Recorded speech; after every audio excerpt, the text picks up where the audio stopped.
McDonald's.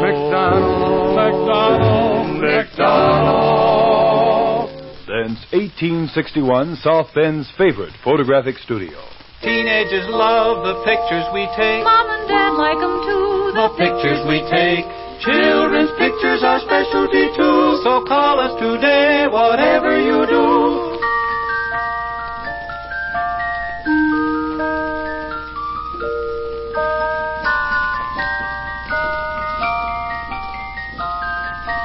Teenagers love the pictures we take. Mom and Dad like them too. The pictures we take.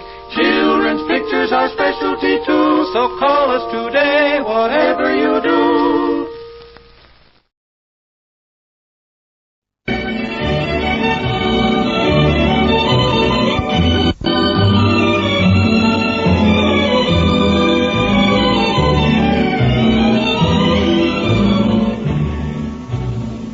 From London, we present the Francis Durbridge serial, Paul Temple and the Geneva Mystery.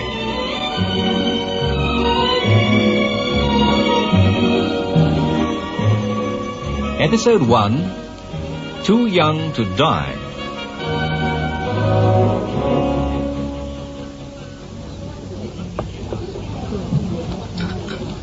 I don't really care for this restaurant, do you see? No, I much prefer that little place we usually go to. You know, you're drinking far too much coffee, Paul. It's a sign I've been working hard. Have you really finished the novel? Finished it last night. Well, are you pleased with it? Am I ever really pleased with anything I write? Steve, how would you like a holiday? Switzerland? Wherever you like. I'll think about it. Yes. I know the next line.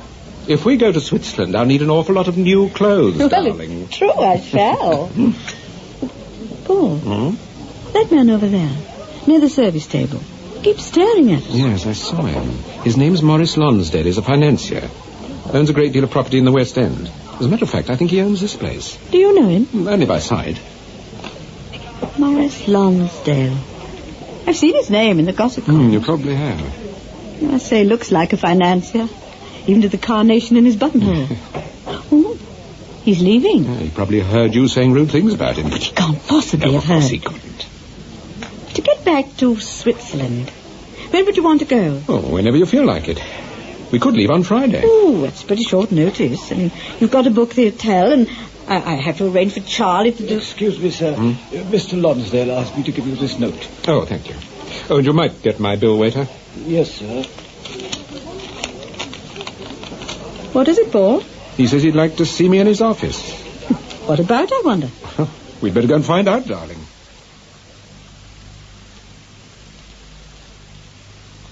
Do sit down. This chair is more comfortable, Mrs. Temple. Thank you.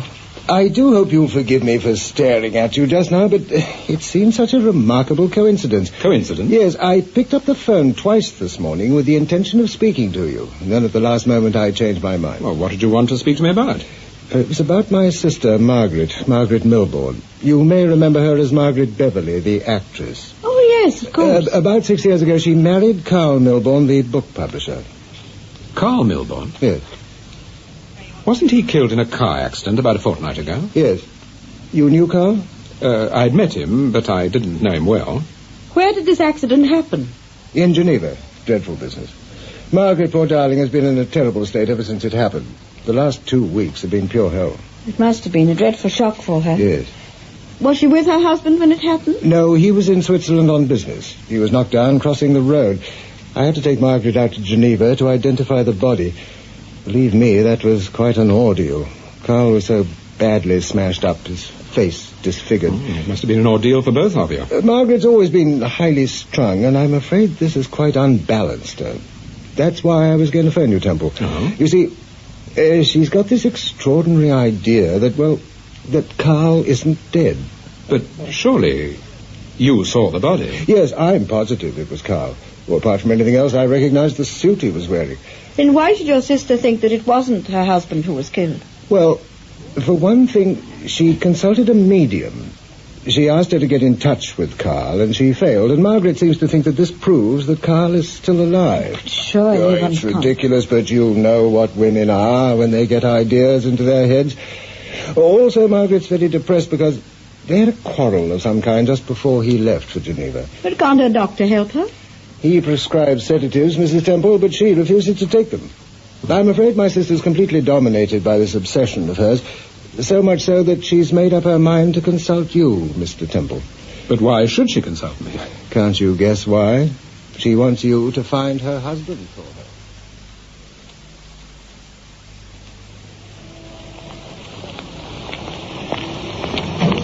How much further have we got to go? I thought you parked the car just round the corner. I did. I left it in front of this letterbox. Well, it isn't here. Well, this is very odd. It's very annoying. I'm getting terribly wet. I don't understand this. I swear I left it here. Did you lock it? Yes, of course I did. Well, we can't just stand here. No, I suppose I'd better ring the police. We'll go back to the restaurant. I can phone from there and we can pick up a cab. All right. Oh, gosh, it's absolutely pouring down now. Wait till you see the papers tomorrow morning, won't I? Just look a fool. Paul Temple's car stolen. Private Eye sends for Scotland Yard.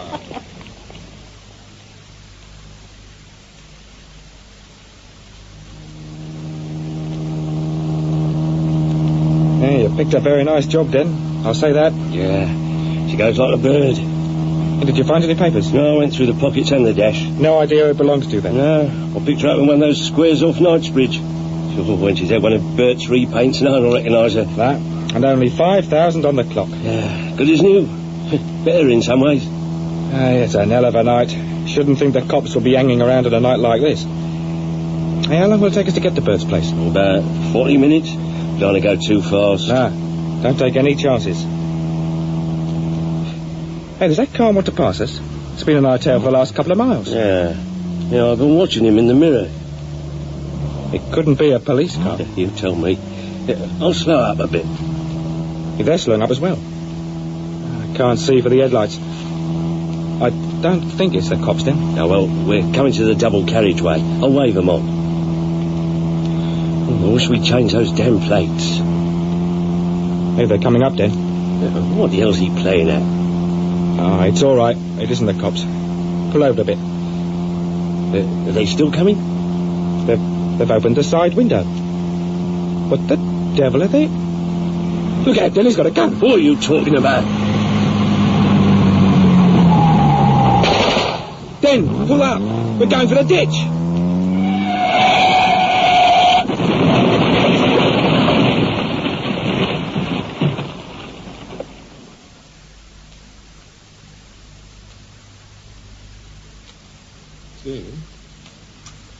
Steve. Yes, darling? Do you think you could tear yourself away from that paper for a minute and pour me some coffee? Mm. Oh, sorry, dear. We're out of coffee, so I asked Charlie to make tea. Oh. All right, then tea. And maybe a little sympathy. Sympathy? Well, the car was stolen last night, remember? I've been reading about it in the paper. Mr. Temple, usually so self-possessed, was irritated when our reporter asked about the stolen car. Don't ask me what happened. Snapped Britain's #1 private eye. I haven't a clue. I never said a word about not having a clue. Yes, what is it, Charlie? There's a police inspector in the hall. Inspector Lloyd, I think he said. Oh, that'll be about the car. Ask him to come in here. Yes, sir. In here, please, sir. Thank you. Good morning, Mr. Temple. Oh, good morning, Inspector. I don't think you've met my wife. No. Steve, this is Inspector Lloyd. Good morning, Mr. Good Temple. morning, Inspector. I just looked in to let you know we found the car. Have you, by Timothy? That's quick work. Yes, but I'm afraid it's in pretty bad shape. There was a serious accident. Oh. Where did you find it, Inspector? We found it in a ditch just outside St. Albans. It's very nearly a write-off, I should say. Oh, Lord. Any trace of the driver? I'm afraid so. He was still at the wheel with 2 bullets through his head. Oh, no. Well, who was the man, do you know? Yes, he was a well-known car thief named Den Roberts. We found some fake number plates in the back of the car. I dare say he planned to swap them as soon as he got to St. Albans. You've no idea who shot him, I suppose? No, we haven't. We think there was another person in the car, but he or she got clean away. It's a bit of a problem, but Sir Graham said to let you know we're working on it. Thank you. What's happened to the car, by the way? It's in the Pentagon garage in Cumberland Street. They're going to give you a ring. Oh, good. Well, if there's nothing else, Mr. Temple, have a busy morning. Yes, of course. I'll see you out. No, I'll see myself out. Good morning, Mr. Temple. Good morning, Inspector. Good morning. I suppose it didn't occur to Inspector Lloyd that whoever shot the thief might have thought that they were shooting you. What? Oh, good Lord, Steve. Whatever gave you that idea? Ah, you know. You thought of that yourself. You must have done. It never entered my head. Paul, it was your car. It was a very dark night. The number plates hadn't been changed, so anyone following the car must have thought it was you who was driving it. Not necessarily. Besides, how do you know the shots came from another car? Yes, Charlie, what is it now? It's Mrs. Milburn, sir. The lady seemed a bit upset, so I'll put her in the study. Oh, all right. Tell her we'll be with her in a minute. It's no use, Mr. Temple. The more I think about it, the more certain I am that the dead man we saw that morning wasn't Carl. Then why didn't you say so at the time, Mrs. Milburn? I was so upset, so confused. But your brother identified the body. Yes, I know, but he was upset too, and... You've seen Morris, then? Yes. My wife and I had dinner last night at the Lescaut restaurant. Your brother invited us into his office for a drink. Oh. Tell me, what was your husband doing in Geneva? He went out there on business to see Julia Carrington. The Hollywood film star? Yes, she retired to Switzerland 4 years ago, and Carl had heard a rumour that she was writing her memoirs. He was very anxious to find out if it was true. Yes, the autobiography of Julia Carrington would certainly be a scoop for any publisher. Yes, that's what Carl said. He had a very good agent in Switzerland, but he insisted on seeing this woman himself. Mrs. Milburn, I don't doubt that you really believe that your husband isn't dead, but is this feeling just a hunch? No, it's not just a hunch, Mrs. Temple. It's more than that. A very great deal more. Do you mean you have proof that he's alive? Yes, I have proof, and that's why I came to see you. Then tell me about it, Mrs. Milburn. When I came back from Switzerland after the accident, there was a parcel waiting at home addressed to Carl from a shop in St. Moritz. It contained a hat, Carl's hat, the one he wore when he went to Geneva. He had a weakness for buying hats. I knew immediately what had happened. He had apparently visited St. Moritz, bought a new hat, and had told them to post his old one home. Yes, but this must have happened before the accident. I'm coming to that, Mr. Temple. The hat was no use to me, of course, so I gave it to the gardener. The day before yesterday, he asked to see me. He said he found a piece of paper in the brim of the hat. Here it is. Oh, go on, Mrs. Milburn. Will you see the handwriting and the date on that piece of paper? Yes, I see the date. January the 6th. That note was written 2 days after the accident. Yet it was written by my husband. Are you sure it's your husband's handwriting? Yes, I'm positive. What's in the note, Paul? Please don't worry. I've seen Randolph, and everything will be all right. We'll get in touch later. But your husband couldn't have written that note after the accident, Mrs. Milburn. Yes, if you believe it was my husband that was involved in the accident. But I've already told you I don't think it was Carl who was killed. Then who was it? I don't know. Mrs. Milburn, assuming your husband did write this, does it make any sense to you? Have you heard of anyone called Randolph? No, I haven't. I can't imagine what he means. Well, now, what would you like me to do? I'd like you and Mrs. Temple to come out to Switzerland with me. With you? I want you to make absolutely sure that it was my husband who arranged for the hat to be sent back to London. Also, I'd like to know what Carl was doing in St. Moritz. He never told me he was going there. Well, perhaps he went to see Julia Carrington. I believe she has a house in St. Moritz, as well as Geneva. Well, my brother spoke to Miss Carrington when we were in Geneva. She said she'd never seen Carl. Apparently her secretary had had a brief chat with him, and that was all. I see. Mrs. Milburn, do you mind if I ask you a personal question? Please. Ask me anything you like. Did you and your husband have a quarrel before he left for Geneva? Well, how did you know? Did Morris tell you? He vaguely mentioned it. Well, please don't get the wrong impression. Carl and I very rarely quarrelled. In fact, there was only one thing we ever really disagreed about. Mm-hmm. Carl was anxious to avoid death duties. He always took it for granted he'd go first, and, well, he just would talk about it. I hated the subject. I used to keep telling him, "You're too young to die, Carl." And he talked about death duties the night before he left for Geneva? Yes, he did. But we were quite friendly again the next morning, and I saw him off at the airport. I see. Well, I'd like to think about what you've told me, Mrs. Milburn. Where can I get in touch with you? Oh, here's my card. You can ring me at that number anytime. Ah, thank you. I'm very grateful to you for listening to me. It's very kind of you both. I hope you'll be able to help me, Mr. Temple. Well, we'll see. I'll see you out, Mrs. Milburn. Thank you. Goodbye, Mr. Temple. Goodbye, Mrs. Milburn.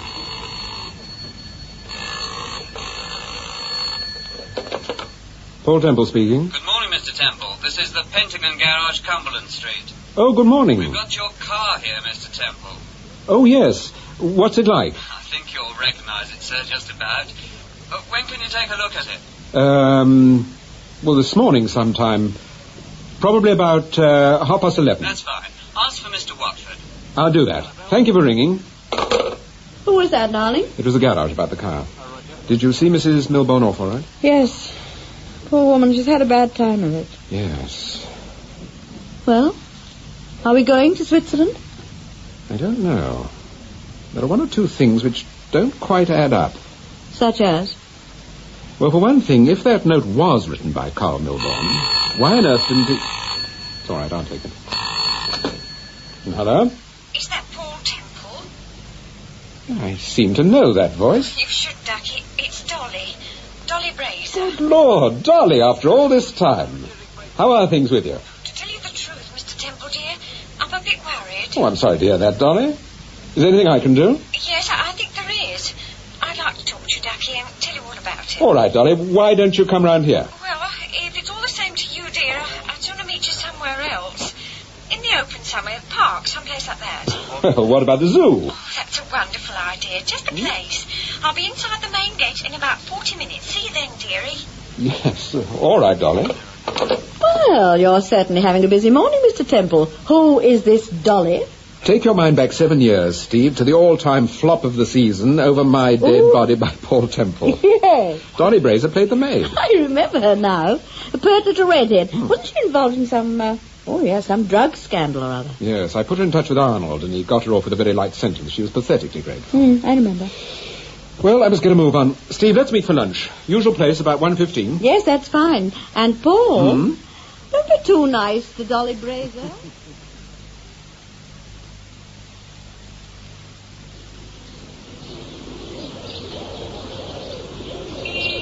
Ah, there you are, Dolly. It's nice to see you again. How are you? Oh, I'm all right, dearie. You don't look all right. You look very worried to me. Yes, well... Oh, come on, let's sit down. Now, what's all this about?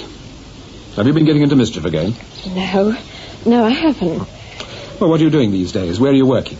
I've tried all sorts of things since we last met, Mr. Temple. I even did typing till I found out I couldn't spell. You haven't answered my question, Dolly. Where are you working now? I'm a nightclub hostess. Oh, where? Oh, in Soho. And you're in trouble? No, I'm just worried about you. Worried about me? Yes. I've never forgotten what you did for me. Look, Mr. Templar, I wish you wouldn't get mixed up in this Swiss affair. Swiss affair? You mean Mrs. Milbourne and... Yes. Go on, Dolly. I don't want to see anything happen to you, or that sweet wife of yours. Why should anything happen to us? It will if you get involved in this Milbourne affair. Do you know Mrs. Milbourne? No, I've only heard of her, in a roundabout way. She came to see me this morning. Yes, I know. She told you her husband wasn't dead and she asked you to help her. Yes. Well, don't, Mr. Temple. Don't. It just isn't worth it. It's very nice of you to be so concerned about us, Dolly, but Steve and I have come up against a few ruthless people in our time, and we're still alive to tell the tale. Then you are going to help Mrs. Milbourne? I haven't made up my mind yet. Well, can't say I haven't warned you. I'd never have forgiven myself if I hadn't passed the word. But you haven't passed the word, Dolly. You haven't told me anything. I told you to be careful. Dolly, is Carl Milbourne dead? Was he killed in that car accident? I don't know anything about Carl Milbourne. All I know is... Go on. A certain person doesn't want you to help Mrs. Milbourne. Who is this person? I don't know. But you must know. I don't. And even if I did, I wouldn't tell you. Why? Because I'd be taking a terrible risk, and I'm too young to die. Too young to die? Yes. Remember that, Mr. Temple. I'm too young to die.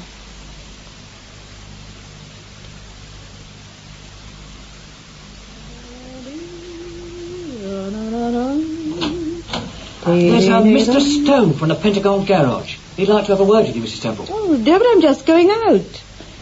All right, Charlie. Right. Mr. Stone. Oh, good morning, Mrs. Temple. Good morning. I'm from the Pentagon Garage in Cumberland Street. Mr. Temple's hired a car and asked me to deliver it to this address. Oh, splendid. Just in time, Mr. Stone. I was going to ring for a taxi. Oh, good. Then I'll see you downstairs, madam. The car's on the other side of the road. Thank you. I'll be down in a moment.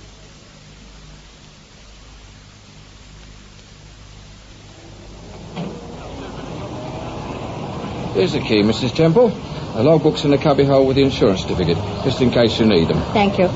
Can I give you a lift anywhere? Very kind of you. Where are you going? Towards Piccadilly. Oh, no, thank you, Mrs. Temple. I've got to go down to Kensington. Goodbye. Goodbye.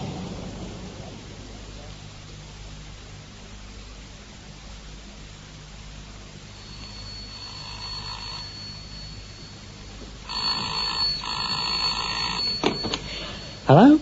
Is Mrs. Temple there, Tony? Oh, hello, Mr. T. No, she's just this minute driven off in a car. What car? Well, the one from the Pentagon garage. But I'm speaking to the garage now. Who delivered the car? Mr. Stone. He said you rented a car. Charlie, listen. Run downstairs. Get Mrs. Temple out of that car at once. But she's gone, Mr. Temple. She left a couple of minutes Charlie, ago. get downstairs. Run like hell. Whatever you do, get Steve out of that car.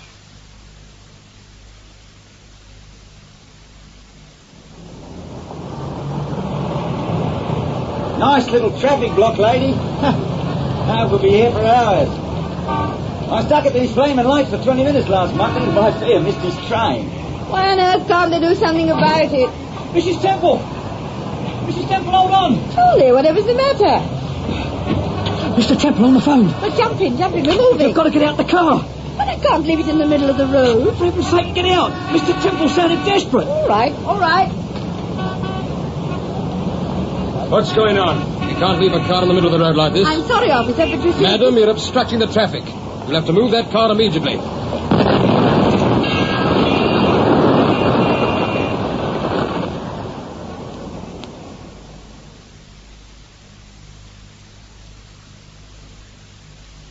You feel all right now, Steve? Yes, I feel much better. I think I'll get up, Paul, and have a cup of tea. No, there's no need to get up. Charlie will fetch us one. If it hadn't been for Charlie, I don't know what would have happened. I do. Paul, don't. Have you been on to the garage? Yes. Needless to say, they'd never heard of your Mr. Stone. What happened this morning? This morning? The Dolly Brazier. Oh, can't you guess? She tried to borrow some money from me, £100. And did you lend it to her? No. And why not? Oh, I thought it might be the thin end of the wedge. You know what it is, Steve. Once you start lending people money... Paul, what really happened this morning? What did Dolly want to talk to you about? She gave me a warning. Not to get involved in the Milbourne affair. Ah, I see. I didn't mean to tell you about this, Steve. Not today, at any rate. I didn't want to upset you. Well, I'm not upset. I've got to know these things. I've got to be kept in the picture. Please, Paul. All right, darling. Mrs. Milbourne's on the phone, sir. Shall I switch it through? Yes, please do, Charlie. Right. Hello? Mr. Temple, this is Margaret Milbourne. You left a message for me to phone you. Oh, yes. I wanted to ask you something. Are you alone? Yes. Yes, I am. Did you by any chance tell anyone that you intended to consult me? I told Morris, my brother. Yes, I know. I mean anyone else. No, I don't think I mentioned it to anyone. In fact, I'm sure I didn't. Why do you ask? Well, thank you, Mrs. Milbourne. So sorry to have bothered you. I'll be in touch with you again later. Steve, have we got anything fixed for this evening? No, thank goodness. Why? I'm going out after dinner. I'll be about an hour. I'm going to have another talk with Morris Lonsdale.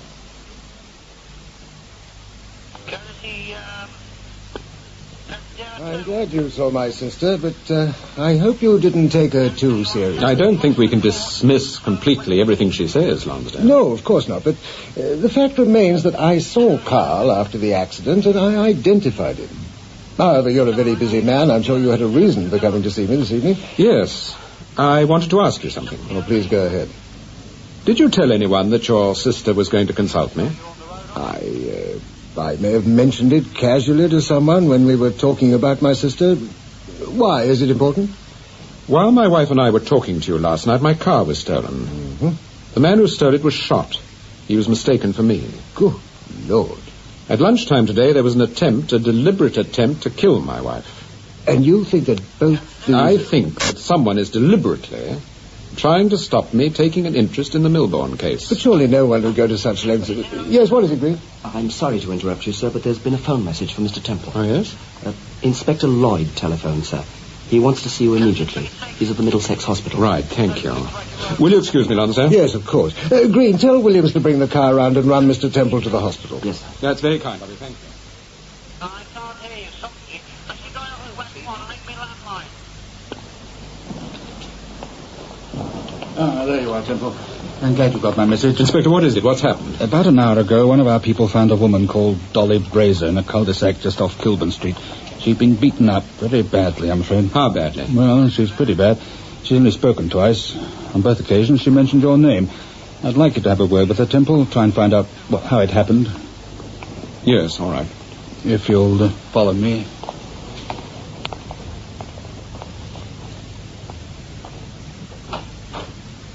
And this is Mr. Temple, Doctor. Ah, yes. Good evening. Good evening, Doctor. I've given her an injection, Mr. Temple, so I can't allow you more than a few minutes. No, of course not. All right, nurse. Dolly, this is Paul Temple. Can you hear me, Dolly? Yes. Yes, I can hear. Come a little closer, dear. There. Is that better? Yes, that's better. Who was it, Dolly? Who did it? I don't know who did it. Honestly, I don't know. You've no need to worry if you talk to me. Mr. Temple, I'm going to get better, aren't I? Yes, of course you are. You sure? Yes, of course I'm sure. I'm too young to die. Remember that, Mr. Temple. Too young to die.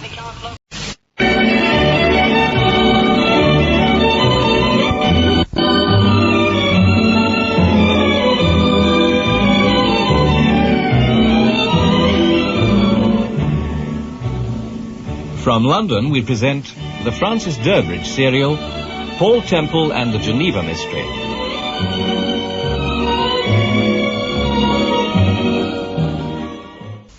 Dolly, don't be silly. Of course you're going to get better. I'm too young to die. Remember that, Mr. Temple. Too young to die. Now, don't worry. You're in very good hands and you'll soon be feeling better. If there's anything you want, I'll see you get it, Dolly. Thank you. Now tell me, were you beaten up because you warned me about the Milbourne case? Yes. Yes, I think so. Who did it? I don't know. I honestly don't know. But Dolly, you must have some idea who did it. Look, I told her this morning.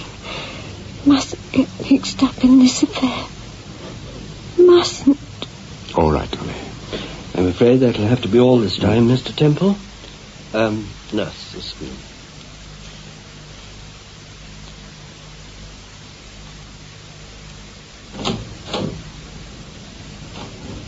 Hello, Steve. How are you feeling? Oh, I feel much better. Oh, I'm so glad, darling. Are there any messages? That's the Graham phone. Oh? He wants me to go to his office tomorrow morning and look at some photographs. They're still trying to find our friend with the bomb. Oh, and, Morris Lonsdale rang. He wants you to call him back. Did he say what he wanted? No. He was very friendly, but I think he knows I don't like him. He got the message. Hello? Temple, this is Morris Lonsdale. Oh, hello. I've been turning over in my mind the conversation we had earlier on, and I remember now that I did mention you and Margaret to a friend. Oh? I discussed the car accident at some length, and I'm pretty certain I told her that Margaret was going to consult you. I see. But there's nothing to worry about, Temple. Frida's the soul of discretion. Frida, did you say? Yes, Frida Sands. You probably met her. No, I don't think I have. Well, we must rectify that. I'm sure both you and Mrs. Temple would like her. I'll arrange a little dinner party one evening. Oh, that'll be very pleasant.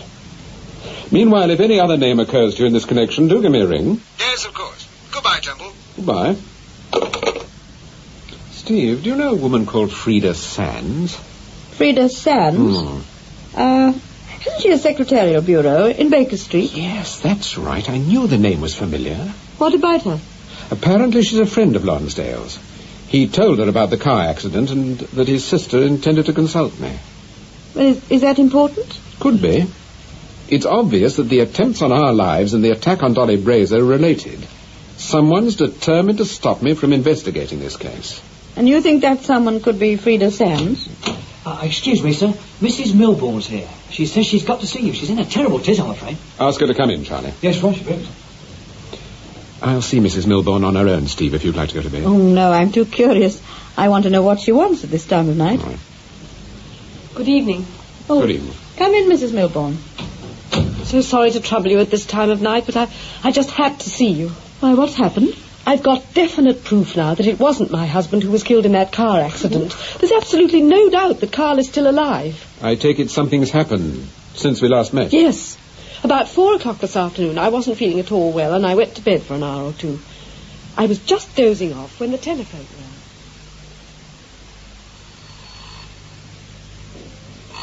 rang. Hello? Could I speak to Mrs. Margaret Milbourne, please? My name is Clayton, Danny Clayton. This is Mrs. Milbourne speaking. Oh, good afternoon, Mrs. Milbourne. You don't know me, but I met your husband a little while ago. Oh? If it isn't intruding on your privacy, I think it'd be a good idea if we had a little talk sometime. Where did you meet my husband? In Geneva. Oh. As a matter of fact, I've just flown in from there this afternoon to see you. Who are you exactly? What is it you want? I'm Danny Clayton. I'm 30 years old. I was born in New York. I work for Julia Carrington and... Julia Carrington, the film star? That's right. I'm her, a confidential secretary, amongst other things. But what is it you want to see me about? About your husband. It's very important. All right, Mr. Clayton. Where shall we meet? I'm staying at the New Wilton Hotel. I'll see you in the cocktail bar downstairs in, let's see now, it's 5 o'clock in exactly 1 hour. I'll be there. I'm sure you will, Mrs. Milbourne.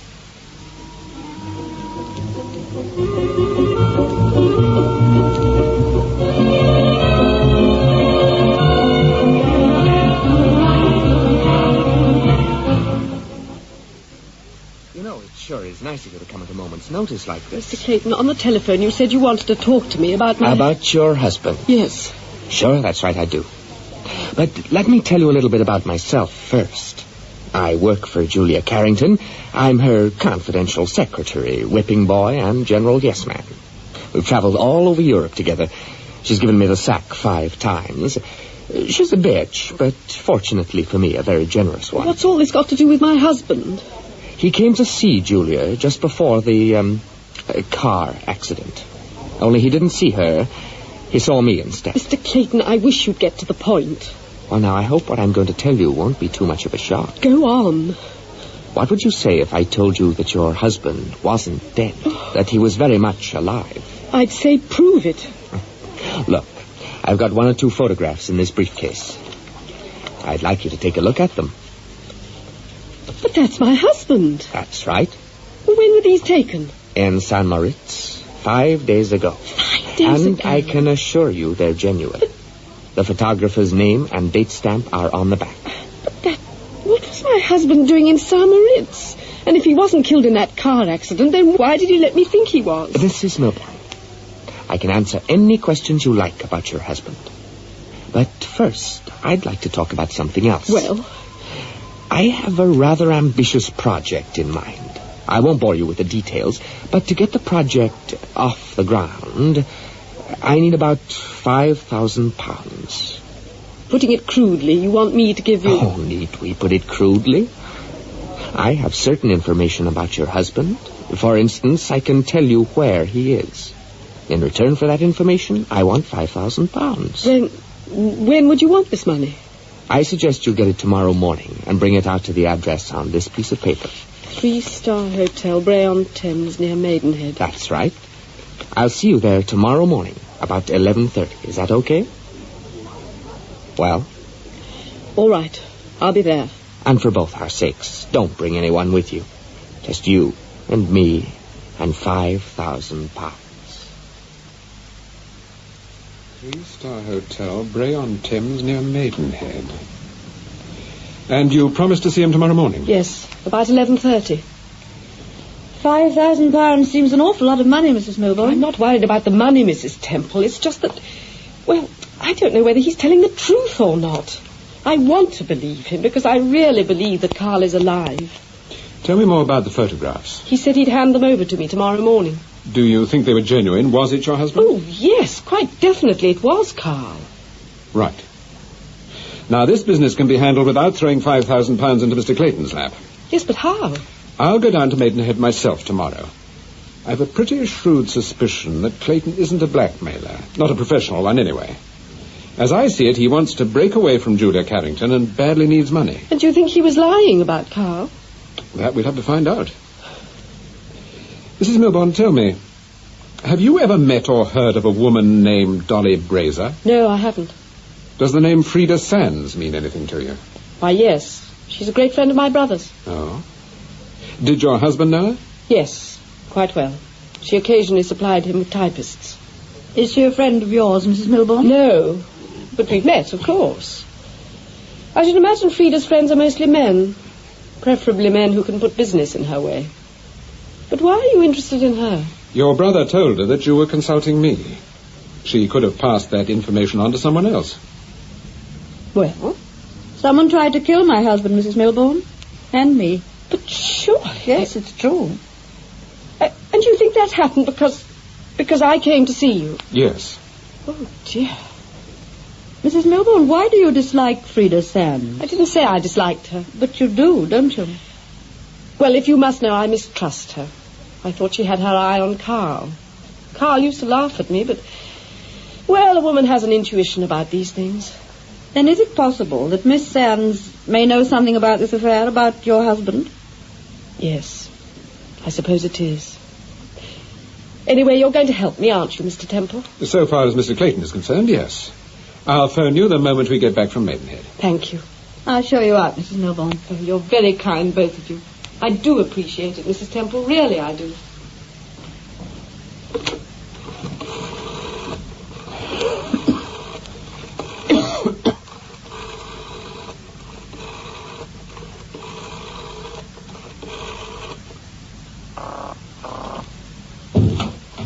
Who are you phoning, Paul?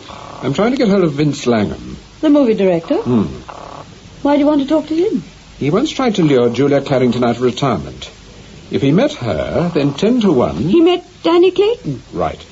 Mayfair 3925. Oh, could I speak to Mr. Langham, please? I'm sorry, he's not here at the moment. Is that Mrs. Langham? Yes? Oh, this is Paul Temple.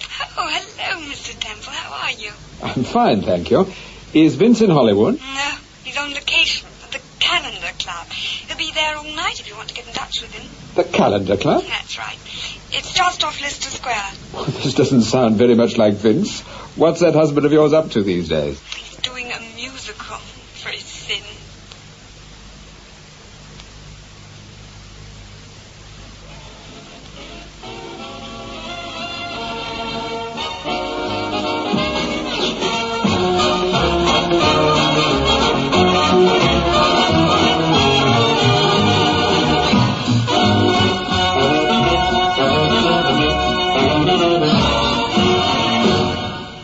Right, cut! All right, everybody, take 20 minutes. 20 minutes. Everybody back in 20 minutes.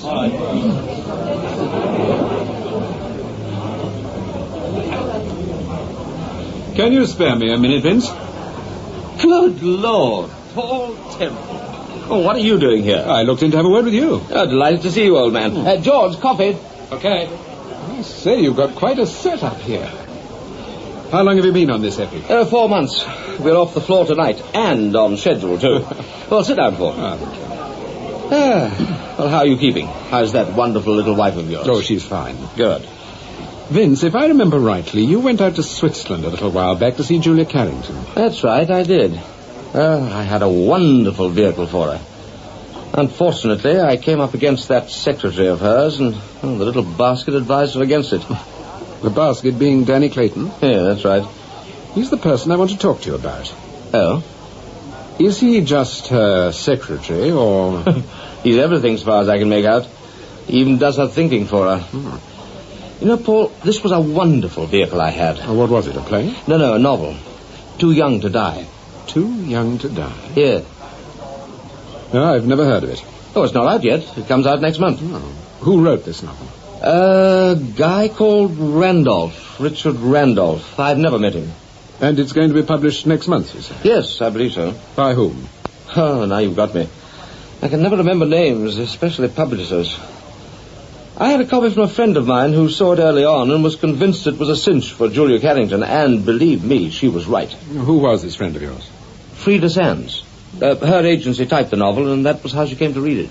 So you actually saw the typescript before the publishers? Yes. Oh, I know it's a bit unethical, but some of the biggest film deals have been fixed up that way.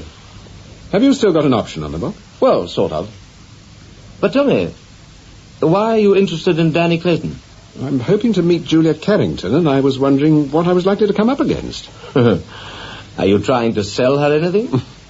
Well, in a way, yes. Then you'll come up against Mr. Clayton, the little basket.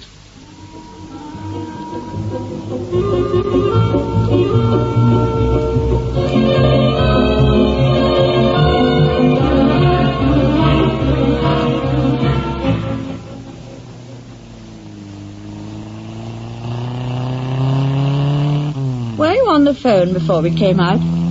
I thought I heard you. Yes, I tried to get hold of Frida Sands, but she's away for a couple of weeks. On holiday. Where? Do you know? No, I spoke to the housekeeper.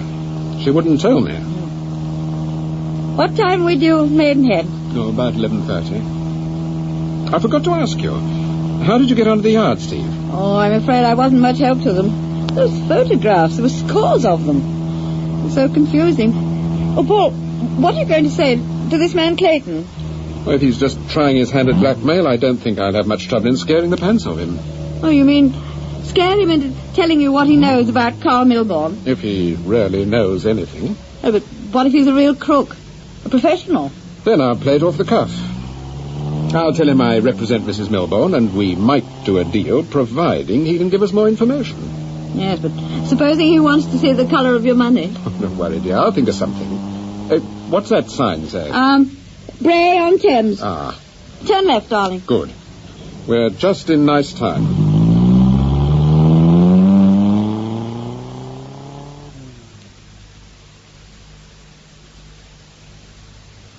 Oh, good morning. Are you the landlord? Yes, Gadd's the name, Sir Charles Gadd. What can I do for you? I'm looking for a Mr. Clayton. I believe he's staying here. No, he was going to stay, sir. He had a reservation, but he dropped in this morning and cancelled it. Oh? You're not Mr. Temple by any chance? Yes. Oh, good. Mr. Clayton said you'd be calling. He left a note for you, sir. I've got it here. Ah, yes, sir. There we are, sir. Oh, thank you. May we go into the lounge? Yes, of course, sir. Make yourselves at home. Oh, thank you. Thank you. Paul, how on earth could Danny Clayton have known that we were going to call here? Just a minute, Steve. Read it to me. Dear Mr. Temple, if you are interested in what happened to Carl Milborn, I suggest that you meet me at Peter's Folly. This is a houseboat near Salter's Bend. I shall refuse to see you if you are accompanied by anyone. Danny Clayton. The word anyone is underlined. Salter's Bend, I think it's quite near. Now listen, Steve. Stay here until lunchtime. If I haven't come back... Paul, you know I don't like that. I'd much rather come with you. No, I'd rather you stayed, darling. If I'm not back by 1 o'clock, get in touch with Inspector Jenkins. He's the local chief down here. Tell him about Danny Clayton and the houseboat. Well, if that's what you want. Oh, excuse me, sir. Will you and Mrs. Temple be staying for lunch? Yes, we will, please. Tell me, Mr. Gadd, do you know a houseboat called Peter's Folly? Oh, yes, of course. It belongs to Mr. Peter Fletcher. Peter Fletcher? He's an artist, a very clever one, too, I believe. Does he live on the houseboat? Part of the time. But I think he has a flat in London, too. The boat's moored at Salter's Bend, about 2 or 3 miles from here. Oh. How do I get there? You follow the main road for about a mile, then you'll see a turning, a Bideford Lane. You keep on down the lane for about half a mile till you get sight of the river. That's Salter's Bend. Oh, thank you very much. Oh, just one moment. Would you like a drink, Steve? Yes, I would. Gin and tonic, please. Gin and tonic? Certainly, madam. Now, don't worry, Steve. I'll be back in an hour. Probably less if Mr. Clayton turns out to be a line shooter. Gin and tonic, madam. Oh, thank you. So you're the barman, too, this morning, Mr. Gadd? General manager, barman, receptionist. We have our staff problems like everyone else, I'm afraid. Yes, don't we all? Anyhow, the kitchen staff is at full strength, so I can guarantee you'll get a good lunch. Oh, excuse me, Mrs. Temple. Certainly. Hello? No, he's just left. About 2 or 3 minutes ago. Yes, she's here. Will you hold the line, please? Mrs. Temple, there's a call for you. For me? Well, it was for Mr. Temple, but when I said he wasn't here, they asked for you. Who is it, do you know? The gentleman didn't say, madam. All right, I'll take it. Hello? Mrs. Temple? Yes? Mrs. Temple, listen, this is urgent. Has your husband gone to the houseboat? Yes, he's just left. Well, go after him. Stop him. Tell him not to pick up the book. Not to pick up the book? Hello? Who is that? Hello? Is anything the matter, Mrs. Temple? I've got to get a taxi straight away, Mr. Gadd. Oh, I'm afraid there isn't a taxi around here, not for miles. Well, have you got a car? Yes, but I'm afraid I can't leave just now, Mrs. Temple. But I really must have... Is this really urgent? Yes, it is. I've got to get to my husband as quickly as possible.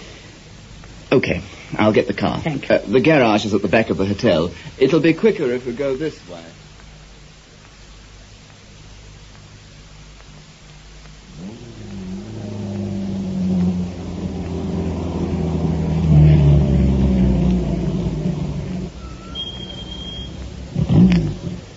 Sorry to stop you, sir. Would you mind telling me where you're going? What's the matter, Constable? Something wrong? I'd be glad if you'd answer my question, sir. Yes, all right. I'm looking for a houseboat called Peter's Folly. I understand it's quite near here. I see. Now, could I have your name? Well, why do you want my name? I wasn't speeding or It's anything. for the inspector, sir. Inspector Jenkins? Yes, sir. Do you know him? Yes, I do. My name is Temple. Oh, if you'll hold on a minute, Mr. Temple, I'll tell the inspector... Oh, there seems to be another car behind. I'll stop them. Excuse me, sir.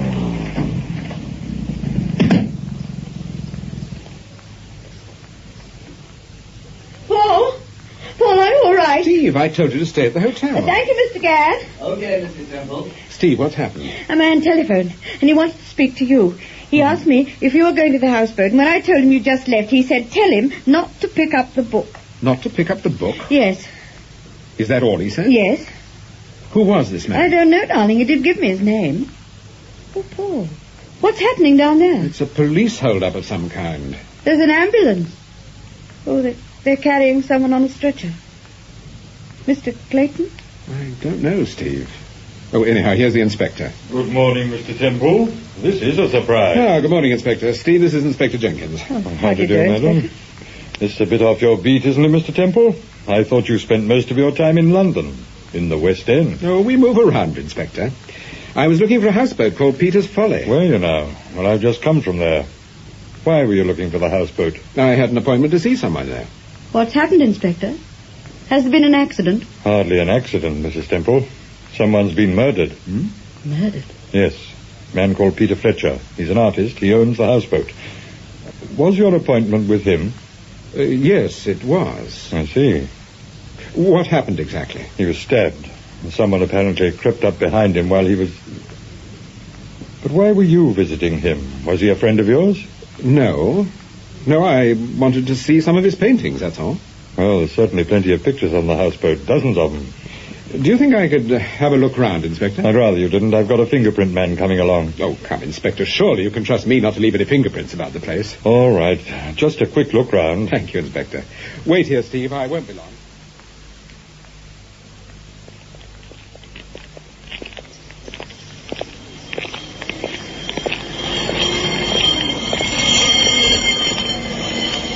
You say Fletcher was stabbed? Yes. Did you find the weapon? No. Probably at the bottom of the river by now. Who discovered the body? Oh, a woman in the next houseboat. The name of Harrison. She heard someone shouting, went to investigate. When was this? Oh, about an hour ago. Did she see anyone? No, unfortunately. By the way, Mr. Temple, didn't I see something about you getting your car pinched? Yes, you did. Now, that must have pleased you. You must be losing your grip. We all have our off days, Inspector. Here we are. Here's the houseboat. And careful, this plank's a bit slippery.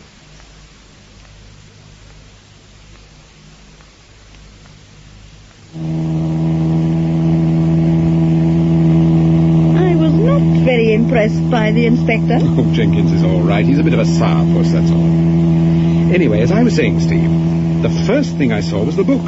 It was on the floor near the partition. When I saw the title, I nearly gave the show away. Oh, what was it? Too Young to Die, by Richard Randolph, published by Milbourne and Company. But I thought that the book wasn't out yet. It isn't. This was an advance copy. You know, that man on the phone knew exactly what was going to happen on the houseboat. Yes. And he was obviously a friend of yours. There's no doubt about that. If I'd seen that book, I'd have stooped down to pick it up, as I'm sure Fletcher did. You've no idea who it was on the phone, Steve? No, I haven't. And yet, although I didn't recognize the voice, I had a feeling that I had heard it before somewhere. Recently? No, I don't think so. Well, think about it, Steve. It might come back to you. Where are we going now, Paul? Back to town? No, back to the hotel for lunch. I don't feel very much like lunch at the moment. No, I don't suppose you do, darling. But we can't let Mr. Gadd down. And in any case, I rather want to have another word with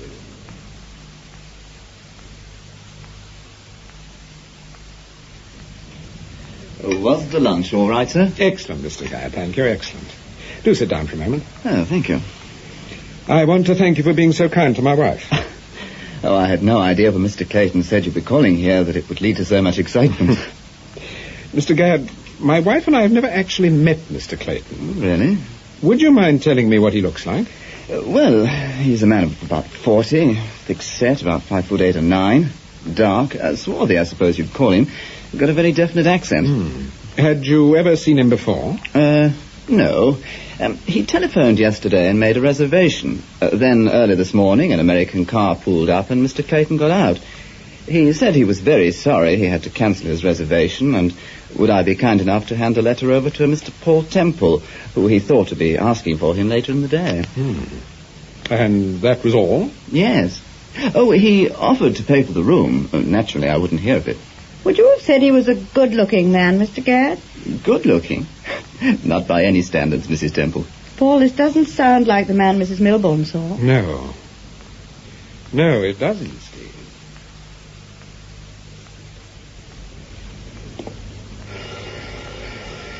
No, you really are the limit, Paul. You never have your front door key with you. Well, what about you? There's no point in my carrying a key if you've got yours. But I haven't got mine. Oh, come on, Charlie, come on. He's probably taken a day off. Oh, it's you. Well, who did you think it was? The man from the football pools? No such luck, sir. Everything all right, Charlie? Yes, everything's fine. I'll take your coat. Thank you. Oh, there's a gentleman to see you, Mr. T. He's in the drawing room. He called about half an hour ago. Insisted on waiting. I just couldn't get rid of him. Did he give you his name, Charlie? Yes. He's an American gentleman, sir. A Mr. Danny Clayton.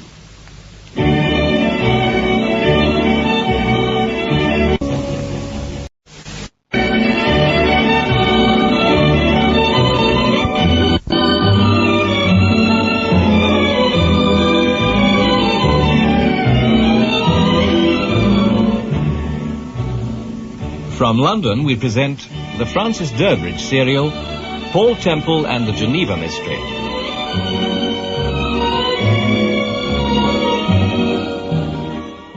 There's a gentleman to see you, Mr. T. He's in the drawing room. He called about half an hour ago. Insisted on waiting. I just couldn't get rid of him. Did he give you his name, Charlie? Yes, he's an American gentleman, sir. A Mr. Danny Clayton. Paul, stand here. You can see him in the mirror. Oh, yes.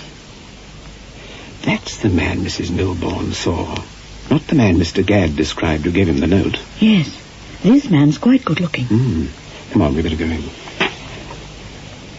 Ah, Mr. Clayton. Oh, good afternoon, Mr. Temple. Good afternoon. This is my wife. Nice to know you, Mrs. Temple. Do sit down. Thanks. I do apologize for intruding like this, but I just had to see you. Oh? In fact, I've come all the way from Geneva for that very purpose. Just to see my husband? That's right, Mrs. Temple. I'm Julia Carrington's secretary. I guess you've heard of Miss Carrington. Who hasn't? Yes. Well, she asked me to come over here to consult you. Just a moment, Mr. Clayton. How did you get my address? From Mrs. Milbourne? Mrs. Milbourne? Oh, I know. You do know Mrs. Milbourne? You mean the publisher's wife, Carl Milbourne? The man who was killed in a car accident? Yes. Oh, yes, I know her. She telephoned me at my hotel just after I arrived. She telephoned you? That's right. You sound surprised. I am surprised. Uh-huh. Would you mind telling me what happened, Mr. Clayton? Of course. It was just after I arrived. I checked into my hotel in New Wilton in Park Lane, and I was taking a bath when the phone rang.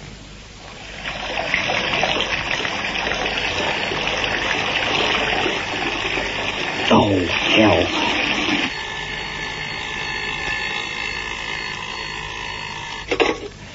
Hello? Is that Mr. Danny Clayton? That's right. Mr. Clayton, I understand that you're Miss Carrington's secretary. Look, I'm taking a bath at the moment. Who is that? My name is Margaret Milbourne.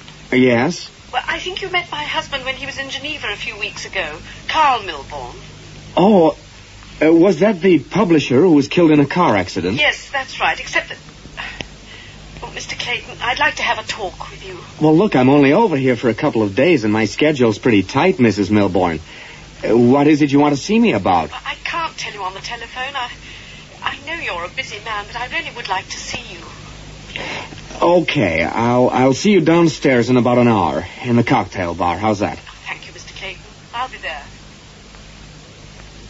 I don't know why I said I'd meet her. I guess it was because she sounded so worried. And I was, of course, acquainted with her husband. You were? Yes, I met the poor devil when he was in Geneva. He wanted to see Julia because he thought she was writing her memoirs. Did Miss Carrington see him? No, I saw him. Julia refuses to have anything to do with publishers and journalists. It's my job to give them the brush off. I see. Is there any truth in the rumor that Miss Carrington's writing her life story? None whatever, Mr. Temple. And I told Carl Milbourne that. I don't think he believed me, though. The interview wasn't exactly a pleasant one, I'm afraid. That's why I felt so sorry the next day when I read about the accident. What happened when Mrs. Milbourne turned up at the hotel, if she turned up? Oh, she turned up all right. I was in the cocktail bar having a drink when one of the waiters came up to me. Excuse me, sir. Are you Mr. Clayton? That's right. That's Mrs. Milbourne, sir, in the corner over there. Oh, thank you. Excuse me, Mrs. Milbourne? Yes. I'm Danny Clayton. Oh, do sit down. Please. Thanks. Well, what is it you wanted to see me about, Mrs. Milbourne? About my husband. I was very sorry to read about the accident. My husband isn't dead, Mr. Clayton. He isn't? No. But I read a report on the inquest. He was identified. Someone was identified, but that wasn't my husband. It wasn't? No. Well, if you say so, Mrs. Milbourne. And what can I do for you? I have a feeling that you might be able to help me. Your boss, Miss Carrington, saw my husband just before he... No. Miss Carrington didn't see him. I interviewed him. Oh? Julia, Miss Carrington, that is, told me to tell your husband that she wasn't writing her memoirs. I gave your husband the message, and he went away. Are you sure Miss Carrington didn't see him? Quite sure. She wouldn't dream of seeing a publisher or a newspaper man. I see. But, tell me, what makes you think it wasn't your husband who was killed in that accident? I've heard from him. You've heard from him? When? Several days ago. What happened? Did he phone you or... No, there was a message. A note. I found it in a hat he sent me. In a hat? Yes. He sent you a message in a hat? Yes. Why on earth should he do that? Oh, I don't know why. Oh, Mr. Clayton, do you think I could have a drink? I feel a little faint. Yes, of course. Waiter! What can I get for you, sir?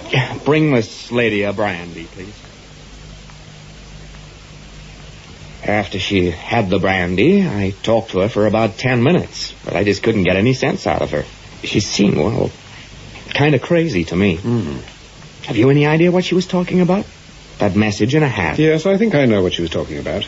She's been very upset since she came back from Switzerland. Her brother's extremely worried about her. Boy, he's got my sympathy. Mr. Clayton, Mrs. Milbourne gave me a very different version of her interview with you. Oh?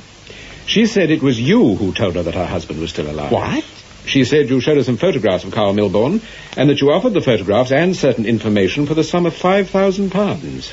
Oh, that woman really is crazy. She said you asked her to take the money to the 3-star Hotel Bray-on-Thames. This is incredible. Did you go down there this morning? I certainly did not. I was in my hotel until 11 o'clock. Really? You can easily check on that, Mr. Temple, if you want to. Then I take it you've never heard of a man called Peter Fletcher or a houseboat called Peter's Folly? No, I haven't.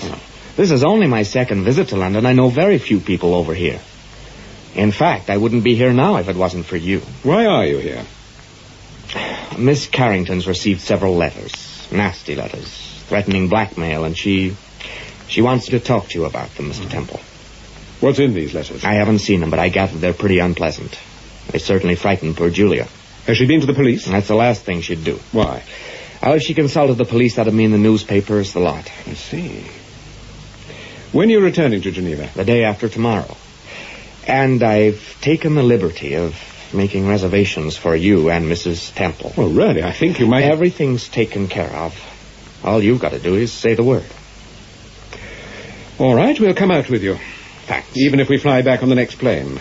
I've been wanting to have a chat with Miss Carrington anyway. I've heard so much about her recently. Huh? From whom? From a friend of mine, a film director called Vince Langham. Oh, yes, Langham. I understand you threw him out on his ear. I wouldn't put it as bluntly as that. He wanted Julia to make a film. He had a novel he was crazy about. Did you or Miss Carrington read the novel? I've forgotten what it was. Oh, it's called Too Young to Die by Richard Randolph. Oh, no, we didn't read it.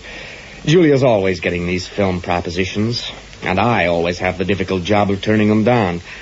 I hope I wasn't too rough on your friend. Well, Vince has a pretty thick skin. I guess he has, or he wouldn't be in the film business. It's true. Well, I'll give you a call tomorrow morning and let you have the flight details. Good, thank you. I'll see you out.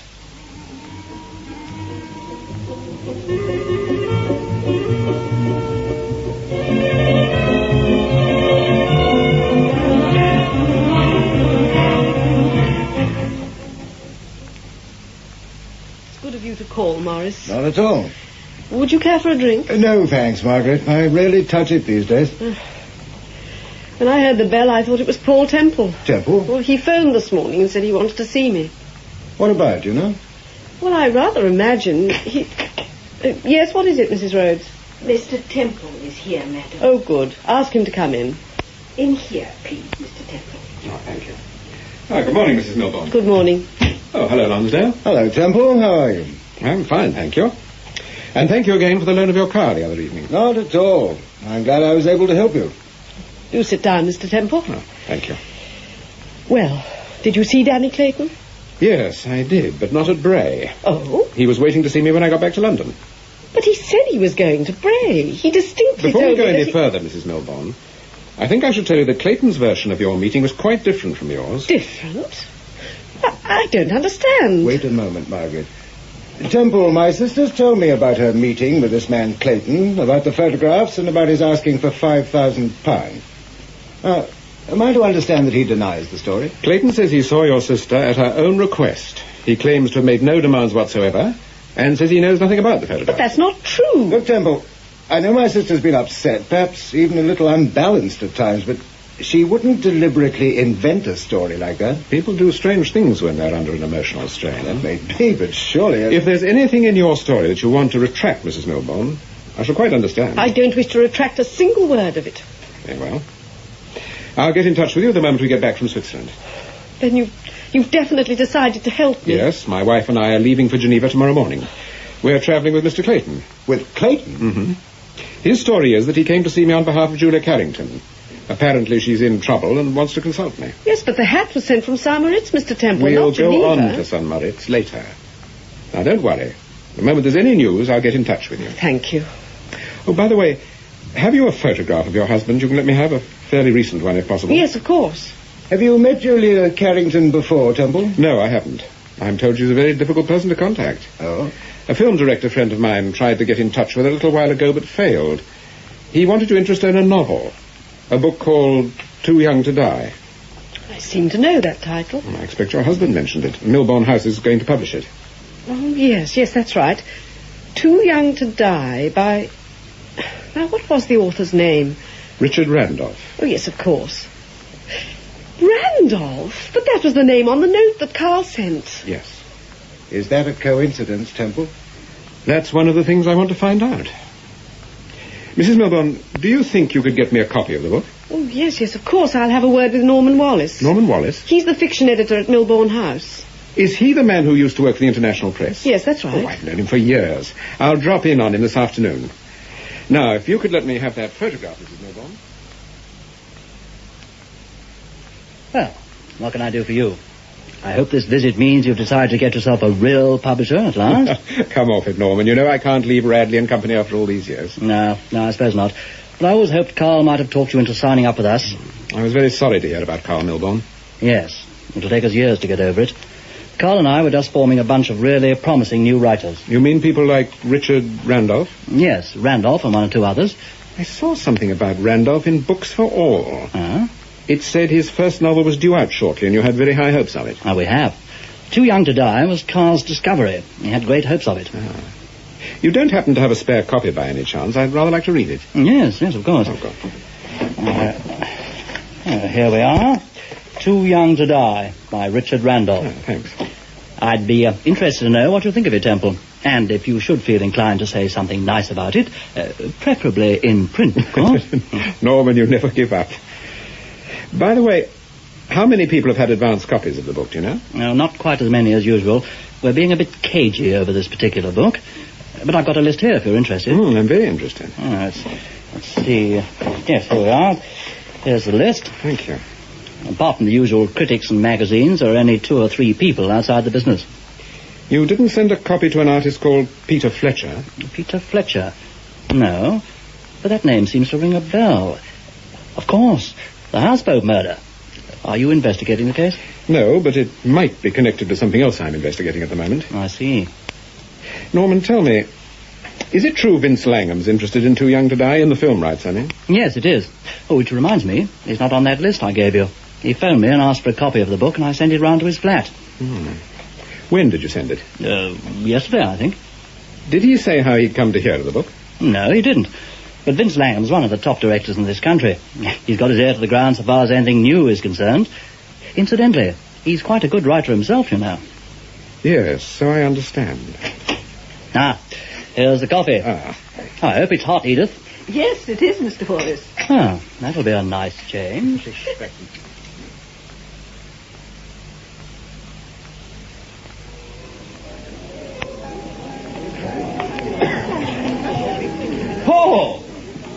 Paul, over here.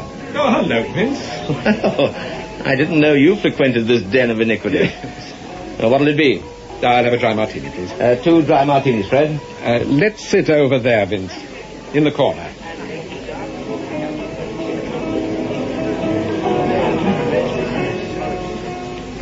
Let's go. Cheers. Have you finished the film? Well, we're off the floor, if that's what you mean. What happens now? Do you fly off to Jamaica with some glamorous blonde or other? Me with my tax troubles? Are you kidding? The furthest I'll get is Geneva, and that's strictly business. What are you going to Geneva for? I'm going to have another shot at talking Julia Carrington into doing that film I was telling you about. Too Young to Die? Yes. I've just read the book again. The typescript? No, the book. I got an advance copy from the publishers. You know, it's an absolute cinch for Julia. She couldn't go wrong in the part. But I thought she turned it down. Well, I never talked to her personally. I only saw that little creep who calls himself her confidential secretary. Vince, tell me, have you ever come across the man who wrote Too Young to Die? Richard Randolph? No, I haven't. I tried to get in touch with him. I wanted him to do a screenplay for me, but I just couldn't find him. Do you know him? No, I don't, but I'm interested in him. Oh, why? For a variety of reasons. Such as? Well, I'm interested in him because there was a copy of his book on Peter Fletcher's houseboat. Peter Fletcher, the artist? That's right, the man who was murdered. The man who used to work for you, Vince. How did you know he worked for me? I looked him up in Who's Who. It said he designed several sets for you. Yes, he did. He was a very good designer. Then he suddenly decided to quit films and concentrate on pure art, as he called it. Did you like him? No, I didn't. I thought he was a brilliant designer, but a conceited so-and-so. He knew the lot. I once had a flaming row with him. Yes, I know. Oh? Well, that wasn't in Who's Who. No. Who told you about it? One of my friends? That's right. You say Fletcher had a copy of the book, and it was on the houseboat? Yes. But the book isn't out yet. How did he get hold of a copy? I don't know, Vince. I just don't know.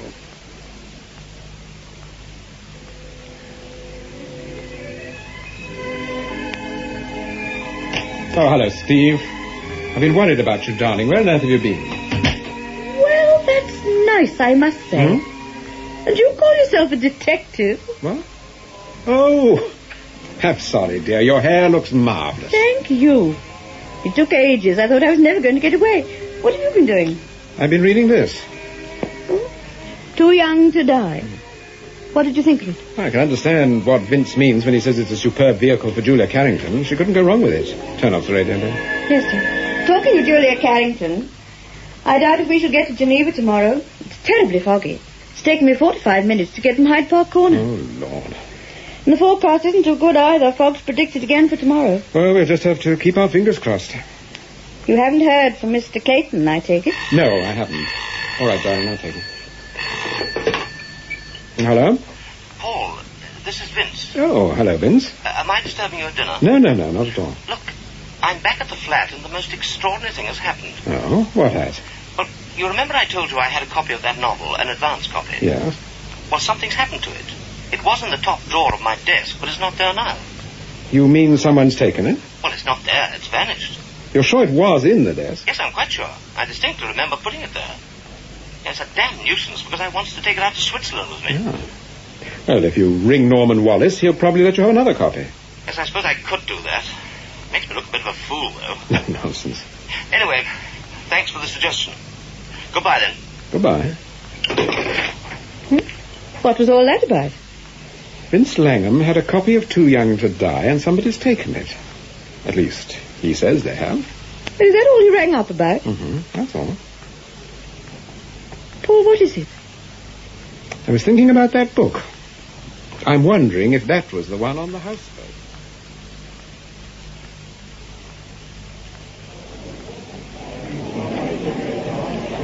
Oh, there you are, Mrs. Temple. Hello. Oh, gee, what a terrible day. Isn't it? I hate fog. Have you been on to the airport? Yes, but no luck, I'm afraid.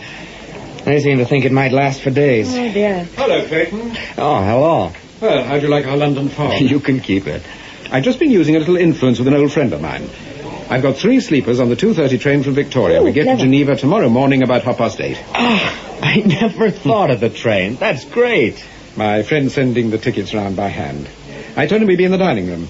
Do you feel like a drink before lunch, Steve? I certainly do, darling. It's so depressing, this fog. Oh, me too, Steve. May I call you Steve, Mrs. Temple?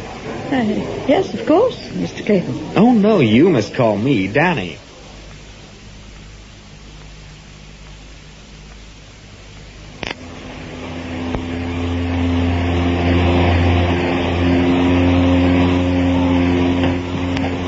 Did you manage to get a cabin, Paul? Yes, cabin B. This is the part I'm not looking forward to, Steve. Why, aren't you a very good sailor, Mr. Danny? I'll be okay, I hope. It only takes about an hour and a half as a rule. I guess I can hold out that long. Hello, Mr. Temple. Nice to see you again, sir. Oh, thank you. Good afternoon, Mr. Temple. Good afternoon. Have you a cabin, sir? Yes, cabin B. All right, this way, sir. Is it going to be a smooth crossing? Well, yes, I think so, Mrs. Temple. You don't sound too sure.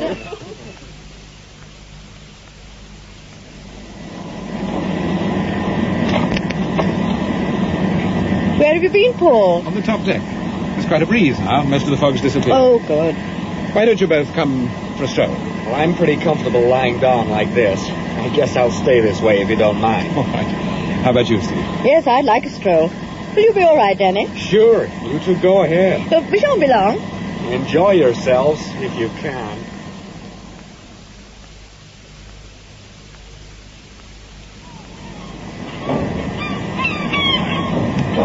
Ooh, it's pretty choppy. Yes. I hope Clayton's all right.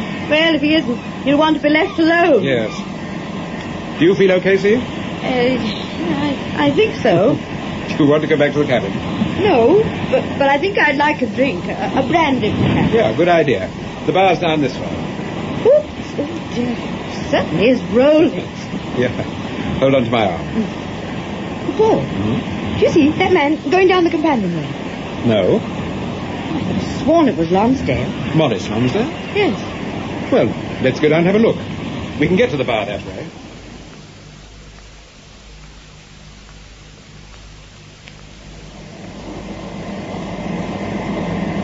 Well, there's no sign of Lonsdale, Steve.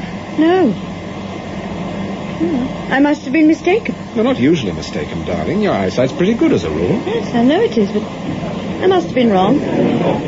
Oh, dear. The bar looks very crowded. Oh, don't worry. We'll find somewhere.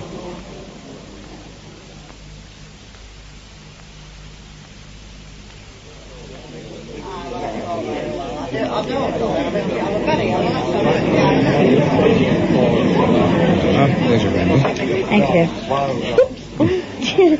It's still pretty rough. How long do you think we've got to go? Oh, only about 25 minutes, that's all. Paul, there's Danny.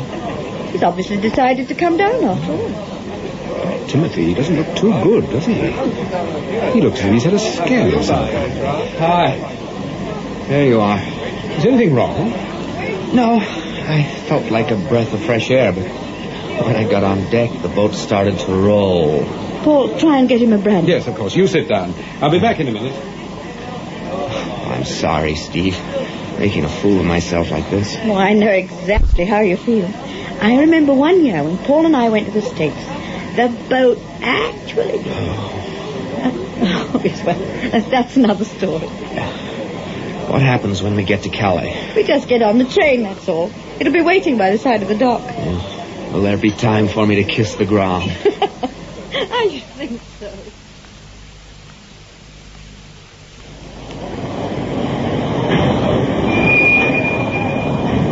Oh, this is our train. How do you feel now, Danny? I feel much better now I'm off that boat. Everything's been taken care of, Mr. Temple. The luggage is on the train. Oh, thank you very much. Here you are, Stuart. Oh, thank you very much, sir. The attendant's waiting for you.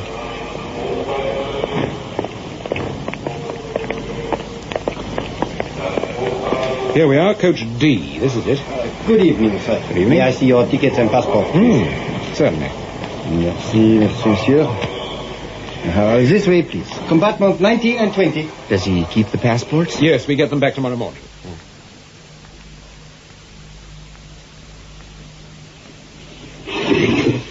Here we are, sir. Double compartment 19, single compartment 20.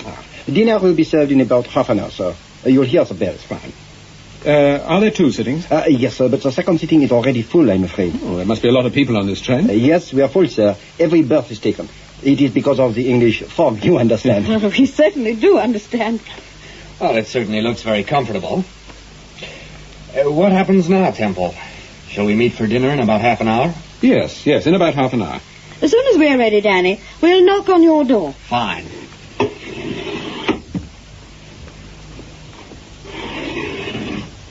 He still looks a little shaken. Yes, he does. And I'm not so sure it was the crossing either, Steve. What do you mean? You know when we were getting off the boat and I went back to the cabin? Yes, you said you left your gloves behind. I hadn't. I wanted to have a word with the steward. Why? I wanted to find out if anyone had visited Danny while we were taking our stroll. Well? The steward said he hadn't seen anyone, but just as I was leaving the cabin, I spotted a piece of paper in the waste paper basket. It was a note. Someone had obviously sent it to Clayton and he'd thrown it away. What did the note say? Well, read it yourself. Written in block capitals. Be careful. You're too young to die, Mr. Clayton.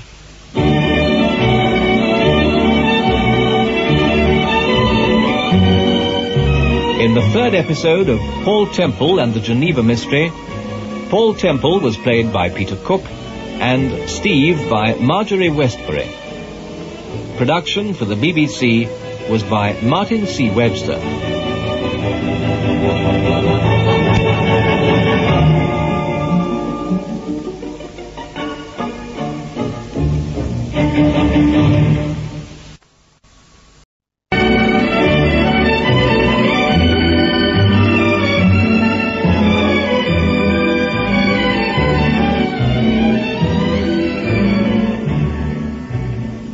From London, we present the Francis Durbridge serial, Paul Temple and the Geneva Mystery.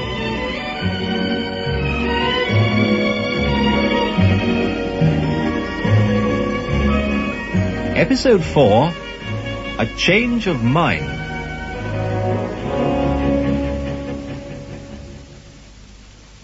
it yourself. Written in block capital. Be careful, you're too young to die, Mr. Clayton. Who do you think sent this, Paul? Morris Lonsdale? It could have been, if it was Lonsdale you saw on the boat. Well, whoever sent it, Danny, certainly took it seriously. Yes, it scared the pants off him. Oh, we're off. We better get ourselves sorted out. Give me that case, Steve. I'll put it over here. Sure.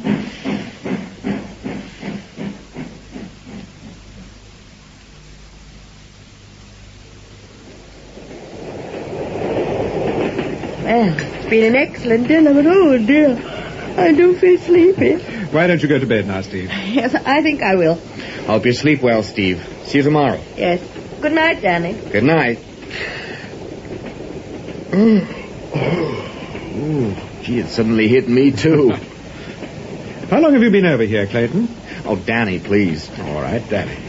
What, you mean in Europe? Yes. Oh, about 5 years. Where did you come from originally? Well, I was born in New York, but my people moved out to California about 20 years ago. Are your parents still there? No, both my folks are dead.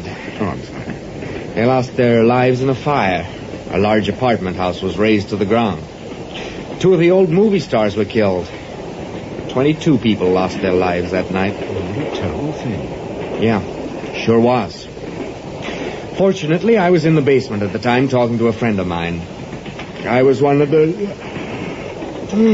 lucky ones. Oh, gee, I'm worse than Steve. I'm yawning my head off. I'll get the bill.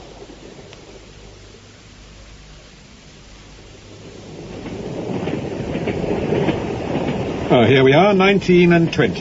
Well, I'll say good night. Good night. Oh, hello. Steve's not here. But I thought she said...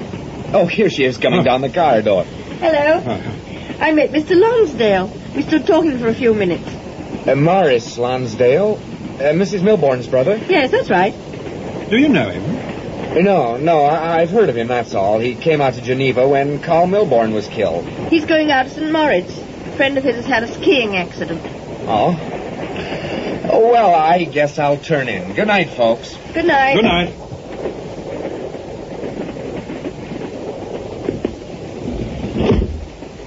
Did Lonsdale say who this friend of his was that had the skiing accident? No, just said a friend of his had had an accident in St. Moritz, that was all. Couldn't get away from it, Paul. It was very pleasant. So it was Lonsdale you saw on the boat? Yes, it must have been. Paul, I thought Danny looked a little odd when I mentioned Lonsdale. Yes, so did I. Oh, Steve, you're tired. I'll pop out into the corridor. Give me a shove when you're in bed. All right, darling.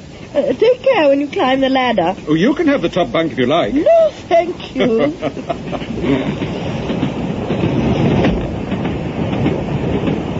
Second service. Second dinner. Second service. Second dinner. Hello, Temple. Oh, good evening, Lonsdale. I was wondering if I'd bump into you. I've already seen Mrs. Temple. Yes.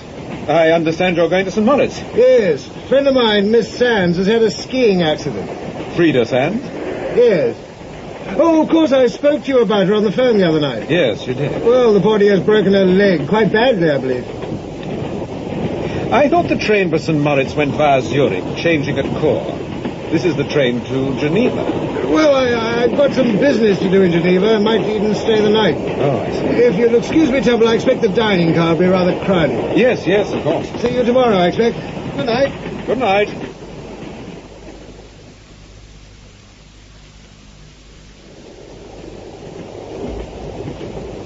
Paul?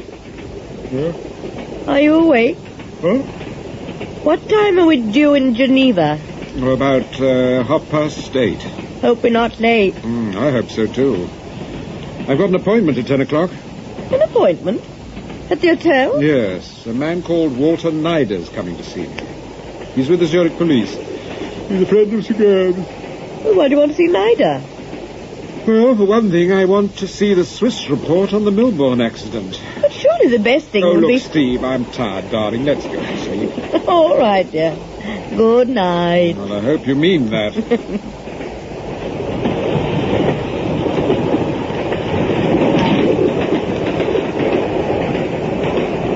Paul? Did you hear someone moaning? Yes, I did. Is it Danny? Oh. Did you hear that? Yes. Mind your head, I'm coming down. Where's my dressing gown? On that hook. Oh, yes. I won't be a minute. Danny, are you there? Danny, are you all right? Who is it? Paul Temple. Oh, what is it, Paul? Are you all right? Oh, yeah, I'm okay. Was that you we heard just now?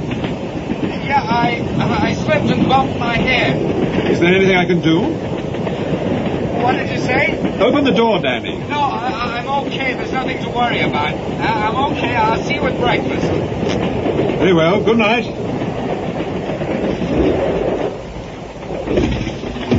What was the trouble? He said he slipped and bumped his head on something. Did you see him? No, he wouldn't open the door. Paul, a little while ago I heard angry voices. I'm sure one was Danny's, but I couldn't tell whose the other was. Well, I don't see what I can do. I can't force him to open his door if he doesn't want to. No, of course not. Just have to wait until morning.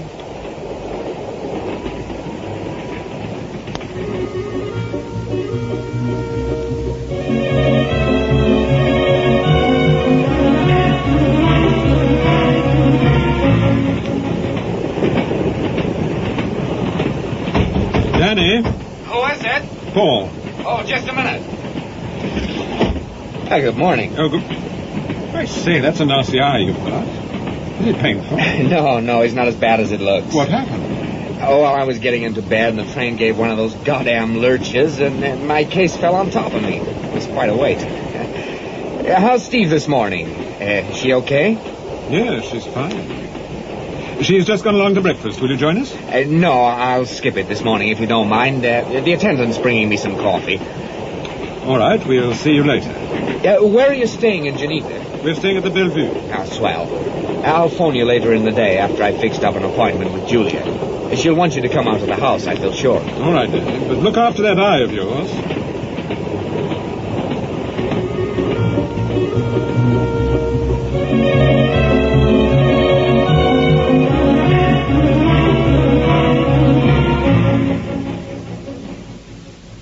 Have you finished unpacking, Steve? Yes, just about. Oh, good. Oh, we were lucky to get this room. Yes. It's lovely, isn't it? I love that view across the lake. Yeah. We'll go for a walk as soon as I have seen Walter Nida. Oh, I forgot about Nida. What time is he coming? He should be here any minute. Oh, don't you think that Danny Clayton looked a little uncomfortable this morning? I expect he felt it with that enormous bruise on his face. No, I don't mean that. I mean, he seemed, well, almost frightened to look you in the eye. He looked embarrassed. Yes, I know what you mean. I asked him about the arrangements, and he said he was going to phone you as soon as he got to Julia Carrington. Yes, we're supposed to be going out to her house this evening. This is probably Nida. Yes. Oh, hello, Mr. Nida. Come on in. Thank you. I don't think you've met my wife. No, I have not had that pleasure. How do you do, Mrs. Temple? How do you do, Nida? I've often heard Sir Graham Forbes speak of you, Mrs. Temple. Oh, Sir Graham and I are old friends. I saw him a couple of days ago. He's looking remarkably well. I'm delighted to hear it. Sir Graham told me that you are interested in the Milbourne accident, Mr. Temple. Yes. He thought perhaps I might be able to help you. If you will. Well, what can I do for you? I'd like to hear your version of the accident. What exactly happened? It's quite simple. Carl Milbourne stepped off the pavement without looking and was knocked down by a car. He caught his foot in the bumper and was dragged face downwards for a considerable distance. Oh, how dreadful. Yes, it was a very nasty accident, Mrs. Temple. But not, I assure you, the fault of the driver. The man was completely exonerated. And there was no question as to the identity of the dead man? None whatsoever. They established his identity beyond any doubt. Besides, Mrs. Milbourne and her brother, Mr. Lonsdale, both identified the body. Yes, but Mrs. Milbourne has since changed her mind. Changed her mind? Yes, she's now convinced that it wasn't her husband who was killed. But this is absurd, surely. Did she explain why she had changed her mind? Yes. Apparently her husband bought a hat from a shop in St. Moritz. His old one was posted back to London. Inside the lining of the hat was a note. Yes, it was in Carl Milbourne's handwriting and was written 2 days after the accident. And what did the note say? Well, as far as I remember, it said, "Please don't worry, have seen Randolph. Everything will be all right. We'll get in touch later." Ah, now I understand what you are doing in Switzerland, Mr. Temple. I take it you are going to St. Moritz to question the people in the hat shop. Yes, eventually. But I have another reason for being here. Oh? Julia Carrington wishes to see me. But not about the Milbourne affair, surely. No, it's something quite different.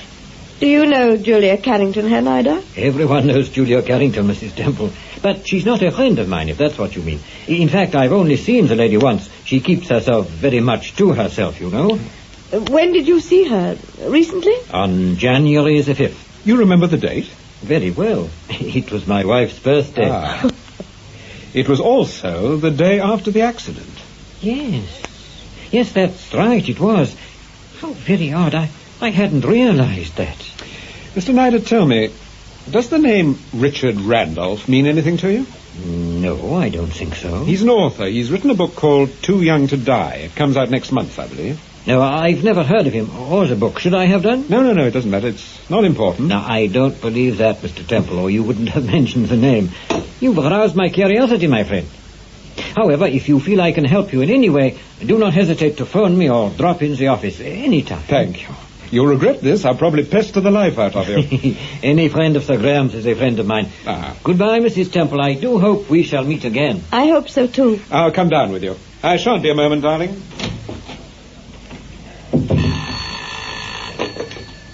Hello? Oh, Steve? Yes, who is that? Oh, this is Danny. Oh, hello. Can I have a word with Paul? He's not here just at the moment. Oh, well, would you tell him I've spoken to Julia and she'd be pleased if you'd both come out to the house this evening, around 6 o'clock. Oh, good. I'll pick you up at the hotel at about 5:30, okay? Yes, we'll be waiting for you. I'll see you then. Goodbye, Steve. Goodbye, Danny.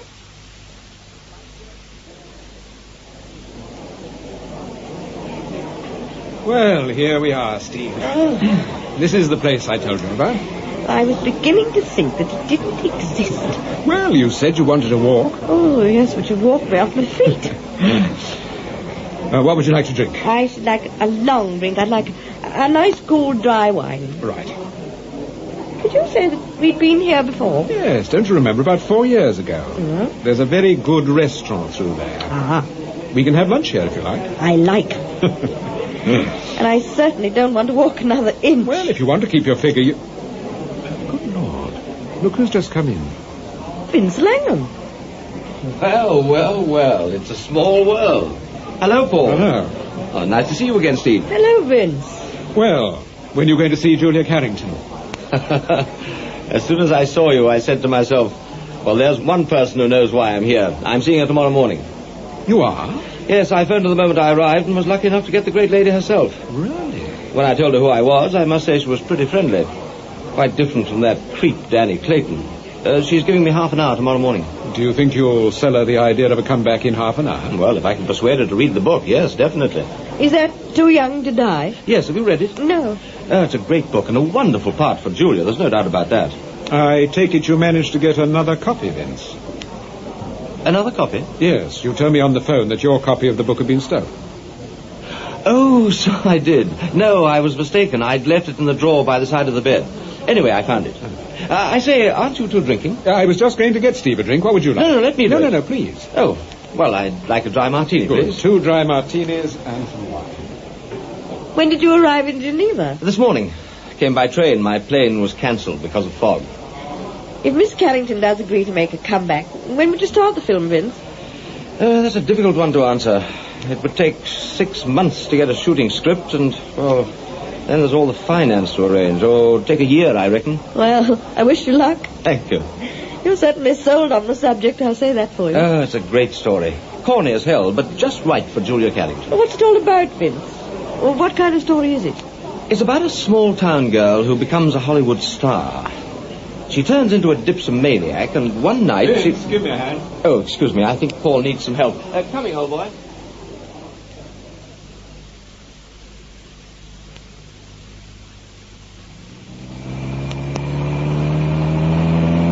Surely this isn't the main road. No, it's a shortcut. Looks a very dangerous road, right by the side of the lake like this. Oh, don't worry, folks. I know this road like the back of my hand. I must have driven along it 1,000 times. Was Miss Carrington surprised when she saw you? Oh, surprise? How do you mean? I mean, by your face, the bruise. Oh, yeah. She wondered what on earth had happened.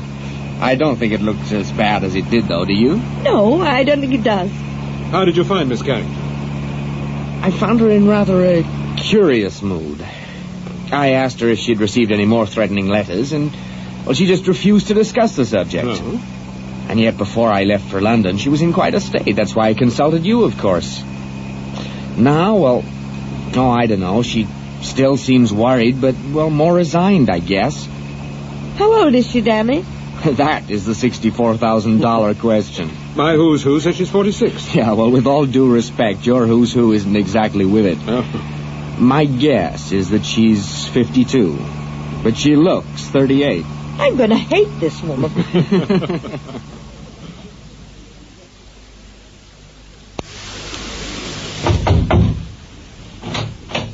We've arrived, Julia. Here's Mr. and Mrs. Temple. How very nice to see you both.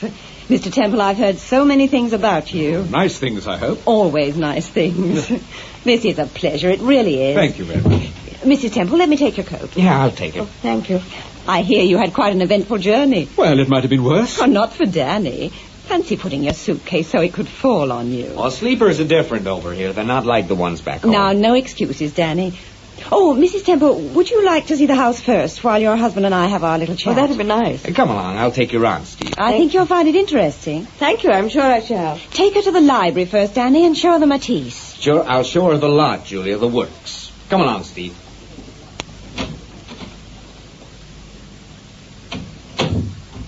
Mr. Temple, I owe you an apology, and I just don't know how to begin. An apology? Well, I sent Danny all the way over to London just to see you, and, well, as it turns out, it was quite unnecessary. Oh. I understood from Mr. Clayton that you'd received some particularly nasty letters and you were being threatened with blackmail. Yes, that's true, but, well, Danny does tend to exaggerate a little, that's the trouble. However, there's nothing for you to worry about, Mr. Temple. I'll pay you a fee, of course, and all your expenses. Miss Carrington, I'm not interested in the financial aspect of this affair, and I'm not worried. But I would like to know why you were worried in the first place, and why you thought of consulting me. I received several very unpleasant letters. Naturally, I was worried. I didn't know what to do. But yesterday morning, quite by accident, I discovered that the letters were written by a man who used to work for me. I threatened him with the police, and he came and apologized. Oh, it was as simple as that? Yes. I'm terribly sorry. I do feel guilty dragging you and your delightful wife all the way here. Oh, there's nothing for you to feel guilty about, Miss Carrington. We were coming to Switzerland anyway. Oh, I'm glad. You've set my mind at rest. I'm going to St. Moritz to make inquiries about a man called Carl Milborn. I expect you've heard of him. Milborn? He was killed in a car accident in Geneva. Oh, of course, I remember now. I read about it. The publisher, an Englishman. That's right. I understand he visited you just before he was killed. Yes, I believe he did, but I didn't see him. The poor man thought I was writing my memoirs. Oh, dear, the times I've had to contradict that ridiculous rumor. There's no truth in it. I wouldn't dream of putting pen to paper or voice to tape recorder or whatever it is one does these days. But it's no use, you know. I just can't convince people I really do want to be left alone. I'm always being pestered by newspapers and publishers and... Film people? Yes, they're the worst. They really are the worst. Then why do you bother to see them? I never see them. Danny takes care of all that nonsense for me. Oh. Will he take care of Vince Langham tomorrow morning? Vince Langham? Who's Vince Langham?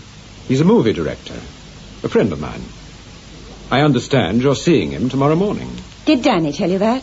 No, Langham did. What? He said he phoned you and you agreed to see him. He wants to talk to you about Too Young to Die. But this is nonsense. I haven't talked to a movie director in years. Too Young to Die? What is that, a play? A book. I've never heard of it. And I've never heard of Vince Langham, or whatever he calls himself. It is Vince Langham.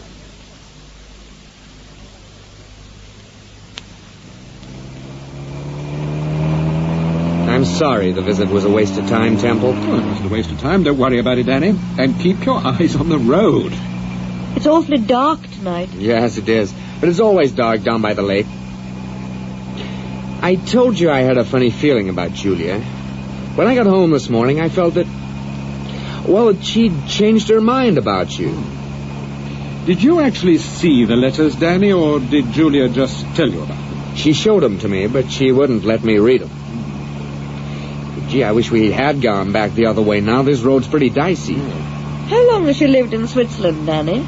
About 4 years. She originally bought a house in the south of France and then decided to... Hey, what's that light? Slow down. Is it a car? Yes, it is. A very large one. Slow down. Danny, be careful. For heaven's sake, get over. Look out, we're coming to a bridge. He's forcing you over. Danny! We're going over.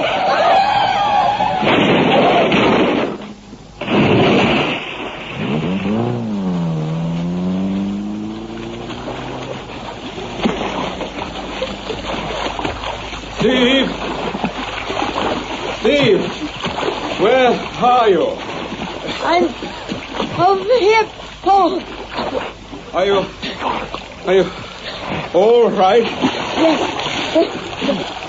Where's Danny? I don't know. Are you sure you're all right? Yes, but I'm freezing. I see the wall. I can see the bank. Just about 20 yards away. Paul! I can't swim! Where is he? He's hanging onto the car. You make for the bank, Steve. Yes. I'll get him. I can't swim! Paul! I'm coming, Danny. Hold on.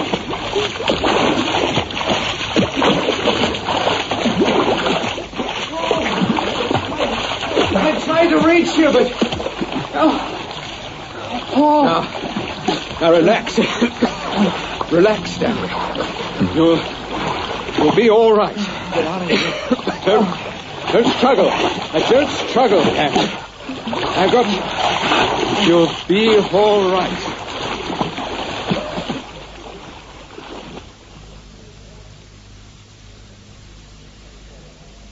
Well, Doctor? You have nothing to worry about, Mr. Temple. Your wife doesn't seem to have suffered any ill effects. Of course not, Paul. I'm perfectly all right. May I get up, Doctor? Yes, if you wish to, Mrs. Temple. Oh, tell me here, Nida, how did this accident happen? That's something we're trying to find out, Doctor.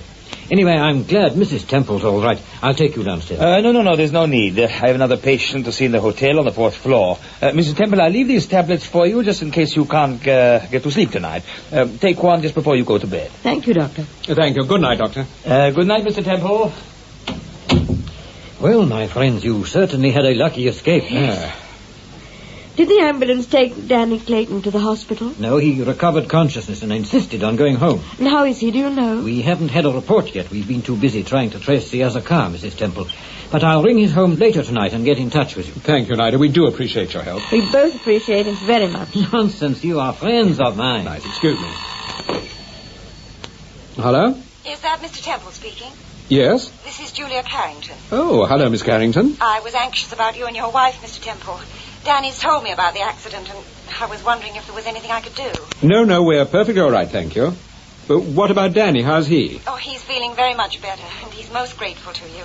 He'll phone you himself tomorrow morning and tell you just how grateful he is. No, I'm glad he's recovered. Give him my regards. I will indeed. Mr. Temple, I'd like to thank you, too. I'm terribly grateful. I just don't know what I'd do without Danny. Well, if you're so fond of him, Miss Carrington, do me a favour. Yes. Tell him to take swimming lessons. I'll teach him myself. Yes, do. Goodbye.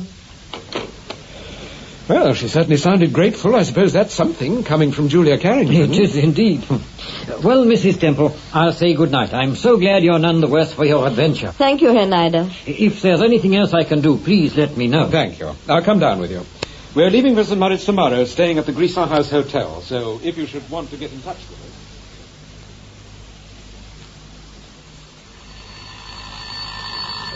Hello? Mrs. Temple? Yes? Hold the line, please. There's an outside call for you. Oh, who is it, Steve? I don't know. I've just picked it up. It's an outside call. Oh, all right, darling, I'll take it. Hello? Go ahead, please. Is that Mr. Temple? Yes, who is that? This is Margaret Milbourne. Oh, where are you speaking from, Mrs. Milbourne? I'm in Geneva. Geneva? Yes, I arrived this afternoon. Mr. Temple, I've got to see you. It's very important. Oh, very well. Do you want to come round here to my hotel, or shall I can't do that. I'm speaking from a phone box. It's in a restaurant called Chez Maurice. Oh, I know the Chez Maurice. It's opposite the Quai des Bergues. Yes, that's right. Please come here, Mr. Temple, straight away if you can. All right, I'll be there in 15 minutes.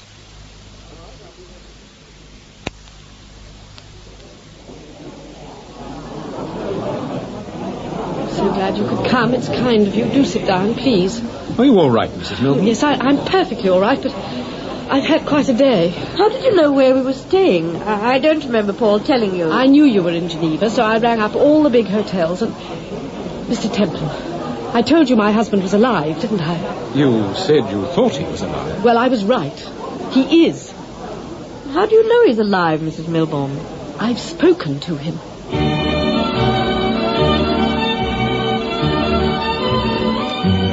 In the fourth episode of Paul Temple and the Geneva Mystery, Paul Temple was played by Peter Cook.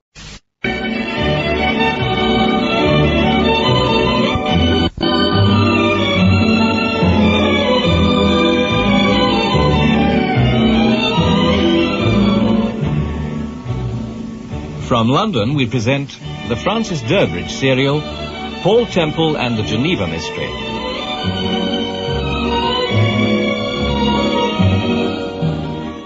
This first started. Mr. Temple, I told you my husband was alive, didn't I? You said you thought he was alive. Well, I was right. He is. How do you know he's alive, Mrs. Milburn? I've spoken to him. You've actually spoken to your husband? Yes, this morning in London. The telephone bell rang and the operator said there was a personal call for me from Geneva. It was Carl. Are you sure? I'm absolutely sure. He sounded tense and worried, but it was Carl. What did he say?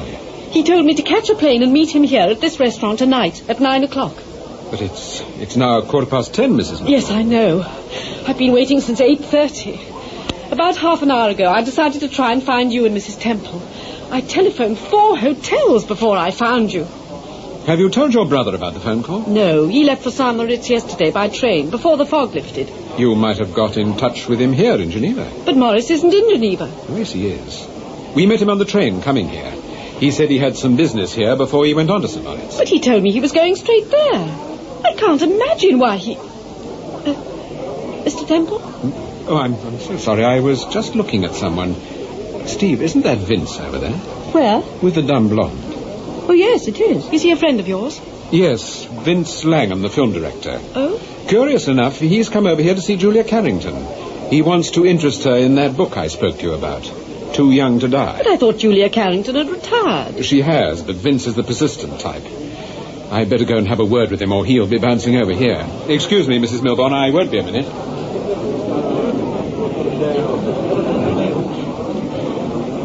Hello, Vince. Oh, hello, Paul. Is this what you call strictly business? I'm trying to get the local colour, old boy. Yes, I think you've got it. I can't introduce you. She doesn't speak a word of English. She doesn't have to. I came over to wish you luck with Julia Carrington tomorrow. I have a feeling you'll need it. What do you mean? I saw her this evening. She denies having spoken to you. What? I have a nasty feeling she won't see you tomorrow, Vince. Yes, that secretary of hers.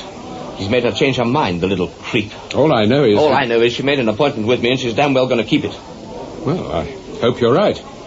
Good luck, Vince. Oh, I'm sorry. I didn't mean to shoot my mouth off like that. Well, thanks for the tip.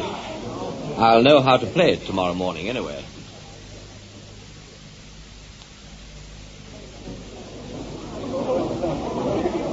Paul, it's after 12. Don't you think we ought to be making a move? Well, that's up to Mrs. Milburn. No, your wife's right, Mr. Temple. It's obvious Carl's not coming, or he'd have been here by now. Excuse me, madame. Are you Mrs. Milburn? Yes. You are wanted on the telephone, madame. Oh, who is it calling? The gentleman didn't give his name, sir. He's calling from Saint Moritz. Where can I take it? There's a box over there, madame. Oh, Mr. Temple, please come with me. Yes, of course. Wait here, Steve. Yes, all right. This way, madame.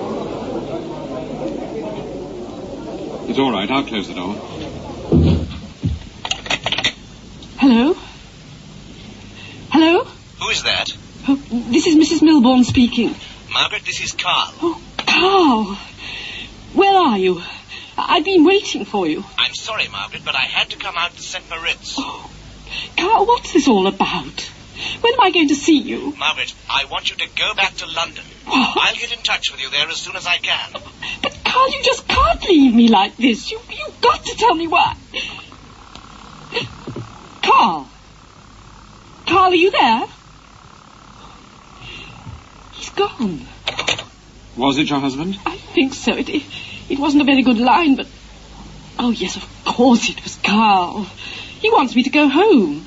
Are you going? Oh, I don't know. I just don't know what to do, Mr. Temple.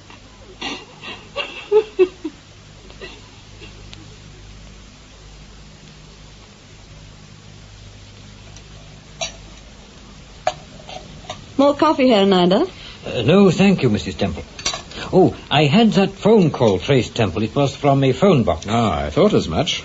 You know, I can hardly credit that Milborn is alive. After all, Mrs. Milborn and her brother identified the body. Yes, but it was badly disfigured. Even so.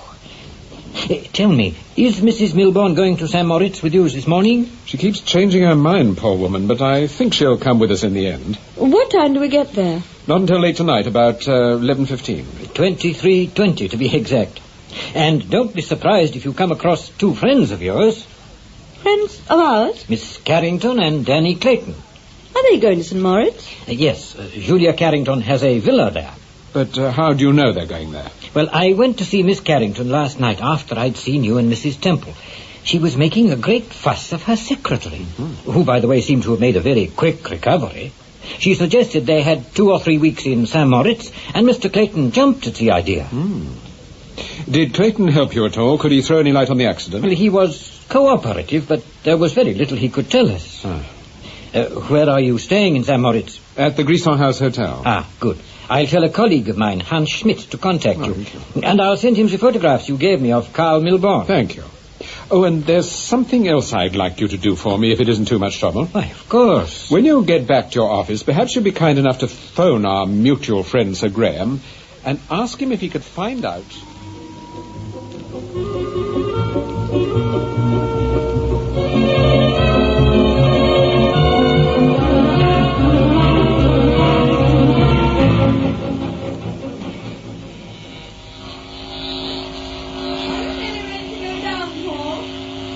Still shaving, Steve. I shan't be long.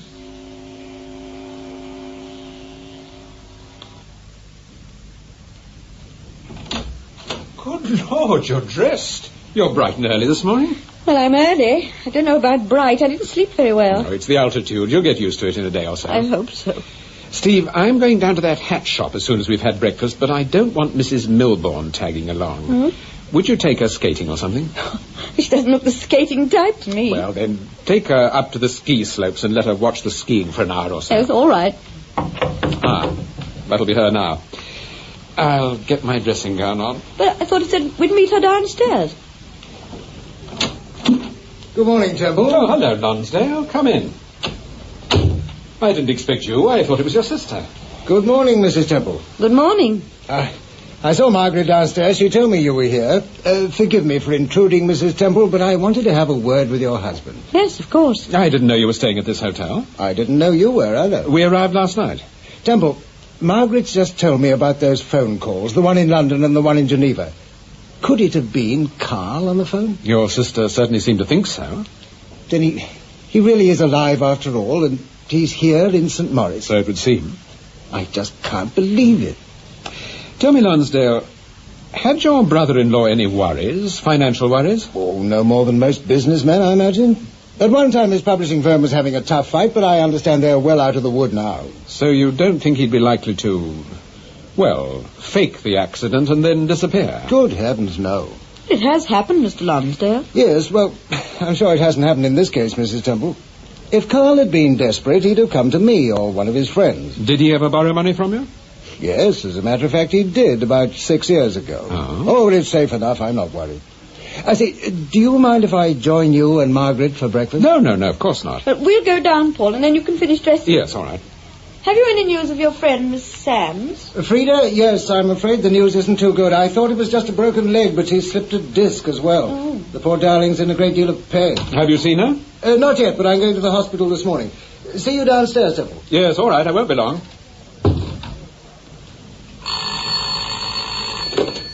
Hello? Paul? Speaking.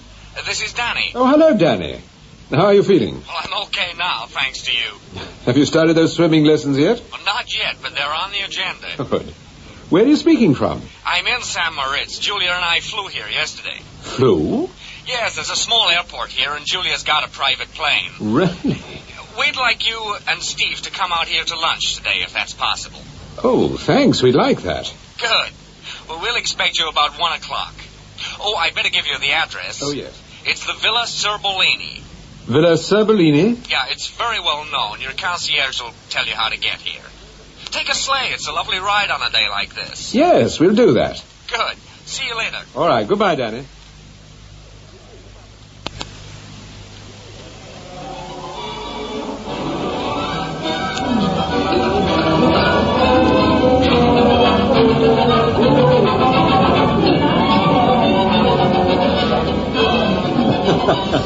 Right, Timothy, you've been holding out on me. I didn't know you could skate like that. Oh, let's sit down. I'm exhausted. Put this rug over you. Thank you. Well, did you go to the hat shop? Yes, but it's not just a hat shop. They sell everything. Clothes, sports equipment, the lot. The sort of place where you could spend a fortune. And do you know who was spending a fortune? No. Vince Langham. I didn't know he was in St. Moritz. I thought that he... Is he following us, or are we following him? That's exactly what Vince said. But what's he doing here, Paul? Juliet Carrington refused to see him in Geneva, so he followed her here. But let me tell you about the hat. I saw the manager of the shop, a pleasant little man called Kroner, and he invited me into his office. I'm delighted to meet you, Mr. Temple. Thank you. I've read several of your books. Oh, I'm glad you survived. Mr. Kroner, I'm making certain investigations, and I think you might be able to help me. I will if I can. About a month ago, a man named Carl Milbourne bought a hat from you and asked for his old hat to be posted back to his address in London. I have no knowledge of the transaction myself, but there's probably some record of it in the hat department. Do you think I could have a word with the assistant concerned? Unfortunately, that isn't possible, Mr. Temple. At that time, the assistant in the hat department was an Italian girl who has since left. Pity. But wait a moment. I'm beginning to recall the transaction now. The assistant came and asked me if it was possible to post your friend's hat to England. She asked me to have a word with him. I remember thinking the man looked ill and rather nervous. Mr. Kroner, I'd like you to take a look at these photographs. Certainly. Do you recognize the man? I see so many people. Yes, I'm sure, but perhaps... No, I'm sorry. I couldn't say for certain that this is the man. But wait a moment. As I remember it, your friend wasn't alone. He was with a party of people. Am I right? Well, it's possible, I suppose. You mean a large party? No, just a small group of tourists. They were all in the shop laughing and joking. Did you see them speak to him? That I can't remember. But I certainly had the impression that he was with... Thank you, Mr. Kroner. You've been extremely helpful. Not at all. Mr. Temple, is there anything I can show you while you're here? Well, that doesn't seem to have got you very far, Paul. On the contrary. You think that Carl Milbourne was with the party of people? I think it's possible that the man who bought the hat was trying to avoid attention by tacking himself on to a group of tourists. But Mrs. Milbourne's positive that it was her husband's hat, and that the note was written by him. Mrs. Milbourne's a very good actress, Steve. She always was. Are you suggesting... I'm not suggesting anything. Good Lord, it's 12:15. You'd better start changing. I've ordered a coucher for past. A coucher? Oh, by Timothy, you are ignorant. Sleigh, dear. Oh. Sleigh. Excuse me, sir. Mr. Temple? Mm-hmm. There's a telephone message for you, sir. Oh, thank you. Who's it from? Danny Clayton. The lunch is off. Oh, dear. Apparently Julia Carrington isn't well. Oh, and I was so looking forward to that sleigh ride. Well, we'll go for a ride anyway, and have lunch in Pontresina. Good, that's a wonderful idea. Oh, help me off with these skates, dear.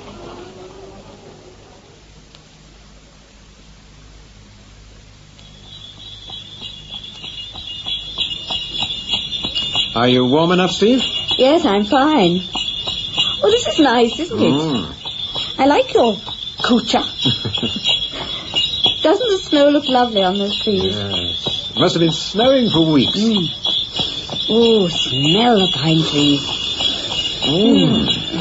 I'll remind you of this when we get back to foggy old London. There'll be no need to remind me. How long will it take us to get to Pontresina? Oh, you'd better ask Ferdy. He knows his horses better than I do. Ferdy? How long will it take us to Pontresina? Not very long, ma'am. I think about 20 minutes, 25, perhaps. The snow is very good. It is easy today. Good. Are you hungry? No, me. I'm always hungry.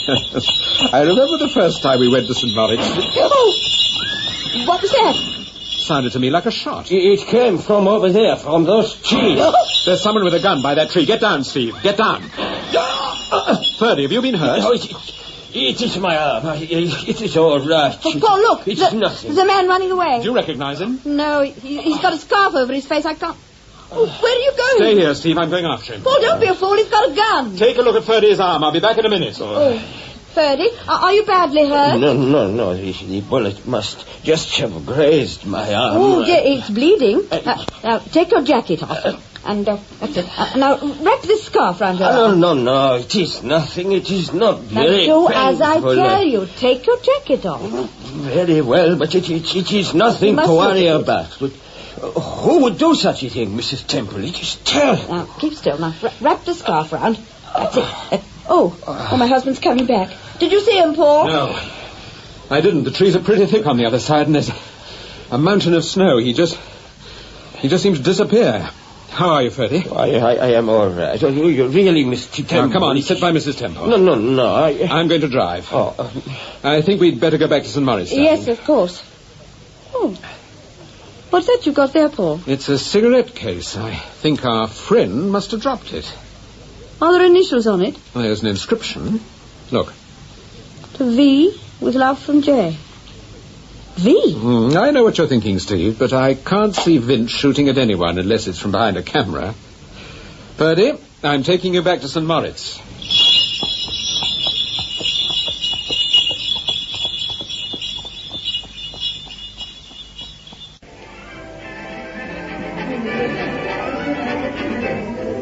Mrs. Temple?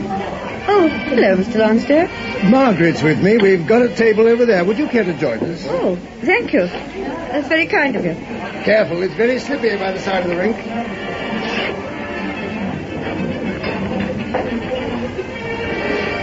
Oh, hello, Mrs. Temple. We saw you sitting on your own and we thought perhaps you'd like to join us. Thank you. You've been skating? Not this afternoon. I'm afraid I've been terribly lazy. Is your husband in the village? Yes, he had one or two things to do. Mrs. Milbourne? Yes? You are wanted on the telephone, madame. Shall I take it, Margaret? No, I'll take it. Is there a telephone down here? Yes, madame, there is a call box just inside the door on your left. Oh, thank you. I'll come with you, Margaret. No, there's no need, Morris. I'm afraid Margaret's feeling the strain. Yes. If I'd been at home, I'd have done my best to stop her from coming out here. But why? Because in spite of those telephone calls and in spite of what Margaret says... You don't believe Carl Milbourne is alive? Well, if he is, then who was the dead man? And why was he wearing Carl's clothes and carrying his papers? As the politicians say, that's a good question. They only say that when they know the answers. Do you know the answers, Mrs. Temple? No, I'm afraid I don't. But then I'm no politician. Carl was in Geneva on a perfectly straightforward business trip to see Julia Carrington. For the life of me, I fail to see why he should have become involved in all this mystery. Mrs. Temple, tell me, what does your husband make of it? I mean, what does he really think? He must have some idea by now of what's behind it all. I'm afraid, like most husbands, Paul doesn't always confide in me. I don't believe that. I'm afraid you are a politician after all. Oh, no. Oh, hello, here's Margaret. She certainly looks worried. Yes, she does. What is it, Margaret? It was a call from London. It's my housekeeper, Mrs. Rhodes. She's had an accident. Something went wrong with one of the fuses, and she tried to mend it, but unfortunately the silly woman... Is she badly hurt? Well, she's had a very nasty shock, I'm afraid. I'm going back, Morris. I'm leaving first thing tomorrow morning. Do you have to? Well, 10 to 1, there's nothing you can do when you get there. Well, there probably isn't, but I'll feel terribly guilty if I don't go back. You know best, my dear. Would you like some tea? Yes. Yes, I think I would. Mrs. Temple? Yes, thank you. Waiter. Kellner.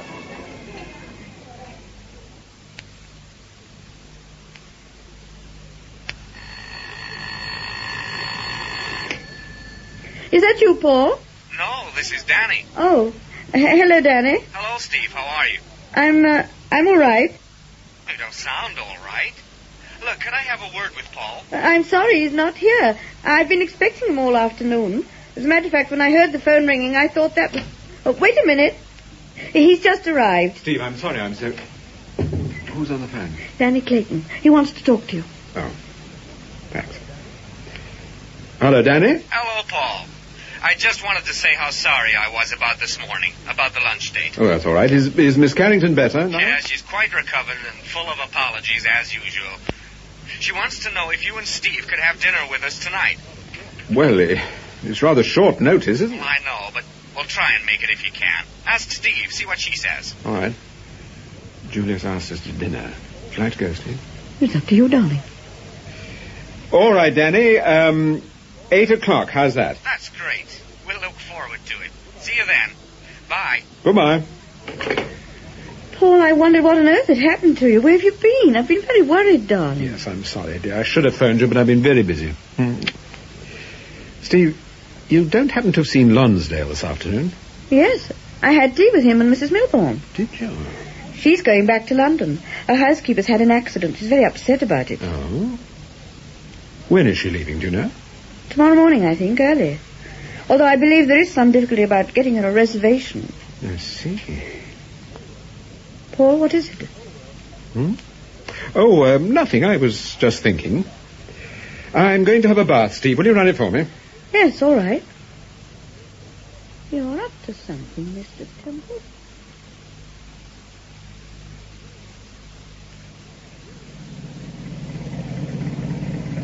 Ah, here you are at last. I went back for my shoes. I can't wear these boots in the house. Well, jump in then. I'll sit beside you. That's fine. How long will it take us? About 15 minutes, sir. Oh, then we're late, Steve. It's nearly 8 o'clock now.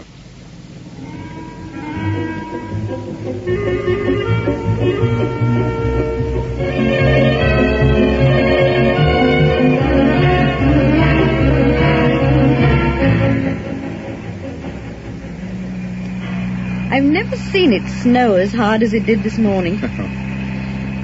We're just coming to the entrance of the Villa Sobolini, sir. It's over on the right. Oh, thank you. Oh, yes, I can see the gates.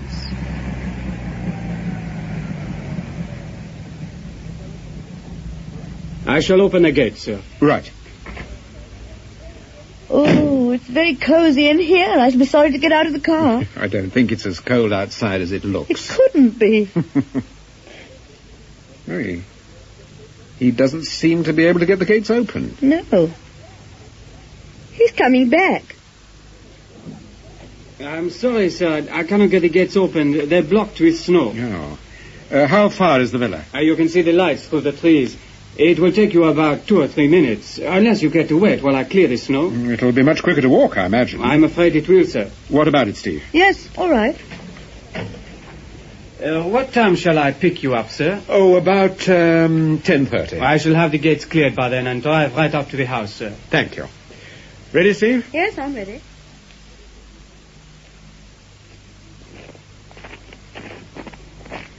The snow isn't too bad to walk on. Nice and crisp. It's a lovely night. Yes. What are you thinking about, Paul? Nothing, Steve. I was just thinking, that's all. What happened this afternoon? Well, I met a man called Schmidt. He's a colleague of Walter Nider's. We went back to his office and I made 1 or 2 phone calls. As a matter of fact, I spoke to Sir Graham. Sir Graham? Amongst other things, I wanted to know how Dolly Brazier was getting along. Oh, how is she? I'm glad to say she's going to be all right, but they're keeping her in hospital for a week or so. Has she made a statement yet? No, but Sir Graham seems to think that she will. Apparently, she asked to see me again yesterday, and... Steve, did you hear that? What was it? I could have sworn I heard someone calling. Listen. There you are. Wait, it sounds as if someone's hurt. Where's it coming from, Steve? I think it's over there, near those bushes. You stay here, darling, on the drive. Then if I need any help... No, I'm going with you. Well, then keep close behind me.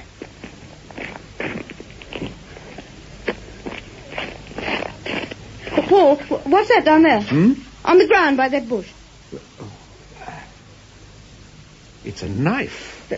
There's blood on it. Sounds as if... Wait a minute. Stay where you are, Steve.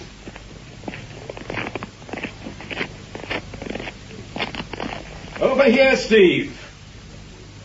And be careful, it's very slippery. Yeah, I found him. Look, he's almost buried underneath the snow. Who is it, Paul?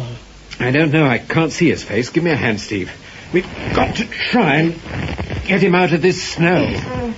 Now, if you push the snow over the other side, I'll try and lift his shoulders. That's it.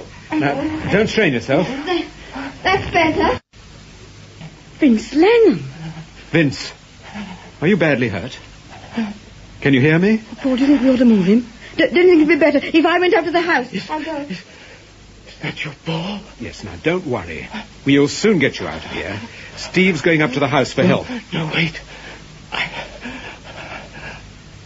I want to tell you something. What is it? What do you want to tell me? I want to tell you about Carl. Well, go on, Vince. This business first started with Carl Milbourne and... Yes? And too young to die.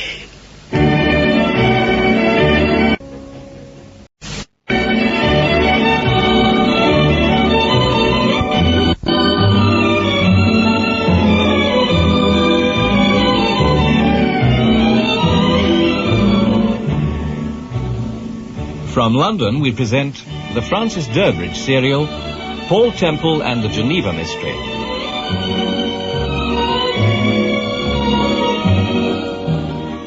This first started with Carl Milbourne and... Yes, Vince? And too young to die. You mean the novel by Richard Randolph? Yes. Paul... I wrote that book. What? I'm Richard Randolph. Paul, I don't think he realizes what he's saying. Yes, I do. I wrote that book and sent it to Carl Milbourne. He liked the book, and I told him how I got the idea for the story. Yes? It was while I was in Hollywood. I was doing a picture for... Steve, go up to the house and ask them to phone for a doctor. Yes, all right, Paul.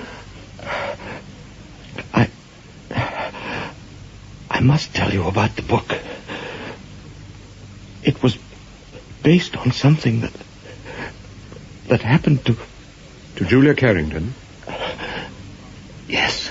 And you told Carl Milbourne about it? Yes. I see. Vince, what happened tonight? Did you really have an appointment with Julia? Yes.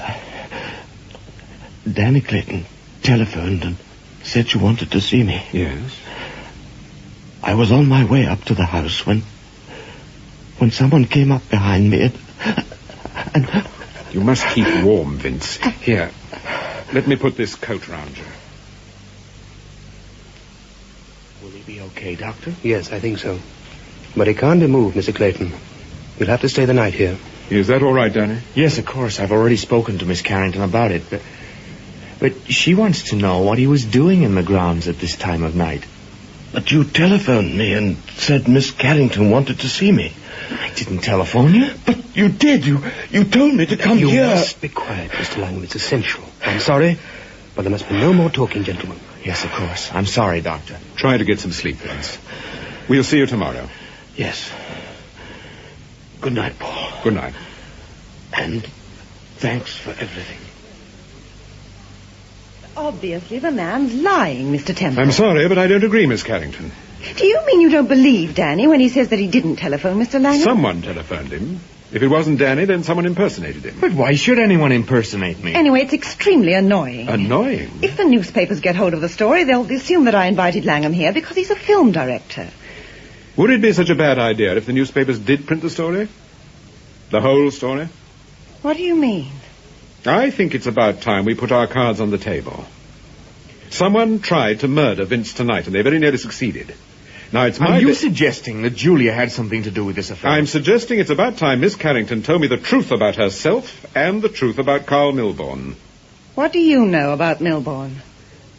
He was blackmailing you, wasn't he? Well, Miss Carrington? Yes, he was. He still is. Well, don't you think you'd better tell me about it? It started in Hollywood, didn't it? Yes, Many years ago when you were drinking heavily? yes. Oh, go on. I had a hideout in an apartment house in Santa Barbara. I used to go there by myself at weekends.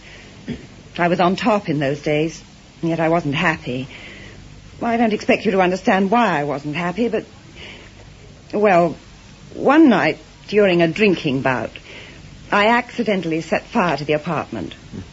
I escaped, but many people lost their lives that night, including Danny's mother and father. Go on, Miss Carrington. There was an inquiry, and I went to the head of the studio and told him the whole story. Naturally, I wanted to accept full responsibility for what had happened. But the studio wouldn't hear of it. We were halfway through a picture. And the only person who knew that I was in Santa Barbara the night of the fire was the manager of the apartment house. The studio paid him $40,000 to keep his mouth shut. Not only that, but they provided me with an alibi as well. It must have been a ghastly experience. Yes, it was, Mrs. Temple. Well, when Danny left college, I made up my mind to take care of him. Later, I retired and came to live in Europe. Then one day, Carl Milbourne came to see me. He showed me a manuscript of a novel called Too Young to Die. As soon as I read it, I knew that it was my life story. Yes. Randolph heard your story from the manager of the apartment house and based his novel on it. Milbourne told me he was Randolph and that... He told you he was Randolph? Yes, he was the author and owned all the rights in the book. Well, naturally, I asked him not to publish it. He agreed, subject to certain considerations. How much have you paid Carl Milbourne? Up to the time of the accident, about £40,000. £40,000? Yes. Were you relieved when you heard about the accident? I'm afraid I was. I thought that would be the end of the matter, but it wasn't. A short time after the accident, I had a phone call from Mrs. Milbourne. She said she felt convinced that her husband was still alive, and she asked me if I'd heard from him. And what did you say? I lied. I said I'd never even met her husband. Go on, Miss Carrington. About a week ago, I had a phone call from Carl Milbourne himself. He told me I had to make one more payment of $60,000. Did he tell you where to deliver the money? No, he simply told me to come to Samoritz and wait. He said he'd contact me here. And has he? No, not yet. I begged Julia to go to the police, but she wouldn't hear of it. Finally, I persuaded her to see you. Then at the very last moment, on the day you arrived... She funked it. Yes. Well, I haven't funked it now, Mr. Temple. I've told you the whole truth.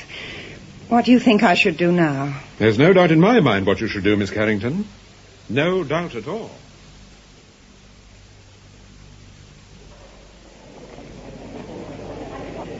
Oh, good evening, Mr. Temple. Good evening. I understand Mr. Lonsdale is a friend of yours. Well, yes, we know Mr. Lonsdale.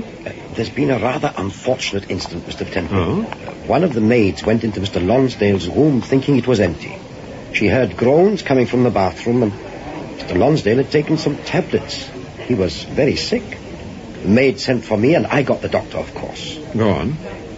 I noticed a letter on the bedside table addressed to Mrs. Milbourne, and I put it in my pocket. But as soon as Mr. Lonsdale recovered, he asked for it, and he tore it up immediately, Mr. Temple. The doctor thinks that Mr. Lonsdale attempted suicide. Have you told Mrs. Milbourne about this? No, it happened after she left, sir. Left? I thought she was leaving tomorrow morning. No, she left for Zurich this evening, sir. I see. How is Mr. Lonsdale now? Oh, he seems very much better. I thought you ought to know about this, Mr. Temple. Yes, of course. It's very kind of you. I'll go upstairs and have a word with him. Room... 32, sir. He's in the annex.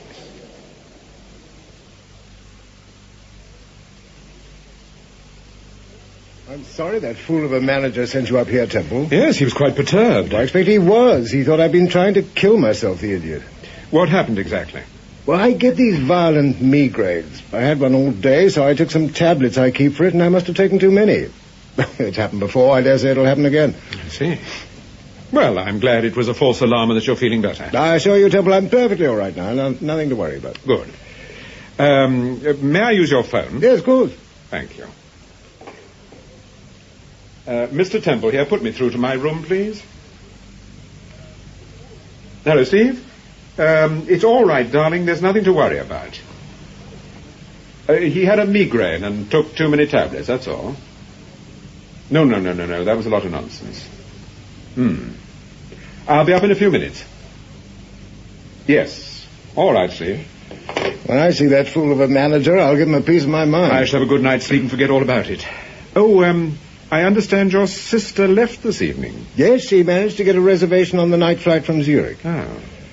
Well, good night, Lonsdale. If you should want anything in the night, just give me a ring. Thank you, Temple. That's very kind of you. Good night, then. Good night. Steve? I'm in the bathroom. I'll be with you in a second. Where's your mirror, darling? Mirror? Ah. It's on the dressing table. Ah, yes. Paul, what was the point of that phone call from Lonsdale's room? What are you doing with the mirror? There was a blotting pad on Lonsdale's desk that had been used recently, so I asked him if I could use the phone. Mm-hmm. I pocketed a piece of the blotter while I was talking to him. Oh, let me look. Well, it's rather smudgy. I can't read all of it. Dear Margaret, deeply... shocked, isn't it? Yeah, that's it, shocked. Deeply shocked by what you have told me, cannot become... involved. That's involved in this affair. What does he mean? What affair? Well, it could be the Milbourne affair, I suppose. Yes, but why should he write his sister a note like that? Surely he doesn't think that she's responsible for... Oh, Paul. You don't think Margaret Milbourne's the person behind all this? And now she's trying to involve her brother? Yes. Hence the note and suicide attempt? Yes.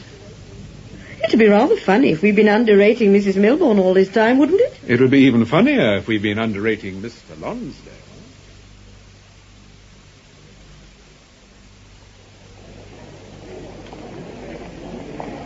Did you get your paper? Yes, yeah. We'll go into breakfast if you're ready. Oh, my tummy's been ready for the last half hour. Here's Lonsdale just coming out. Good morning. Morning. How are you feeling this morning, Mr. Lonsdale? Oh, I feel fine, thank you. I'm sorry about that spot of bother last night, Mrs. Temple. It must have given you quite a shock. Well, you look all right now, Lonsdale. Thank you. I'm just off to the hospital to see Miss Sands. Is she getting better? Yes, but it's a slow job, I'm afraid. Oh, by the way, Temple, I meant to ask you last night, have you heard any more from the police about Carl? No, nothing, I'm afraid. If there should be any development, I'll let you know, of course. Yes, do. Well, I won't keep you from your breakfast. Fine. Probably see you at lunch. Yes, of course. Goodbye, Mrs. Temple. Goodbye. Mr. Temple? Yes? You're wanted on the telephone, sir. Oh, thank you very much. Here's the paper, Steve. Thank you. I'll see you at the table. Yes, all right. This way, sir.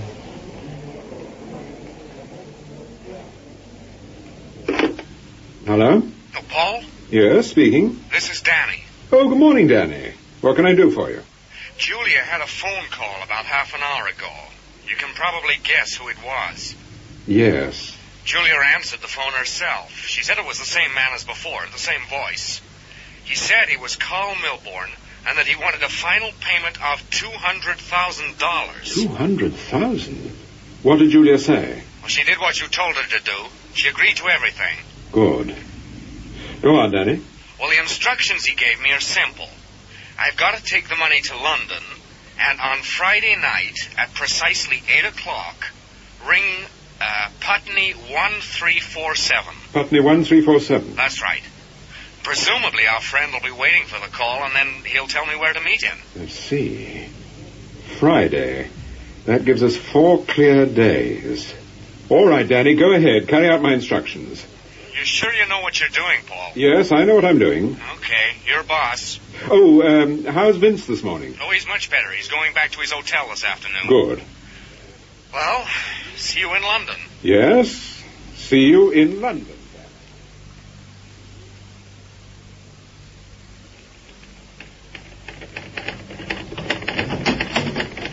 Excuse me, sir. Oh, yes, what is it, Charlie? Inspector Lloyd's arrived, sir. Oh, good, show him in. This way, if you please, sir. Hello, Temple. Nice to see you again. Ah, thank you, Inspector. Charlie, bring us some coffee. Not for me, thank you. I'm in rather a hurry. Oh, all right, Charlie. We've traced that number for you. It's a call box on Putney Heath. A call box? Yes. I've arranged to have the box kept under observation from midday on Friday. When Mr. Clayton makes his call, it'll be recorded. Thank you, Inspector. Incidentally, we've seen Mr. Clayton. He's staying at the Savoy and seems quite anxious to cooperate. Good. Well, I'll be off. I just wanted you to know that everything was under control. We'll be in touch with you later.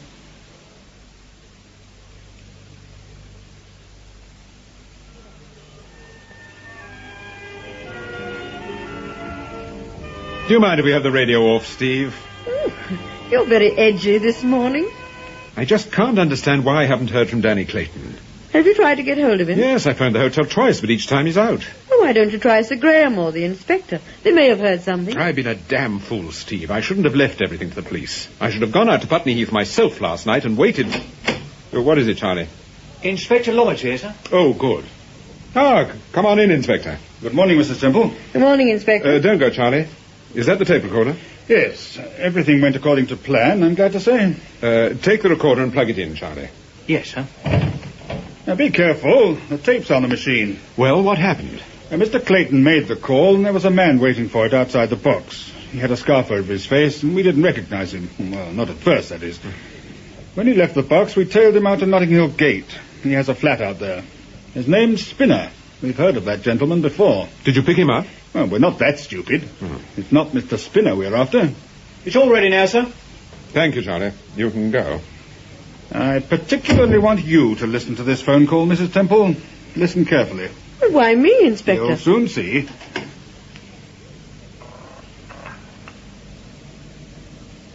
that Putney 1347? Mr. Clayton? Yes. You got the money? Yeah, I've got the money. What do you want me to do? Now listen carefully. Put the money in a case and take it to the Carlos Club in Meldon Square. What, now tonight? No, tomorrow night. Any time after 11. Leave the case with the cloakroom attendant. Give the man £1 and tell him someone called Leslie will pick it up later. Someone called Leslie? That's right. Carlos Club, Meldon Square, tomorrow night. Have you got that? Yeah, I've got it. You're sure? Yes, I'm sure. Okay, that's all, Mr. Clayton. Good night. But I know that voice. I know that man's voice. I was hoping you'd say that, Mrs. Temple. It's the man who bought the car here. Do you remember, Paul? He said his name was Stone, and you told him to bring the car. That's right, Mrs. Temple. Well, Stone, or Spinner, as he now calls himself, is obviously working for someone called Leslie. That's just a cover-up name for... Inspector, tell me about the Carlos Club, do you know it? Yes, it's been open about 6 months. A perfectly respectable club as far as these places go. Who owns it? Well, I think it's a syndicate of some kind. I take it you're watching the place, Inspector? Well, naturally. It's under close observation. There'll be a cordon round the club from 8 o'clock onwards. Good. Perhaps you'd care to join us this evening. Oh, just you try and stop us, Inspector.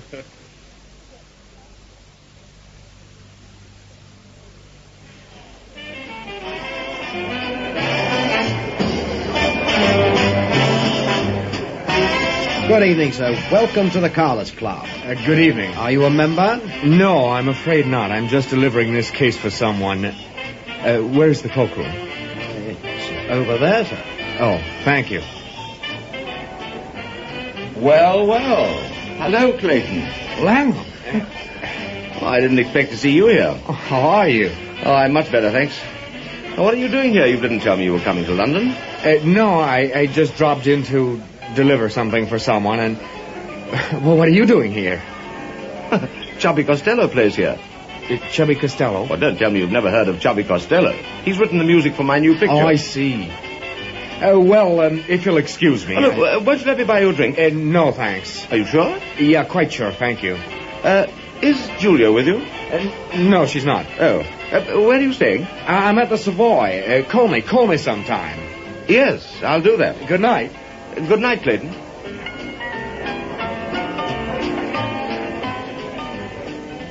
Good evening, sir. Good evening. I want to leave this case with you. Someone called Leslie will pick it up later this evening. A gentleman, I presume, sir. Yes, I imagine so. And here we are. This is for you. Oh, thank you, sir. Thank you very much.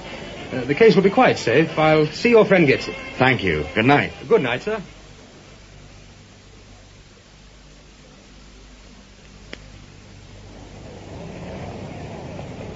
I must say, everything seems perfectly normal. I can't even see a police car. No, you're not supposed to.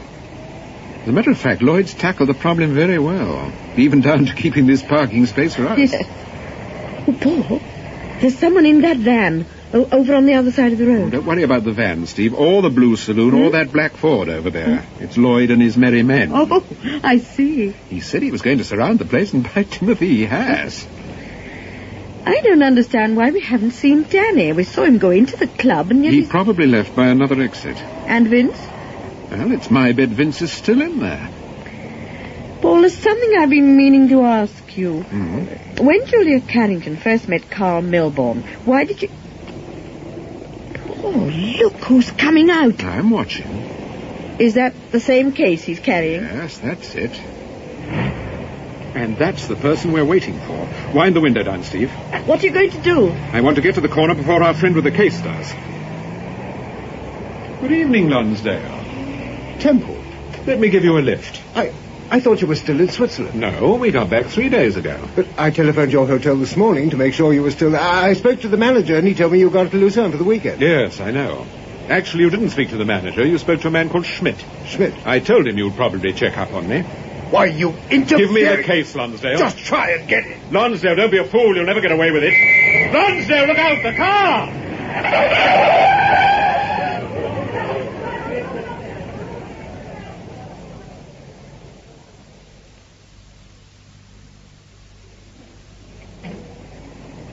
How is he, Sergeant? I don't know, sir. The inspector's with him at the moment. Well, he ran straight into us, just as we were accelerating. I tried to stop him. Yeah, I know you did, sir. Anyway, the ambulance will be here any minute now. Oh, here's the inspector. Oh, good evening, Inspector. Is he badly hurt? I'm afraid he's dead.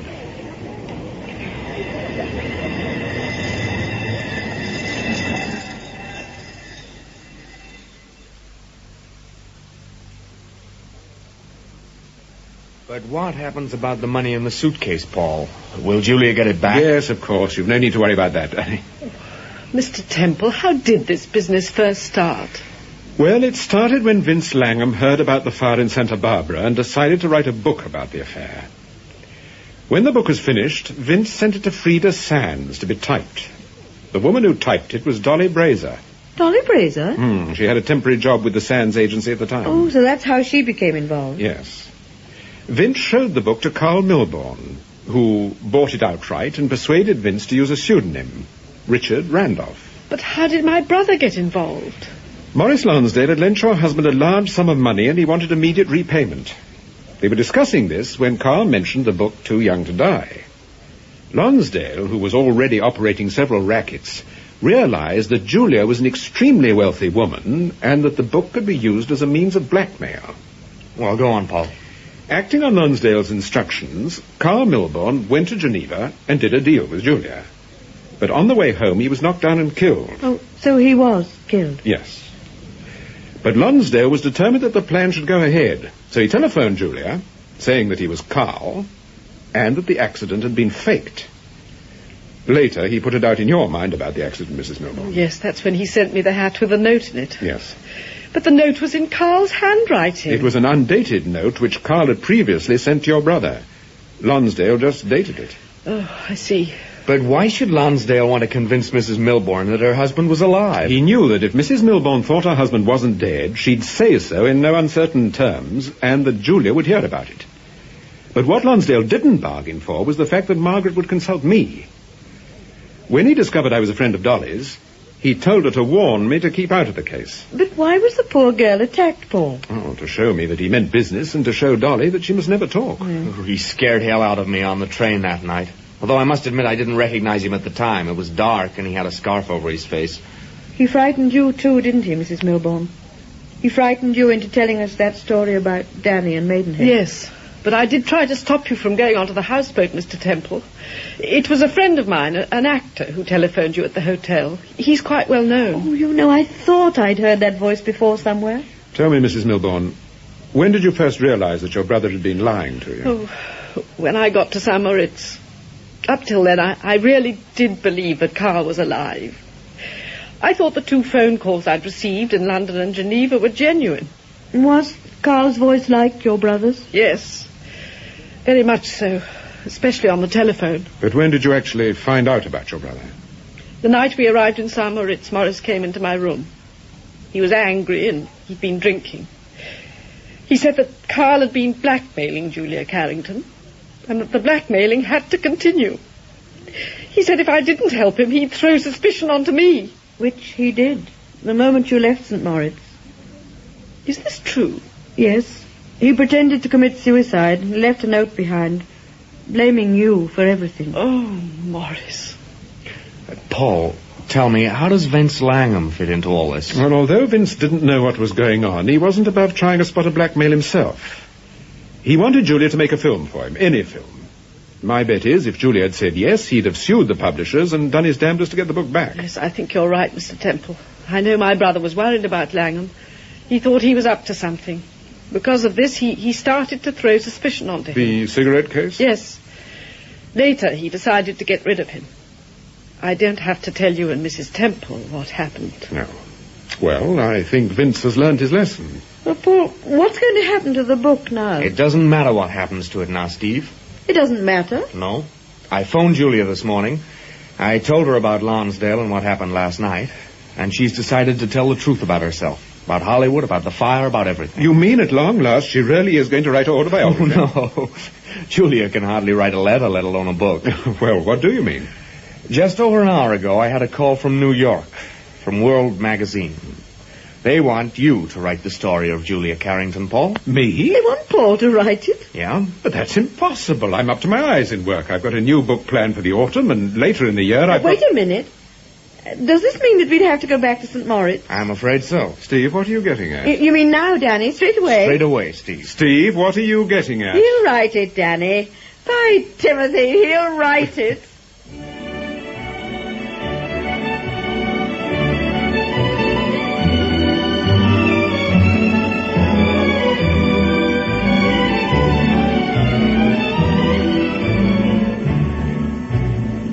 In the final episode of Paul Temple and the Geneva Mystery, the part of Margaret Milbourne... Carl is alive, Mr. Temple. I've spoken to him. ...was played by Isabel Dean. Danny Clayton... I work for Julia Carrington. I'm her confidential secretary, amongst other things. ...by Nigel Graham. Vince Langham... I wrote that book. I'm Richard Randolph. ...by Simon Lack. Julia Carrington... As soon as I read it, I knew that it was my life story. ...by Polly Murch. Inspector Lloyd... Well, of course we didn't pick him up. We're not that stupid. ...by Wilfred Carter. Charlie... She was in a bit of a tisser, so I put her in the study. ...by John Baddeley. Maurice Lonsdale... He thought I'd been trying to kill myself, the idiot. ...by Patrick Barr. Steve...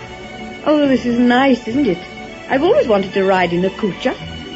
...by Marjorie Westbury. And Paul Temple... Don't you think you better tell the whole story, Miss Carrington? ...was played by Peter Cook. The Paul Temple serials are written by Francis Durbridge and produced for the BBC by Martin C. Webster.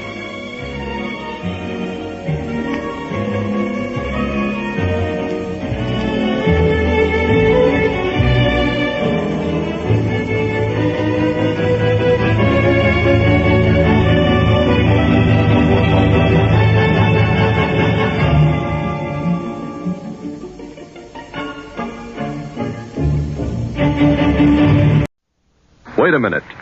Have you heard the strange tales of the Whistler?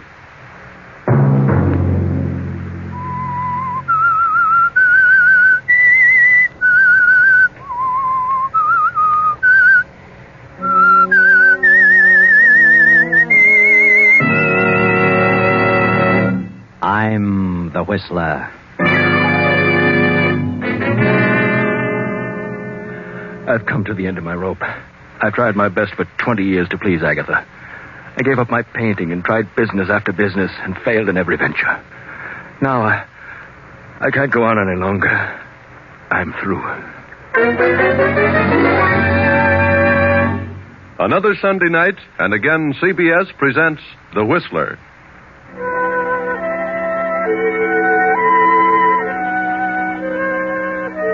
I, the Whistler, know many things, for I walk by night. I know many strange tales, many secrets hidden in the hearts of men and women who have stepped into the shadows. And so I tell you tonight the amazing story of the alibi.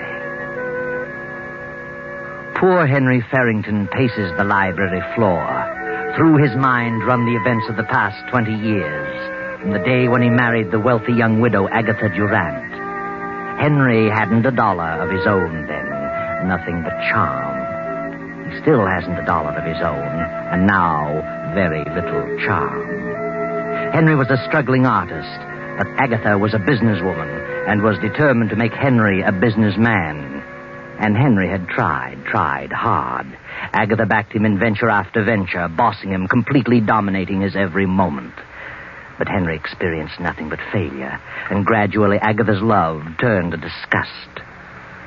And now, 20 years later, his artistic talent long since vanished, he realizes what a wreck Agatha has made of him. What are you doing in here, Henry? Morning, Agatha. I said, what are you doing? Why, I'm just thinking. That's what I thought. What are you doing with the lights on in the daytime? Why, it's cloudy this morning. A bit dull in here. You don't need lights to think. Turn them out. Yes, Agatha. Are you going to do nothing but mope around again today? What do you want me to do? Do you know what day this is? Why, no. What day is it? Perhaps I've forgotten. You'd forget your head if it weren't tied down. It's the 1st of the month. You go into town and collect the rent on the store buildings. Very well, Agatha. Shall I deposit it in the bank? No. Bring it back here. And hang on to it. You lost it last time. Or so you said. I did lose it. You need a nursemaid to follow your every move. You've done a pretty good job of it. Did you order the garden hose yesterday? No, I forgot it. I had a lot on my mind. Yeah? What's bothering you now? Well, I've got a chance to get in on a pretty good deal. I need some money. What kind of a deal? Well, it's an oil lease deal. Who with? Why, Joe Hammond. A 50-50 proposition. Joe Hammond? You know better than to talk to me about Joe Hammond. He's done pretty well. Yes, for himself. Double-crossed everybody he ever came in contact with. He's a good lawyer. You mean he was? Good thing I caught up with him and had him disbarred. He'd have stolen every dime I have. It only takes $2,000. $2,000? Add up all the thousands I've given you to put over business deals, and you'd have a fortune. You haven't an ounce of business sense in your whole body. I never said I had. That was your idea. You started me on my business career, and you can take the consequences. What do you mean by that? I'm going in on that deal. I need $2,000. And one way or another, I'm going to get it. I wish I knew what you mean. You'll know later. Where are you going? Into town to collect the rents. You better bring it back with you. I will, Agatha. I'll bring the rent and... And what? And the hose. Of course. Good morning, Agatha. Threatening me. Well, I'll soon fix him. Agatha stands staring after him. Terrible thoughts race through her mind. Thoughts of fear, disgust, hatred, money, death, revenge. Her head begins to whirl. She can scarcely breathe. Her eyes bulge in terror. And she clutches at her heart, her throat. Higgins!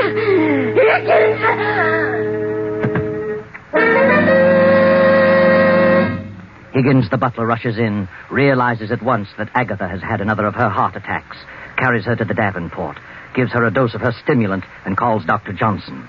I heard her call to me, but she was unconscious when I reached her, Dr. Johnson. I gave her some of her heart medicine. And I don't remember her having one of these attacks for several months, Higgins. She's had one a week for the last 4 or 5 weeks, Doctor. Oh, dear. Well, she'll pull out of it in a few minutes. Her heart's in a terrible condition. She's been under some extreme emotional strain. Oh, yes. She's coming round now. Morning, Agatha. Oh, what are you doing here? Well, you haven't been eating enough apples. Who sent for you? What's happened? Why, well, ma'am, you had another attack. I called Dr. Johnson. Attack? Nonsense. No, it isn't nonsense, Agatha. You've had one of the worst attacks you've ever had. No. Believe me, if you don't drop all this business worry and control your temper, well, you won't have many more. Oh, bosh. Tell me, what brought this on, Agatha? Some deal turn out badly? Lose little money someplace? No, I didn't. Well, all right, Agatha. But I'm warning you, you'd better slow down, forget business, and control that temper. Do you realize what your blood pressure is? No, and I don't care. Oh, dear. Henry must have pulled a dilly. Who said anything about Henry? Oh, no. Take it easy, Agatha. You know, you're your own worst enemy. Well, I'll be running along. Good. Plenty of rest and quiet, and no temper. Goodbye, Agatha. Goodbye.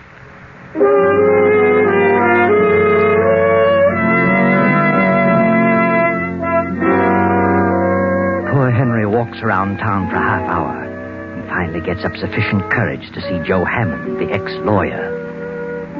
Well, Henry, have you got the 2,000? Well, no, that is not exactly, Joe. When will you have it?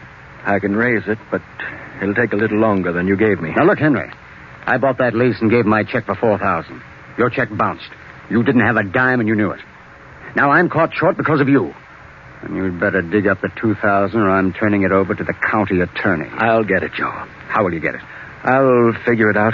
Did you ask your wife? Yes. But she refused when I told her it was a deal with you. Oh, you're a sap, Henry. You know she hates me. I've told her she was all wrong about you. I couldn't stand to be around a woman like that. Sometimes I can hardly stand it myself. I'd kill her. What did you say? I said I'd feed her ground glass. She's done enough to me. And if I had to put up with her as you have, well, I'd do something about it. What would you do, Joe? I'd wring her neck. I can't stand a bossy woman. You'd kill her, would you? Oh, well, I was just speaking figuratively.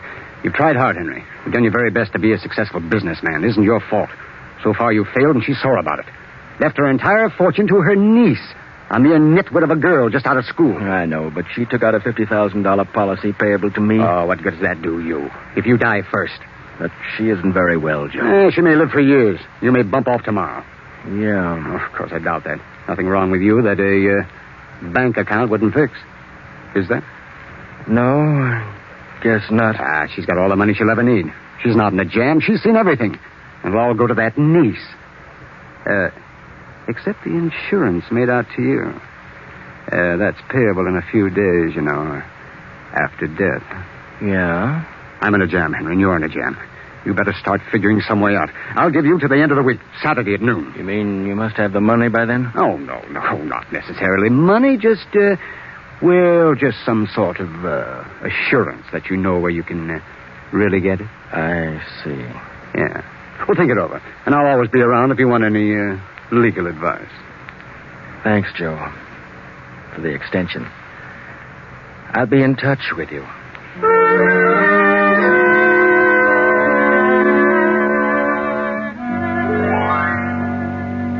Agatha is in her room now, sleeping. Her niece has come home from college, having graduated, and brings with her a young man. The two young people are waiting for the aunt to wake up. Well, believe me, Janet, this is certainly a swell place. I had no idea it was like this. I thought you'd like it, Grant. I've never lived in a house with more than 6 rooms. This place must have at least 15. More than that, darling. Mm-hmm. Your Aunt Agatha certainly must have a lot of money to be able to keep a place like this. She has. She has more than she knows what to do with. What'd the butler say happened to her? Oh, she had another attack. It's her heart. She has a terrible temper and pays no attention to the doctor's warnings about getting excited. According to Higgins, the doctor said he doubted if she could stand another like the one today. Must be in pretty bad shape. Do you think she'll like me, Janet? Why shouldn't she? I do. Oh, I warn you, she's a sour face and grouchy. But don't let her upset you. She'll get used to you. I love you very much, Grant. That's all that really matters. I love you, Janet. More than anything in the world. Your aunt will see you now, Miss Janet. Thanks. Come along, Grant. Right. You wait outside the door. I want to talk to her first. I'll try to get her in a good humor.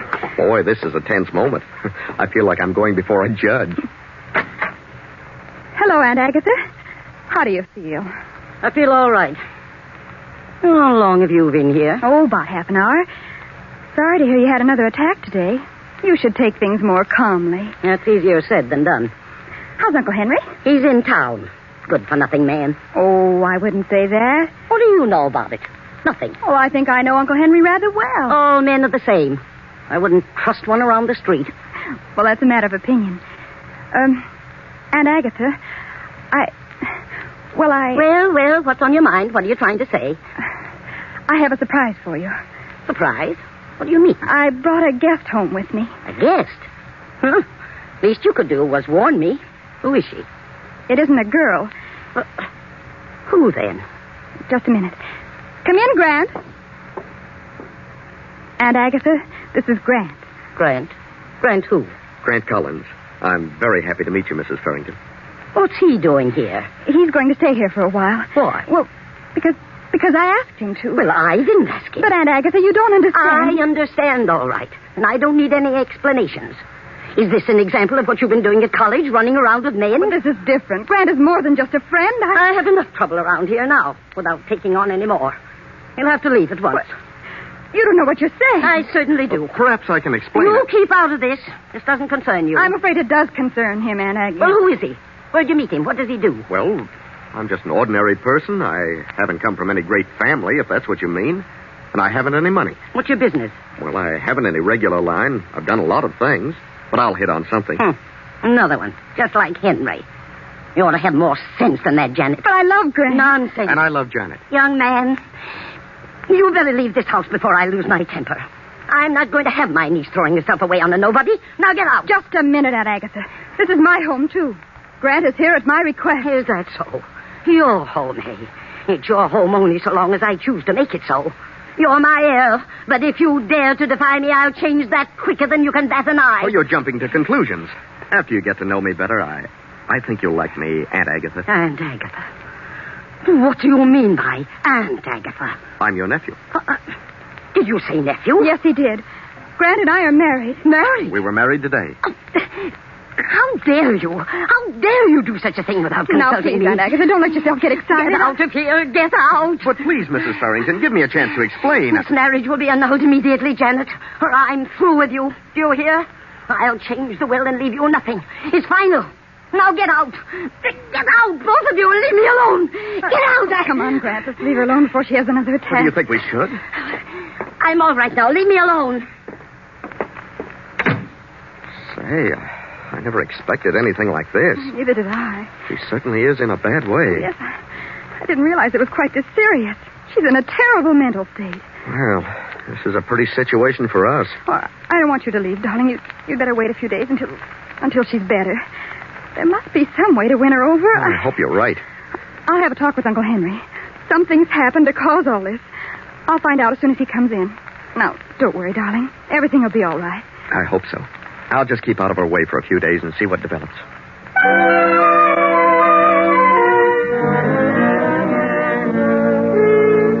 Now, long after dinner, Uncle Henry sits alone in the library, deeply lost in thought. On the desk before him is a small calibered revolver. His fingers toy with the weapon. And as the door opens, he slips the gun into his desk drawer. Janet closes the door and steps into the room. Uncle Henry? Huh? Oh, come in, Janet. I wanted to talk with you alone. Talk with me? Very well. What is your opinion of Grant? Why, I like him. Fine boy. Do you suppose it would do any good if you talked to Aunt Agatha? Aye. You know as well as I do how she feels about me. And in her eyes, Grant is an exact counterpart of me. She thinks it's the same situation over again. And she's determined that you won't have to put up with a failure as she did with me. But how does she know he'll be a failure? I'm her yardstick for all men without means. What happened today to cause the heart attack? Her violent temper. But there must have been a reason. Yes, Janet, there was. I had a deal on, and I needed $2,000. She flew into a rage and had the attack after I left the house. What on earth are we going to do about her? I don't know, Janet. As for me, well, I've come to the end of my rope. I've tried my best for 20 years to please her. Now, well, I just can't go on any longer. I'm through. What do you mean? Just that. There's nothing left for me now. I'm too old to try anything new. Too old to go back to my painting, and Agatha is becoming more resentful every day. I'm licked. Uncle Henry, are you trying to tell me that That you're planning something? Planning something, my dear? What do you mean? You mustn't, Uncle Henry. Regardless of how you feel, there's still much to live for. Is there? You've always been so kind and good to me. I just couldn't stand it if you were... No, please, darling. I'm much older than you are. Well, I just see things differently, that's all. And it's been terrible lonely in this house since you've been gone. Now it'll become lonelier and lonelier, filled with hatred and greed and resentment, and I couldn't stand it. Promise me you won't do anything foolish. Janet, whatever I do will be for the best. Please believe me. Everything will come out for the best.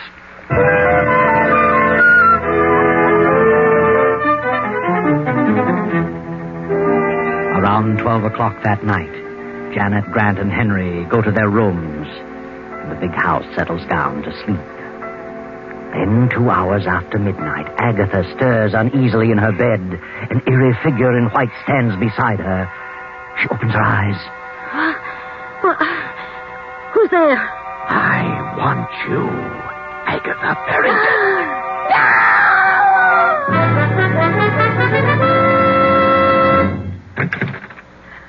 Aunt Agatha! Good heavens. Brian, Uncle Henry, hurry! What's happened? I heard a scream. Janet, what was it? There's the medicine.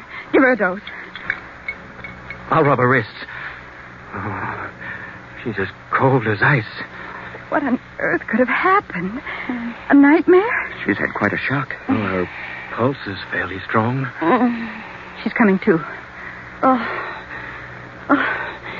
What happened? Well, you screamed. You had fainted when we got here. Yes. There was someone in this room. I saw it. Saw what? I don't know what it was. It was a figure in white. Auntie, you must have had a nightmare. Maybe so. It could have been a nightmare, but it seemed so real. Look. The window to the balcony is open. Did you open it, Aunt Agatha? No, I never keep it open. Look outside, Grant. You mean it might have been a burglar? My diamonds. It could have been a burglar. And your scream frightened him away. Look in the box in the drawer. I did. They're all here. Not a sign of anyone outside. Do you feel better now? What's happened, ma'am? Anything wrong? No, Higgins, nothing's wrong. Go back to bed, all of you. I'll be all right. And lock that balcony window.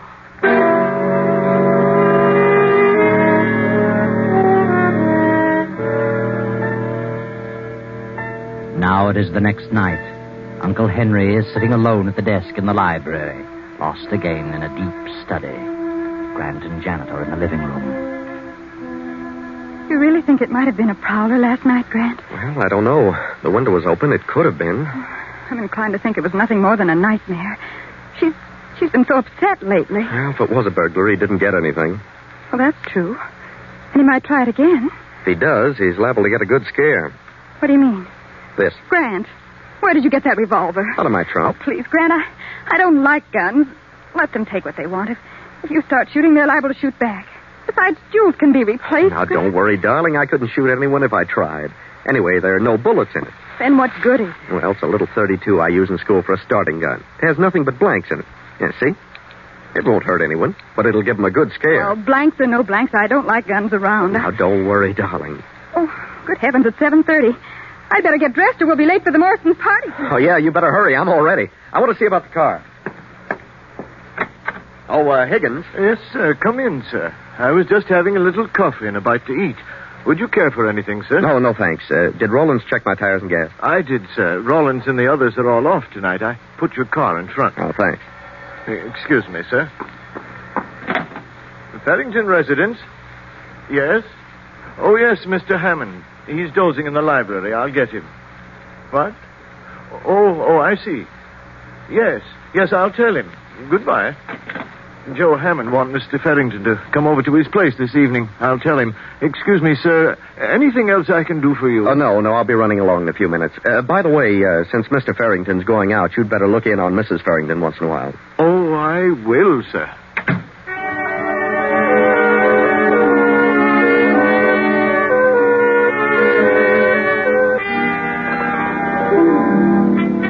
So Grant and Janet drive to the Morrisons' estate to attend a charity lawn party. And Henry goes to talk things over with Joe Hammond, the ex-lawyer who holds Henry's bad check. Then, toward midnight, the lawn party breaks up and Grant and Janet return home. Well, that was a wonderful party, Grant. I never saw so many people. Friends I haven't seen for 4 years. I was thrilled to death. Yes, it was quite an affair. I wonder how much they raised. Good many thousands, I imagine. And did that red-headed gal sell war bonds? I'll run up and see how Aunt Agatha is. I'll be right down. Right. I think I'll have a nightcap. Want one? No, thanks. Hello, Grant. Oh, hello. Party over already? Yeah, big affair. Had a great time. I got to talking business with Joe Hammond, and first thing I knew, it was almost midnight. Grant, call Dr. Johnson. What? Janet, what is it? Aunt Agatha. Come quickly, Uncle Henry. Call Dr. Johnson, Grant. You can't get him, call the emergency hospital. Get a police ambulance.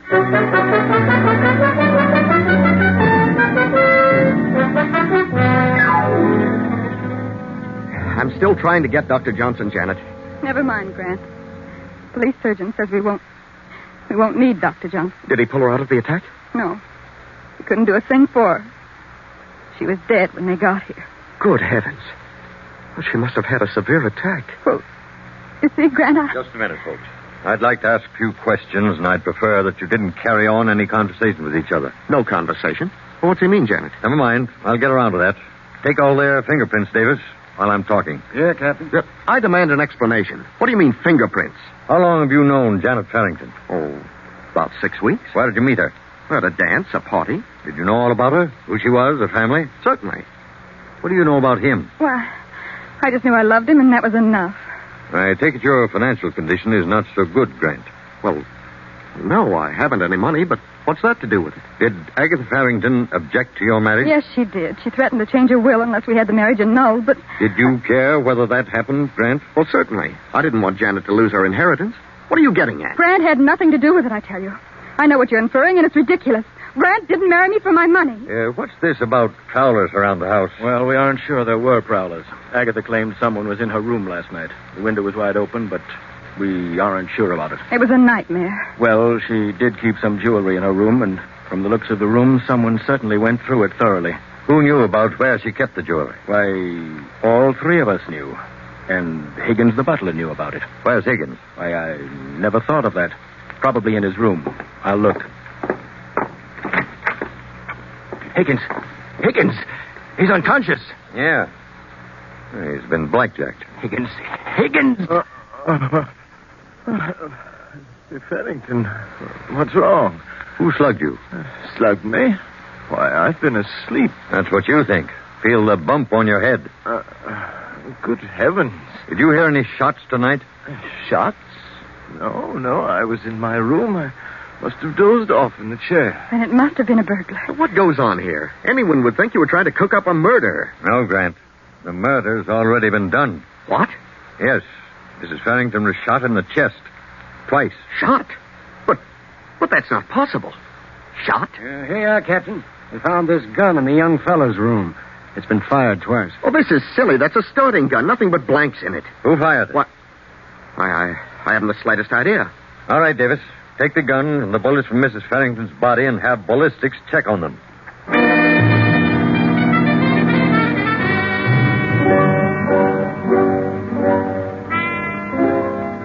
Well, young fellow, according to the ballistics test, the bullets that killed her were fired from your gun. But it isn't possible, I tell you. My gun had nothing but blanks. And there were no fingerprints but yours. I'm afraid you're stuck with this deal. No, please listen. I couldn't have done it. You had a motive, a gun, and an opportunity. And furthermore, you left that party for a half hour tonight. We checked on it. We have a witness who saw you leave. All right, what if I did? My gun has blanks in it. Oh, please believe me. I couldn't bring myself to do such a thing. I couldn't. You killed Mrs. Farrington, and you might as well admit it. I didn't shoot her. I swear I never touched her. I can't stand by and see an innocent person suffer for this. The boy didn't do it. I did it. I had a better reason. I planned it. I'd have enough of Agatha, and I was caught in a jam. I did it to get the insurance she left me. I was desperate. I came back and slugged Higgins while he was asleep, shot Agatha, and left the house. I don't believe you. You're trying to cover up for him, but it won't hold water. We've got him dead to rights. But I couldn't have killed her. I only wanted to scare her. What? Go ahead. Nothing. Then you did come back here. Spill it. Well, all right, I did come back. Grant, what are you saying? I had the gun, but there were nothing but blanks in it. I doped Higgins' coffee before I left the house. I came back and went to a room. I fired the blanks. Why? Well, I knew she had a weak heart. I figured the shock would bring on her death. I was the figure in her bedroom. I couldn't see Janet lose her fortune, but I didn't want to give her up. Grant, how could you? I can't believe it. I tell you, I came back and shot her. If he fired blanks, then I must have fired the bullets that actually killed her. Look at his gun. Real bullets in it. What? Why, they are bullets. Where's your gun, Farrington? Here. Open it. Great Scott. Why, they're blanks. That settles it. Come on, young fella. We've had enough talk about this. The evidence is all against you. Yes, Grant. The evidence is all against you. And nothing can save you now. Try as he might, Henry can never convince anyone that he planned to kill Agatha. Although it is true he did come back and fire at her, just as you did, Grant. But it was definitely you and your gun that fired the fatal bullets. Of course, I know what you're wondering. How did the real bullets get in your revolver? You know, don't you, Janet? Tell us what happened. I saw Uncle Henry put a revolver in his desk as I stepped into the library that night. I was afraid he was going to kill himself. When Grant showed me his gun with the blanks, I switched the shells in their guns to keep Uncle from committing suicide. You see, I never dreamed that Grant had a plan afoot to cause my aunt's death by mental murder. There you are. Another tale of greed and revenge and hatred, all unraveled as neatly as you please.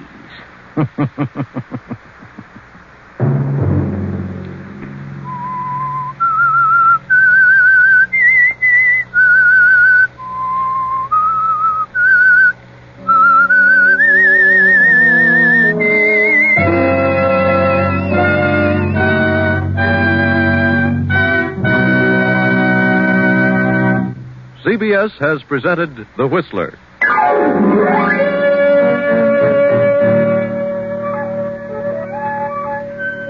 Original music for this production was composed and conducted by Wilbur Hatch. The Whistler is written and directed by J. Donald Wilson and comes to you from Columbia Square in Hollywood. Next Sunday, same time, I, the Whistler, will return to tell you another unusual tale. Good night.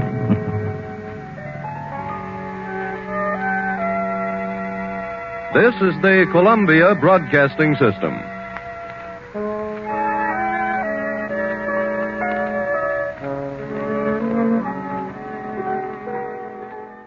Hey, it's Hasbro. Hasbro makes toys.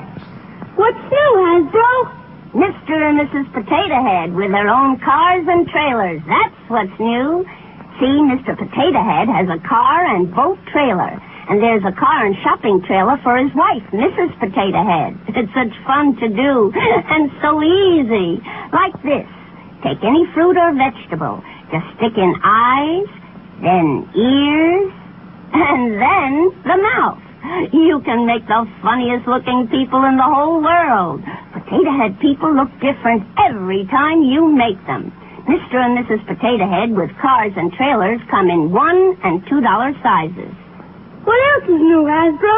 A vanity case with toy cosmetics and beautiful accessories and real-looking doctor and nurse kits. Hasbro makes great toys. It's fun to play with Hasbro.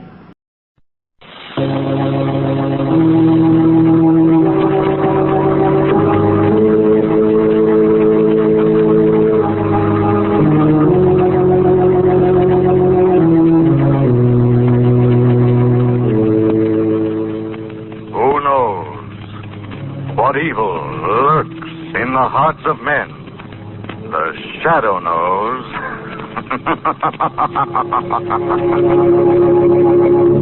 Blue Coal presents The Shadow, the mystery man who strikes terror into the very hearts of shopsters, lawbreakers, and criminals. Today, the Poison Death. Today's exciting adventure with The Shadow will start in just a moment. But first, I have an unusual free offer of great interest to all listeners. John Barclay, Blue Coal's heating expert, has written a book, How to Reduce the Cost of Heating Your Home. And you can obtain a copy of this attractively illustrated 24-page book absolutely without charge. Just address Blue Coal, 120 Broadway, New York City, or write to Blue Coal in care of the station to which you are listening. Drop a postcard in the mail tonight for your free copy of How to Reduce the Cost of Heating Your Home.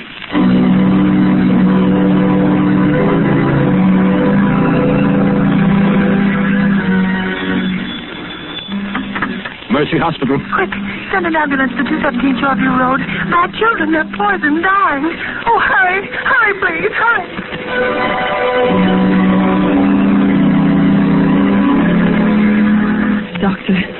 Doctor, what's wrong with my husband? He's been poisoned. Poisoned? Isn't there something you can do? Some way of saving him? No, I'm sorry, my dear. It's too late. Your husband is dead.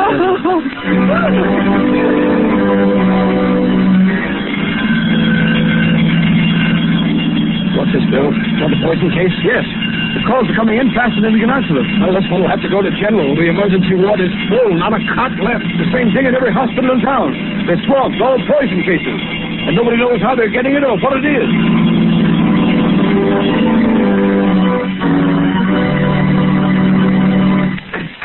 Come in, Commissioner Weston.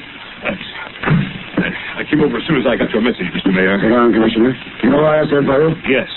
And I hate to admit it, but we haven't one single clue to go on. I've had the entire police force working on this poison epidemic for 3 days, and we're right where we started. When the first ransom note was sent to newspapers demanding $1 million ransom, or this city of over 1 million souls will be wiped out, poisoned, I thought it was a hoax. Mayor, it's a wild scheme of a crazed mind. It can't be anything else. I don't agree with you. The ransom note was signed The Shadow. This same Shadow you claim has helped you solve so many crimes. But it was never asked for reward or credit. I don't believe The Shadow sent that note, Mayor. No? Then look at this photostatic copy of the original typewritten threat. Listen to the way it's worded. For years, The Shadow has smashed rackets, wiped out criminal syndicates, trapped murderers without reward. And now the time has come for a settlement. The Shadow has saved the city millions. Now the city will pay The Shadow $1 million, or the hospitals will be filled with the dying, and the malls will be filled with the dead. I'm still convinced that it isn't the real Shadow who's guilty. You say that because The Shadow has helped you so much in the past. I resent that, Mr. Mayor. All hate resent it. Well, it's up to you to get busy and find out who's responsible. Fact remains that no clues have been found. Well, I've got to have action. I'm doing everything I can. Maybe you are, but you ought to do better. Look at this report. The hospitals are filled with the dying. The morgue is filled with the dead. Hundreds of innocent people stricken by a poison the health department can't identify. A poison for which there seems to be no antidote. What is it? How is it being fed to the people? Find out or we'll get another police commissioner. Just a minute, there's a phone. Hello? This is Clyde Burke of the Classic, Your Honor. What is it, Burke? We just received another note signed by The Shadow. What this time? Listen to this. I can strike at random, but I can also single out any one of you for death. To prove it, I am going to poison Dan Brinkley, Commissioner of Sanitation. When you get this through the mail, Brinkley will be dead.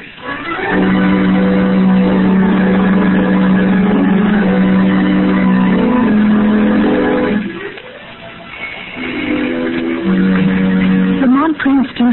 Hello, Margaret. Thank heavens you're back. Have you discovered who's poisoning all these people? Who's using your name, the name of The Shadow? Oh, no, Margaret. Every theory I've worked on has led nowhere. Whoever he is, this man masquerading as The Shadow must be absolutely insane. There's no doubt about that, Margot, but it's the insanity of a genius, not of a money-mad fool.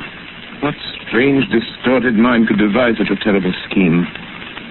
Margot, let me see that map of the city again. I'll get You know the one where we marked all the areas affected by this wholesale poisoning? Yes, I know. Here you are, Lamont. There you see.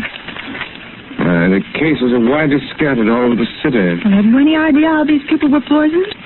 Must have been put in food or milk or something. There have been so many poisonings, it doesn't seem humanly possible it could have been administered individually. No, they were poisoned in groups. In every house affected by the poison, no one escaped. It wasn't poisoned milk. The newspapers checked on that, and it couldn't have been the food. No, the food those people ate came from 100 different stores. Wait a minute, Margot. You've just given me an idea. What's the one thing that all these people must have had at some time or another on the day they were poisoned? What do you mean, Lamont? Margot, I think I've got it. Water. Yes, water, that's it. How could that I be? don't know, Margot, but that's the answer. I'm sure of it. That explains the grouping of the poison cases. But how? Could have been done if the water meter introduced into the main pipe in the basement somewhere. So many different places without somebody Yes, noticing? and Margot, who could tamper with the water pipes in the basements of any building in the city and not arouse suspicion? Why, only someone from the water company is the man who reads the meter. Exactly, or someone posing as a representative of the water company. Oh, sir. Margot, come on, let's open the window. Something else has happened. Oh, Lamont, it's like a nightmare. He's saying... Daniel Brinkley, Commissioner of Sanitation, found poison after warning. We know about it. Oh, close the window, Margot. Lamont, why do you suppose Commissioner Brinkley would single out? Margot, a distorted mind, especially that of a brilliant man, will very often move along a straight line from cause to effect. This case follows a line so simple and so straight that the police do not even suspect who he is, Margot. But in killing Brinkley, he deviated from his original purpose long enough to settle a grudge. This is that one mistake the greatest of criminals make. You mean it's somebody whom Commissioner Brinkley wronged? Yes. But Brinkley may never have wronged anybody. To a man with a warped mind like this, an imagined wrong can inspire revenge just the same. Maybe it's someone who worked under Brinkley, someone in the Department of Sanitation. Margot, the pieces of this crazy puzzle are beginning to fit together. Where's yesterday's paper, the one with the photostatic copy of the ransom note sent by the man masquerading under the name of the Shadow? Oh, here it is, Lamont. I kept it along with all the other clippings. Let me think. For years, the Shadow has smashed rackets, wiped out criminal syndicates, trapped murderers without reward. Margot, look at this.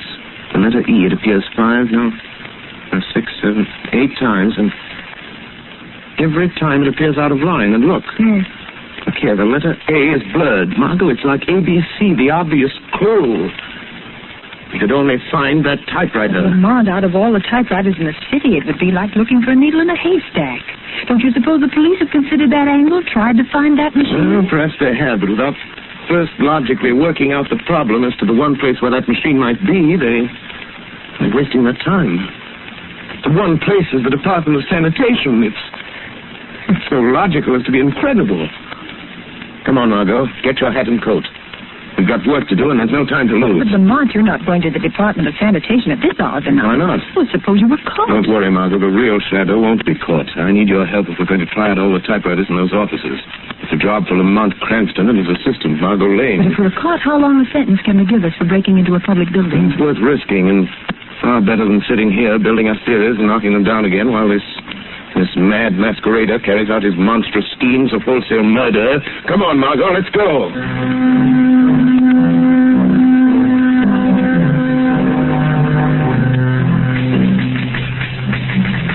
No, Margot. No, this isn't the machine. No, it's the last one in here. Let's try the next office. Be careful of that flashlight, Lamont. Must be a watchman here in the building somewhere. He's down in the basement sweeping. I made sure of that before I signaled you to come in. Looks like another exploded theory, Lamont. We've tried dozens of machines, and none of them have the characteristics of the letters in those ransom notes. They're not going to stop until we've tried them all, Margot. There's a door there, leading to the back part of this floor, Lamont. Yes, it says, Private Office of Chief Chemist A.D. Gerber. Let's look in there. Yes, there's the machine. It's the only one in here. Try it, Margot. Here's some paper. Yes. I'll be glad to get out of this place. Start the same way, Margot. That's it. For years, the Shadow has smashed rackets, Lamont, the door's locked. wiped out criminal syndicates. Margot, the A blurred. Go on, finish it. Trapped murderers without reward. Now the time has come for settlement. This is the machine that typed the warning notes to the papers. The office of the city's chief chemist. In Gerber's office. It might not have been Gerber. Other people could get to this machine and use it. Margot, everything's beginning to fit together. Who would know more about poisons than a chemist? You know, I felt all alone. What was that? Someone in the next room. Turn your light over on that door, Lamont.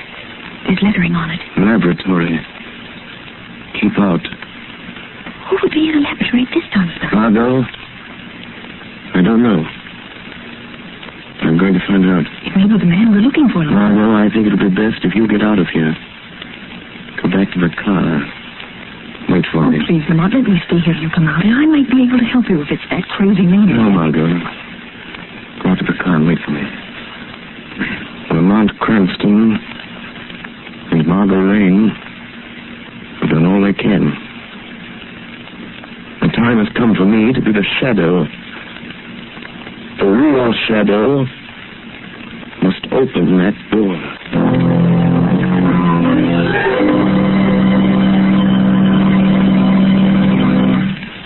The second part of the Shadow's adventure will continue in just a moment. In the meantime, let's talk about how to save money. You will begin saving money when you use blue coal. Blue coal is Pennsylvania anthracite. It is an American product mined by the Glen Alden Coal Company. Unlike many other fuels, blue coal is especially prepared for use in American homes whose heating plants were designed to use anthracite. And to be sure of getting the best anthracite, order blue coal. Its blue color identifies it at a glance. Blue coal is a long-burning fuel that sends a steady, continuous flow of uniform heat into the living quarters of the home. There is no waste because blue coal burns completely to a fine, powdery ash, and it is such a clean fuel to use. These are just a few of the reasons why sales of blue coal in Stroudsburg, Pennsylvania this winter are 22% greater than last winter. Stroudsburg families have been using blue coal in increasing quantities. These are the families that not only enjoy more comfortable homes, but now save money on fuel bills as well. So I urge all families who have not yet tried blue coal to order a trial ton tomorrow. Find out for yourself how much better this specially prepared home fuel is than any other solid fuel. Order blue coal by name in any one of 4 popular sizes: egg, stove, chestnut, or pea. The name of your nearest blue coal dealer can be found in the Where to Buy It section of your classified telephone directory under the name Blue Coal.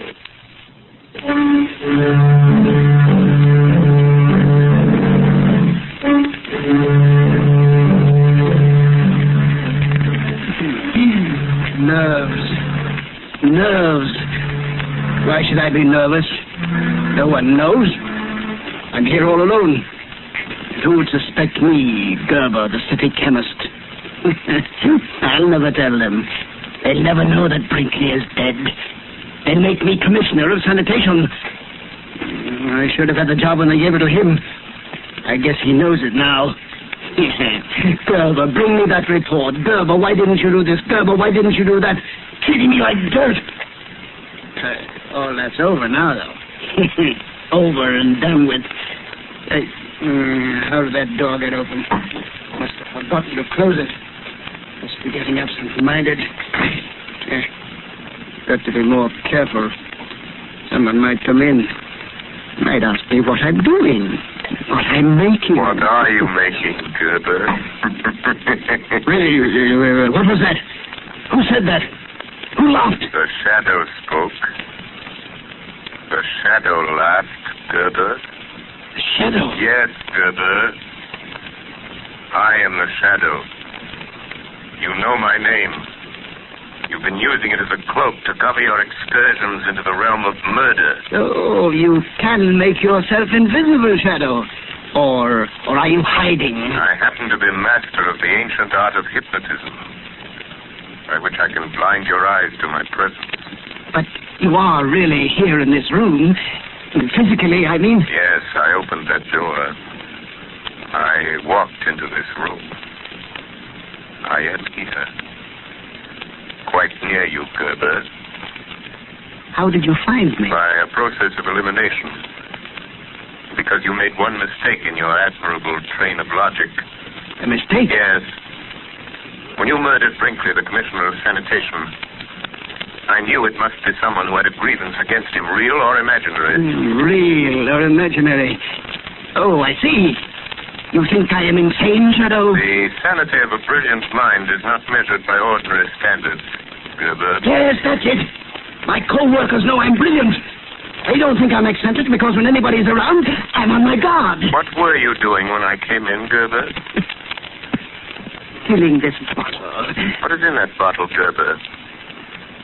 What is that crimson-colored fluid? That is the poison, Shadow. I'm supposed to be analyzing the blood taken from my first batch of poison victims, but instead I've been making more poison. You see? It's all ready now. Would you like some, Shadow? I'll be glad to give it to you. What are you going to do with that bottle of poison, Gerber? Or are you afraid to tell me? No, I'm not afraid. You can't stop me. The devil himself couldn't stop me.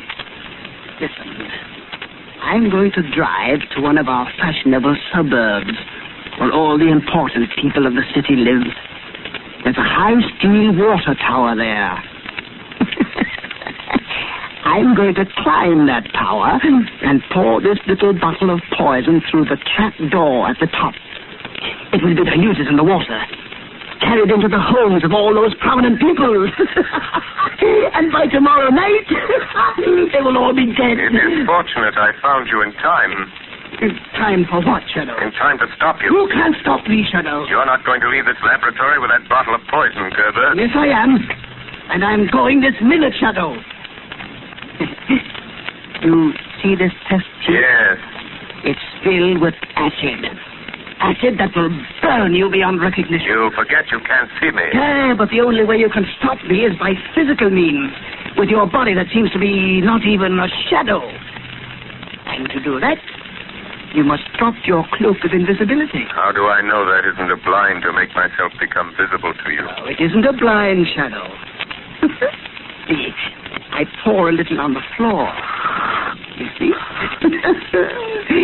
Think what that would do to human flesh. And you say you are human. Yes. Yes, I am human.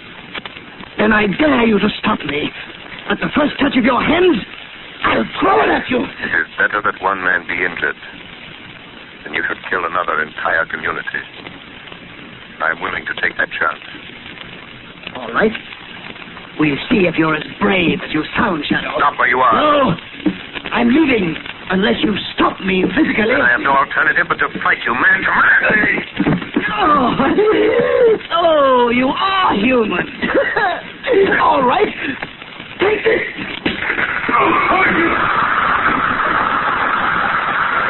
I warned you, Shadow. You will be burned beyond recognition. That acid will eat into you to the very bone.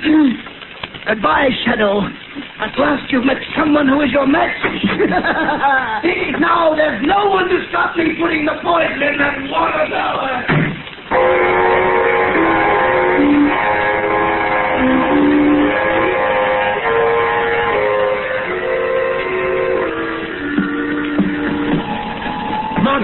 Margot. Yes, Lamont. Did you see a tall, powerfully built man come out of the sanitation building just now? Yes, Lamont. He got in a car. There he goes, going down the street. You can still see the tail. Follow him, Margot, and in heaven's name, don't lose him. That's the man, Gerber. He won't get away. Margot, it's the first aid kit in the car. Yes, it's in the side pocket. Oh, Lamont, your clothes. They're smoking. Yeah. And your hands bleeding. Oh, Lamont, my dear, what happened? Acid, Margot, acid. He was getting away with a bottle of poison. I tried to stop him, and he threw the acid. Oh, Lamont, your face. Let me look at your face. I didn't get anything on my face. I broke my arm in time. It's all right. I'll bandage my hands as best I can. Keep your eyes on that car, Margot. Yes. Far more important. Don't lose him. He's heading for the suburbs. This time, Gerber really means business. Margot, he set the poison to the whole community. He's going to dump a bottle of that deadly stuff in a water tower. Oh, Lamont. Oh, you're in terrible pain. I can see it. Let me take care of you. Let me stop at a phone booth and call Commissioner Weston. Let me send out a general alarm and pick this man No, up. Margot, we have a job to do. If we lose Gerber, if we stop him, the police wouldn't be any good. We'll find out where he's going, and then we can call the police. All right, Lamont. You know best. I'll try not to lose him.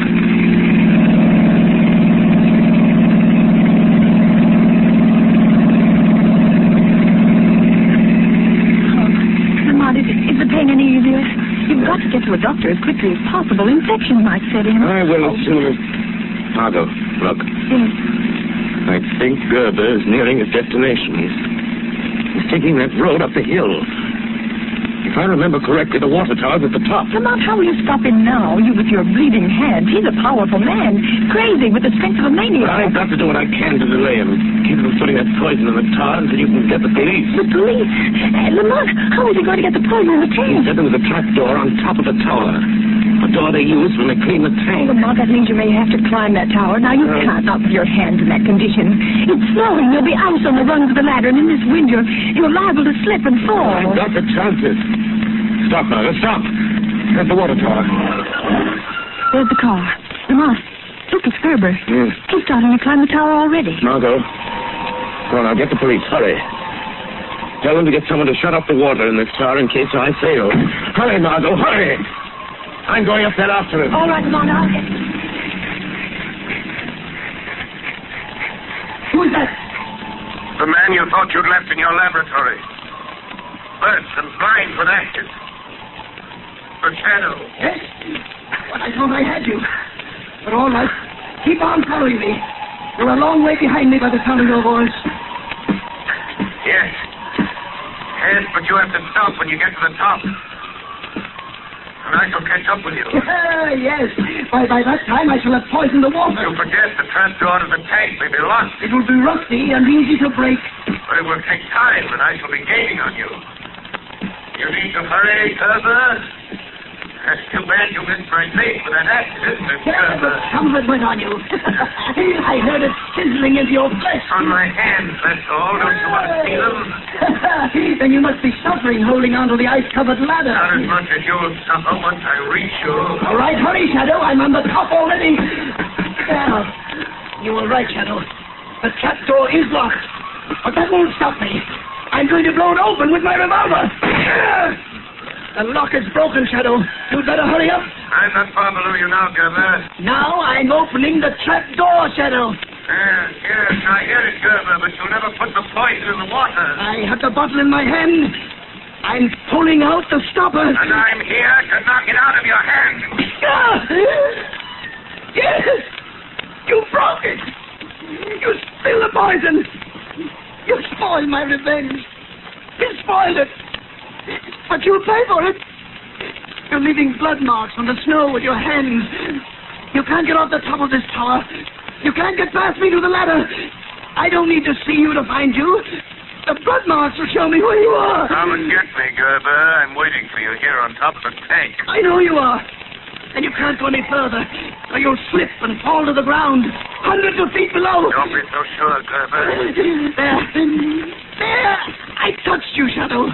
Oh, you squirm very cleverly. But I've got you. I've got hold of you. You won't get away from me, Shadow. And you won't get away from the police. Hear them coming? You warned the police? Yes. But before they get here, I'm going to throw you off the tower, You Shadow. might fall off yourself if you try to do that. If I do, I'll pull you off with me.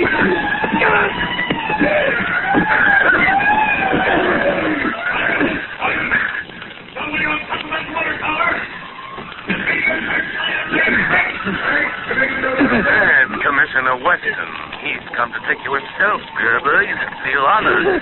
He'll never get me. He'll never take me alive.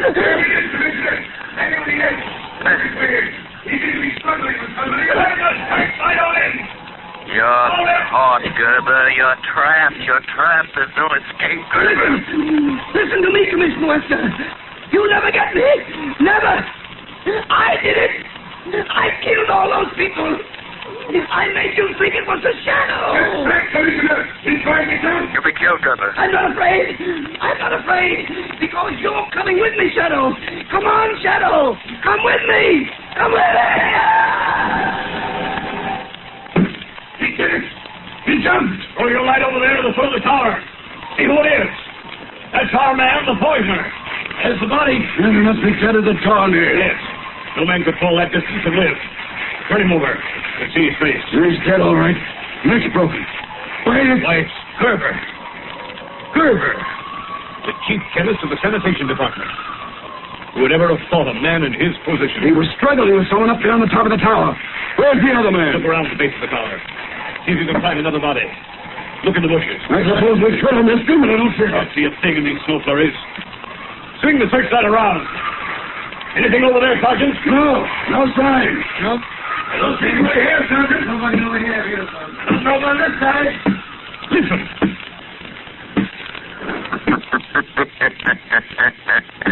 Shadow. Yes, Commissioner Weston. The shadow. I am walking down. And, Commissioner, don't bother to search anymore. I am the man Gerber was struggling with up on the tower. So, you trapped Gerber? Yes, Commissioner. I trapped him. Gerber is your man. The man who tried to poison the people of this city into paying him $500,000. Well, he won't poison any more by the looks of him.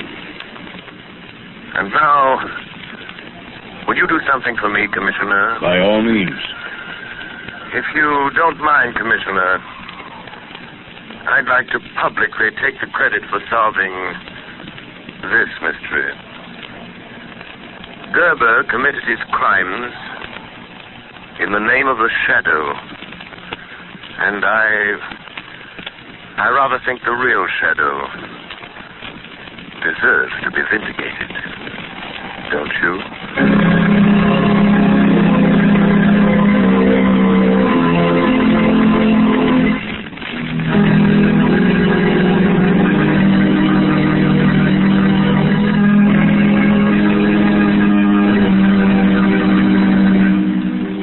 You have just heard a dramatized version of one of the many copyrighted stories which appear in the Shadow magazine.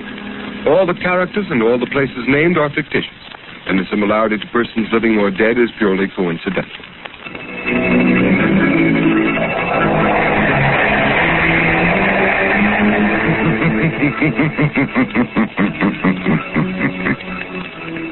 The weed of crime bears bitter fruit. Crime does not pay. The shadow knows.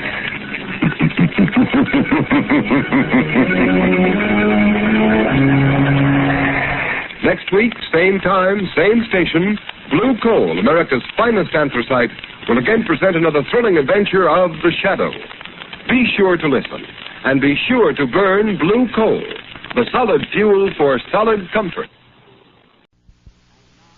And now, Mystery Theater.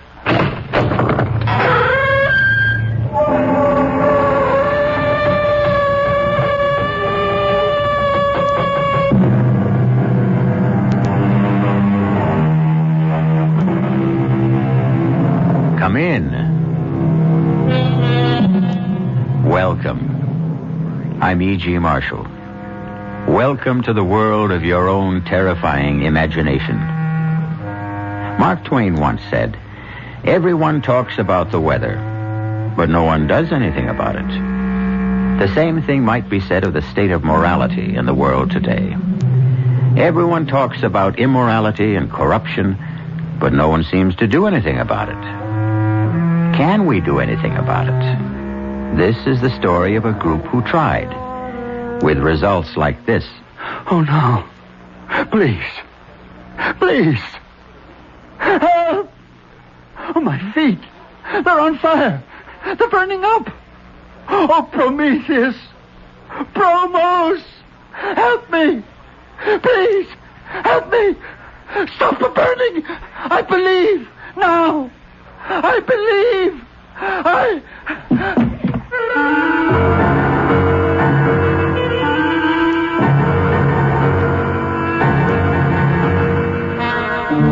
Our mystery drama, Ordeal by Fire, was written especially for the Mystery Theater by Murray Burnett and stars Mandel Kramer.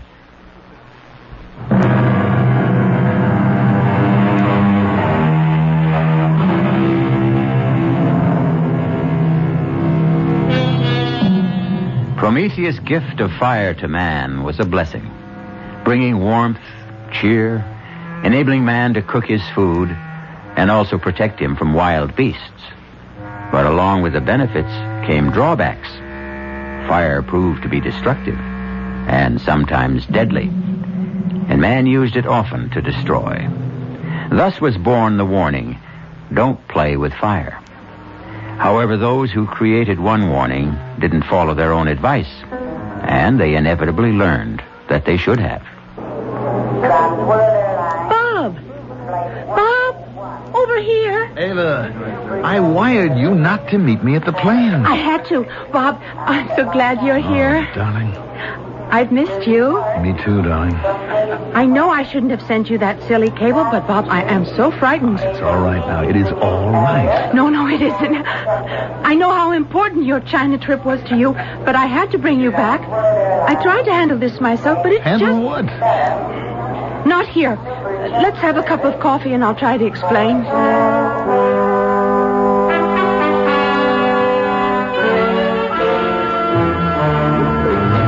I just don't understand. What's your father afraid of? I don't know, and he won't tell me.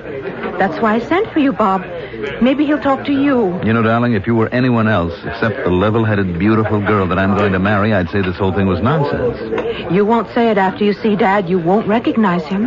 Why, you mean he's changed physically? Not so much in appearance, but in his attitude. You know the way Dad was completely self-assured, positive. Yes, and sometimes wrong. Of course, who isn't? But you don't get to be the head of one of the largest corporations in the country by running scared. And, Bob, believe me, Dad's terrified. Can you picture Vern Marcus scared?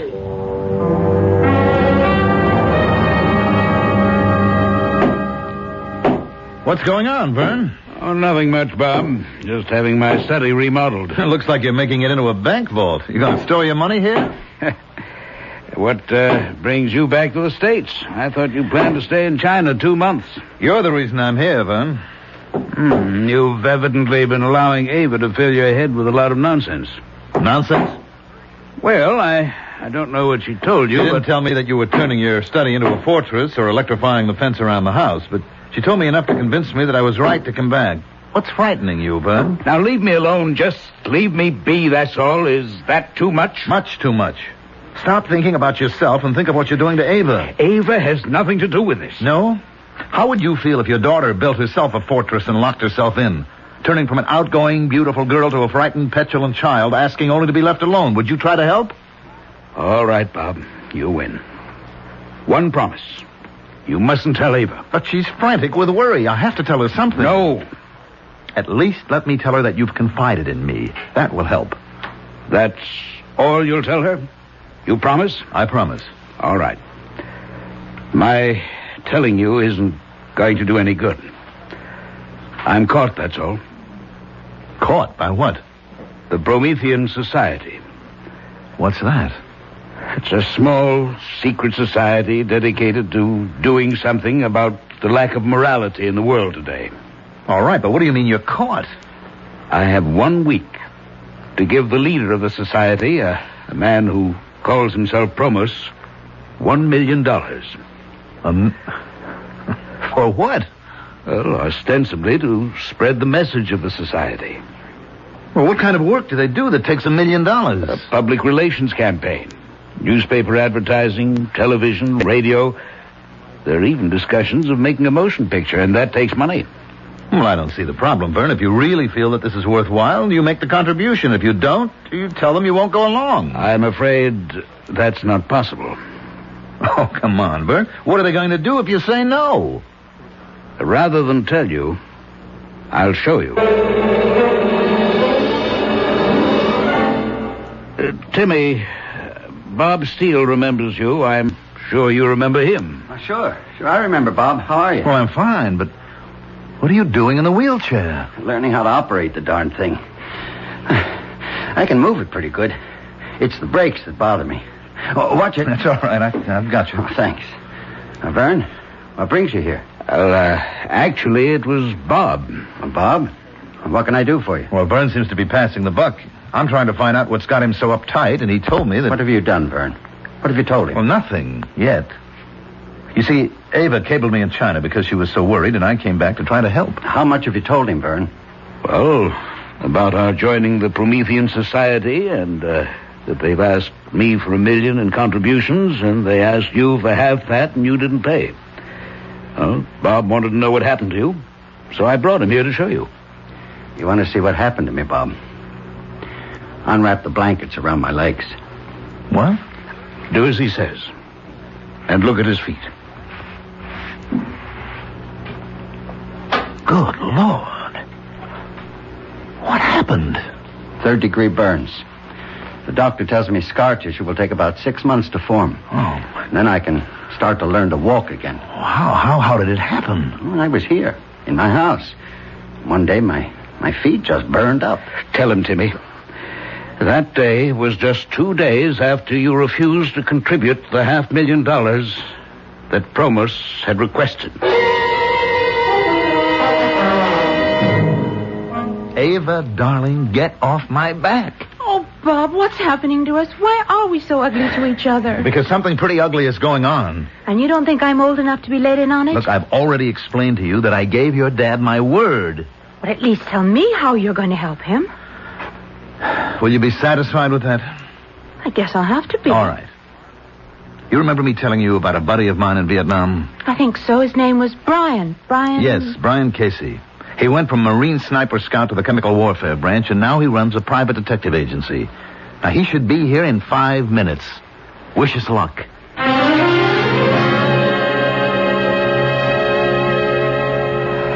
can't do it, Bob. I just can't. Vern, think what we're asking. Only to stall. He'll tell me I've had enough time. I've known about this for weeks. He's right, Bob. Look, Casey, I brought you here because I believed you could help. Now, if you're going to agree with him... Just stalling isn't enough, Bob. We've got to have a plan. And before I can even think of anything, I've got to see what this organization looks like and how it operates. I've told you, Mr. Casey. It's not good enough. I have to attend one of those meetings. I just don't believe that any man can control fire. Then how do you explain what happened to Timmy Burns? I can't. Yet. And we still can't be sure that Burns told it like it happened. Well, Timmy has no reason to lie. And you must believe that this Promos can control fire. I only know what I saw. I saw his feet, too. After whatever happened, happened. Well, what could have happened? Except what Timmy told us. Well, I'll tell you one thing that could have happened.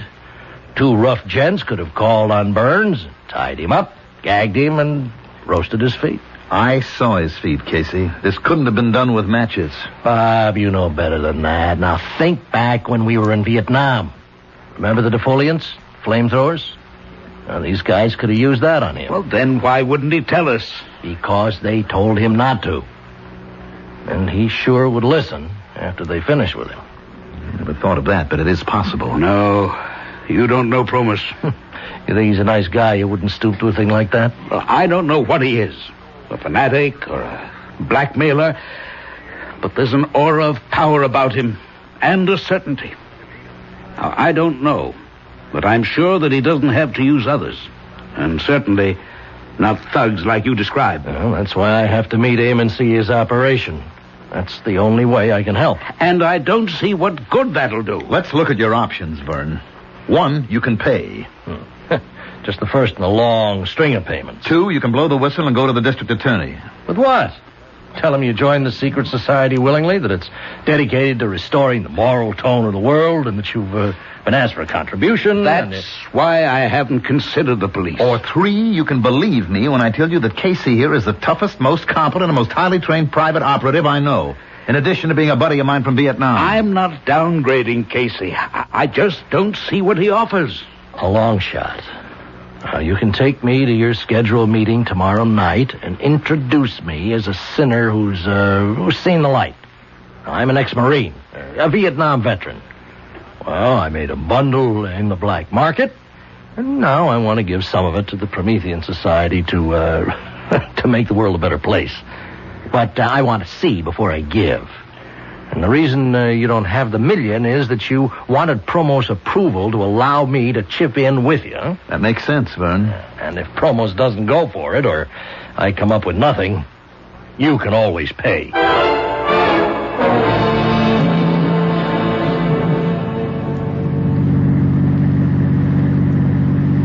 How you feeling, Vern? Nervous. Very nervous. I wish Bob could have come. Relax. Just do it the way we rehearsed it.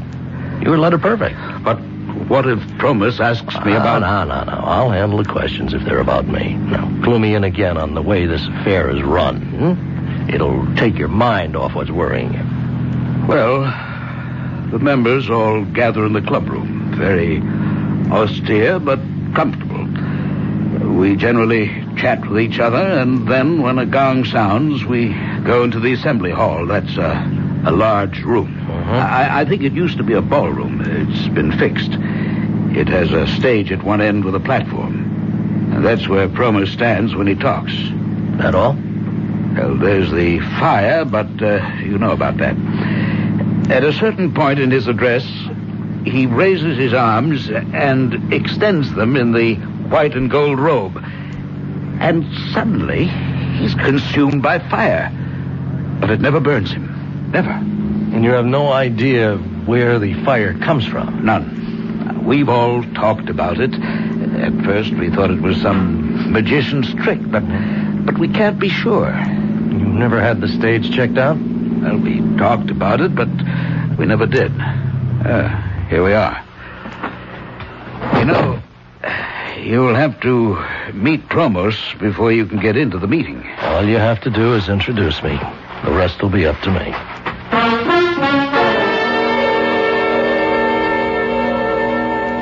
So, you would like to join the Prometheans, Mr. Casey? Well, that's why I'm here. Now, what's with this bit about taking your shoes off? If and when we accept you, we'll explain our rituals. But we do not allow you into the inner chamber with your shoes on. What do you know about the Prometheans? Well, only what Vern Marcus told me. And what was that?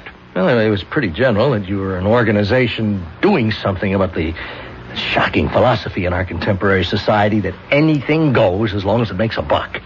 Now, why do you feel so strongly about it? Atonement. Atonement?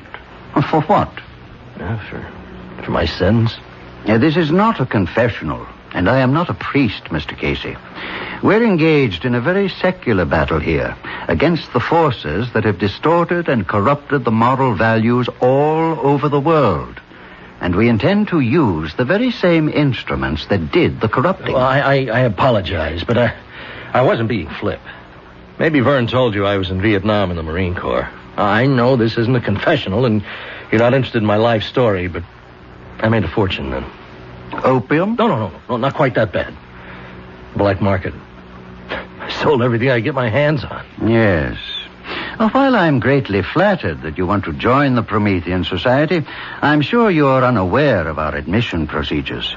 We have always selected our members, and only because of Vernon Marcus's stature and the substantial contribution he's making to the society did I consent to see you this evening. Now, wait a minute. Now, much as I sympathize with people like you, you're not the type of member we seek. You know, up until 5 minutes ago, I thought your organization was doing something, but now I think different. Now, what do you think now, Mr. Casey? I think maybe you are money hungry like I was in Vietnam, and you want to stick Marcus for the $1 million and figure on picking up another $500,000 for me later on. If that's what you think, Mr. Casey, I'd be delighted if you'd stay for the meeting. You mean that? I never say anything I don't mean.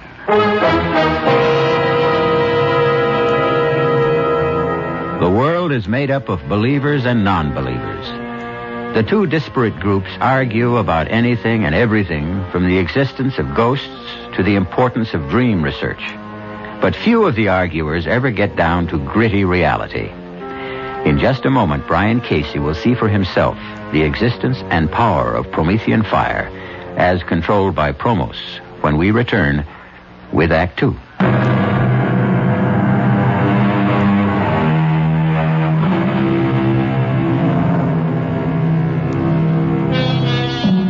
Have you ever noticed how much atmosphere plays a part in our lives? For example, it would never occur to anyone to hold a seance in a subway. And although the Promethean Society did not feature ghostly voices and trumpets and tambourines, its inner room or shrine was austere and impressive, with straight-backed chairs and organ music setting the proper atmosphere. The only light came from 2 flaming braziers on either wall. Promos, resplendent in a white and gold robe, stood at a lectern on a slightly raised stage. Welcome, Prometheans. Just as Prometheus brought man the gift of fire centuries ago, so are we dedicated to remind man that his salvation lies not in unbridled freedom and corruption, but in shoring up the wavering standards of morality and truth. Tonight, we extend a welcome to Brian Casey, a man who has indicated his desire to join with us, and who, after he has passed our scrutiny and been accepted, will undergo the rites of purification with which you are all familiar.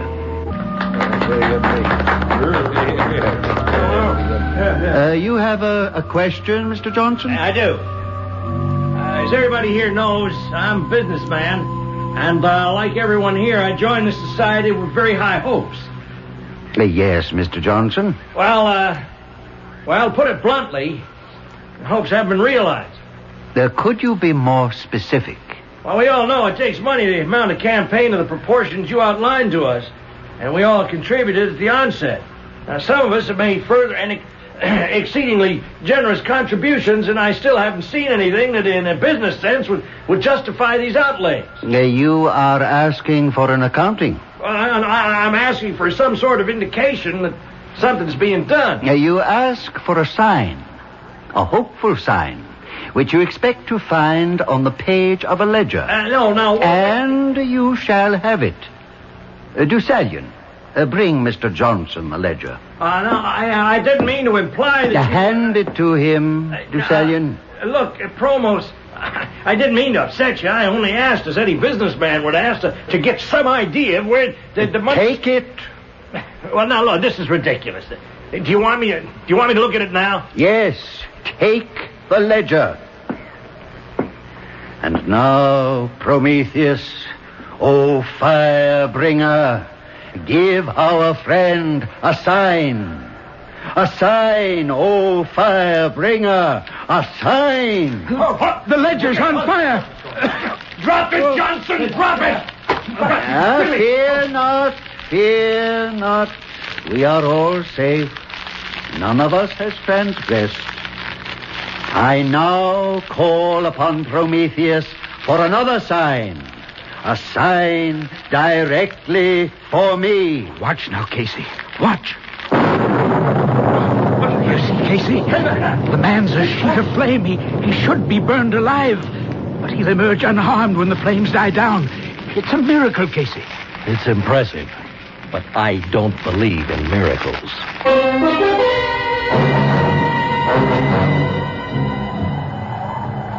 Well, Casey, what did you think of the meeting? I can shake you up pretty good. I'll tell you more when we get into the car and start home. Mr. Marcus. Mr. Marcus. Yes, Promos? Haven't you forgotten something? Oh, you mean... Your confidence. The society has been counting on it. Of course. You understand that I've had some difficulty in... You've had plenty of time. I know. But I can't... Have you changed your mind about making the contribution? Oh, no, not at all. I was just waiting for Mr. Casey here to... Mr. Casey informed me of his wish to contribute. But I must ask you, Mr. Marcus, in front of Mr. Casey here, are you completely familiar with his background? Why, yes, I think so. Now, what are you getting at, Promos? You're not yet a member.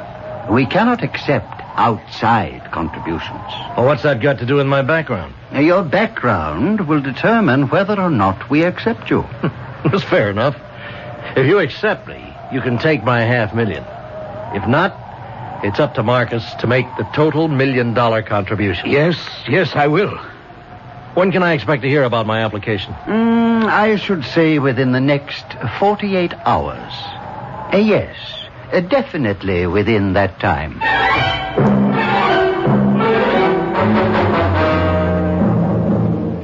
Well, now that we're back home, Casey, what do you think?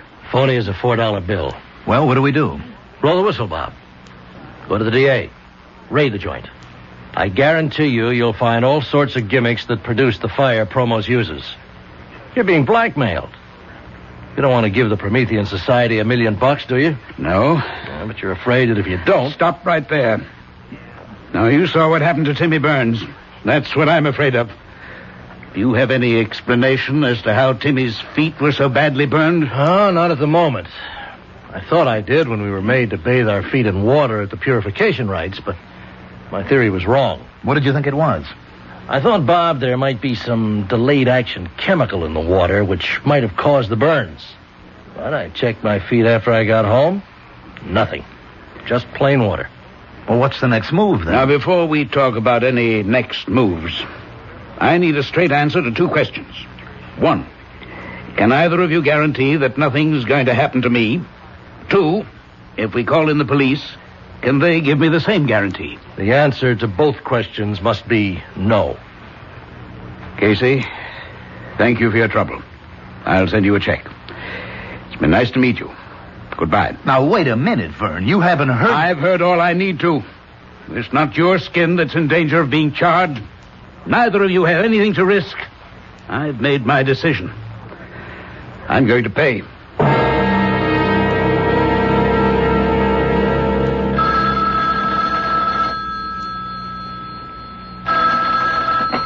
Casey Associates. Ah, Mr. Casey.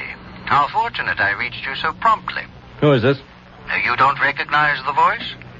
Promos? Exactly. I don't suppose I have to spell out our decision on your application. I don't understand. Oh, come now, Mr. Casey. The little game is over. Since I've called you at your office, you must realize I know you're a private investigator. So?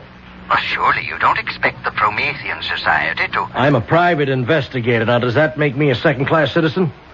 If you've done any checking at all, you've found out that I was in Vietnam and that the rest of what I told you is true.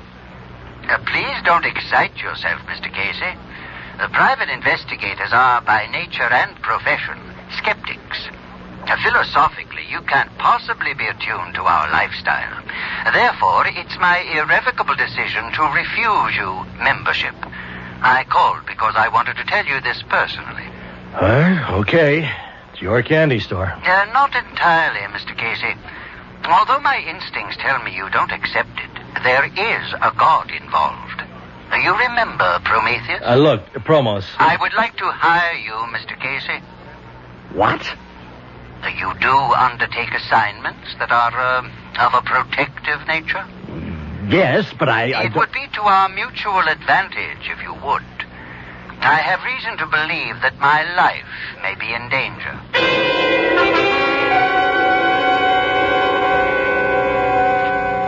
Are you willing to work for me? You'll be wasting your money. It's my money. Well, I'll think about it. Now, while you're thinking, consider the fact that if you were really serious about wishing to join us, you might be doing me an even larger service by keeping me alive so that the work of the society can go on. It's a good point. As I said, I'll think about it. Now, good, Mr. Casey.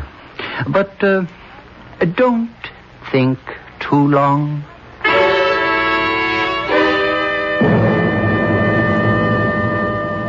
I'll tell you, Mr. Marcus, he's getting nervous. Otherwise, he'd never have tried to hire me. Maybe it's true. No way. Promos needs protection as much as an intercontinental ballistics missile. You agree with me, Bob? Well, it looks that way. Well, I don't see how it changes my situation. I still have 24 hours to pay. Correct. But if he's running scared, and it looks like he is, then he's got something to be scared about. Look, he's very big on Greek mythology with all this Prometheus stuff, but he's got to have an Achilles heel somewhere, and he's afraid we might find it. Excuse me. Hello? Good evening, Mr. Marcus. I'm not taking you away from anything, am I? Oh, nothing important? Fine. I called to ask if you were aware that the guest you brought the other night was a private investigator. You mean, Brian Casey? Yes. Well, does that disturb you? Somewhat. A man of his type is hardly Promethean Society material. Well, I'm sorry if I made an error in judgment. It doesn't matter. I've just called to tell you that Casey will not become a member, and therefore you are responsible for the entire $1 million contribution. You understand? Yes. Yes, I understand. My feet! My feet! They're burning! What? Get something! Water! Something! Burning? Quick. I'm burning! In the kitchen! Pails! Are you talking to me, Mr. Marcus? I'm sorry. There's some trouble here. No, I'm sorry, but... You'll have the money tomorrow night. Goodbye. Call a doctor! Help me! Don't roll your feet under your body. Here's a pail of ice water. Get your feet in here, quickly. Merciful Lord in heaven. Look at the water, Bob. It's boiling.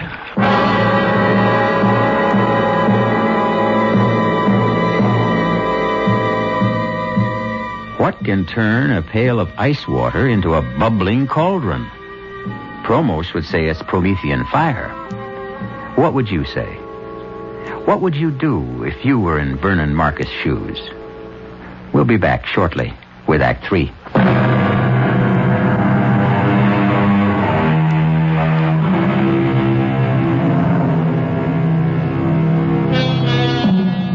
If any human could control fire, he could easily rule the world. Unless this power was granted to him by Prometheus and could only be used when Prometheus gave his permission and blessing. That is the claim of Promos, the head of the Promethean Society. We return to our story to find Brian Casey in a wheelchair with his feet badly scarred and burning for revenge.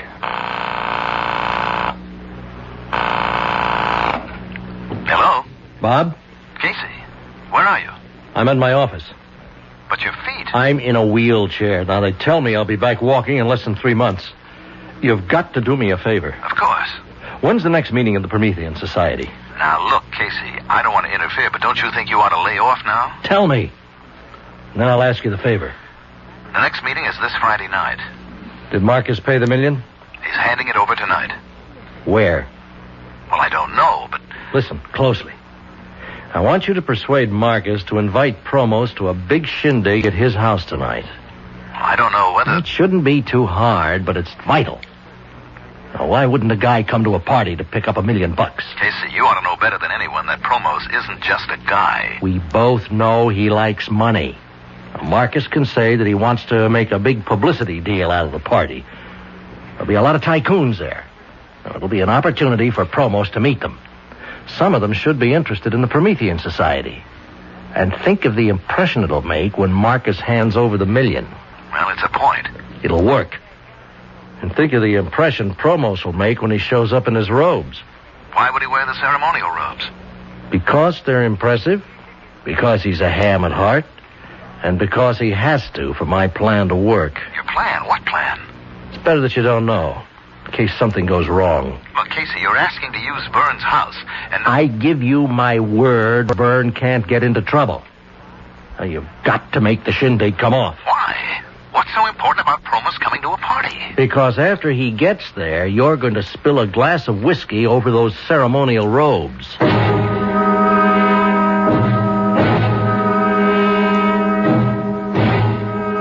reached 518-8028. If that's the number you want, you'll know I never talk on the phone. You got 40 seconds to state your name and business after you hear the beep. This is Casey. I need you for 2 jobs at the same place. Now, we never played games, Whitey. This one's rough. It can go all the way. But it's important to me.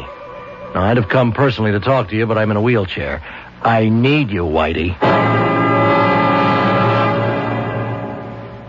Well, I hope you have good news for me, Bob. I did what you wanted. Promos is coming? Yes. It was easier than I thought. How'd you bring him around? I told him we owed you a favor. If this works, you'll be doing yourself a favor. Look, you were kidding about me spilling a drink over Promos, weren't you? I've never been more serious in my life. If you don't do that, there's no point to the party. What in the world? Be clumsy, a little bump, and there goes the drink all over his robes. Now, you're terribly apologetic. Insist on having them clean for him. You can improvise the routine. Yeah, I guess. You still want me flying blind, huh? Until Thursday. There's a second part to this operation that has to come off before we stand a prayer. I'll see you back here Thursday at 4.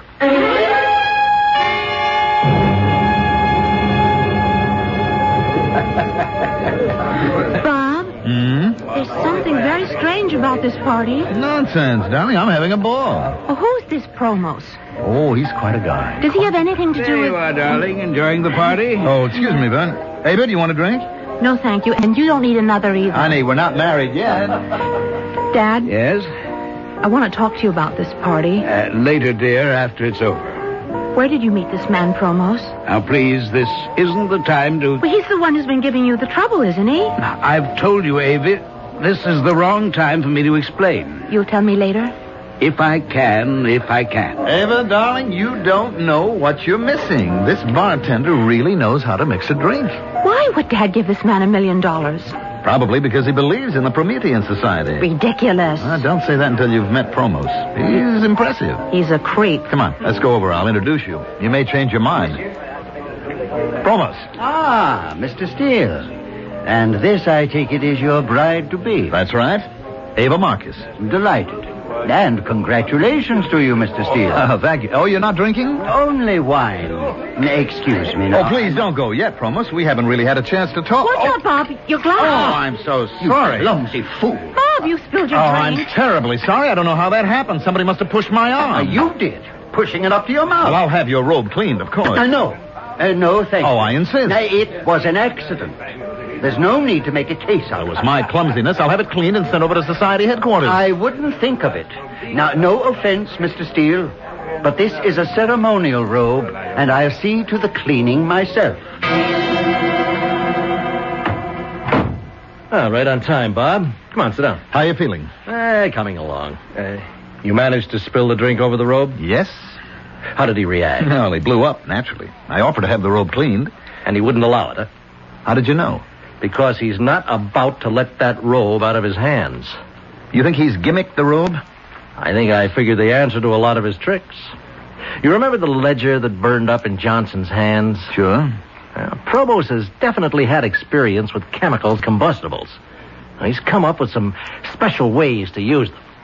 That ledger was treated with an unusual substance that would ignite when touched with the heat of a human hand. Yes, but the guy who brought it to him, Deucalion or something. He was wearing gloves. Are you sure? Well, I'm sure about the gloves. The rest is an educated guess. I learned a lot about chemicals in Vietnam. Well, how does the robe come into it? I just finished looking over Promo's ceremonial robe. How'd you get it? Remember Whitey Phillips? Where did you find Whitey? He's got a locksmith business. I can't believe it. Forgive me for laughing, but that slick crook, a locksmith, is just too much. Well, it's a perfect business for Whitey. Now, he was here 10 minutes ago. He brought me Promo's ceremonial robe. You got to be kidding. Whitey stole it? No, not the robe you stained. I told him to lift the clean one. Wait a minute. How did you know there was another one? Well, there'd have to be 2 robes in case one went out of commission. Uh-huh. And what did you discover when you examined the robe? What I suspected. It was treated with some kind of flame retardant. Well, would that protect his face? I mean, Vern told me he doesn't wear a mask or anything like that. I know. I've wondered about that, too. Now, those flames leap all over. Now, if he had something that blew strong enough to keep the flames from his face... Well, that's pretty risky, isn't it? He's playing for big stakes. Casey, you're obviously convinced that the man is a phony. Don't tell me he's got you believing that Prometheus stuff, too. I can't figure him. Look, he wanted to hire you to protect him. All part of the game. He had to get me out to his place so he could fix my shoes. What? The fire that burned me started in my shoes, not in my feet. He made me take my shoes off before I went into his office. Then he must have had the shoe treated with phosphor or some other of these chemicals that ignite under heat. Well, like he did with the ledger. The heat of my body touched off the shoes. That's the same thing he did to Timmy Burns. I think so. Well, what are you going to do? Fight fire with fire. I managed to remove the fire-retardant substance from the robe Whitey brought me. I treated it with some chemicals that really like fire.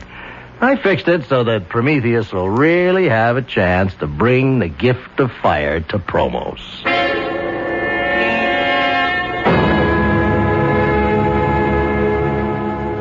Whitey made it. Are you sure? Why shouldn't I be? Byrne just heard that tonight's meeting has been called off. Any reason given? No. Another date set? Indefinitely postponed. Now, do you think maybe Promos suspects something? I know, we've got to trust Whitey. Why would Promos call off the meeting? Well, maybe he's packing in the entire operation.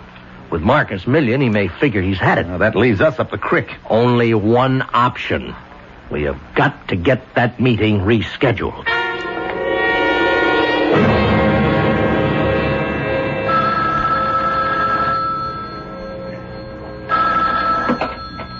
A Promethean Society. Promos? Speaking. This is Bob Steele. Look, I don't know whether you even want to talk to me because of the way I behaved at the party. Accidents can happen, Mr. Steele. Well, I called because I heard that tonight's meeting had been called off. Yes? And no date had been set for another? Now, that is correct. Oh. Well, I guess that's that then. Mr. Steele, would you mind telling me what you're obviously trying to tell me? Well, it probably wouldn't mean much to you anyway. It was only a small contribution. Contribution? From whom? From the group that I represent. You probably don't know them, but we're setting up an import-export business with China, and I talked to them about the society and you, and of course I could only tell them what Byrne had told me, but they were very impressed. And what has all this got to do with tonight's meeting? Well, it was kind of a wild idea to start. Without meaning any offense, Mr. Steele, I find it extremely difficult to follow what you're saying. Well, I apologize. I guess it's because of that spilled drink. I still feel embarrassed. I think I ought to just forget the whole thing and return the briefcase with their money. I think it would be a lot better and clear up a confusing situation if you came here and told me just what you have in mind. I'm sorry I took so much of your time, Promos, but I'm sure you understand how my group feels. I'll just take the $50,000 back and explain to them that I couldn't witness a demonstration. You are always apologizing for the wrong things, Mr. Steele. First you spill your drink on me. Now you say you're sorry for taking my time when I asked you to come here. But you don't apologize for putting me in the position of a cheap magician putting on a magic show for money. I never intended any Now, what did you intend? Just what did you tell these business associates? That I was some kind of sideshow freak who would become a fire swallower for a fee? What's the name of this game you want me to play? I'm terribly sorry. You're sorry? You've not only insulted me, but Prometheus. Well, I guess there's nothing for me to say. Oh, yes, there is. I'll give you something to say.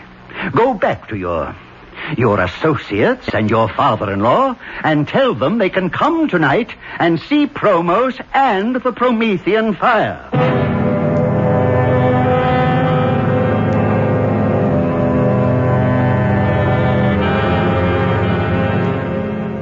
I don't like it. What's going to happen? At this point, I don't know. Well, what did Casey say when you told him how Promos reacted? Good evening. I will extend no welcome to those of you who have come tonight, not because you believe in a cause, but out of curiosity. I don't like this, Bob. Tonight, will you have the courage to face Prometheus, as I do? Oh, Prometheus, bring me your gift, your gracious gift of the purifying fire. Behold the fire, the consuming flames that Prometheus... Take it off! Take it off!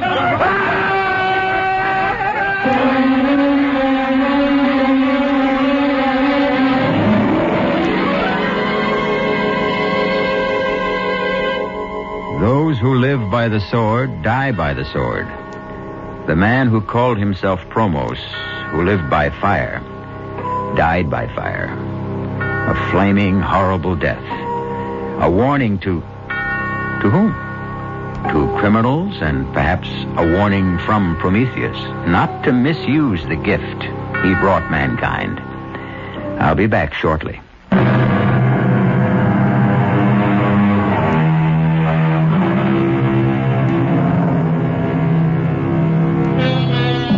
If you're chilly, how about pulling up closer to our roaring fire? On second thought, after tonight's tale, that might make you a trifle uncomfortable. I'm sure that, like most people, you would like to do something about making people more conscious of the values to be found in human decency and honesty. May I offer one word of advice?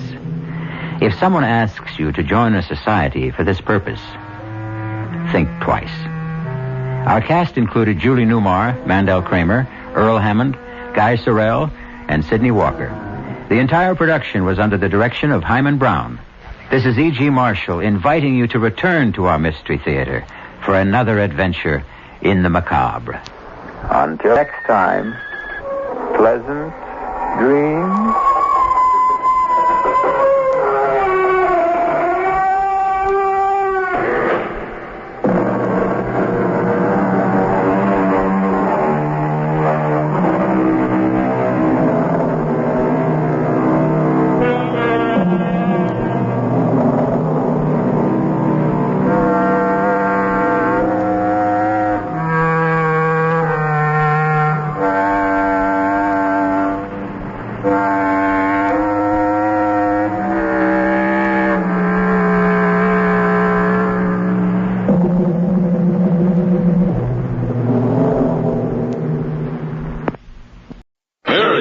Has a flavor so pleasing. Miracle Whip. Tastes so lively, so teasing. Miracle Whip. Only one of its kind. Miracle Whip. Best salad dressing you'll find. Miracle Whip is the only one of its kind because it's a different type of salad dressing made from a secret craft recipe.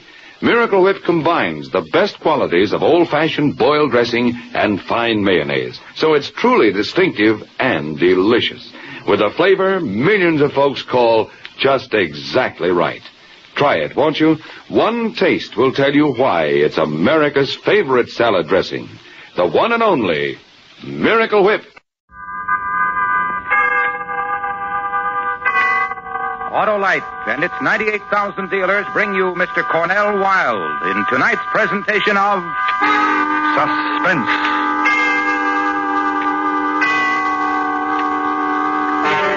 Tonight, Autolite combines fact and fiction. The fact, the murder of Mary Cecilia Rogers in New York City. The fiction, Edgar Allan Poe's solution of that crime, which he called The Mystery of Marie Roget. Our star, Mr. Cornell Wilde.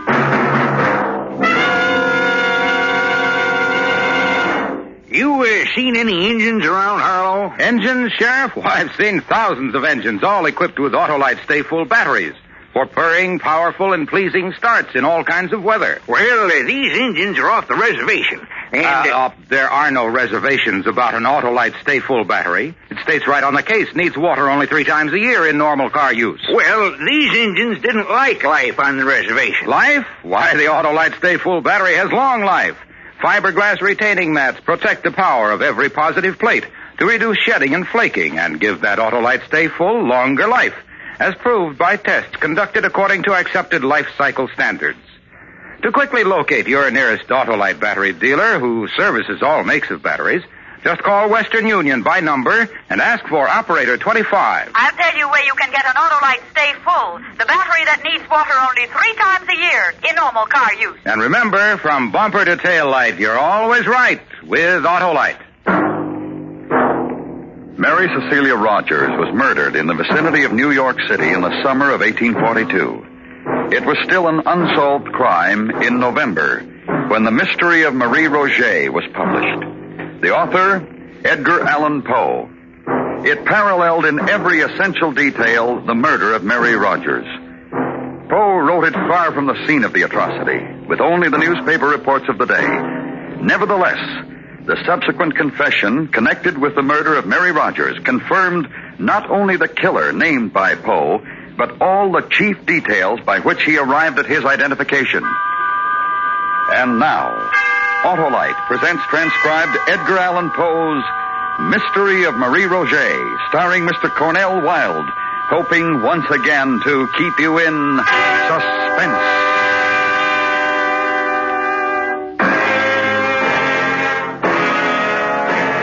Good evening.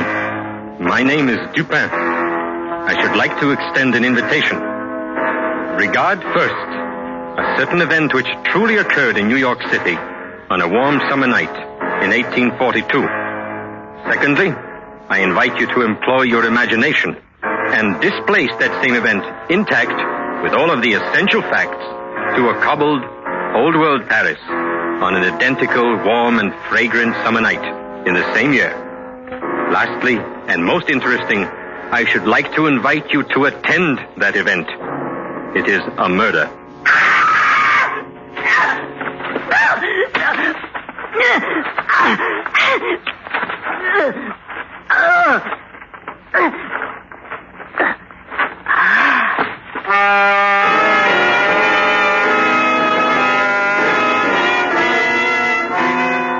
the general design and mental character of the atrocity, indeed, the first knowledge of its occurrence, came to my attention on Wednesday night, the 25th day of June.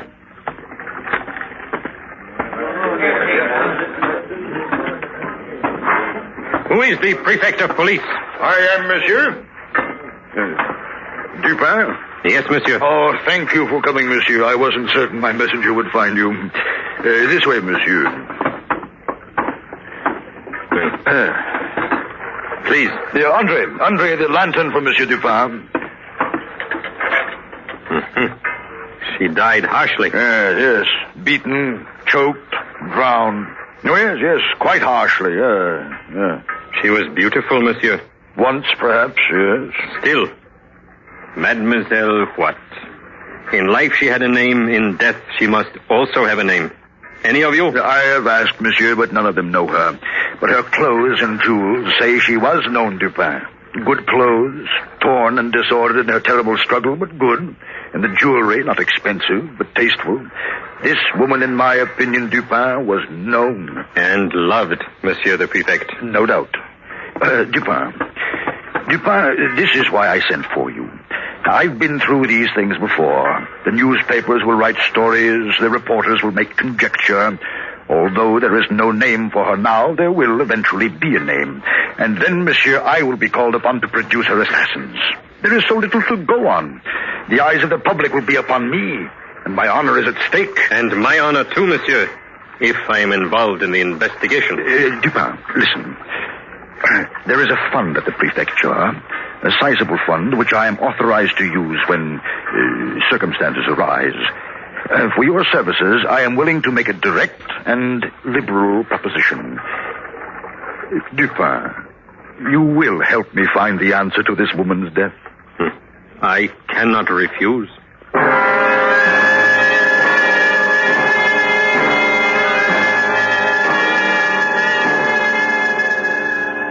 No foam about the mouth, as in the case of the merely drowned, monsieur.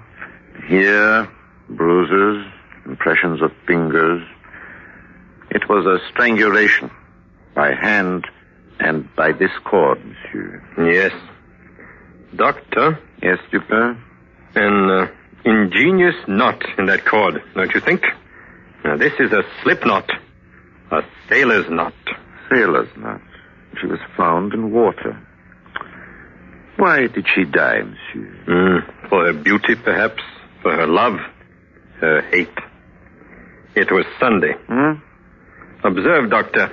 There are no marks to prove she was weighted and then shaken loose. Yes, she quit life on Sunday.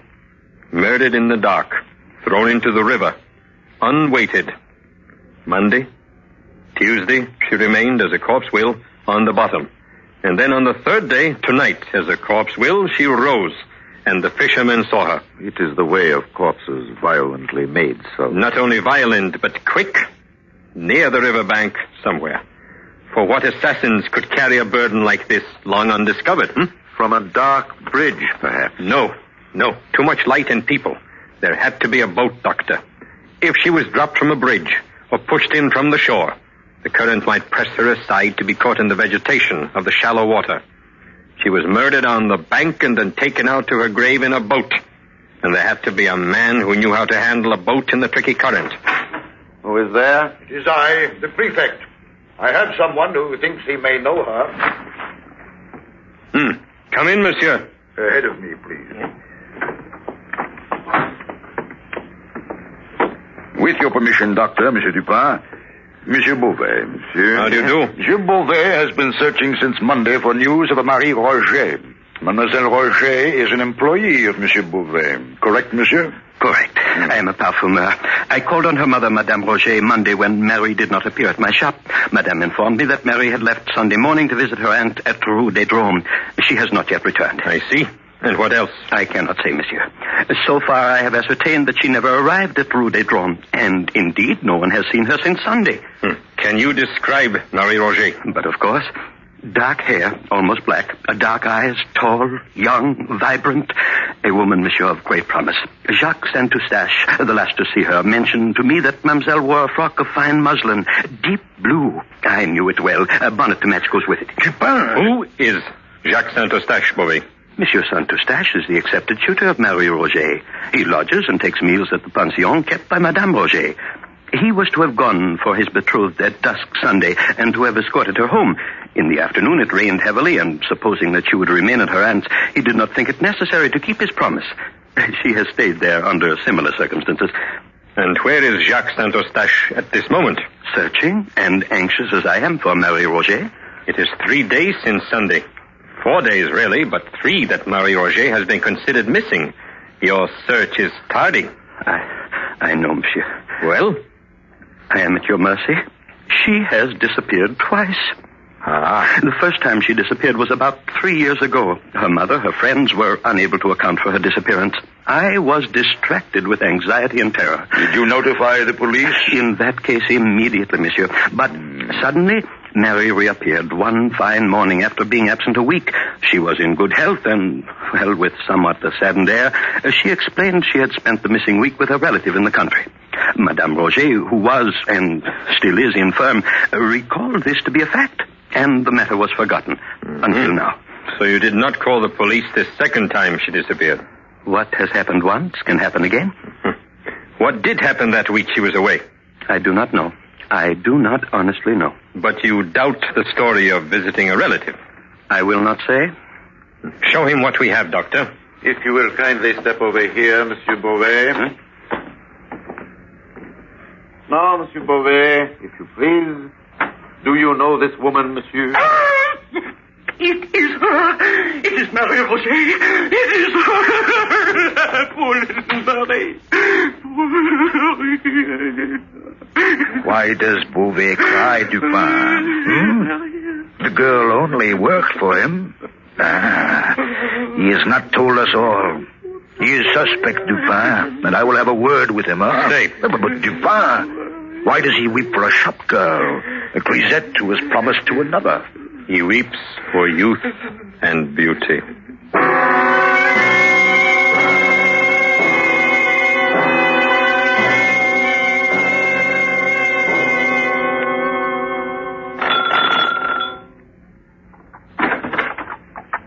Yes, monsieur? I am Dupin, Madame Roget.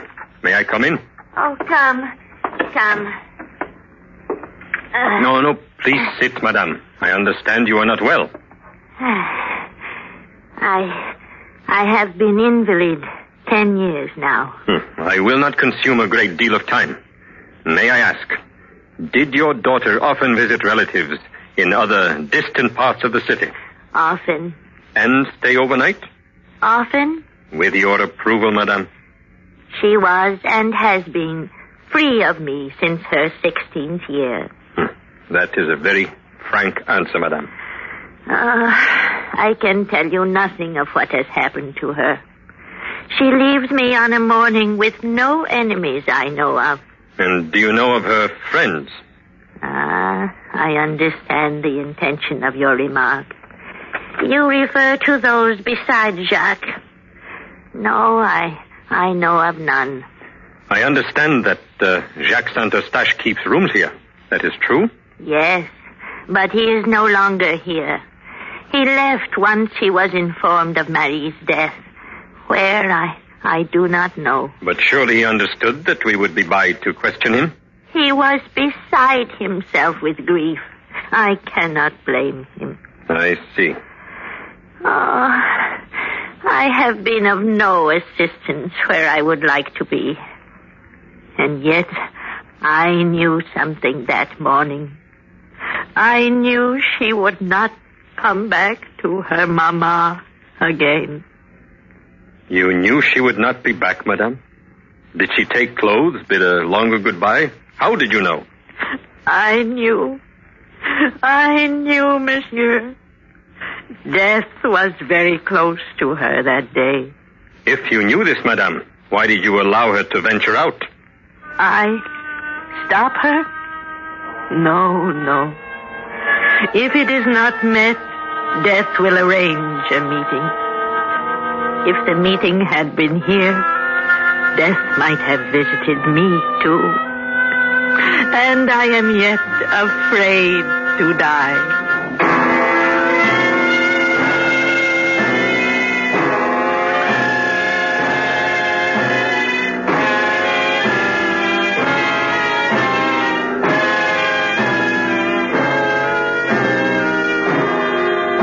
Is bringing you Mr. Cornell Wilde in Edgar Allan Poe's The Mystery of Marie Roget. Tonight's presentation in radio's outstanding theater of thrills, Suspense.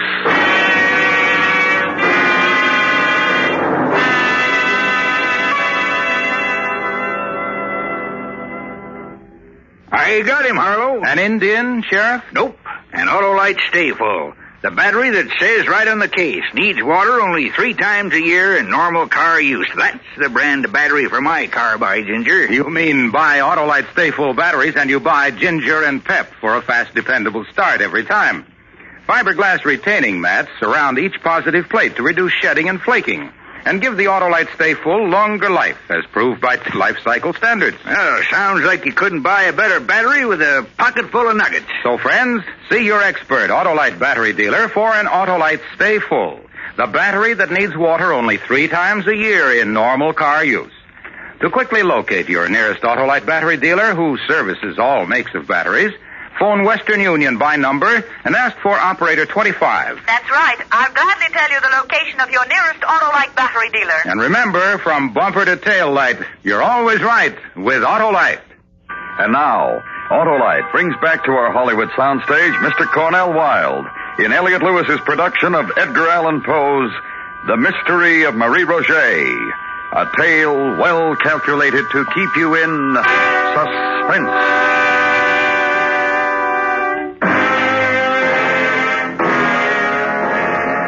Dupin, again.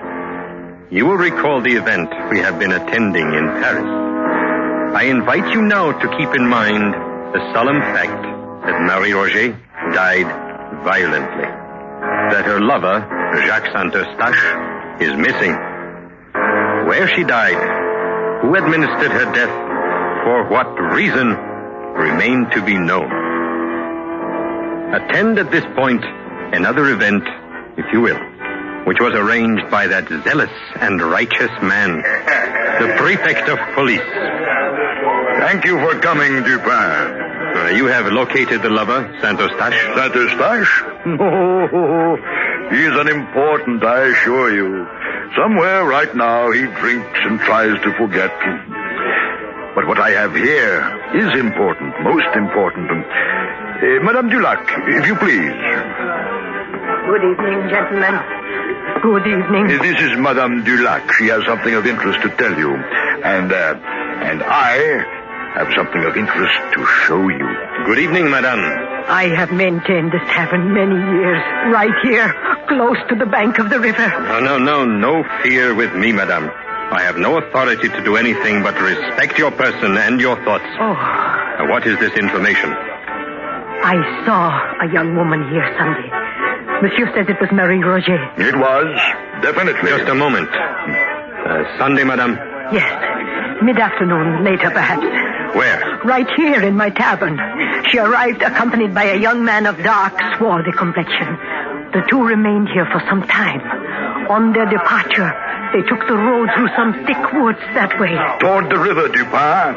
And this is a secluded neighborhood. Go on, madame, go on. Go on. Soon after they left, a gang of miscreants made their appearance at my place of business. They behaved boisterously. They ate and drank without payment.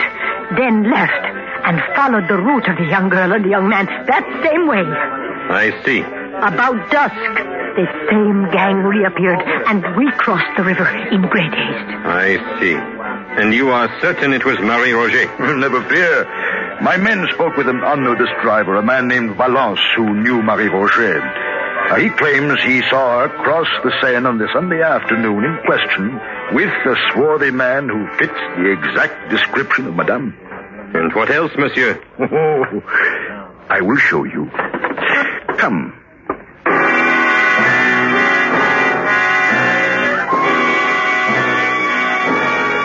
I followed him through the back of the tavern into the thick woods which lined the Seine at that point. He stopped when we had come to a close thicket, within which were 3 or 4 large stones, forming a kind of seat with a back and footstool.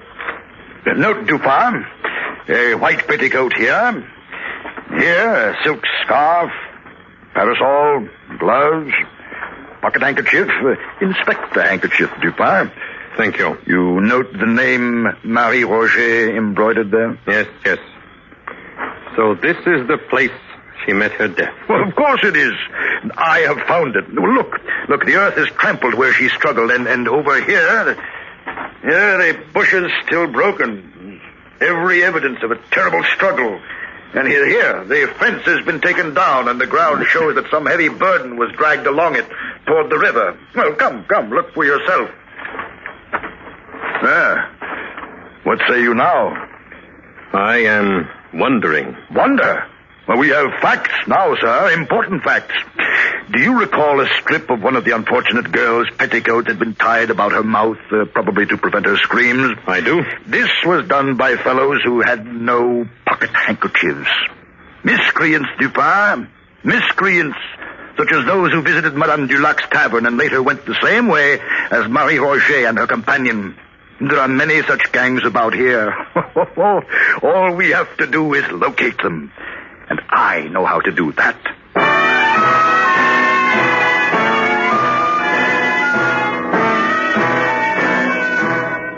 That night, the shrill cries of the Paris newsboys proclaimed the prefect's resolve. He offered a reward of 20,000 francs and a full pardon for any king's evidence.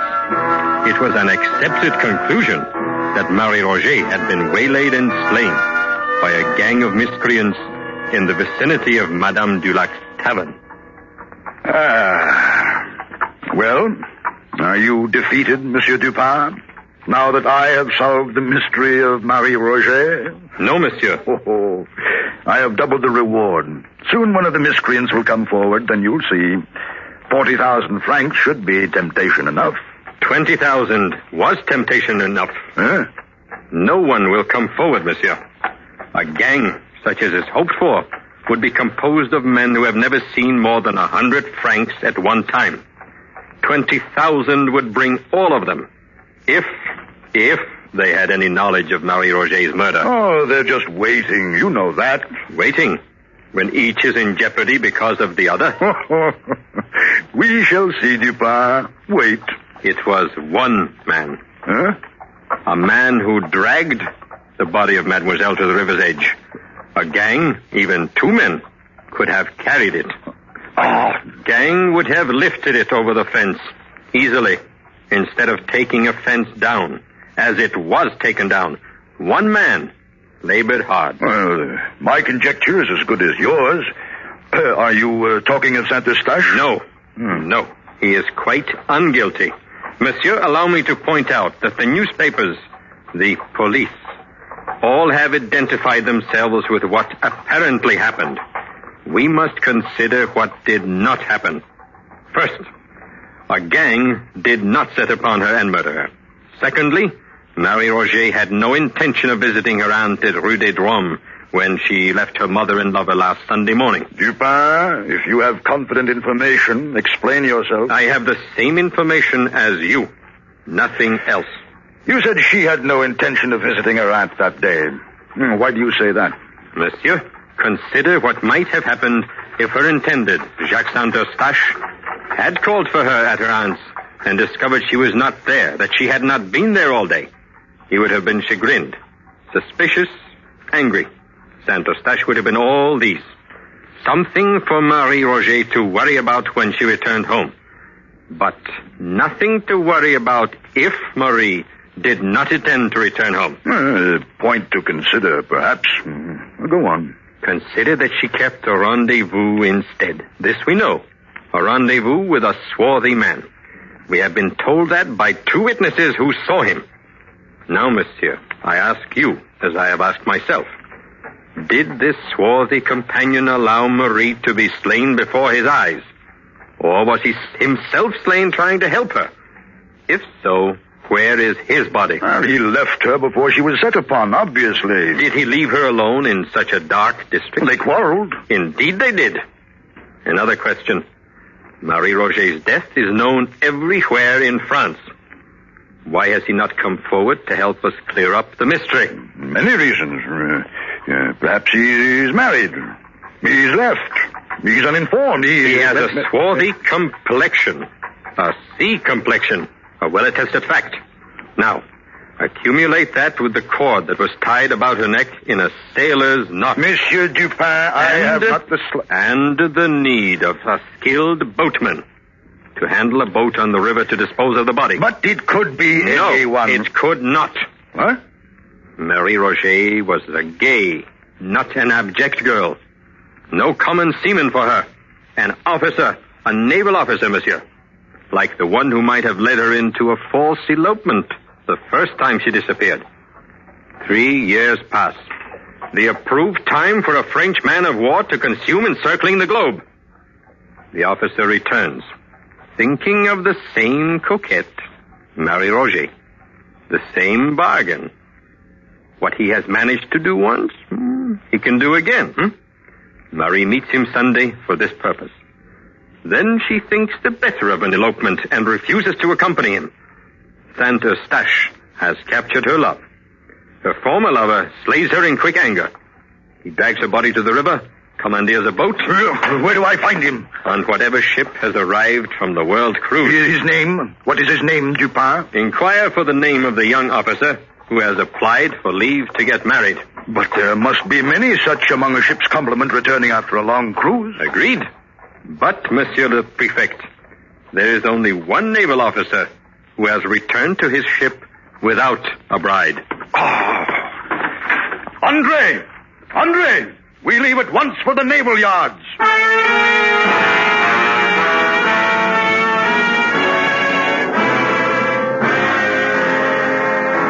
It has been an interesting evening. And now I issue a last invitation, my friends. I invite you to retain all that you have heard and employ this time, instead of your imagination, your sense of reality. For Marie Roget of Paris was truthfully Mary Rogers of New York. Let your reality move you back to New York City on a winter day some months after the event described. In the darkening afternoon, inside a gray stone building, I invite you to attend another event I think you will find significant.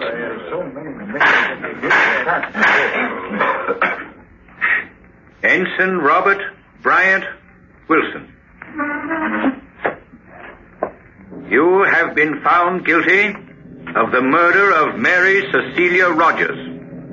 It is the judgment of this court that you be hanged by the neck until you are dead.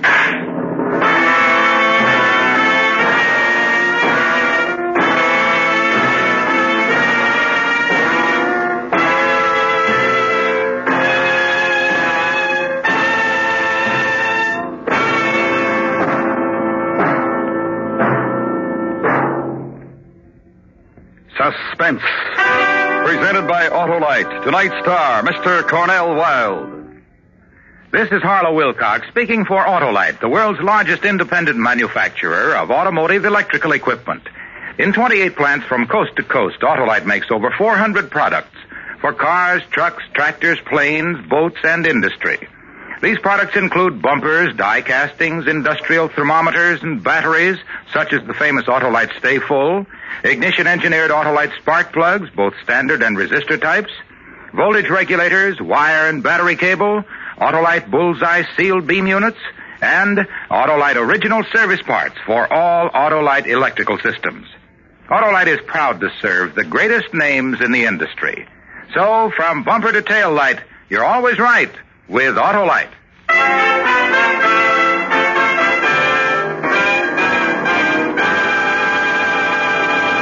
Next week, one of the most terrifying half hours ever presented on Suspense.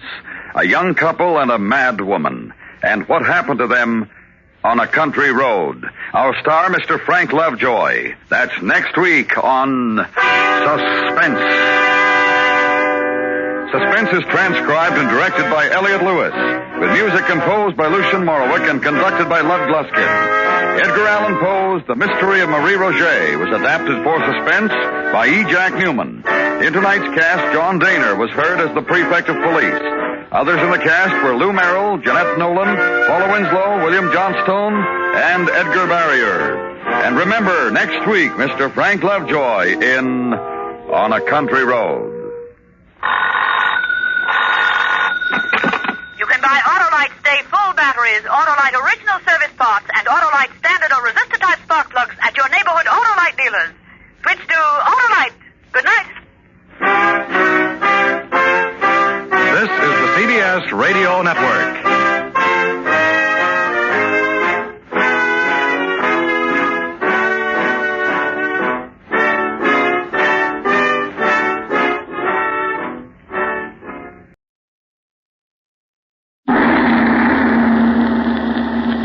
The Shadow of Fu Manchu. Based on the stories by Sax Rohmer.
Back in London, after their partially successful efforts to guard the Reverend Eltham and his household at Redmoat against the cunning of Dr. Fu Manchu, Nayland Smith and Dr. Petrie continue their untiring search for the crafty Oriental, who has once more mysteriously vanished in London's dark underworld. Their discussion of Sir Lionel Barton, celebrated Orientalist and explorer, lately returned to England, and the probability of his being among those on Fu Manchu's list to be destroyed, is interrupted by the arrival of a telegram with the news that Sir Lionel has just been found murdered. Confound it, Petrie. Why can't we get this murderer? We're going to meet Weymouth at Sir Lionel's house? Of course. A taxi will put us there by the time Weymouth arrives. Come on.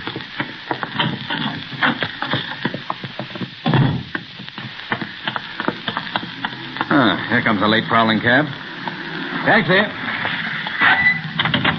Number 16, Westerly Road, Finchley, driver, and as quickly as you can. Police business in case you're stopped. Righto, sir. I knew Fu Manchu would reach Sir Lionel. But that conceited fool would laugh at my warning today. That house of his gave me the creeping shudders. Well, if it's anything like your description, it must be ideal for Fu Manchu's work. Ideal? The sunlight can't penetrate to the rooms. When I got there this afternoon, I thought I was in a jungle.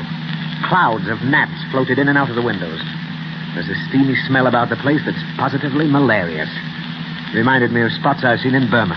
Difficult to picture here in London. It's the jungle transferred to the British Isles, Petrie.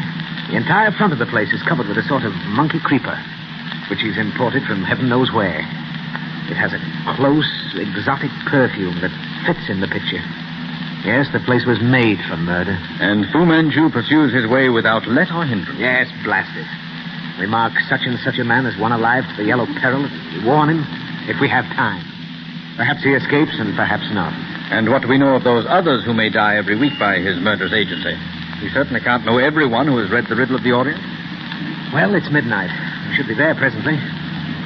Isn't this Finchley driving? Yes, sir. And we're on Westerly Road. Number 16 is just ahead, sir. You're right, Nealon. Isolated and ideal for murder. Shall I drive in, sir? Yes, up to the house. There's the place, Petrie. At the far end of the drive. It's a wilderness. It seems to be banked in by trees and shrubs. Oh, Weymouth must have arrived here before us. There's the police car. Here we are, sir. Shall I wait? Yes. Come on, Petrie.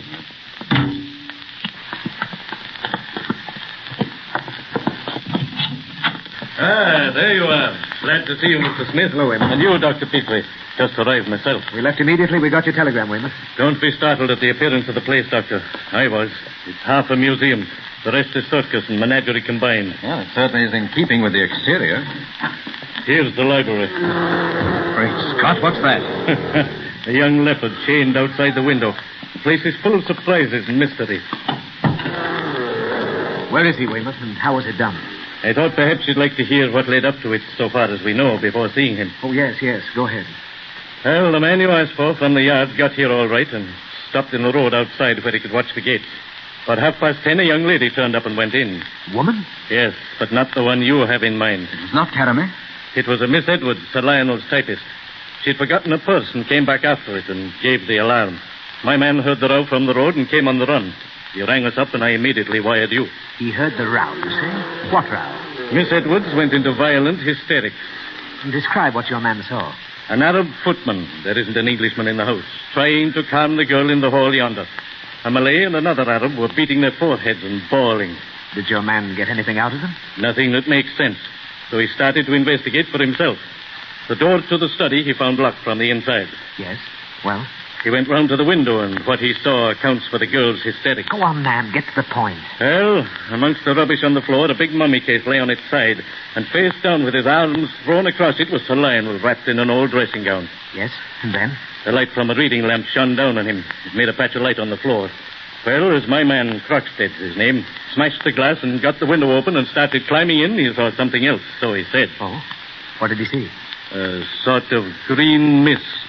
He says it seemed to be alive, that he moved over the floor, going away from him, and toward a curtain at the far end of the study. When did he first see this green mist? He says he thinks it came from the mummy case. From the mummy case? Yes. Well, he climbed in and turned the body over. Sir Lionel was quite dead. Then Croxted opened the glass door behind the curtain at the end of the study. It opened onto a conservatory filled with more junk. In there, he caught another glimpse of the crawling green mist and a dead Chinese. A Chinese, you say? Yes, Sir Lionel's body servant, I'm told. A doctor seen them? A local man, out of his depth, though. However, there's no need for another opinion until the coroner comes. And your man Croxted? He held out until I came. Gave me his story and then fainted dead away. He said something in the conservatory seemed to get him by the throat. He meant that literally? I wouldn't say. We had to send him and the girl home in cab. What's your theory, Weymouth? I have none. None that includes the green mist. Right. We'll go in now. This is the study where he worked. Good Lord, what a den. It is a bit of a mess, Doctor. How a man can work in a place littered with stuff from the four corners of the earth is a mystery to me. There's the body, Mr. Smith, by that big sarcophagus. We'll have a look. Weymouth. Petrie. Come here. Huh? You don't know Sir Lionel by sight, Weymouth? No, I've never seen him. This is not Sir Lionel. It's Strasser, his Italian secretary. What? Are you certain? Why, of course. I met him only this afternoon. Where's the other, the Chinese? Here in the conservatory. We left him where we found him until you could see him, behind this curtain. Mm-hmm. That's Cree. Sir Lionel's body servant. One thing is quite evident, Weymouth. No one in the house, except Strasser, knew of Sir Lionel's absence. How do you arrive at that, Nealon? And the servants we passed out there in the hall believe him dead. Had they seen him go out, they'd know it's someone else who lies here. Right. And what about the Chinese? Since there's no other way into this conservatory but through the study, Quee must have hidden himself here when Sir Lionel was out of the room. Croxted found the communicating door closed. What killed Quee? And both Miss Edwards and Croxted found the study door locked from the inside. What killed Strasser? Tell me that and you'll have your answer, Weymouth. What killed Strasser? But why is he wearing Sir Lionel's dressing gown? Seeing him in that led Miss Edwards to mistake him for her employer and put us on the wrong scent. He wore it so that anyone looking in through the window would be sure to make the same mistake. Why so, Nayland? Why, look at these tools beside the mummy case. The lid off. Strasser came here to open the case. He was here when Sir Lionel told me a number of priceless jewels were probably secreted among the wrappings of the mummy. Ah, strange that Sir Lionel hadn't opened the case himself. He expected to do that tonight and examine its contents. Fortunate for him that he changed his mind. Then what became of the mummy? It seems to have vanished in the form of a green mist. Look at Strasser's face and Queen's. What do they suggest? Well, the features of both are terribly distorted. Even their limbs are twisted, suggesting a death more than ordinarily violent. I might guess at strangulation, but from what? From what? I'm with you so far, Mr. Smith. Knowing Sir Lionel was absent, Strasser locked himself in here to loot the mummy case. He couldn't have known the Chinese was hidden in the conservatory, though. And Kui didn't dare show himself because he, too, was there for some mysterious reason. Well, and having got the lid off, somebody... Suppose we say the mummy. Well, anyway, something that got out of the locked room without opening the door or window killed Strasser. And then killed the Chinese without opening the door behind which he lay concealed. For once, Dr. Fu Manchu has employed an ally which even his giant will was unable to entirely control. Aye, what blind force. What horrible agent of death could he have confined in that mummy case? If you're correct in your surmise, Nayland, that this is the work of Fu Manchu, his power is indeed superhuman. Can you doubt it, Petrie? The presence of a concealed Chinese is proof enough for me. I'll wager that Kui was one of Fu's murder group, though probably only recently enlisted in that mysterious service. He's unarmed, or I might think that his part was to kill Sir Lionel while he was at work inspecting the mummy case. Strasser's opening the case completely spoiled the scheme. And led to the death? Of a servant of Fu Manchu? Yes. I'm at a loss to account for that. You think the sarcophagus entered into the scheme, Smith? You mean that its arrival at a time when a servant of Fu Manchu's, Kui, was hidden here may have been a coincidence? Something like that. Oh, I'm afraid I'm as much in the dark there as you, Weymouth. If we knew the answer to that, we'd likely have the key to the entire riddle. I wonder... Good heavens, what? One of Sir Lionel's applicant spears hurled through the window. It barely missed you, Smith. Look there. Fastened to the haft. A folded paper. A note addressed to you, Smith. Oh. You wanted proof, Petrie? Well, listen to this. Inspector Nayland Smith, your interference in my plans I shall tolerate no longer. Be warned. Dr. Fu Manchu.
Shadow of Fu Manchu.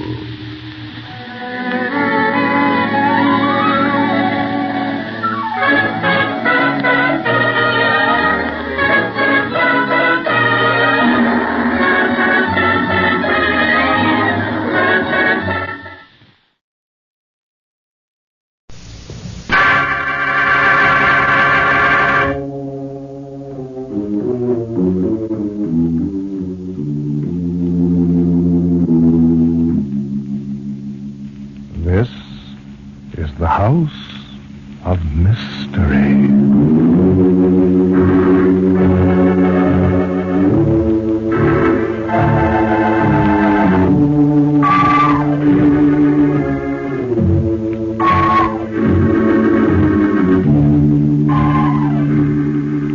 Good evening. This is Roger Elliott, otherwise known as the Mystery Man, welcoming you to another storytelling session here at the House of Mystery.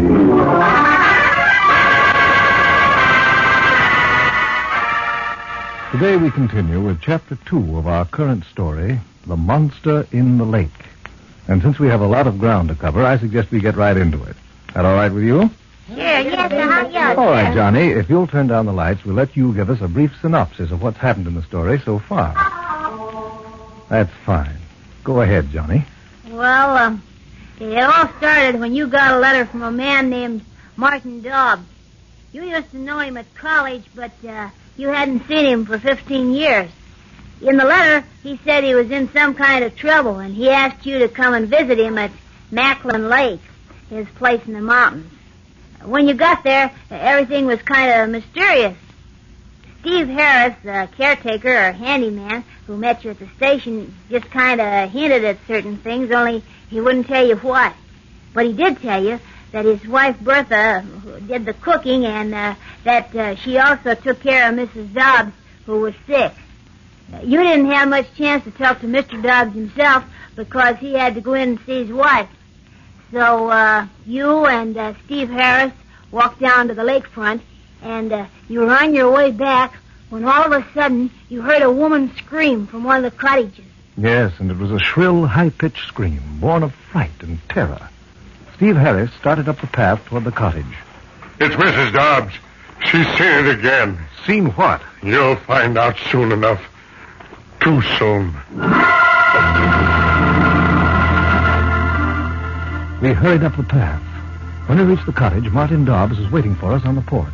His face was ashen gray, and there were beads of perspiration on his forehead. He looked like a man who thought he'd seen a ghost.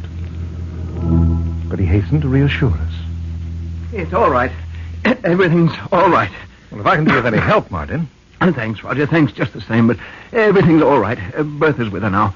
Steve. Yes, Mr. Dobbs. Would you drive into town and tell Dr. Newcomb I'd like him to come up here as soon as possible? Yes, sir. Well, don't you have a phone here, Martin? Yes, but it's been out of order since Sunday. Bad electrical storm. Oh, I'm sorry that had to happen just when you arrived, Roger, but... Oh, forget it, Martin. The only thing is I feel a little helpless. Perhaps if I knew what this was all about, I might be able to do more than just stand by. I'm going to tell you, Roger. I'm going to tell you everything, just as soon as I can pull myself together. No, good Lord. What's the matter? I promised you buckwheat cakes for breakfast. A cup of coffee's all really all I want. We can get that ourselves, can't we? You don't mind? Of course not. Well, let's go into the kitchen. Bertha should have some coffee on the stove. After you. Thanks. This way. How long have you had this place, Martin? I bought it 3 years ago. A Wall Street man owned it, a fellow named Macklin. That's why it's called Macklin Lake. I hope I wasn't wrong about Bertha having the coffee on the stove. You weren't. I can smell it. Matter of fact, she's even got the buckwheat batter mixed in a skillet warming. I'd better close this door. If you like, Martin, I can fry up a batch of buckwheat cakes. They may not be as good as Bertha's, but they'll be edible. Now, go ahead if you want to. But don't make any for me. I couldn't eat a thing. Now, I'll pour this coffee. We'll hold the buckwheat cakes until tomorrow. I'm sure the batter will keep.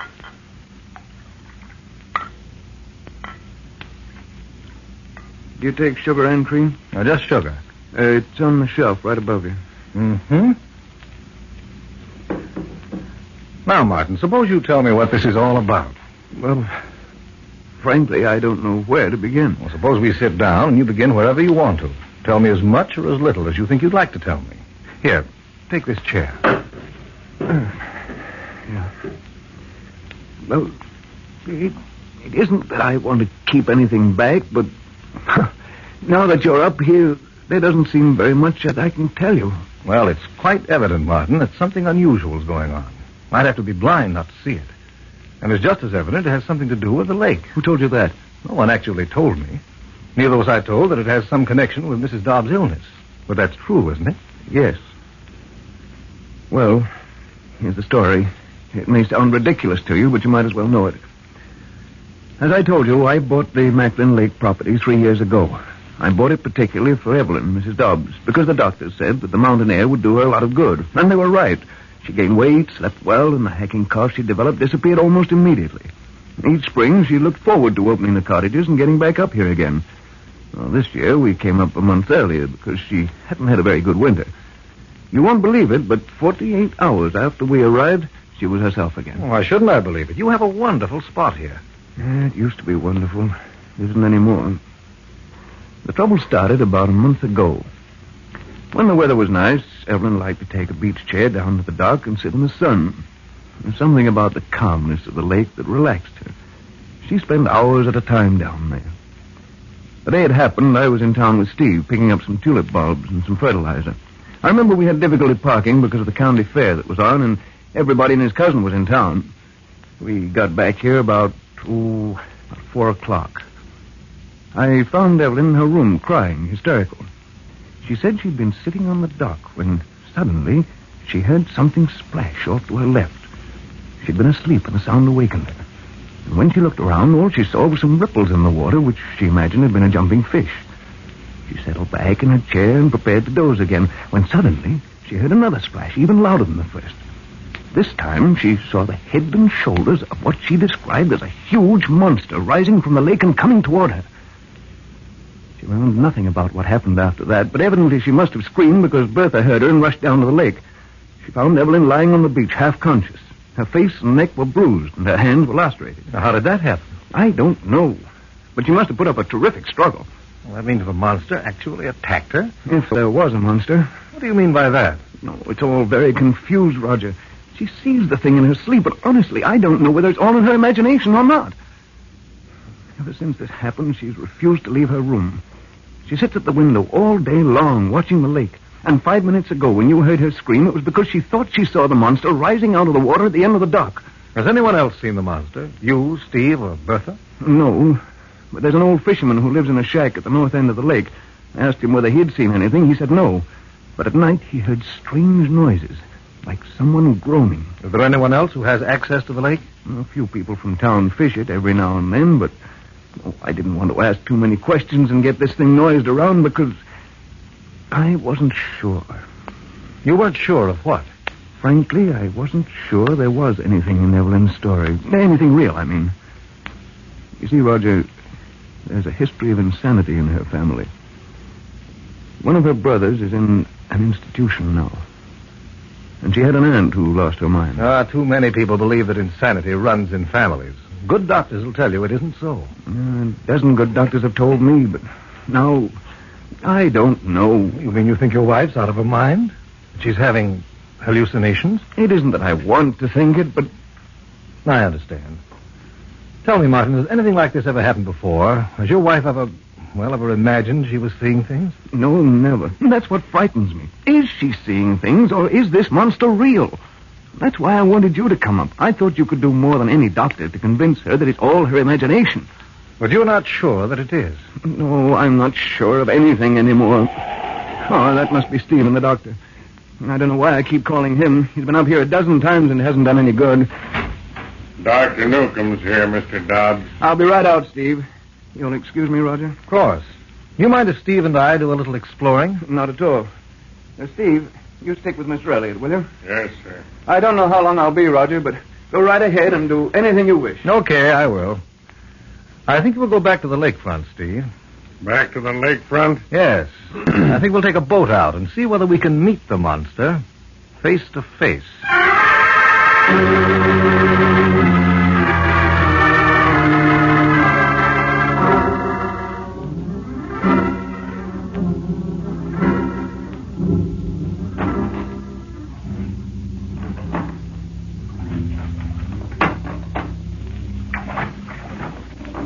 How far out do you want to go, Mr. Elliott? Where are we now?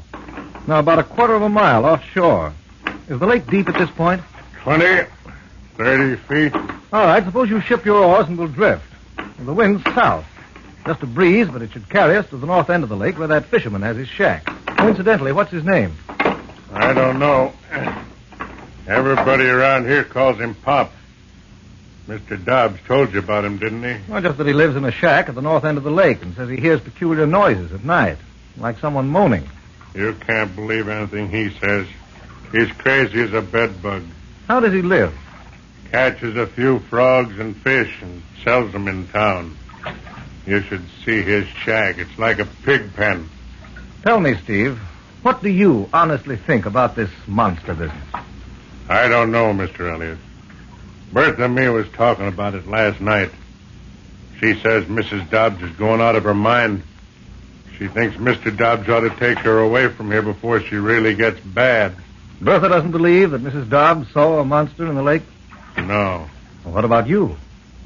Well, I guess I don't believe it either, except it. Except what?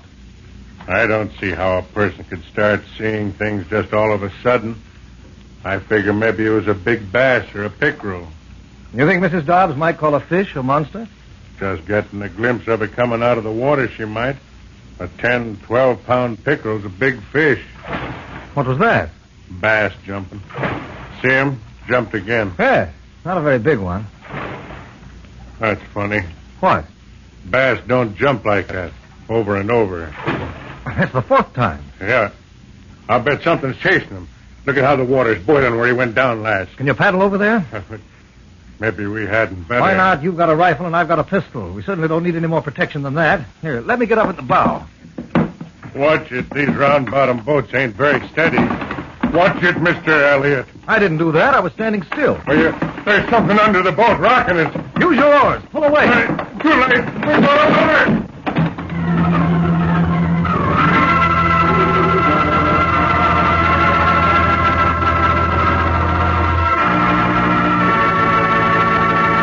All right, Johnny, turn up the light.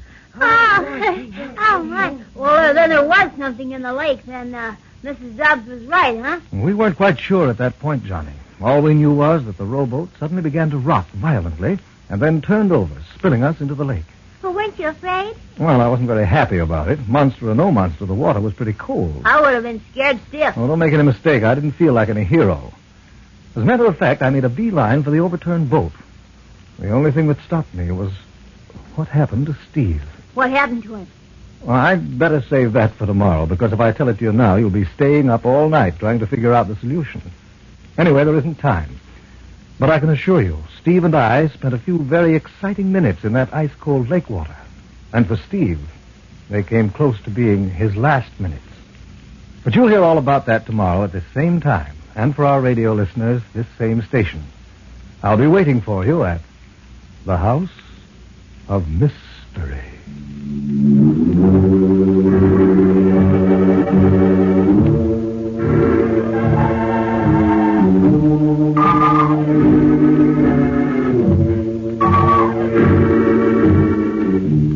This is Roger Elliott, your mystery man, saying good night.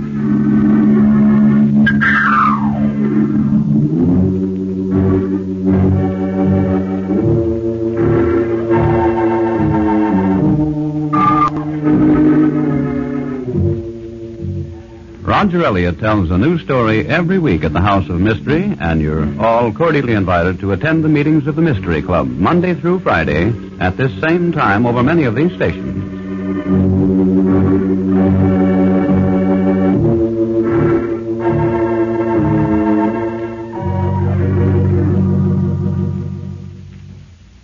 This is the Mutual Broadcasting System. 2 beans times 2 beans is 4 beans. Nescafe uses lots more beans. 10 beans times 4 beans and add 3 more beans make 43 rich coffee beans. Yes, you get 43 beans in every cup of Nescafe real coffee beans. That's all there is. In Nescafe, 43 beans in every cup. Make Nescafe the all coffee instant coffee with the Let's Have Another Cup taste.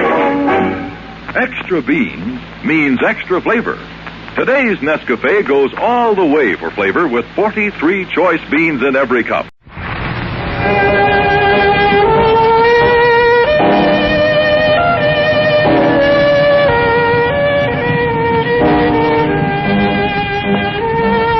majesty of motion, from the boundless everywhere, comes the magic name Majestic, mighty monarch of the air.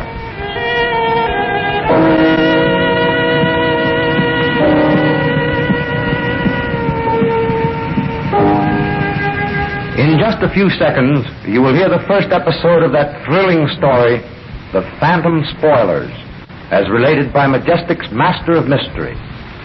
He is brought to you through the courtesy of the manufacturers of Majestic Radios, America's most treasured radio receiver, elected so by popular choice in more than 3.5 million homes. For sheer beauty, amazing fidelity of tone, and perfect reproduction of tone, see and hear the new Majestic, the receiver that incorporates all the outstanding features of radio. At the conclusion of this program, Majestic's Master of Mystery will tell you about the fascinating free gift he has for you and how to get it.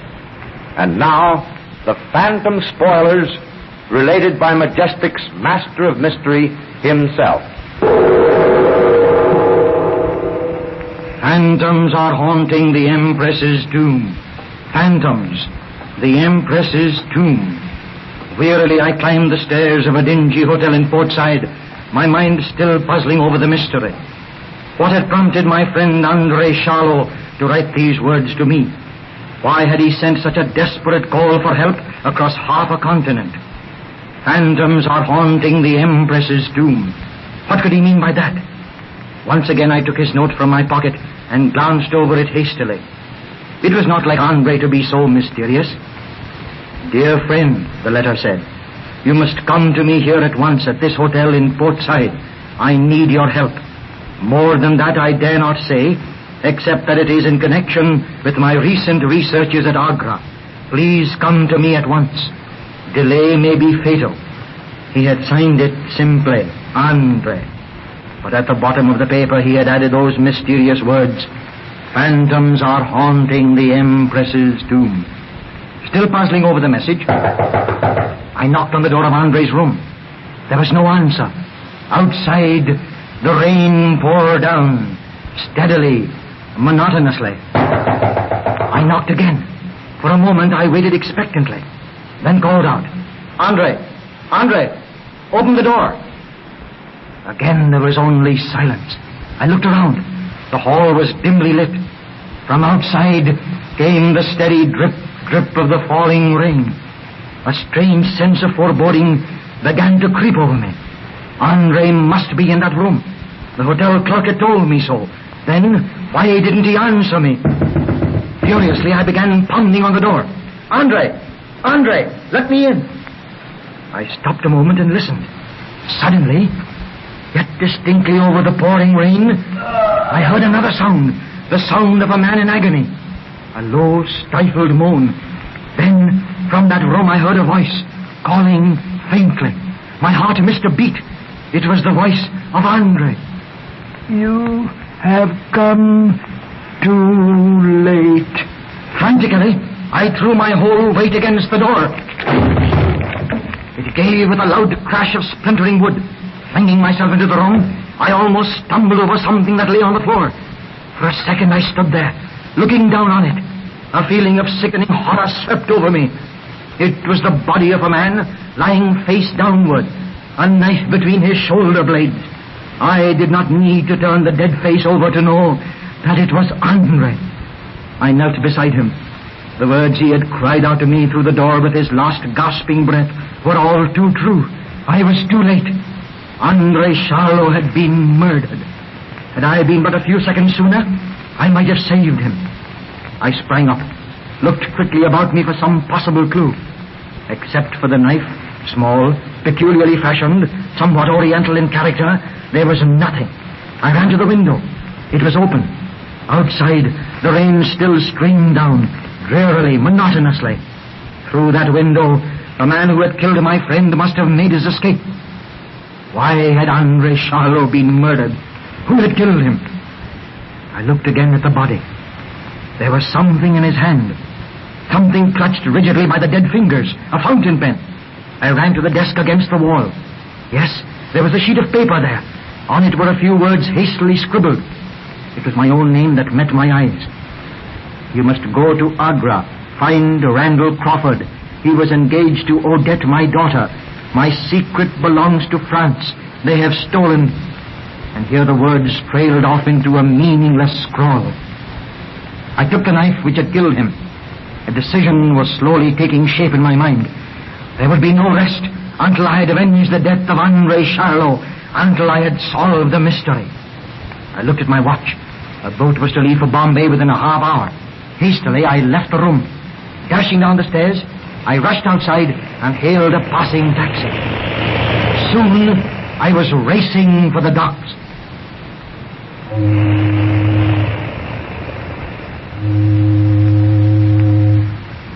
A few hours later, I sat alone in my cabin, the victim of an unnameable depression. We were 6 hours out from Port Said and plowing through the Arabian Sea. I could hear the faint throb of the engine, the slosh of waves against the ship's side, the dismal wail of foghorns. It was beginning to get on my nerves. There was something indescribably depressing about the whole atmosphere of the ship. It was everywhere. I had just come to my cabin from the upper deck. There, on the white faces of those who passed me in the fog, I saw reflected the same restlessness, the same disquiet that I felt myself.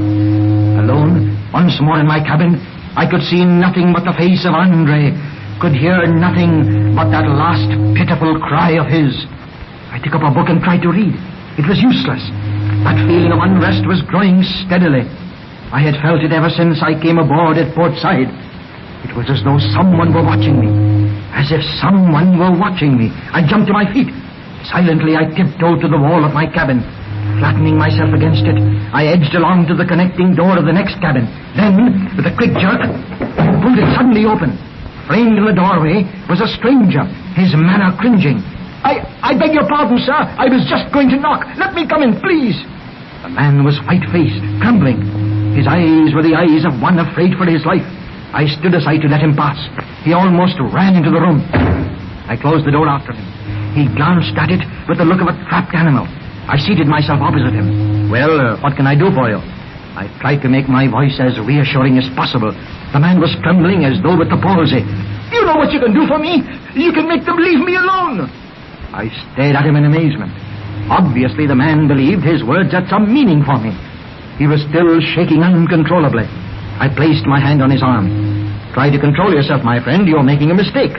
I haven't the least idea of what you are talking about. He recoiled violently from me. His face was livid. Don't lie to me. I know who you are. I know what you are after, but you won't get it, you hear? You won't get it. I raised my hand. But you are wrong, my man. I tell you I don't know what you're talking about. For a moment he stared at me, speechless. Then he spoke again, his voice lower. No, I'm not wrong. I saw you. You went into his room, there at the hotel in Port Said. No, I'm not wrong. I know what you were after, but you didn't get it, did you? You didn't get it because I got there first. His voice stopped on a shrill, high note of hysteria. Then suddenly, his face froze into a look of the most abject fear. Listen, there it is again. As he spoke, I heard it too. A low, peculiar whistle, like the call of some strange wild bird. As we listened, it came again. The man leaped to his feet with a strangled cry. They found it! That's the signal that means... But no, they couldn't have found it, I hid it. He ran to the door. Before I could stop him, he had opened the door and was already halfway down the corridor. I ran after him. In the passageway, I collided violently with the steward. Yeah, what's happening here? What's all the commotion? I tried to evade him, but he threw his arms around me. The steward was as strong as an ox. He held me there so that I could not move. From the distance came the report of a pistol shot. Struggling myself free, I flew around the corner of the passageway. A crowd was gathering around a figure on the floor. A man had been shot. I looked at his face. The eyes were still open, fixed, staring in a look of terrible fear. Great heavens! The victim was none other than the man who had just left my stateroom. Who was the murdered man? The veil of mystery will undoubtedly be lifted when Majestic's Master of Mystery returns to the air with the next episode of The Phantom Spoilers. And now he will tell you about the free gift he has to offer. In the heart of the jungle, near the holy city of Benares in India, there grows the sacred sandalwood tree. Every high-caste Hindu places on his forehead the distinguishing mark of his caste. The chief ingredient of this caste mark is a sandalwood leaf. And what is even more interesting is the fact that for hundreds of years, the sandalwood itself has been carved out by devout Hindus into swastika charms, the oldest good luck emblem known to man. When I left India, I brought away with me quite a number of these sacred swastikas carved out of sandalwood. Expert craftsmen in this country have fashioned unique replicas of these sacred swastikas, which will be equally prized by both men and women. Though far removed from the country of their origin, these sacred swastikas in sandalwood still retain the famous scent of the sandalwood tree, and they will bring to you all the romance, all the glamour and mystery that is the East. I want you to have a swastika, absolutely free. You will be proud to own it, proud to display it. Who knows, but all the good luck associated for 3,000 years with this historic emblem may be yours when you possess it. Your announcer will tell you now how you may secure one of these sacred sandalwood swastikas absolutely free. Here's something that is well to remember. Only the finest tubes can give the utmost in all-round performance. If you are replacing a single tube or a complete set, Majestic tubes will make your old radio new or your new radio perfect. These amazing tubes assure truest tone and finest reception and improve the performance of any make of radio receiver. And now to secure the sandalwood swastika. When you purchase a Majestic tube, cut off the top and bottom flaps of the carton. Mail the two pieces, together with your name and address, to Majestic's Master of Mystery in care of this station. Then you will receive the sacred emblem, symbolic of good luck, absolutely free.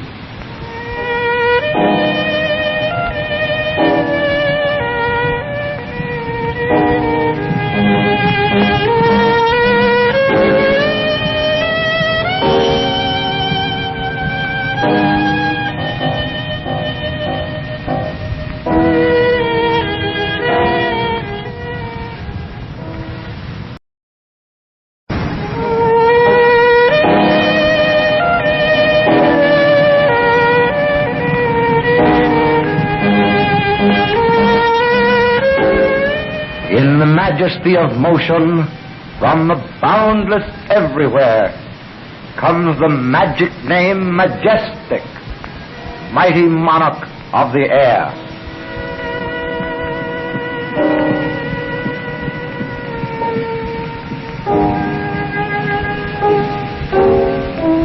In just a few seconds, you will hear the next episode of that thrilling story, Phantom Spoilers, as related by Majestic's Master of Mystery. He is brought to you through the courtesy of the manufacturers of Majestic radios, that new type of radio that brings a thrill to everyone who listens to it. They marvel at its lifelike reproduction, its amazing tone quality, its score of outstanding advancement, its beautiful new models, and its new low prices. See and hear this mighty monarch of the air at your earliest convenience.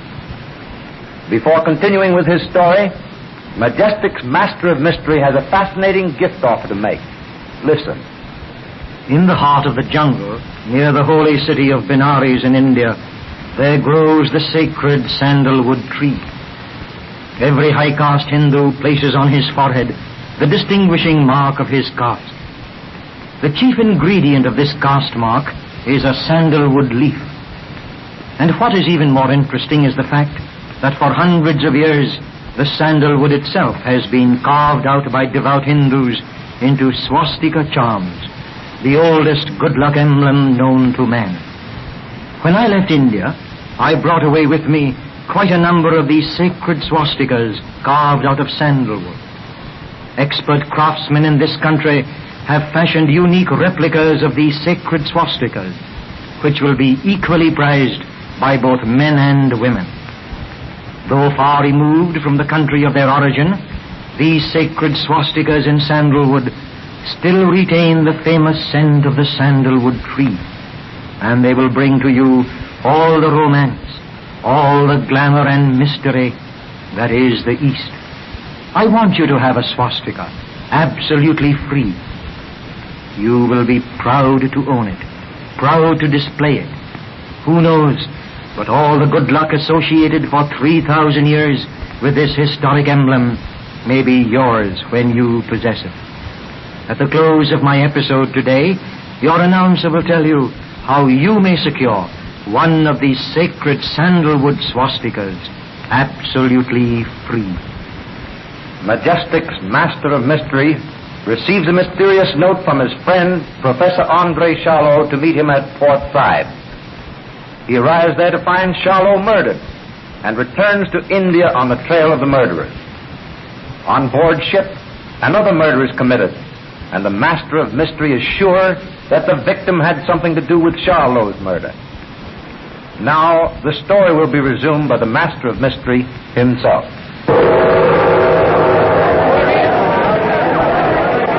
I stared at the face of the dead man. Someone tapped me on the arm. A voice spoke in my ear.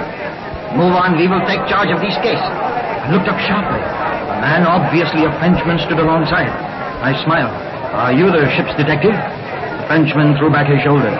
"I have been assigned to find the murderer of Andre Charlot." I pointed to the still figure on the deck. "You need look no further, sir. There is the murderer of Andre Charlot." For a long moment, the French detective stood looking at me. Between us lay the murdered man. Finally, he ordered a steward to bring the body to the dead man's stateroom. Then he turned to me. His voice was brusque. "Come with me. I want to talk to you." He led the way. I glanced back. Behind us, two stewards were lifting the body, carrying it along after us. The Frenchman paused, opened the cabin door. The body was carried across the threshold, laid gently on a bed. I followed. The cabin was in the wildest disorder. Bureau drawers were open. Clothes were scattered everywhere. In one corner lay a Gladstone bag, which had been deliberately slashed open with a knife. I went over to it. It was still locked, but one whole side had been cut out of it. It was quite empty. The Frenchman spoke. "Thieves as well as murderers."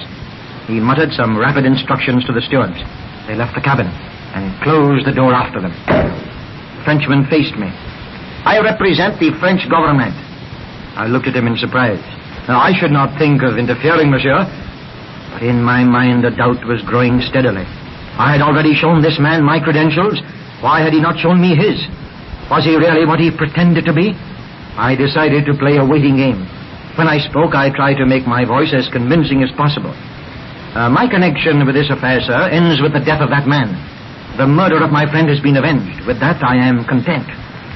There was an expression of complete relaxation on the Frenchman's face. Then, he raised his hand suddenly. "Wait!" I looked at him, surprised. He spoke in a whisper. "There is someone outside that stateroom door. You keep on talking as if nothing were wrong. I'll pull it open suddenly." My mind was working feverishly. I did not trust this Frenchman. There might be somebody at the door, of course. And then again, this might be just a trick, a ruse to get me off my guard. I raised my hand. "You stay where you are. I am nearer to the door. I'll see if there is anyone there." He stood up as though to stop me, but I was at the door before he could make a move. Tensing my muscles for a spring, I put my hand on the knob. Then, with a sudden quick jerk, pulled the door open. There was a sudden sharp spurt of flame, a dull roar in my ears.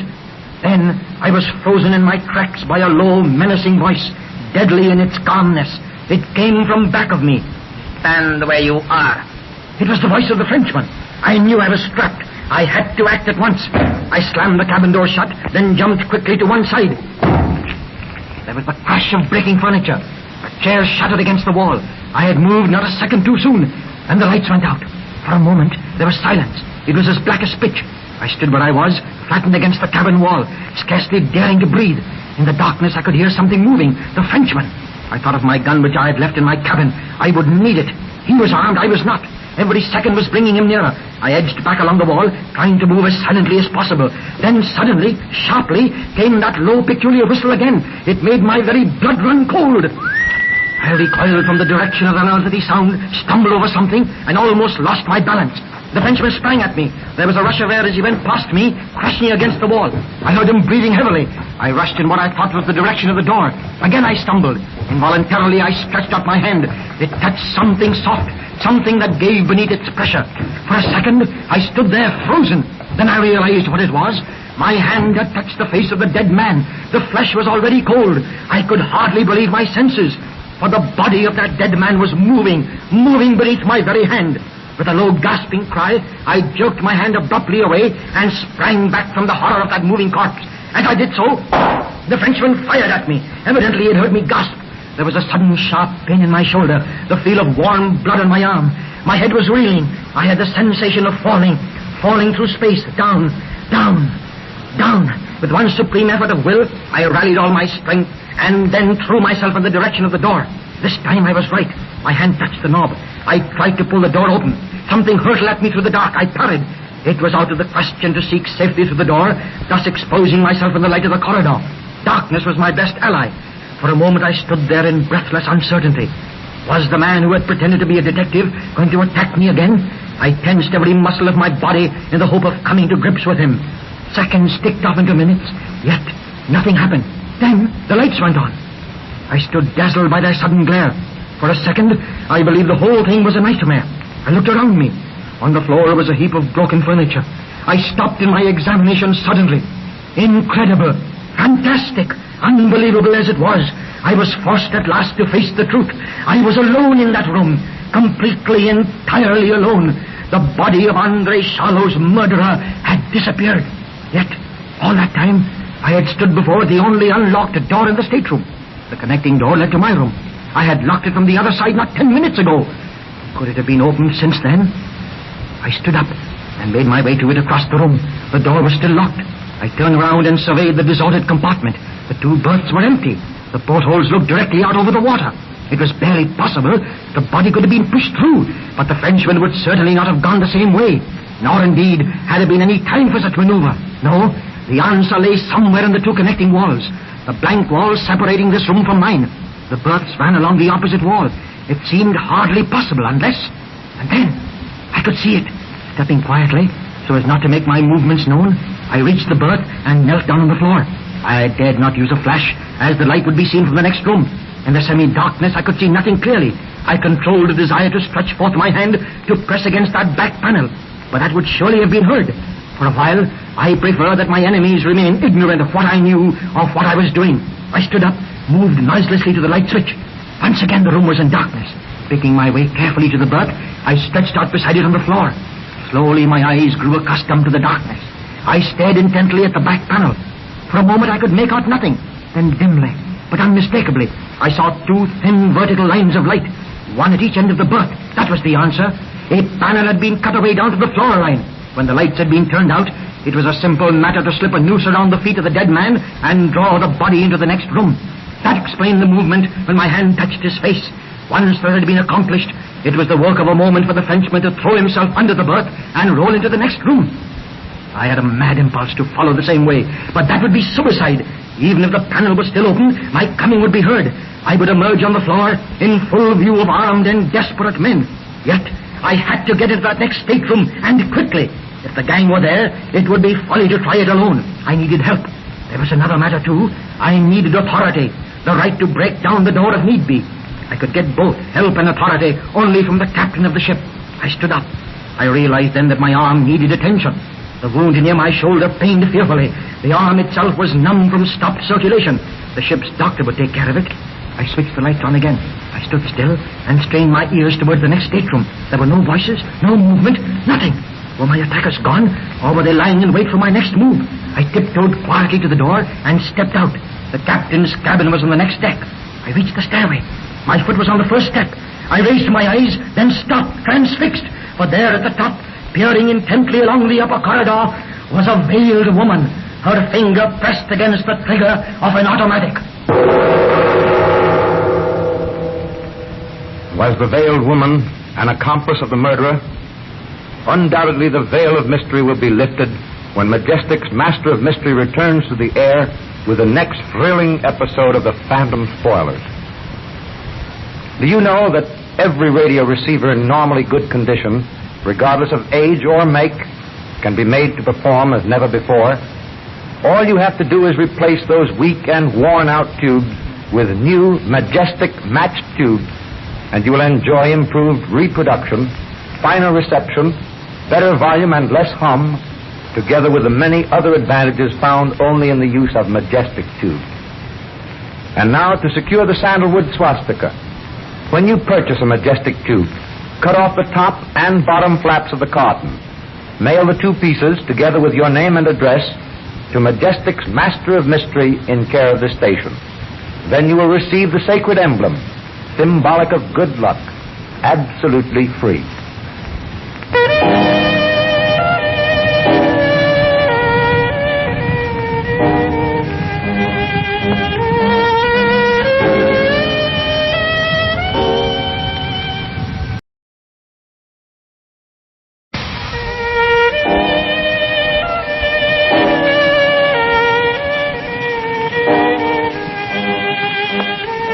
In the majesty of motion, from the boundless everywhere, comes the magic name Majestic, mighty monarch of the air.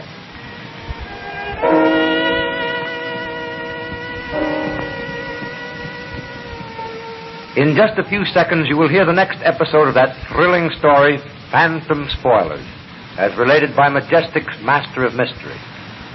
He is brought to you through the courtesy of the manufacturers of Majestic radios, the radio receiver which, because of its distinguished and beautiful cabinet and its brilliant performance, makes obsolete all radios that have gone before.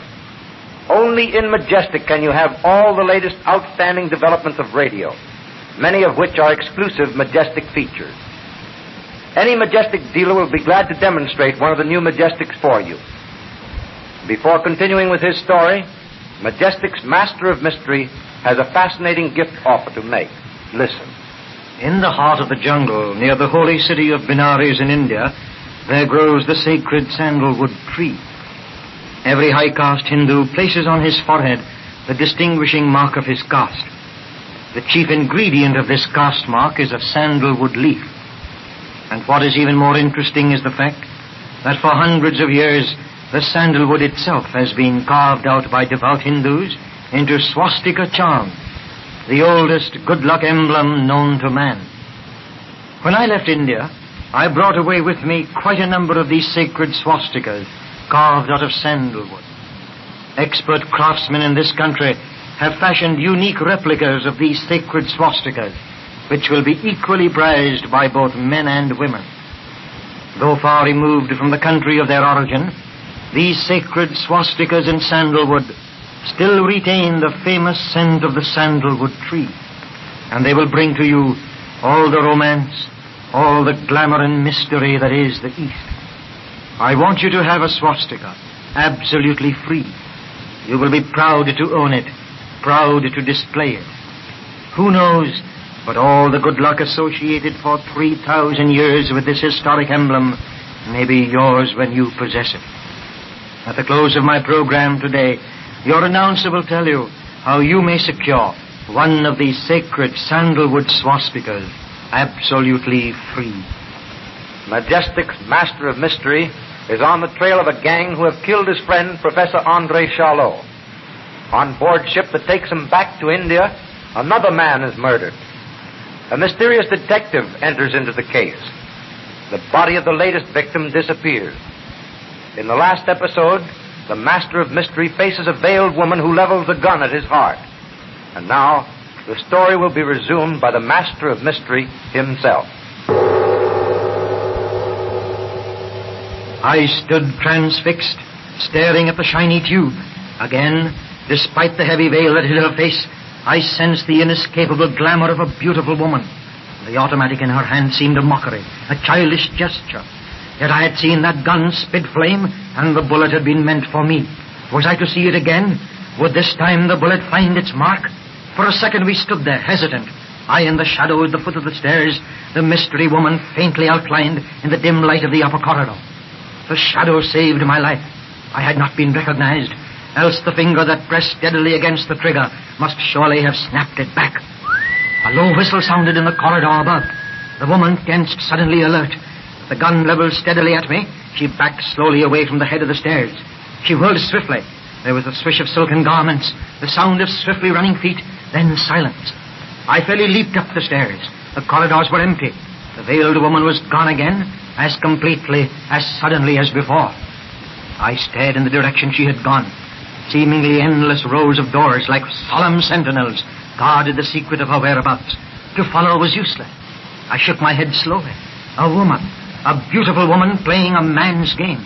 I had come in contact with women before, unscrupulous women, women of the underworld, but not this type of woman and not with a gun. I couldn't fight her, not that way. And yet, if I guessed right, she was the brains of the craftiest gang I had ever encountered, the gang I had vowed to run to earth. I shrugged my shoulders, then started quickly for the captain's office.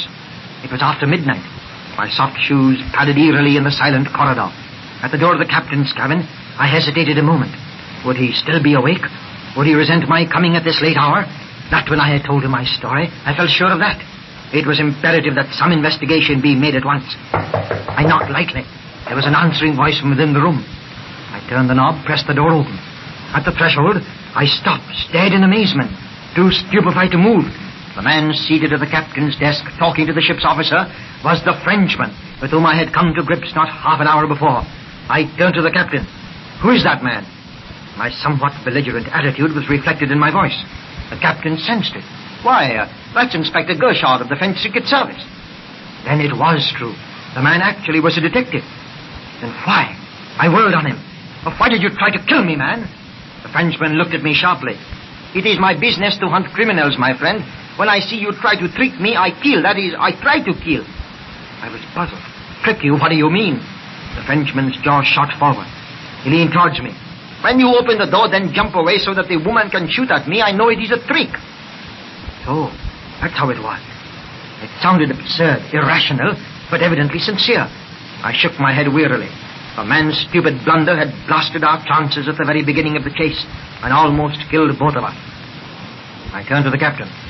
I'm afraid the inspector has made a horrible mistake, Captain. Almost a fatal one. I indicated my crudely bandaged shoulder, then drew from my pocket the small amulet given me by Odette Charlot, the professor's daughter. I held it towards the Frenchman so that he could see the groove where his bullet had struck. It was not your poor marksmanship, Inspector, but my good fortune. I then proceeded to tell the captain the story, who I was, why I was in his boat, and what had happened since I boarded it. Both men listened attentively. When I had reached the point of his disappearance from the stateroom, together with the body of the murdered man, Gershard sat with his head cupped in his hands. When I told of hearing the door in the next cabin open, he nodded slowly, his fingers tapping his chest. Ah, that was I. You? He shook his head wearily. That was when I came here to the captain's office. Gershard then took up the chain of events from the moment of his almost fatal shot. As he rushed towards me, he had stumbled over the body on the floor. Thinking it was I, he grabbed at it. At that moment, it was jerked sharply under the berth. He followed, under the impression that I was trying to get away. Before he realized what had happened, he had slid through the panel into the next stateroom. Something crashed down on his skull. He remembered nothing more until he came to, lying on the floor of the cabin, apparently alone. He had dragged himself to the door, opened it carefully, and here Gershard spread his hands expressively. And here I am. Then he shook his head convulsively. The lethargy that had seized him dropped away. He stood up, turned to the captain. Captain, we must not forget, despite my unhappy error, there are still criminals aboard your ship. Did you get the name I asked for? He looked at me, explained that he had asked the captain for the name of the person who had been assigned to number 214. That was the cabin he had just left. The captain shook his head. Oh, I was unable to rouse the purser. I've sent a steward to find out. He should be here any minute. A sharp knock at the door. Here he is now. Come in. Three of us faced the door as it swung open. The tall, deeply tanned young man crossed the threshold, stopped, startled, staring at each one of us in turn. Why, this isn't the steward. The captain muttered the words under his breath. The newcomer drew his dressing gown tightly around him and stepped forward. Captain Wilson? The captain nodded. My name is Barry, Captain. James Barry. I'm in room 213. The three of us started perceptibly at the number. It was just across the corridor from the three rooms that had figured in the events of the evening. My own room, 210, the stateroom of the dead man, 212, and the one next door, 214, from which Gershard had just come. The young man verified that fact at once by announcing that he had heard the disturbance. He had been asleep at the time and was awakened by what he thought were shots. Then there was comparative quiet, some hurried footsteps, a few doors opening and closing, that was all. He had decided it was probably not important to forget about it and go to sleep. But sleep would not come. He got up, slipped on his dressing gown, and stepped out into the corridor. At this point, the young man's expression changed. He looked behind him warily. His voice lowered perceptibly. For a moment, I heard nothing. Then, from one of the rooms across the corridor came the sound of someone moaning. The captain's eyes snapped to me and Gershard, then back to Barry. Moaning? When was that? Just now? Barry nodded quickly. Yes, sir, just now. I've just come from there. Which room was it? Do you know? Yes, it was 214. 214. That was the room Gershard had just come from, that he claimed was empty. What could it mean? I looked quickly at Barry. His face was oddly familiar, and then I remembered. James Barry was none other than the notorious Chorov, war ace of the Western Front. We were startled by another knock at the door. The captain strode across the room, turned the knob savagely, and jerked the door open. This time it was the steward, bewildered by the door's sudden opening and the group he saw within. He touched his hat, handed the captain a slip of paper, and withdrew. Captain Wilson regarded the slip, then looked up, wonderment in his eyes. Gentlemen, the mystery grows deeper. Stateroom 214 was reserved in the name of the man you claim was murdered in Portside, Professor André Charlot. Charlot? The name dropped like a bombshell. We stared from one to the other in amazement. I started for the door. Come on, Captain. We're going down to 214 right now. The door slammed behind us as we raced down the corridor, down the stairway to the corridor below. In a moment, we stood before 214. The captain inserted his master key. The lock clicked. The door swung open. Not a soul to be seen. But wait. Someone was moaning. Our eyes jerked to what looked like a large blanket roll in the upper berth against the wall. It was moving. A moment later, we lifted down the half-conscious figure of a young man, bound and gagged. As I removed the gag from his mouth, he drew a deep breath. His eyes opened. His tongue moistened his dry lips. I asked that water be brought, then started to cut away his bonds. Can you talk? He nodded. What's your name? Who are you? An odd, faraway look came into his eyes. He hesitated for a moment. Then his words came thickly. My name is Crawford. Randall Crawford. Was Randall Crawford a member of the gang? The veil of mystery will undoubtedly be lifted when Majestic's Master of Mystery returns to the air with the next episode of this thrilling story, Phantom Spoilers. Alive with action, packed with power, reproduction that is lifelike, truest tone and finer reception, operation that is quiet with less hum, economical to use because of low first cost, less power consumption, and long life. These are but a few of the advantages your present radio will have, regardless of make, when equipped with a new set of Majestic matched tubes. And now to secure the sandalwood swastika. When you purchase a Majestic tube, cut off the top and bottom flaps of the carton. Mail the two pieces together with your name and address to Majestic's Master of Mystery in care of the station. Then you will receive the sacred emblem, symbolic of good luck, absolutely free.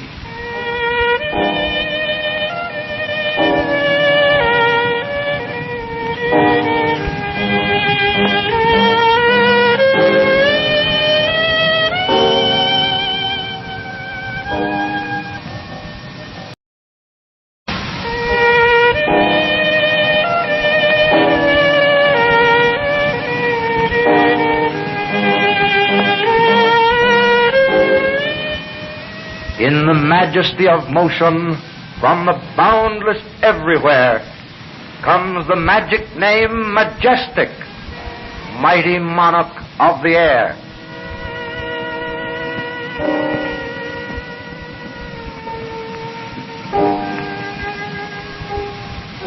In just a few seconds, you will hear the next episode of that thrilling story, Phantom Spoilers, as related by Majestic's Master of Mystery. He is brought to you through the courtesy of the manufacturers of Majestic radios, the radio receiver that is as true in tone quality as it is in cabinet beauty, a beauty that is distinctive and luxuriously styled, a tone quality so marvelous so thrilling, so refreshingly different, that one can now realize just how wonderful a radio can be, and how truly remarkable is Majestic performance. Your Majestic dealer will be glad to tune in your favorite program in demonstrating one of the new Majestic radios. Before continuing with his story, Majestic's Master of Mystery has a fascinating gift offer to make. Listen. In the heart of the jungle, near the holy city of Benares in India, there grows the sacred sandalwood tree. Every high caste Hindu places on his forehead the distinguishing mark of his caste.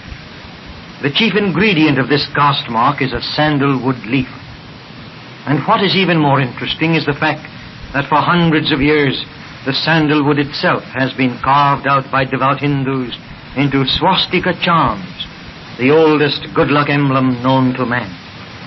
When I left India, I brought away with me quite a number of these sacred swastikas carved out of sandalwood.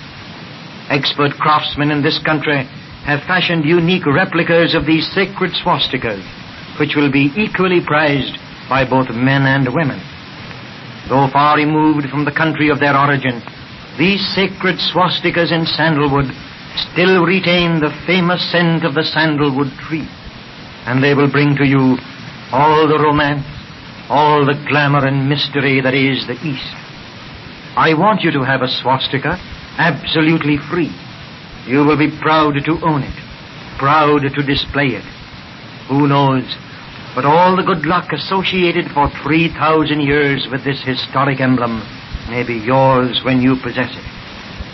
At the close of my program today, your announcer will tell you how you may secure one of these sacred sandalwood swastikas absolutely free. Majestic's Master of Mystery is on the trail of a gang, one of whom is a woman who have killed his friend, Professor André Charlot. Involved in the mystery is a notorious aviator named Chodroff, who for some reason calls himself James Barry. In the last episode, Randall Crawford, fiancé of the murdered man's daughter, is found gagged and bound in his cabin. Now the story will be resumed by the Master of Mystery himself. I stared at the young man. Had I heard aright? Could there be two Randall Crawfords? Cutting away his last bonds, I helped him onto the lower berth. Captain Wilson brought a glass of water. I held it to the young man's lips. He gulped it eagerly. As I took the empty glass from him, he shivered slightly, sat erect, his eyes opened wide. I steadied him with my arm. What did you say your name was? He looked at me blankly for a moment. His eyes blinked. My name is Randall Crawford. There was no mistaking it. I pressed him further. Aren't you Odette Charlot's fiancé? An odd, faraway look came into his eyes. His head shook slowly. He said nothing. Didn't you know Professor André Charlot, her father? The question seemed to puzzle him. He peered at me through half-closed eyes. He looked to each of the other men in turn, then back to me. No, I don't seem to remember. His eyes closed. He was mumbling rather than speaking now. That's funny. I don't seem to remember anything. Oh, I'm awfully tired. He sank back upon the berth, seemingly asleep. The others looked at me questioningly. Is he ill? It was Gershard, the French detective, who spoke. I stood up. No, I don't think so. The captain pressed forward. Do you think he's shamming? Shamming. It was possible, of course, but I bent over the apparently sleeping figure. I felt his pulse, a little faster than normal. I watched his breathing, regular enough but shallow. Not the full, deep breathing of an exhausted sleeper. There was one more test, his eyes. If he were really tired, I could examine them without waking him. I spread them open, first the right, then the left. The pupils were large, dilated, one larger than the other. I straightened up. No, Captain, I don't think he's shamming. I don't think he's ill, not bodily. I tapped my forehead. There's something wrong with him here. His memory may be affected.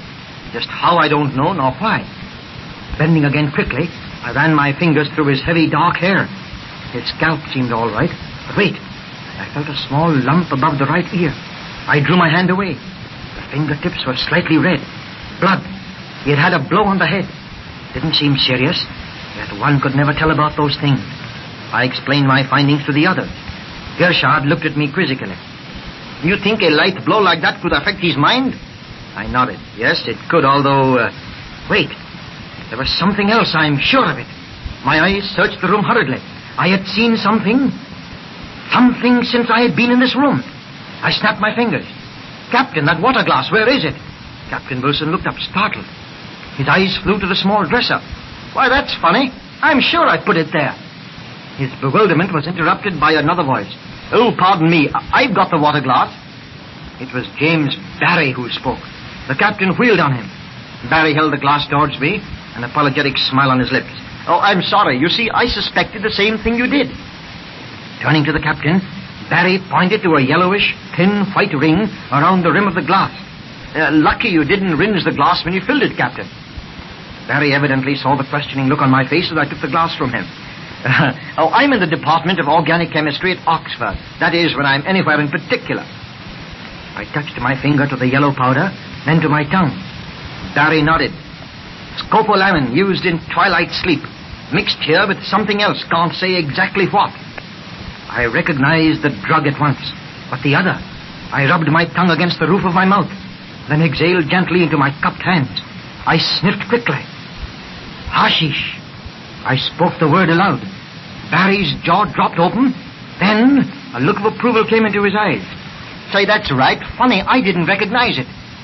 Gershard had been watching the little scene intently.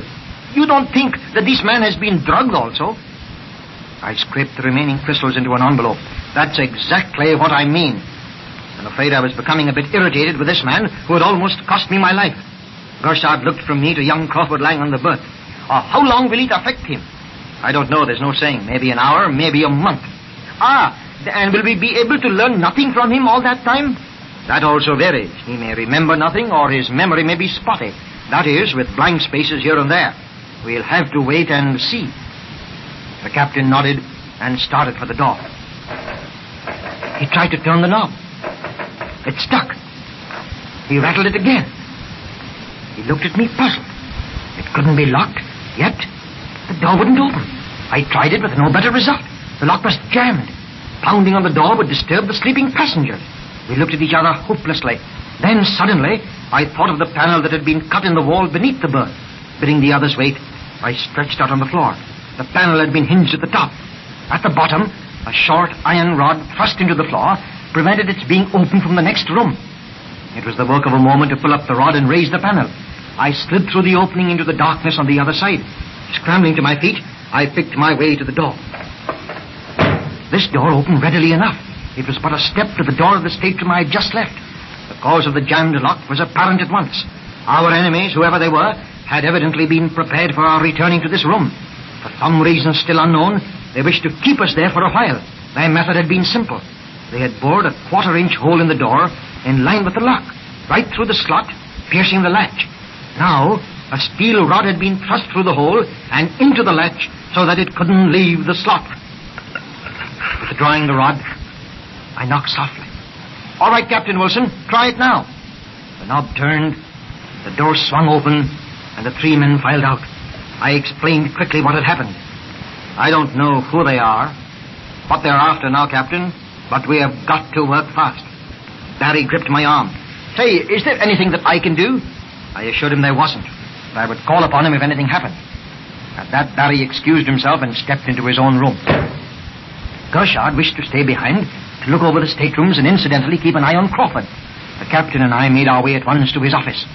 I made my wants known quickly. I needed full authority to enter any staterooms or make any arrests I saw fit. For the former purpose, I needed a master key. The captain demurred only for a moment. Very well, sir, there are evidently some very clever crooks aboard my ship. I will give you all the help you need. Here he regarded me apologetically. But first, purely as a matter of form, of course, I will have to see your credentials. My credentials? I felt of my pockets. My leather wallet was not there. Evidently, it had been dropped in my struggle with the Frenchman. I would have to retrieve it at once. Explaining the situation to the captain, I hurried down to the lower deck. I fairly ran to the stairway and leapt down the stairs. Some odd sixth sense told me that haste was imperative. At the bottom of the stairway, I turned on the long corridor. In that instant of hesitation, I heard the faint click of a far door opening. Then my amazed eyes beheld the figure of a woman emerging from one of the staterooms, a veiled woman. She saw me at the same instant. She turned with a startled gasp, made for the end of the corridor, and disappeared around the corner. Throwing caution to the winds, I raced after her. As I approached my own stateroom, I realized that the door was open. The veiled woman had been in my room. I stopped for a fleeting glance. The place had been rifled from end to end. Without waiting to see further, I dashed for the end of the corridor. She had gone to the right toward the ship rail. As I rounded the corner, there she stood, not 10 feet before me, facing me, her back to the rail. In the split second that I hesitated, I saw that she was unarmed.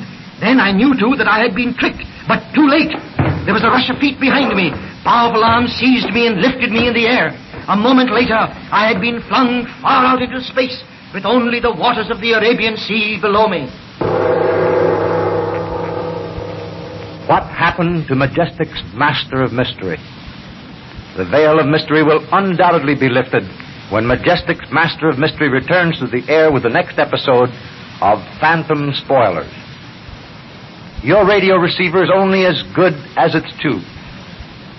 Why not have them tested immediately and replace the weak ones with new Majestic tubes? These tubes are made by the makers of the same tubes which are used in the radios in the homes of more than 3,500,000 radio owners. This is the strongest endorsement that can be given any radio tube. And now to secure the sandalwood swastika. When you purchase a Majestic tube, cut off the top and bottom flaps of the carton.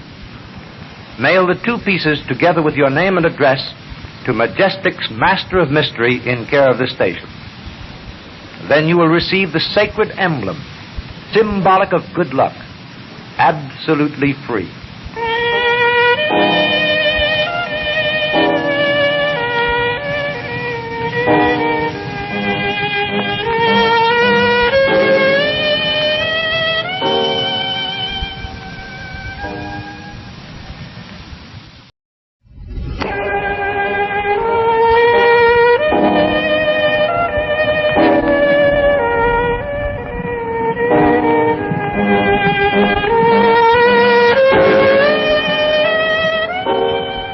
Majesty of motion, from the boundless everywhere, comes the magic name Majestic, mighty monarch of the air.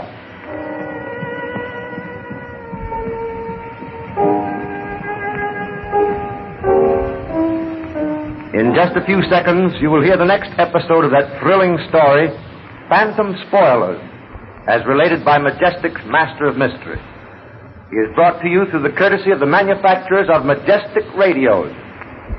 Until you have actually heard the new Majestic radio, until you yourself have tuned in your favorite program, you can't realize what a tremendous difference there is in radio reception. You will understand when you hear the Majestic why 3.5 million people have chosen this radio for their home. Because Majestic has led in every major radio improvement for the past 5 years. Before continuing with his story, Majestic's Master of Mystery has a fascinating gift offer to make. Listen. In the heart of the jungle, near the holy city of Benares in India, there grows the sacred sandalwood tree.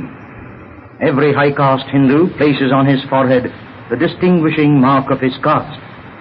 The chief ingredient of this caste mark is a sandalwood leaf. And what is even more interesting is the fact that for hundreds of years, the sandalwood itself has been carved out by devout Hindus into swastika charms, the oldest good luck emblem known to man. When I left India, I brought away with me quite a number of these sacred swastikas carved out of sandalwood. Expert craftsmen in this country have fashioned unique replicas of these sacred swastikas, which will be equally prized by both men and women. Though far removed from the country of their origin, these sacred swastikas in sandalwood still retain the famous scent of the sandalwood tree, and they will bring to you all the romance, all the glamour and mystery that is the East. I want you to have a swastika absolutely free. You will be proud to own it, proud to display it.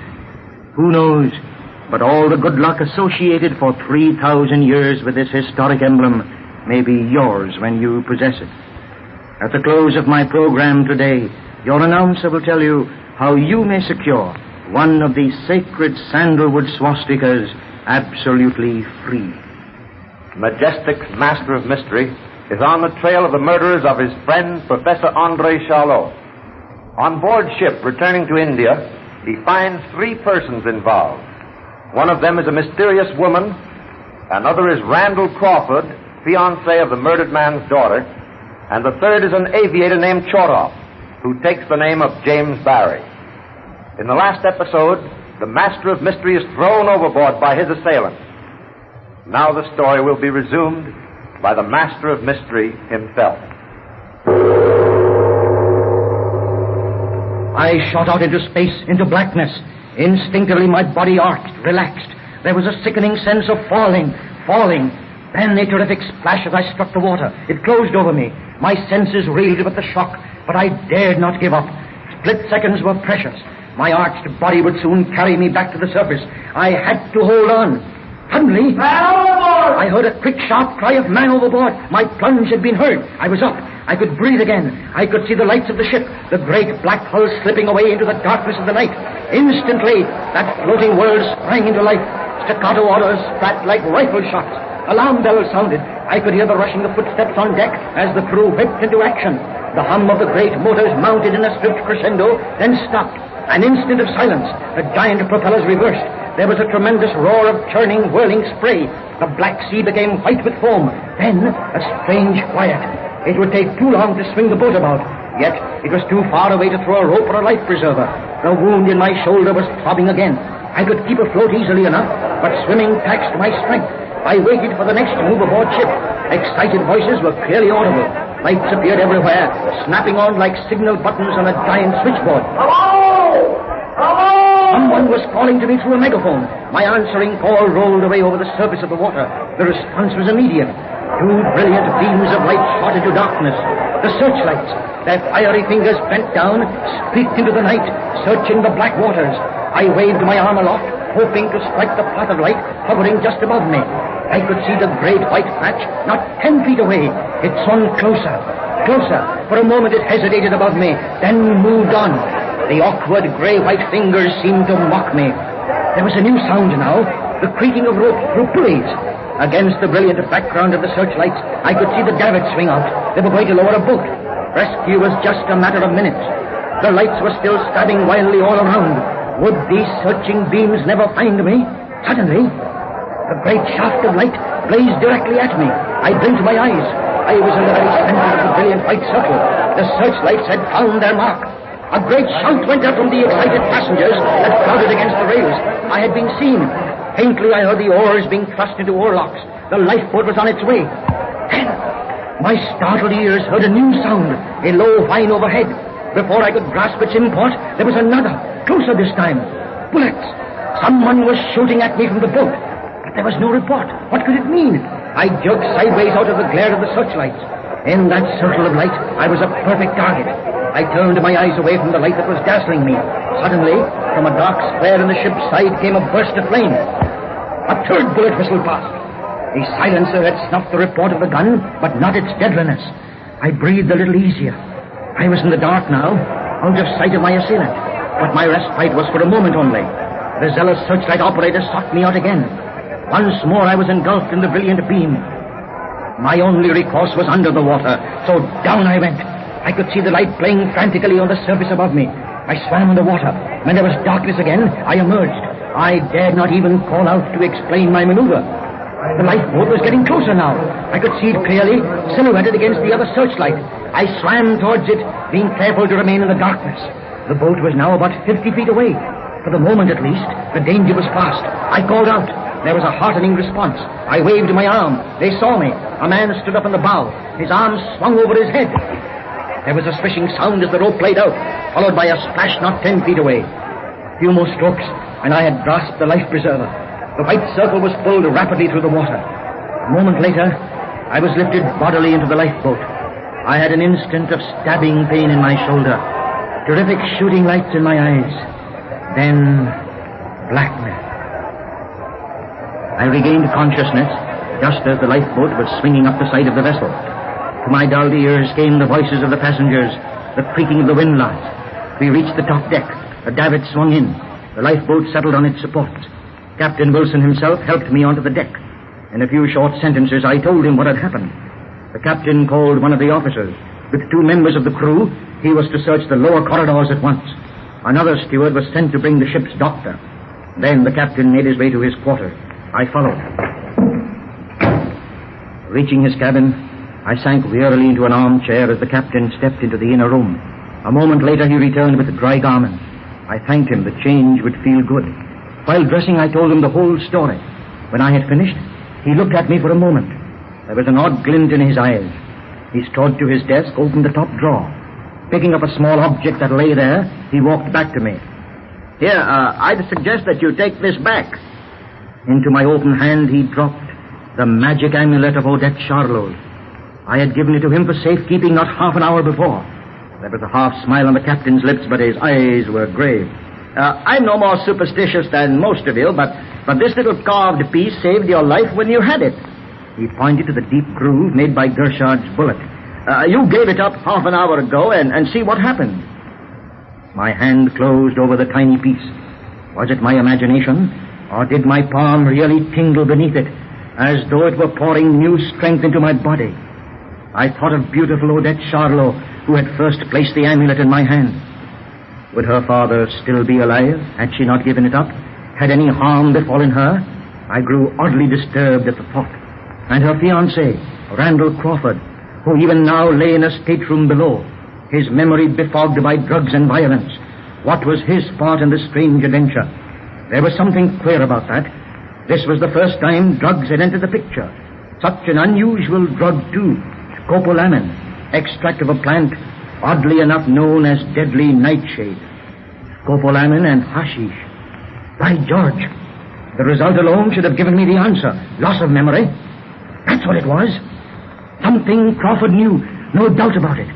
Professor Charlot had been killed to take something he knew from him.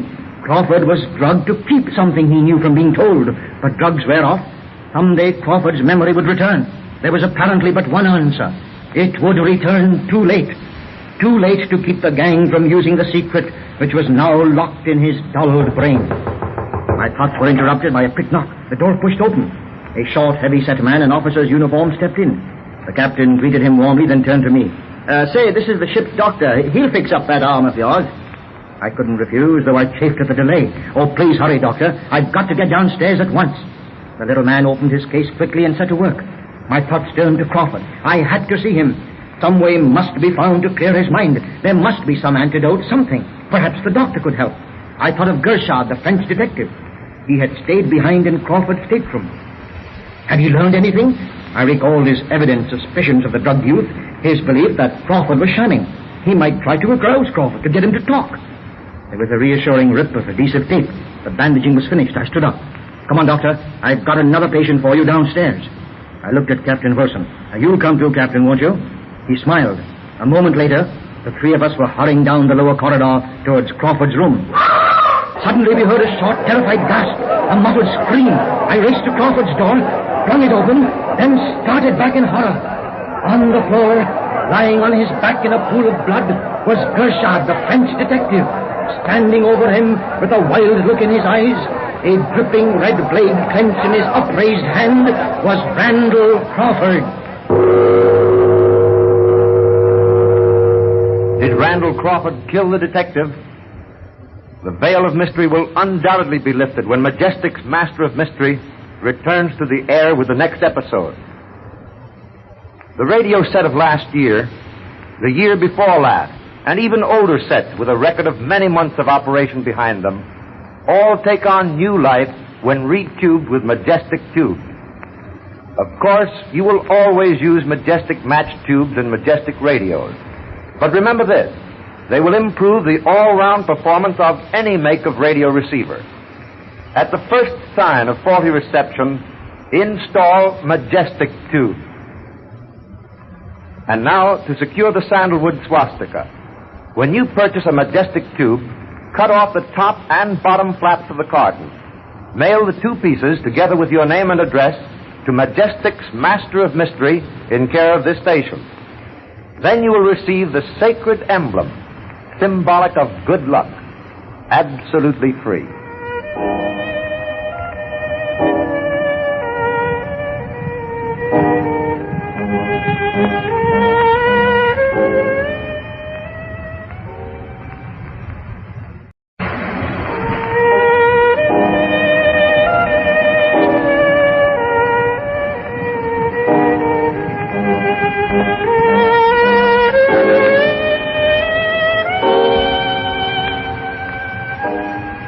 In the majesty of motion, from the boundless everywhere, comes the magic name Majestic, mighty monarch of the air.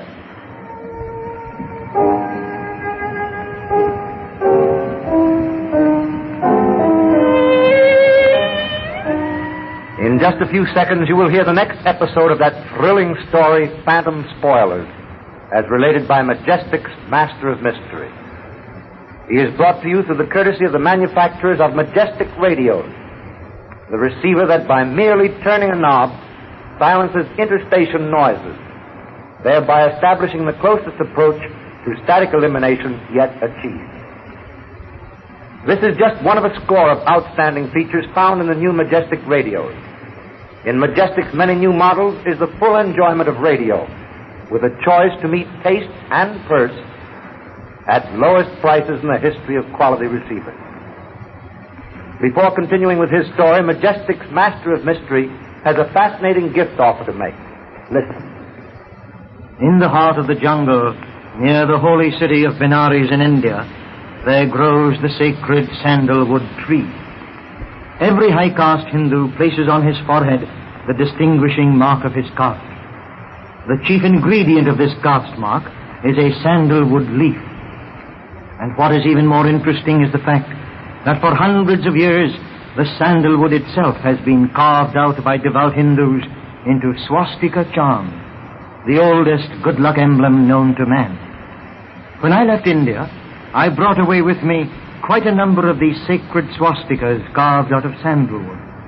Expert craftsmen in this country have fashioned unique replicas of these sacred swastikas, which will be equally prized by both men and women. Though far removed from the country of their origin, these sacred swastikas in sandalwood still retain the famous scent of the sandalwood tree, and they will bring to you all the romance, all the glamour and mystery that is the East. I want you to have a swastika absolutely free. You will be proud to own it, proud to display it. Who knows?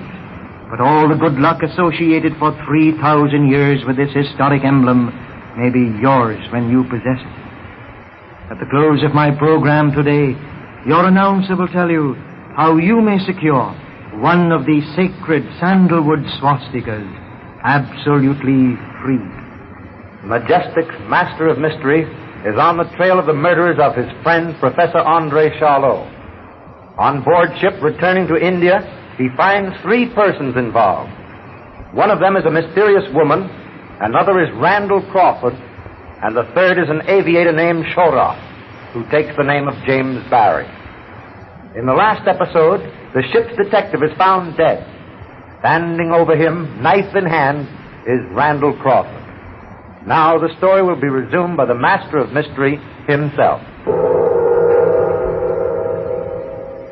I stared dumbfounded at the scene before me. Gershad lay dead in a pool of blood. Standing over the body with a dagger in his hand was Randall Crawford, evidently his murderer. Crawford wheeled around. His eyes opened wide in terror. He gasped convulsively, staggered back, then sank down upon the berth. The corridor was in an uproar. Doors were clattering. Questions were being hurled back and forth. Excited passengers were crowding in the doorway. At a sign from me, Captain Wilson cleared the entrance and forcibly closed the door. The doctor dropped to his knees beside the fallen man. His examination was swift, brief. It confirmed what I had seen at a glance. The French detective was dead. But why had Crawford killed him? Why? It was incredible, meaningless.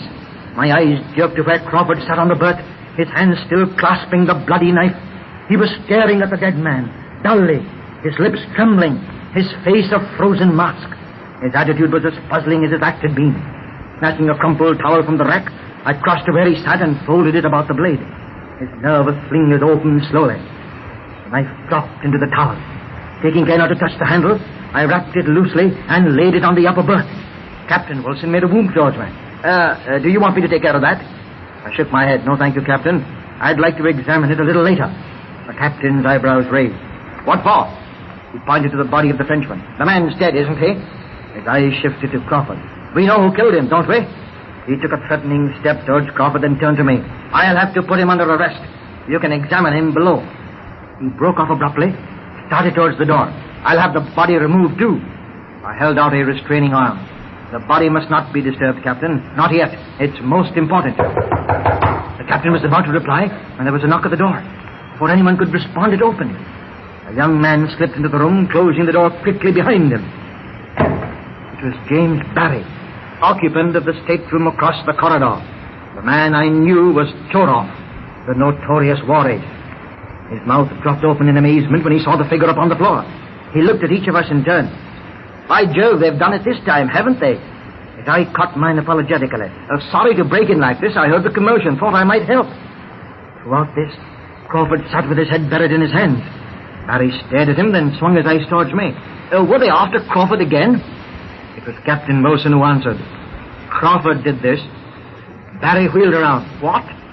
The captain nodded grimly, then in a few rasping sentences told what had happened. Barry turned to me, an odd expression on his face. His glance swept back to Captain Wilson, then to Crawford. I don't believe it. Crawford looked up quickly. I started. What makes you say that, Barry? Barry kept his eyes fixed on Crawford's upturned face. He spoke slowly with conviction. Well, a man who would swallow that mixture of drugs wouldn't have the strength to hold a knife, let alone plunge it into a man's body. I looked at the doctor. That had been my contention. He caught my eye, nodded, then pursed his lips. That's true, unless... I gripped his arm. Yes, doctor, unless what?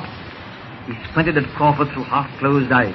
Unless an antidote of some kind had been administered. An antidote? That was possible, of course. But how and by whom? Before I could voice the questions aloud, Captain Wilson broke in.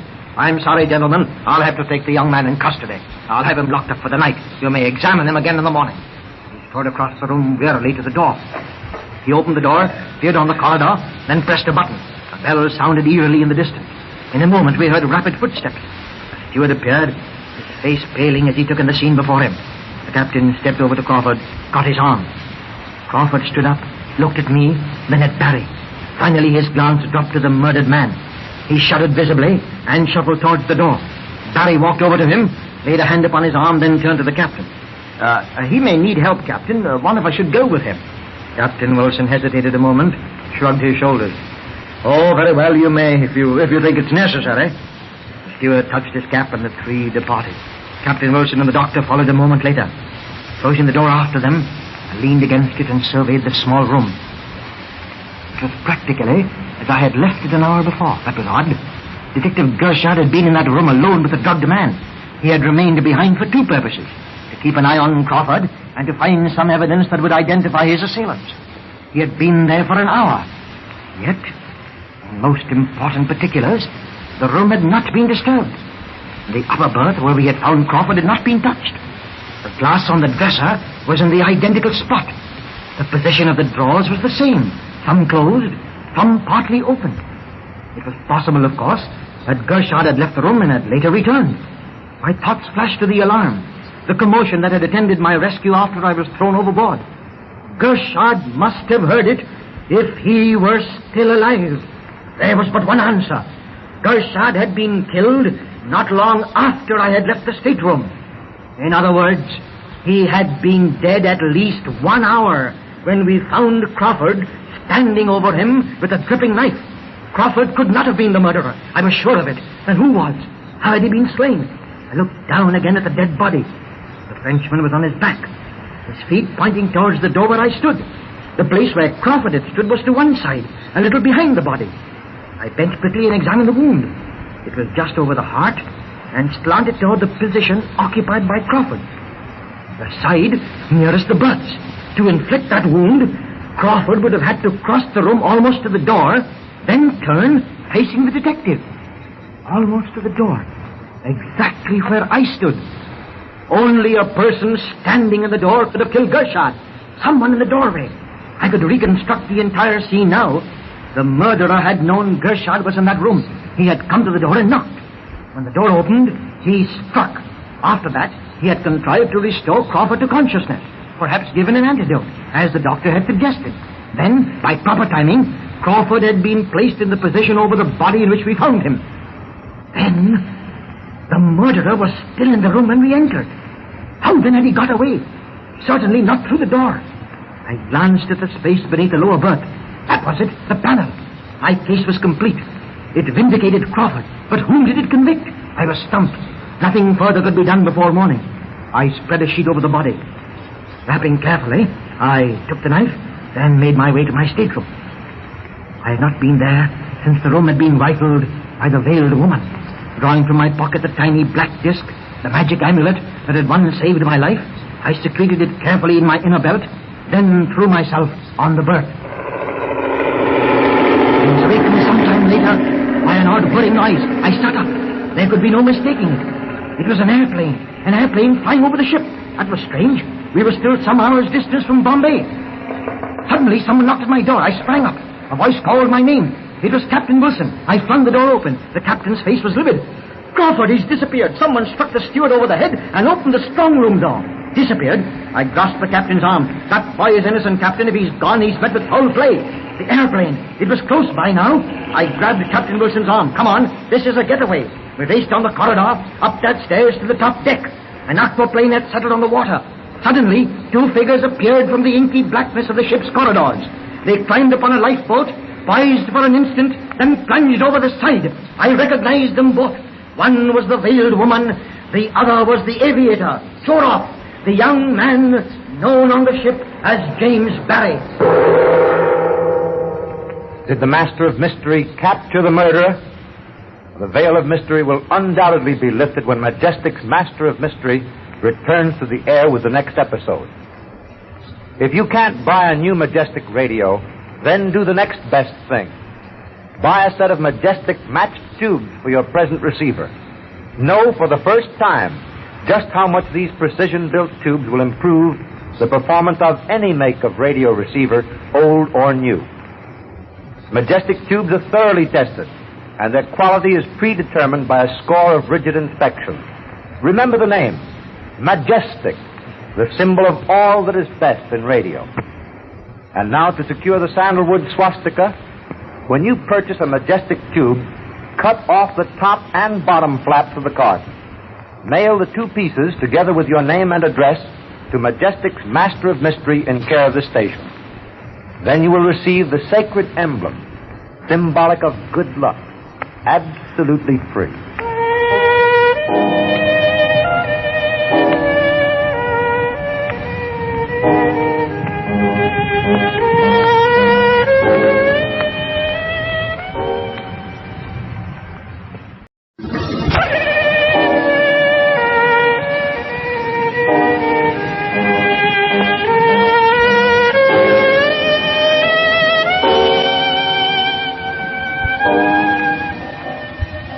In the majesty of motion, from the boundless everywhere, comes the magic name Majestic, mighty monarch of the air.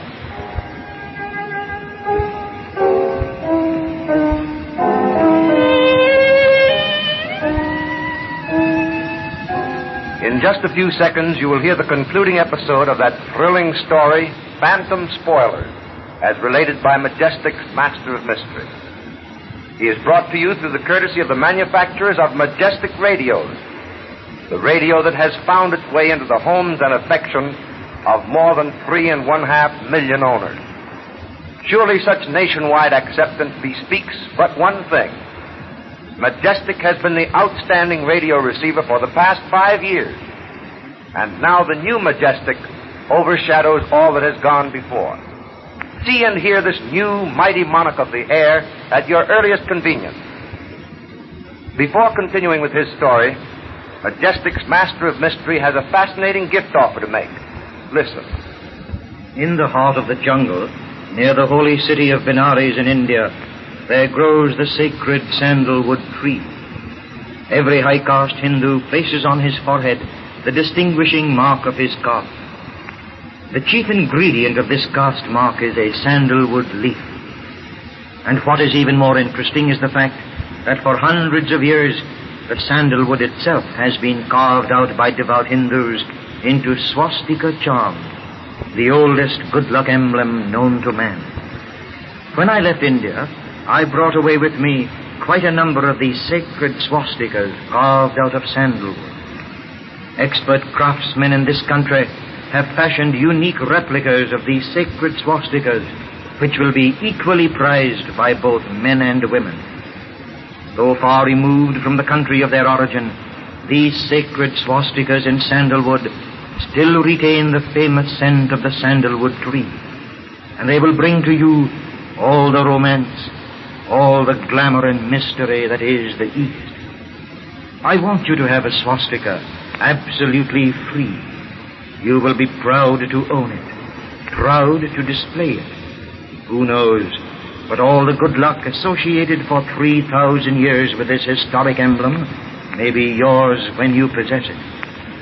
At the close of my program today, your announcer will tell you how you may secure one of these sacred sandalwood swastikas absolutely free. Majestic's Master of Mystery is on the trail of the murderers of his friend Professor André Charlot.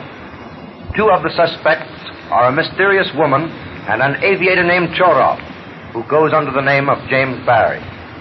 Barry and the woman frame Randall Crawford, who is the fiancé of the murdered man's daughter. But Crawford is innocent. In the last episode, the two conspirators charter a plane and escape from the ship taking them to India. Now the story will be resumed by the Master of Mystery himself.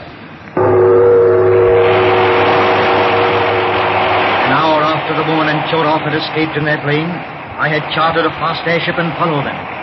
Investigation pointed to their having their secret hideout in the northwest. I peered over the cockpit.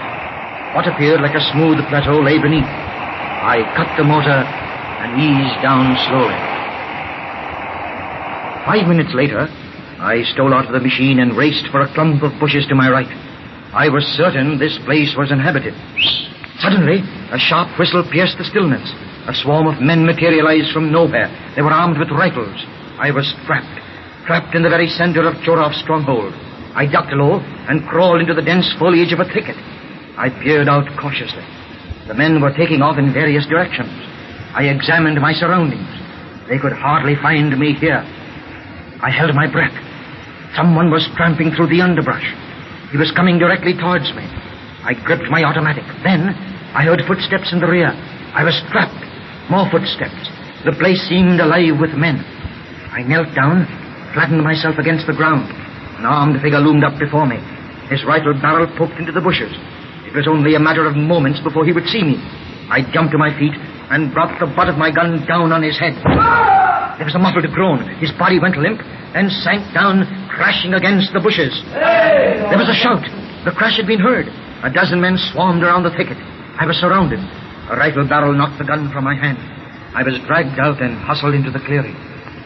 Leaning casually against a tree stump was Chorov. His face was expressionless, but his eyes shone with a murderous glint. A storm was coming up. There was the rumble of thunder in the distance. A rifle was jammed against my ribs.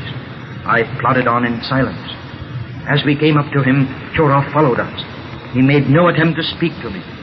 We trudged along over a well-beaten path. It turned sharply to the right.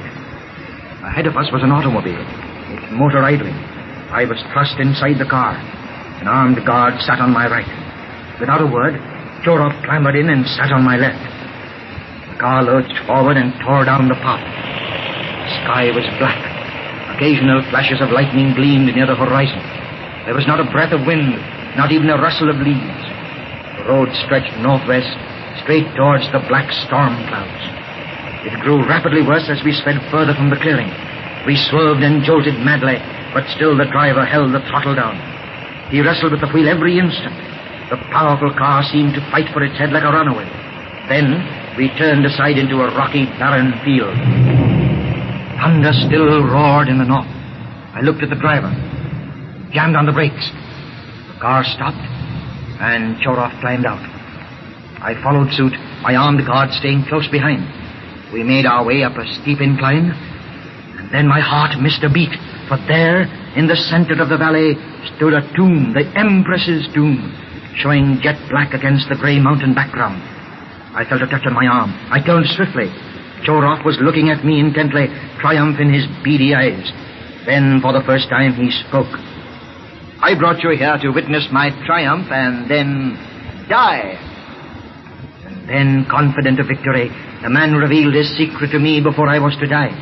In a few minutes, he was going to dynamite the tomb, thus securing free access to the underground passage where lay the treasure Andrei Charlot had discovered.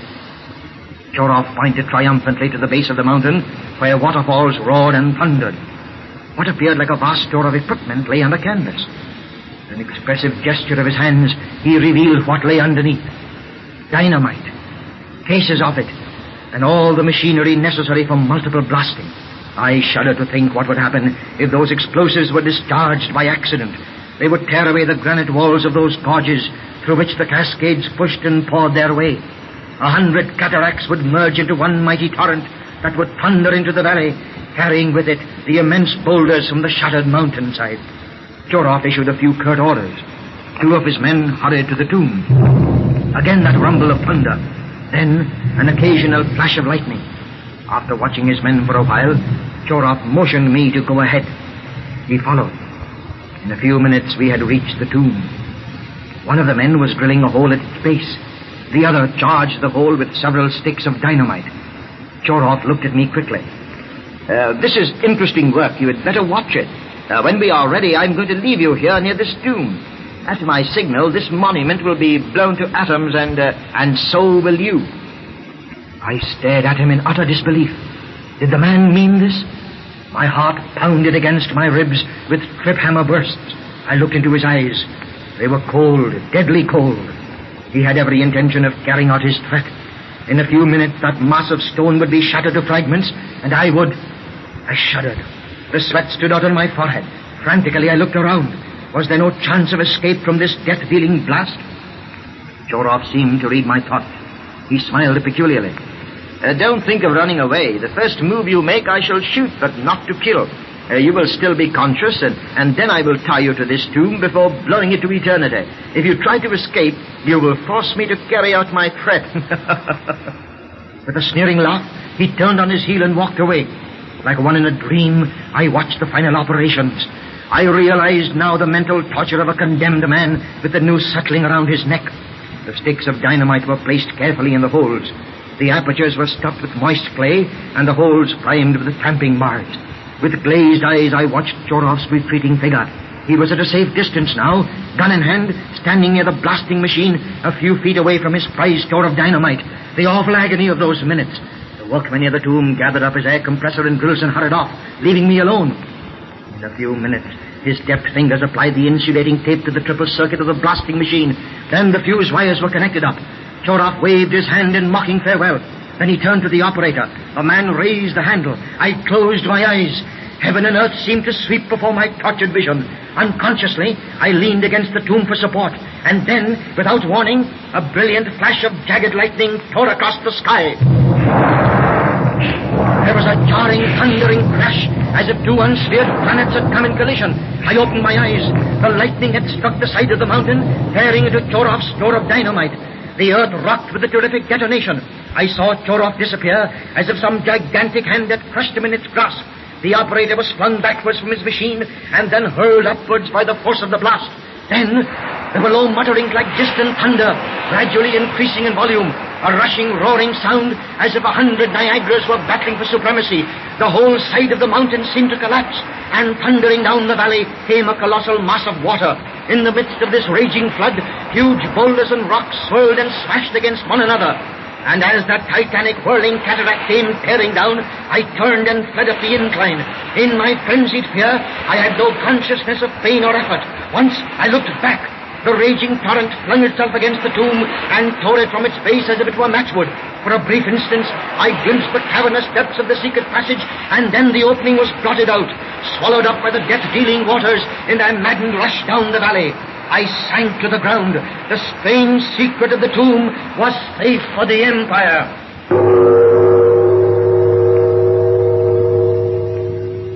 That is how Majestic's Master of Mystery solved the secret of the phantom spoilers. For true fidelity of tone at any volume, for improved selectivity and sensitivity, freedom from distortion and tube noises, read tube with Majestic matched tube. You will marvel at the improved performance these amazing tubes will deliver. And remember this, there are Majestic tubes for any make of radio receiver. Tubes that are alive with action and packed with power to make your old set new and your new set perfect. And now, to secure the sandalwood swastika, when you purchase a Majestic tube, cut off the top and bottom flaps of the carton, mail the two pieces, together with your name and address, to Majestic's Master of Mystery in care of this station. Then you will receive the sacred emblem, symbolic of good luck, absolutely free.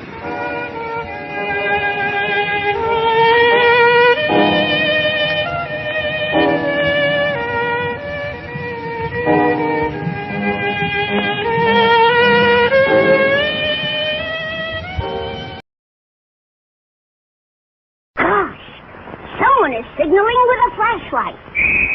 And a whistle. And a clicker. He has a signal-less flashlight. This plastic flashlight sends out red, green, or white beams of light. And here's the clicker. And the whistle. To get one, send 50 cents with a box top from Nabisco Wheat Honeys or Rice Honeys to Signal, Box 70, New York 46, New York. Here's a boy who's got his signals straight. How do you like those Nabisco Wheat Honeys, son? It's my favorite. Unless I'm eating Nabisco Rice Honeys, then it's my favorite. So Mom buys both. I eat Wheat Honeys one day and Rice Honeys the next. Oh, no wonder. They're the only cereals flavored with pure, natural honey. Get some today, boys and girls, and get your Signal flashlight.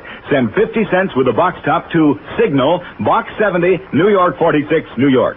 Remember, that's Signal, Box 70, New York 46, New York.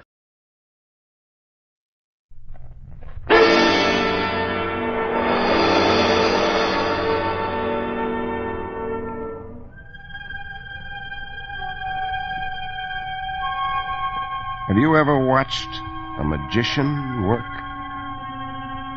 A really good sleight of hand artist can pull lighted cigarettes from the air. He's able to saw a woman in half. He can pull a rabbit out of a hat or make a fountain pen disappear.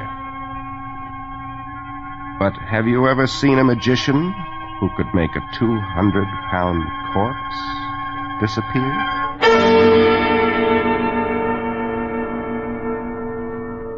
Hello, creeps. This is T4Y, opening the doors of the Mystery Playhouse. Our story tonight is an imaginative tale called Who Took the Corpse? It was written by D.L. Champion.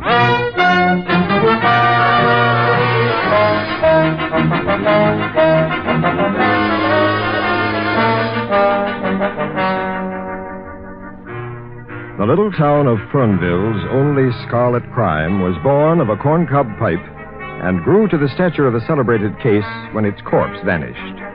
The crime involved three men. One became the corpse, another the killer, and the third lived to record tonight's story. It all started one night in the Palace Bar, where Sid Doughton, the police deputy, watched Fernville's newest resident amuse the mill hands with clever card tricks. The newcomer was good. He was a magician, a suave, satanic figure in a red-lined cape. He called himself Marvelo. And Marvelo, Sid Doughton noticed as he crowded in to watch, carried his many drinks well. And now, gentlemen, a flip, so, a shuffle, so, and here is your carefully concealed card, the ace of spades. And now, gentlemen, will the man who is smoking that horrible pipe desist? The odor is offensive. I guess he means that corn cob of yours, Sid. May I see that pipe, sir? Oh, sure. Well, let me knock the ashes out first. Here you are. I place the horrible object on the bar. So. Then I place the magic cloth over it. So. What you gonna do, Marvelo? Make it smell like violet? No, I will do better than that, my friend. Now a magic word. Dushavi. Presto, a new pipe. Hey, somebody should have made Sid's old pipe disappear a long time Come, ago. sir, don't you approve of a new pipe for an old one? Nope, I like my old one. Let's have it. I'm terribly sorry, sir. I can't bring your old pipe back. It's in a limbo beyond my call. Bartender, another scotch, please. Marvelo, Sir? give me that pipe. You, sir, are an individual I dislike. A poor sport. Might be, but I'm a deputy. And also, I think you've had a lot of drinks. And also, I think I ought to take you home. Now, come on. It'd be most unwise of you to lay a hand on me, my friend. Yeah, I know. Now, come on. I told you not to lay a hand on me. Hey, Sid, what you doing sitting on the floor? Yeah, lots of chairs around. Hey, that's what they call jujitsu, ain't it? Yeah, that's what they call that stuff. Now, bartender, that scotch, please.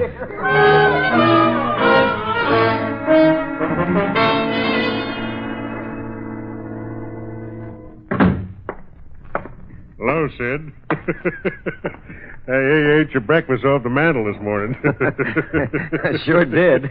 Well, I guess you heard what happened last night, Chief. Hey, what the devil are you doing? Rolling your own cigarettes now? Yeah. Hate breaking in new pipes, and Marvelo never gave me back my old one.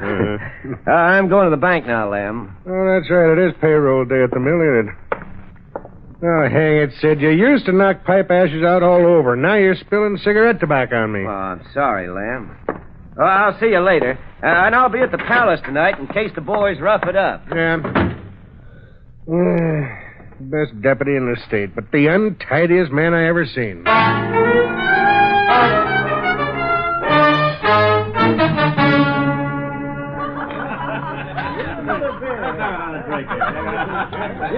You can tell it's payday, huh, Sid? Yep. Palace is sure busy tonight, Tom. What? Here comes your pal Marvelo. Gentlemen, may I have your attention? Gentlemen, please. Thank you. He's gunning for you, Sid. Now, shut up, Tom, and listen. Card tricks and feats of magic are merely a profession, gentlemen. My basic interest is the study of the occult, the black arts. Very few men, gentlemen, have gone as deeply into the forbidden realm of evil as I. Very few men possess my powers. What's he driving at, Sid? I read men's hidden thoughts. I see their souls mirrored in their minds.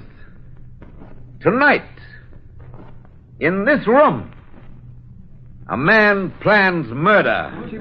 That man plans to murder me. You're all my witnesses. I will point this man out to you by means of this knife. You blasted fool. All right, Marvelo, you asked for it this time. I don't know magic, but this is a 38, and these are handcuffs.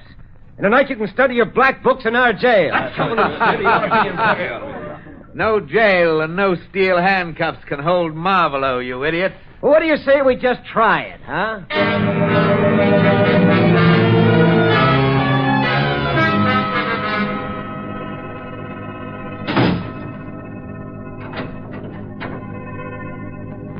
See you in court, Marvelo.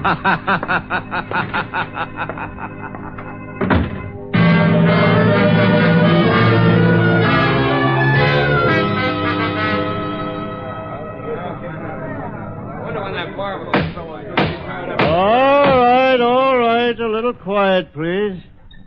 Next case. Daniel Biggs, alias Marvelo. Where's the defendant? Sid Doughton's upstairs getting him out of his cell, Your Honor. Well, what's keeping him? Somebody go up and... Judge Whitworth, come on. Well, Deputy, where's the defendant? He's gone, Judge. Gone? What do you mean gone? Where? Wasn't he in the cell? Oh, he was locked in the cell with handcuffs on. And I locked the outer door, too, but he's gone. Well, that's ridiculous. Any signs of escape? Nope, the door's locked from the inside, and the bars are solid. He's just disappeared into thin air. But I'll find that black devil, Your Honor. But the last thing I do, I'll find... It could very well be the last thing you do, Mr. Doughton. Order here. How did you get out, Mr. Biggs? Your Honor, how could you expect me to tell you that? The black arts reveal their secrets only to those who keep them. Yes, well, here's a secret the court will share with you.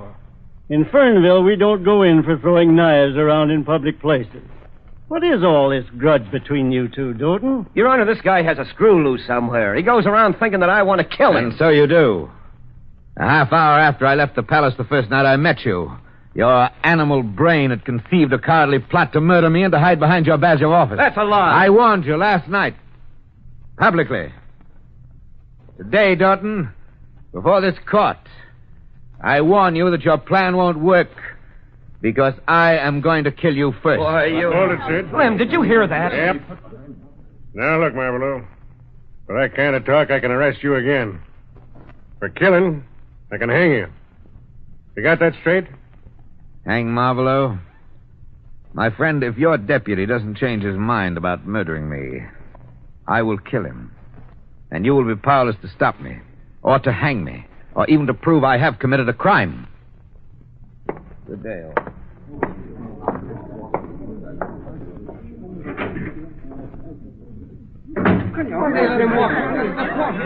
Don't trust him, Sid. Keep an eye on him. Yeah, he's just a nut. Oh, that doesn't bother me, Lem. But I'll watch him.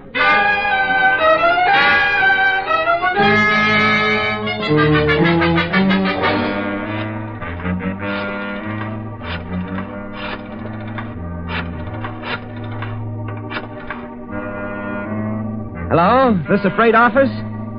Hello, Tom. This is Sid Doughton. Say, did the express stop today? Yeah, that's right.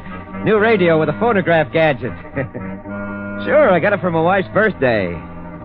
Now, look, I took a room at the Palace Hotel, room 212. I want to keep it there and try it out. Send it over tomorrow, will you? Now, don't forget, room 212.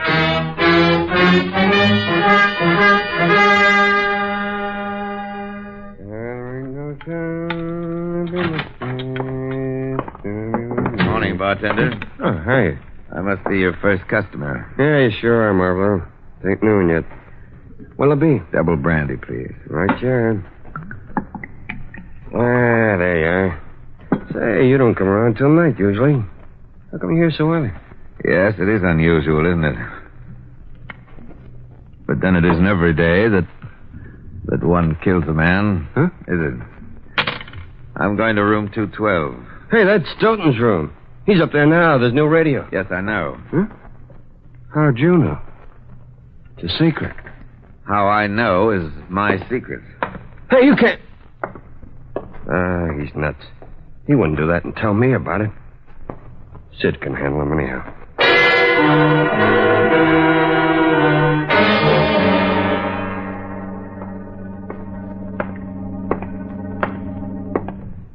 In which direction is room 212, please? 212, it's right here, sir. That door over there. Oh, thank you.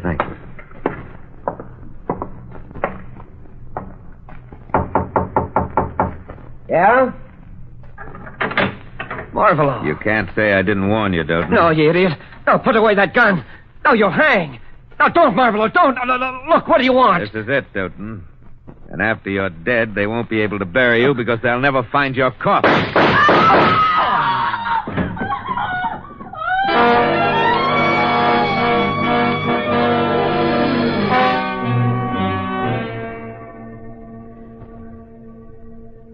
I saw him do it. I saw him lying right there in the blood. I saw him. Oh. Yeah, Lem, yeah. Sure, he's dead. Marvolo? No. He's just standing in front of the room, grinning. Yeah, Bill Sanders has got him covered with my shotgun. Yeah, we'll hold him. Hurry up, will you?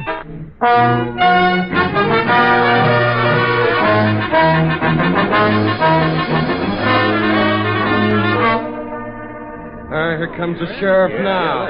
Yeah, there he's coming right up the stairs. All right, Bill. Take the shotgun out of his ribs. Well, Marvolo, you weren't bluffing, they tell me. You actually killed Sid. You're the police chief, Mr. Tracy. You expect me to testify against myself? Here's the gun. Thanks. Open the room door, Bill.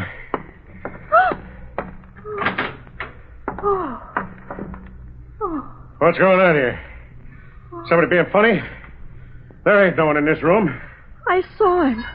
I saw him lying right there, Mr. Tracy. See? See the blood? There's blood, all right. The closet's empty. Window's locked on the inside. Sid's radio half out of the crate. Well, Marvelo, where is it? Where is what, Mr. Tracy? Doughton's body. Search me. I see. Bill, how long did it take you to get up here after the shots? Oh, long enough to grab the shotgun under the counter and run up the stairs. About 3 or 4 minutes. Where was this guy when you got here, Bill? Right where he is now, Chief. Uh-huh. Look, you. Outside of being my deputy and a fellow human, Sid Doughton was a good friend of mine.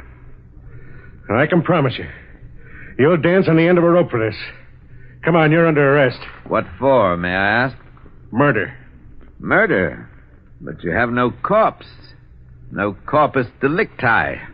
How can you arrest me for murder? I can hold you for 48 hours on suspicion of murder. I should be able to find Sid's body by then. LM. LM, the mill just called to see if Sid was here. They're waiting for him to bring the payroll down. Oh, well, now, isn't that a coincidence?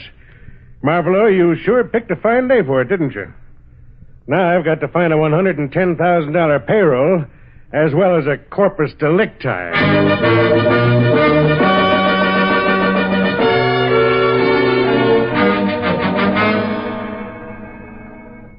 Well, then, maybe the guy really used magic to get rid of Doughton.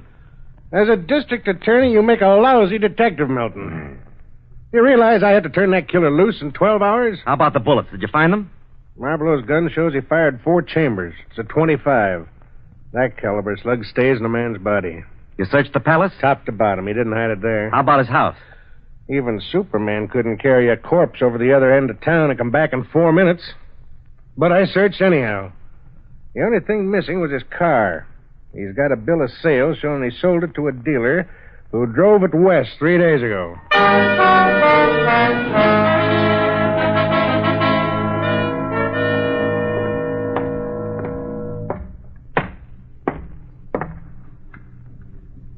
Okay, Marvelo. You in the first round. I can't hold you any longer. Yes. Well, thank you for your hospitality, Chief, Tracy. Mm-hmm. I think I will leave Fernville. That is, if I may. Sure. You're free until I find Sid's body, that is. No, and by the way, you better spend that payroll money you took from Sid fast. Where you're going to wind up, it ain't going to be much good to you.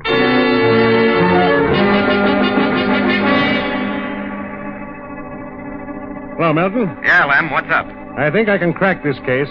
I just got a report on Marvelo's car. I can't make an arrest, of course, but the Chicago police have been able to tail the car, and they've told me where Marvelo is living there. He's apparently been there since he left here 4 days ago. I'm leaving for Chicago today.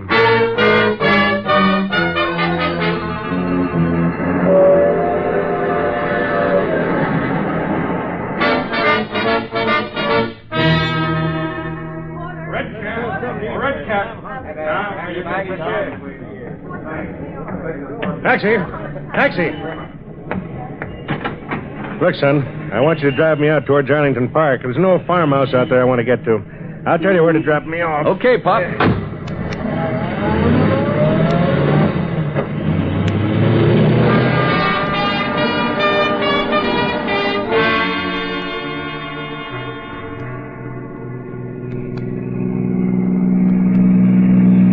All right, son. Let me off at that crossroad. Don't you want to go to the house you want? Nope. I want to surprise a friend of mine. Here, son. Keep the change. Thanks, mister.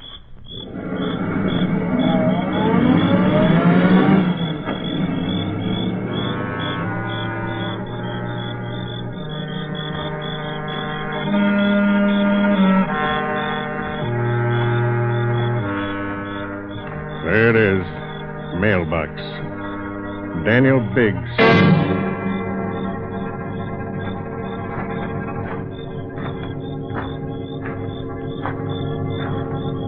And there's Marlborough's car in the driveway.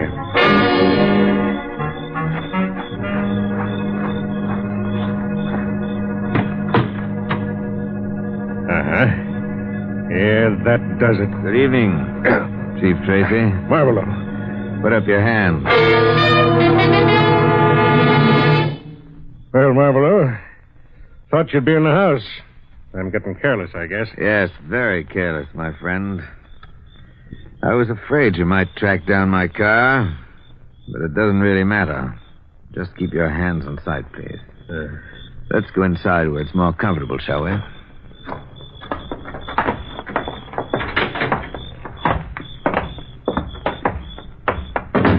Believe me, I regret having to do this, Mr. Tracy. Yeah. You'll probably regret it longer than I will. I'll do you one favor, Tracy. As a detective, there are aspects of this case which you might like to know about. I'll answer any one question for you. Just one question, Tracy. Before you die. That's very thoughtful of you, Marlborough. Not so. All right. What did you do with Sid's body? Your deputy is... Sid! Sid Doughton!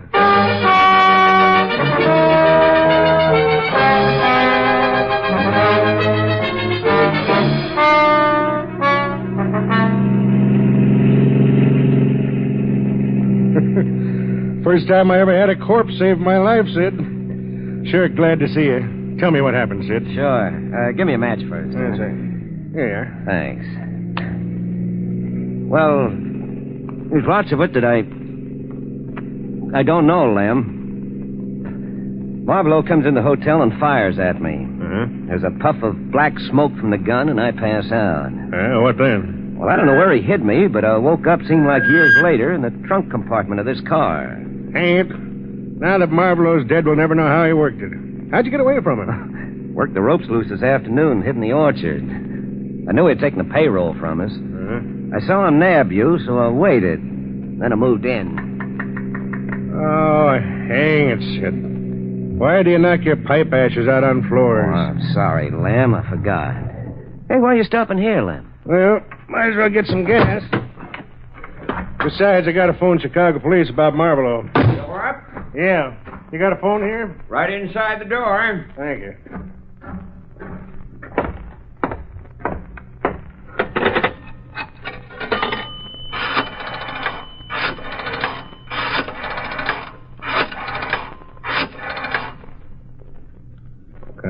Come on. Hello, police headquarters? Give me Deputy Green, please. Hello, Green? This is Tracy from Fernville. Yeah. Say, send that squad car down the turnpike to Letner's gas station, will you? Yeah, I got them both. The corpse and the killer. Sit. You were listening? Yeah, I was listening. I come in behind you. Easy. Don't try anything, Sid. Try anything. Why, I'll blast you. I'm sorry you made me do that, Sid. I'm arresting you for the murder of your partner, Daniel Biggs, alias Marlborough.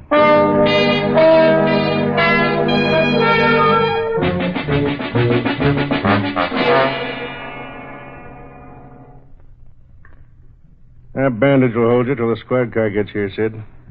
Light your pipe if you want it. Oh, thanks. How'd you figure it out, Lem? Oh, well, I don't believe in magic, Sid.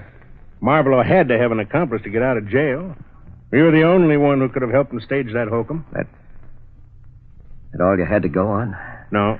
No, man has habits, Sid. Little habits like pipe smoking. Oh? Yeah. You said you never got your old pipe back from Marlborough. And then you pulled it out when we were in the car. Yeah, I forgot, I guess. How do you dope out my disappearance?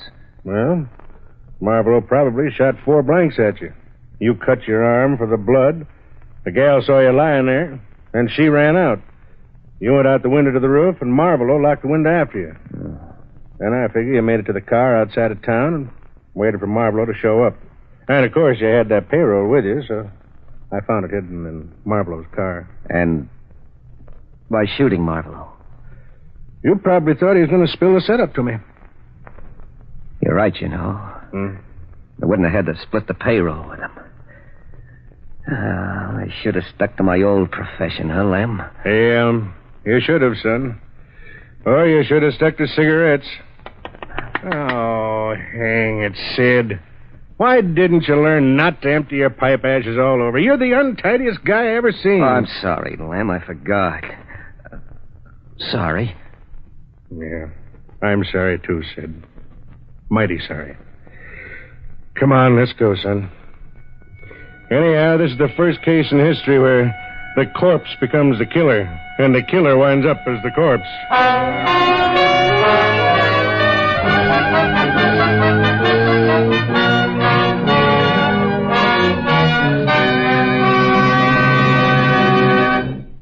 The story was called Who Took the Corpse?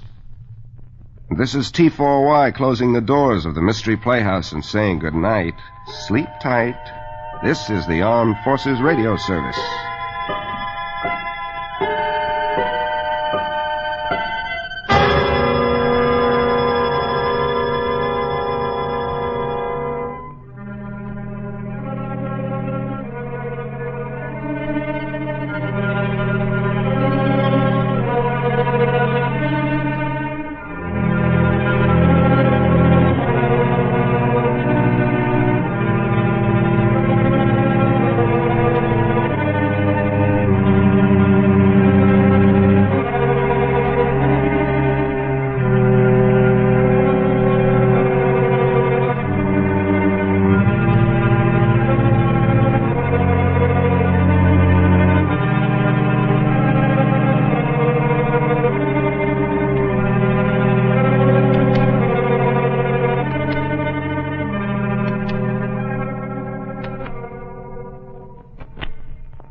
Mystery Award Theater.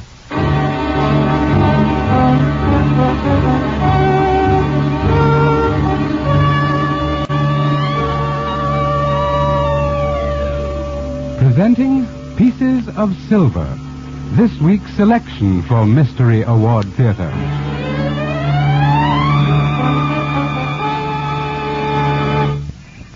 Hello, Lolita. Senor Thirst. You are beautiful. Lolita. Father, I wanted only to touch his arm. And your hair. It is like the silk of corn.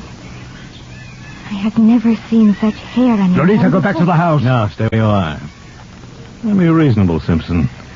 They all have to come of age sometime. You're lucky she's met a man with skin the same color as your own.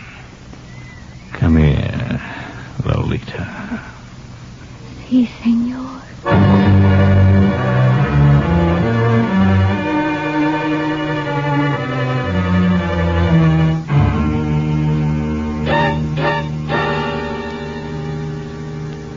And now, Dr. D.E. McHenry, Associate Professor of Political Science and Dean of the Division of Social Sciences, University of California at Los Angeles, mentor of Mystery Award Theater.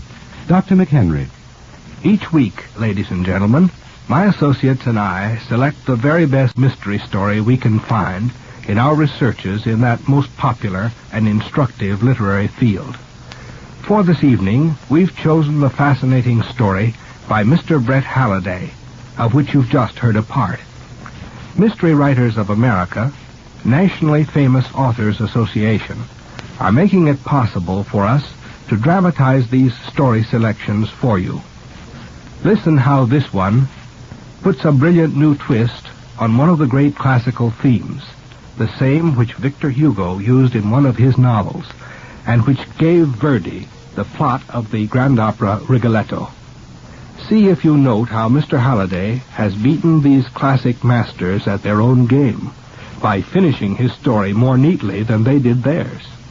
When the dramatization ends, I'll discuss this with you.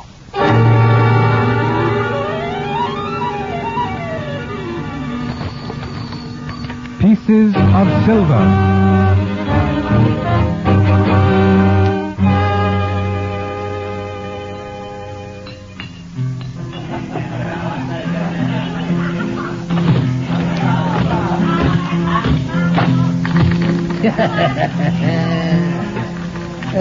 This slot machine, this one-horn bandido. Manuel has made him bleed a little. But never, as you Americanos say, the jackpot. What, senor?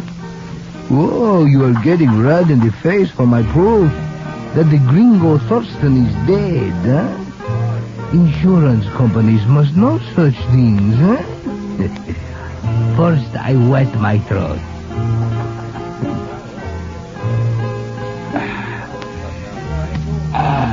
Gracias, senor.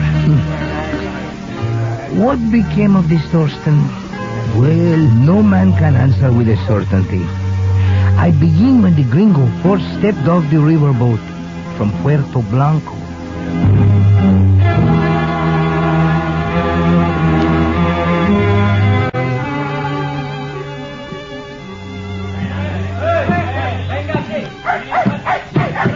Get away from me, you filthy mongrel! It's a little can. What a pesto. It is wrong, senor, that you kick a dog. You don't say. What did you say your name was again? Pedro, senor. Yeah, I remember now. I hired you to take care of my luggage. Didn't I? Surely you remember, I senor. didn't hire you to tell me what you think is right or wrong. Did I? Well, no, senor. See this? See. Very large face. In my book, that's the only difference between right and wrong. You understand? Comprendo? No? Okay, I'll show you. Gringo pig! Look, he a pistol. What's the matter with you, Spicks? Did you ever see a man get laid out on his back before? Anyone else here want to step up and smell my fist? I'll take you on with your whole white-livered family.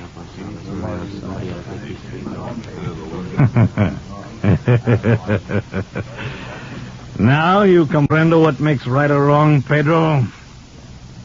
It will not be forgotten, Senor Thurston. I promise you.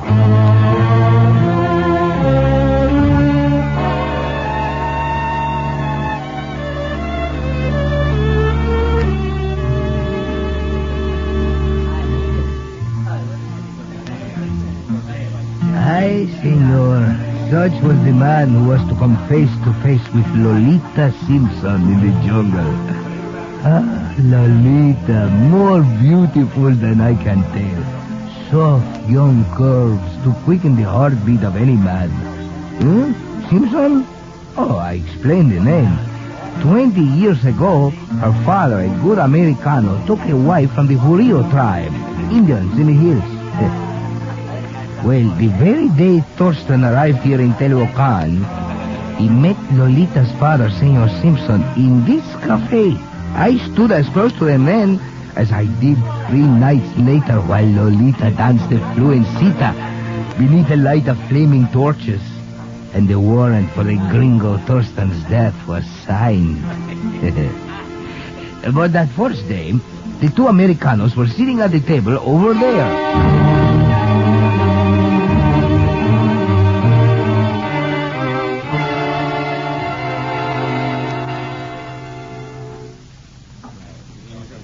Simpson, they tell me you have a little 2x4 plantation up the river. Yes. Bananas. Well, I want you to guide me that far on my trip into the hill country. Well, I'm just in Tehuacan for supplies. I'll be starting back in the cool of the morning. No, you're not. Just like me, you're pulling out upriver right after lunch. Oh? I am Thurston? Yeah. There's $10 in it for you to round up some Mex carriers and guide me as far as your place. Well, after lunch is the siesta hour. What's that to me? Well, it's too hot for men to travel with packs. Tomorrow morning will be soon enough. Curse all your siestas! If you don't want to earn $10, I'll go alone. Well, 10 American dollars don't drop into your hands in Tehuacan every day. It's a small fortune in pesos. Yeah, that's better. Tell me, what's so important to you back there in the hills? Oil. I've heard of seepages up there. You ever seen any? Never occurred to me to look. That's the trouble with you Americans who go native. You settle down with some sloppy, fat, spick woman and lose all your American push. I must remind you, you're referring to my wife, the mother of my children. Just remind me. Why don't you come at me with a knife?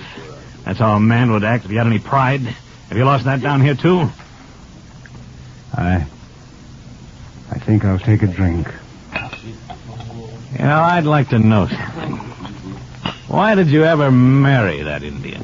A real man can grab himself any woman he wants down here. I know what we can drink to, Thurston. Your simple, uncomplicated view of life. Oh, yes. And the almost certain rewards you have coming to you. May you live to enjoy them.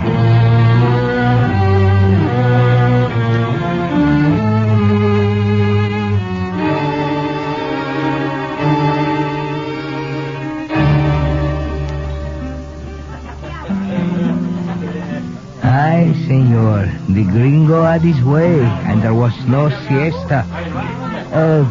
Pardon me, senor. Un momento.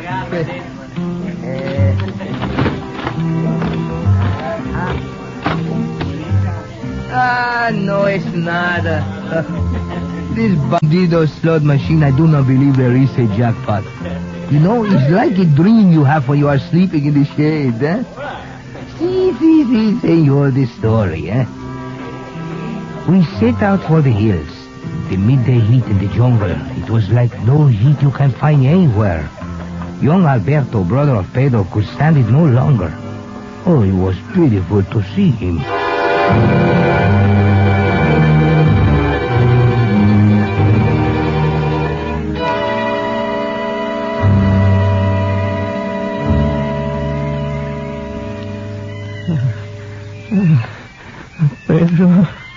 Pedro.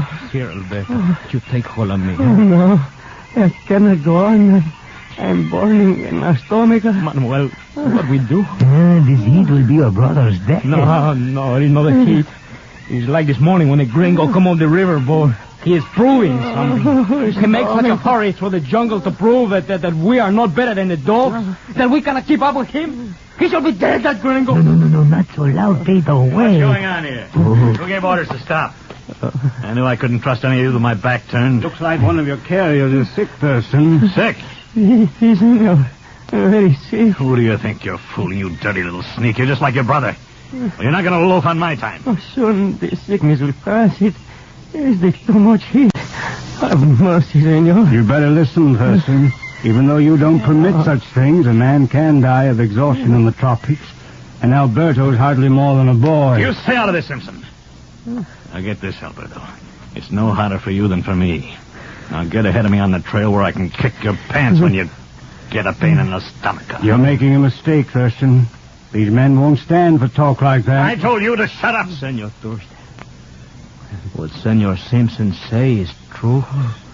What's that? Pedro, put that knife away. No. Let him have his fun. Come on, Pedro.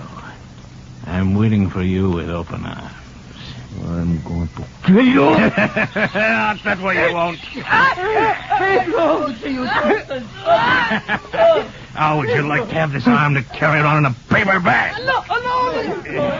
Suppose we turn it a little more, just for fun. Just to see how you like the feel of a knife against your face. I do what you say.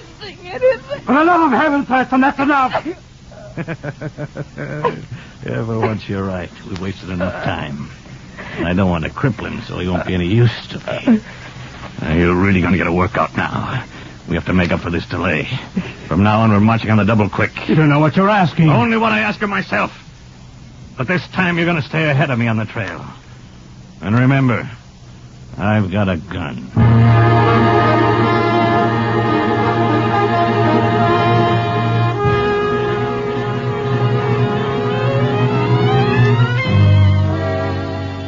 You are listening to Mystery Award Theater. To this week's selection by Mr. Brett Halliday, Pieces of Silver.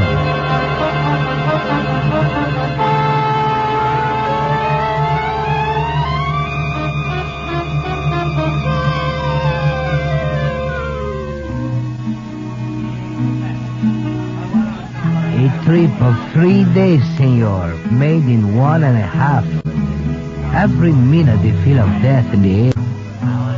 If only the gringo had known where this mad race was taking him. What's that, senor? Oh, patience. I will come to the meaning of that. But now we arrived at Senor Simpson's plantation, and it was a welcome sight. Then suddenly our hearts stood still. Running toward the trail was Lolita. She stopped short and began to stare. She seemed to see no one but Thorsten. Some secret longing locked in her breast was lighted to flame by the cold, evil gaze of the gringo. She was like one hypnotized.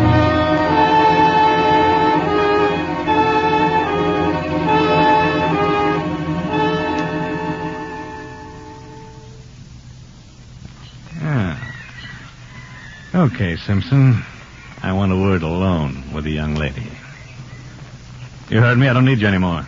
You got your 10 good American dollars? I'll stay and watch you till you're out of sight. Can't you see the way she's staring at me? She wants a little privacy, too. You're not so old and dried out you can't understand that. This is my daughter. You don't have to tell me that. I know a half-breed when I see one. Hello, Lolita. How do you do? And the name's Thurston. You know, I bet you never saw a white man before. Besides your father. No. Never. You are beautiful. Lolita. Father, I only wanted to touch his arm. Thurston, please leave the kid alone. In this country, men kill for what you're doing. And your hair. It is like the silk of corn. I have never seen such hair. Lolita, go back to the house. No, stay where you are. And be reasonable, Simpson. They all have to come of age sometime. You're lucky she's met a man with skin the same color as your own. Come here, Lolita. Si, senor. Lolita, go back to the house. Go quickly. I do not understand. Go!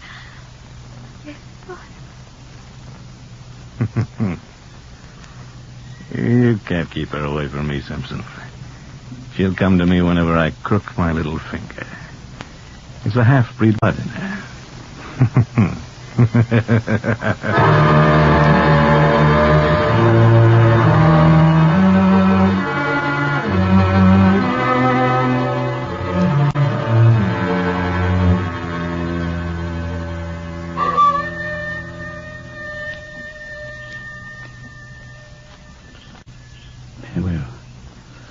Manuel, wake up. Huh? Who is he? Be quiet. I don't want to wake Thurston. Oh, Senor Simpson. Is anything wrong? Yes. I'm afraid for my Lolita. Oh, I saw the meat today. I saw the meaning in his eyes. No longer is the gringo so anxious to race through the jungle. Now he plans to camp here 3 days near your plantation. That man dirties everything with his unclean touch. He will rouse in Lolita all the things I've shielded her from. And she won't be able to help herself. We must save her, senor. We can, Manuel. If you would help. Oh, see, anything. I promised Lolita in marriage to Rue Oregon, whose father is chief of the Oriole tribe. You will take a message to him tonight. See, what is the message? Tell him that the betrothal ceremony between him and my daughter must not wait until next month as we planned. It must be at once. Ah, that is good. Tell Rue he must come tomorrow night, lest he come too late.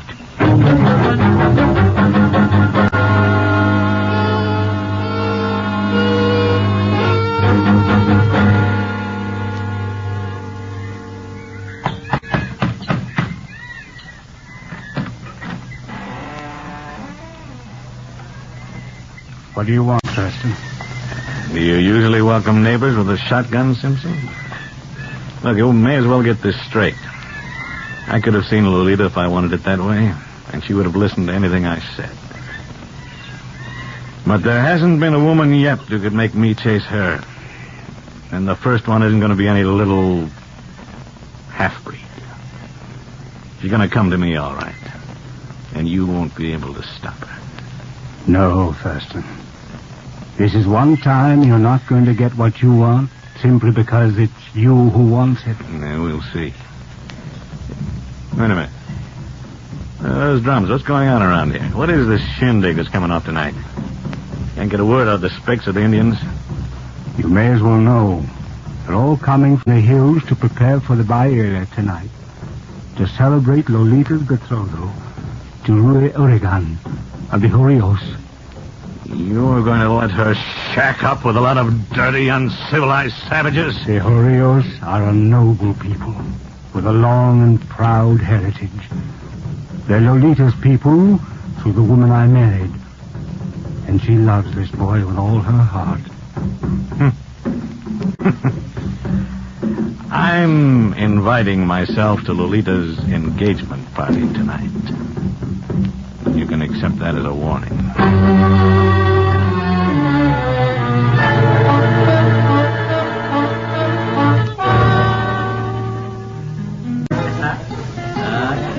Patience, senor, the end is near. Oh, truly, that was a night. The fever heat of the jungle and the song of the guitars. A strange note of madness, senor, struck deep inside the man to set the pulse drumming.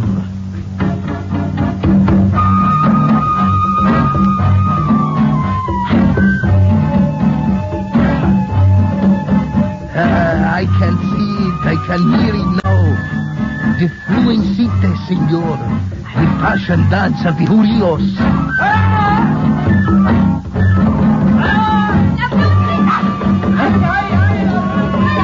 Faster, then more fast was the beat of the music as Lolita and Rui circled each other and seemed consumed by the fire that leaped in their eyes. It was then I saw the gringo come from the darkness of the jungle. Thurston's eyes feasted upon Lolita's young body, yielding itself to the movements of her lover.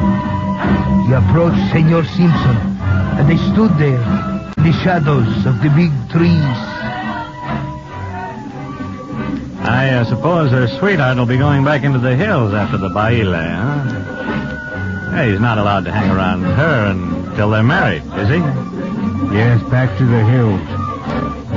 Where you'll be going. I'm getting an early start in the morning. I'll finish my work and be back here before you know it.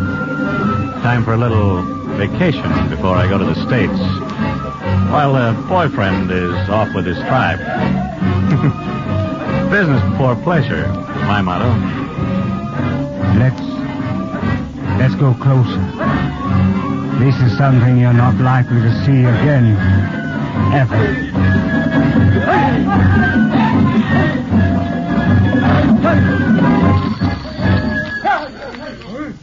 The stranger!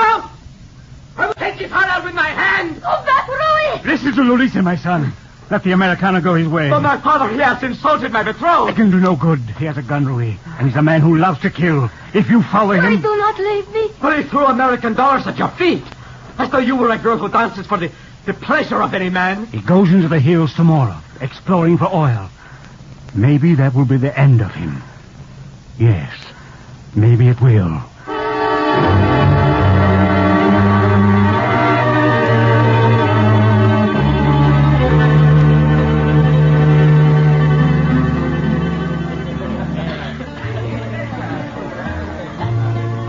It is indeed a strange thing, a thing unheard of, senor, when a Jorio like Rui Oregon lets such an insult supreme go unavenged. I should have known that night what the future held for the gringo Thurston. The next day we broke camp and traveled far. About noon, 2 Indians on shaggy ponies approached us.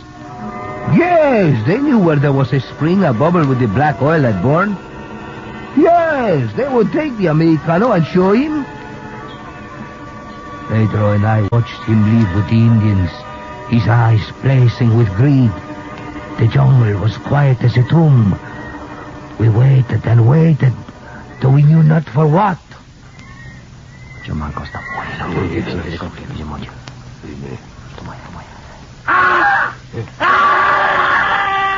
Vaya con Dios.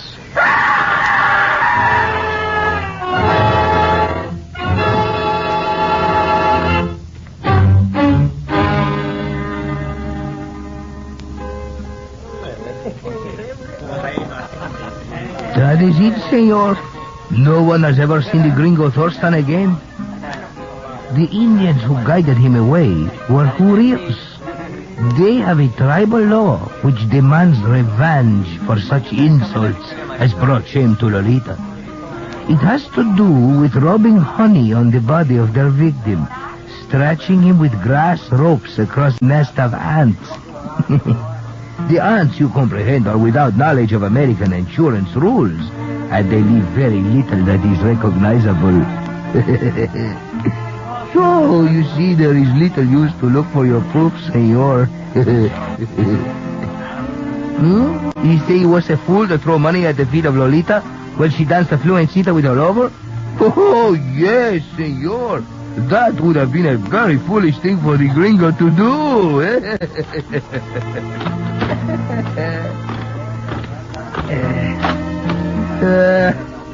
Bandido still robbing Manuel.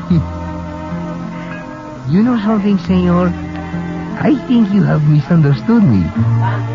Why? Well, it was not the gringo Thurston who threw the money at Lolita's feet. Dios, no! You see, he had paid Senor Simpson, Lolita's father, with American silver dollars.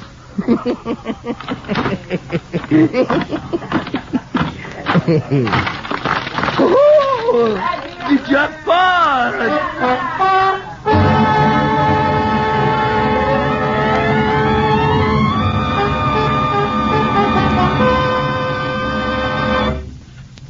Now, Dr. McHenry with his analysis of tonight's story. In tonight's story, we see that the central situation is an intensely human and natural one, which must have arisen in many thousands of homes all through the ages. It is the dilemma of a father who sees his daughter fascinated by an evil suitor. How can he make his daughter see the man as bad? How can he stop this man from ruining the girl's life? Many a father has been tortured by these questions.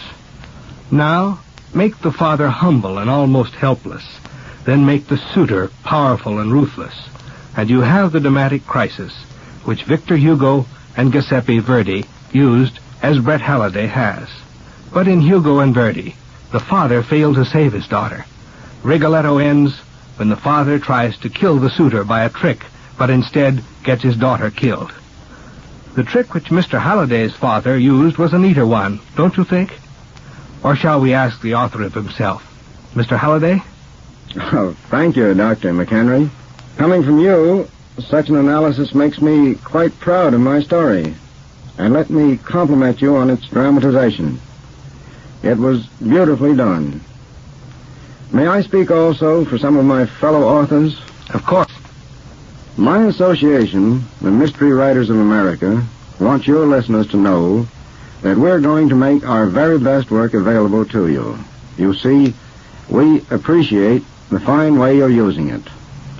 Have you chosen yet for next week? Yes, a story by Mr. Lawrence Blockman, who is so well known for his work in Collier's magazine. It's called Red Wine. Splendid. I know that story, and it's one that any author would be proud of. Join us again at this same time next week. Hear A Manhunt. A manhunt which doesn't end until the hunter and the hunted drink to its success from a bottle of blood-red wine. Mystery Award Theater is produced by Lee Crosby and George L. Fogel.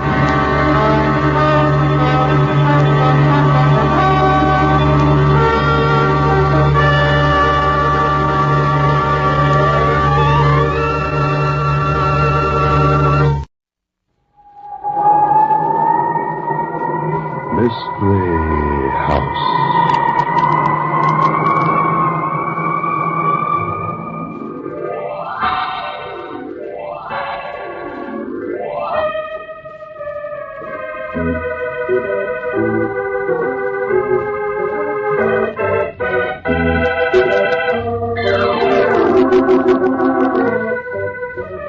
Mystery House, that strange publishing firm owned by Dan and Barbara Glenn, where each new novel is acted out by the Mystery House staff before it is accepted for publication. Mystery House.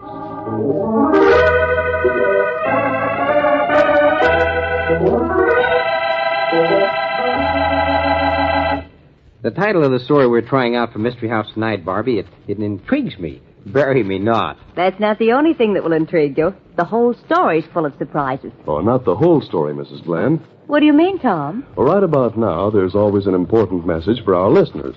And here it is. Listen.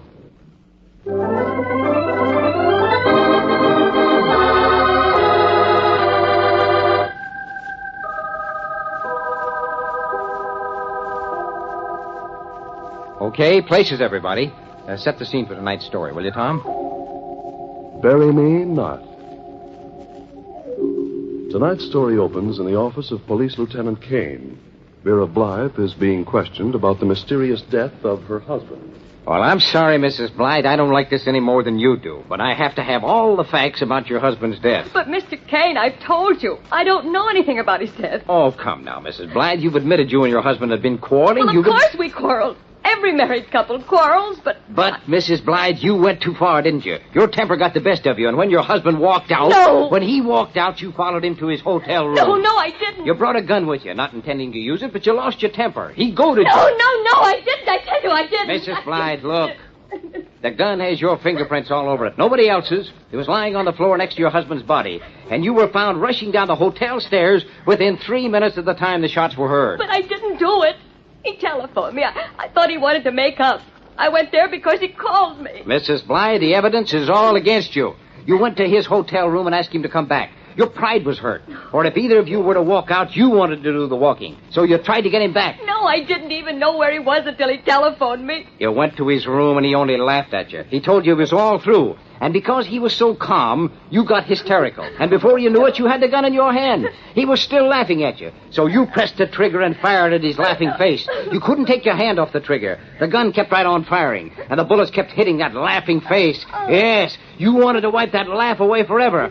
And from the looks of the corpse, you just about did it. Oh, no, I couldn't have done that. I didn't touch the gun. I hadn't even seen it for a week. Mrs. Blythe, you're suffering from shock. We call it a form of self-hypnosis. That's why I'm trying to help you. I want to restore your real memory of what actually happened. Oh, maybe you're right. Yeah, I have been suffering from shock.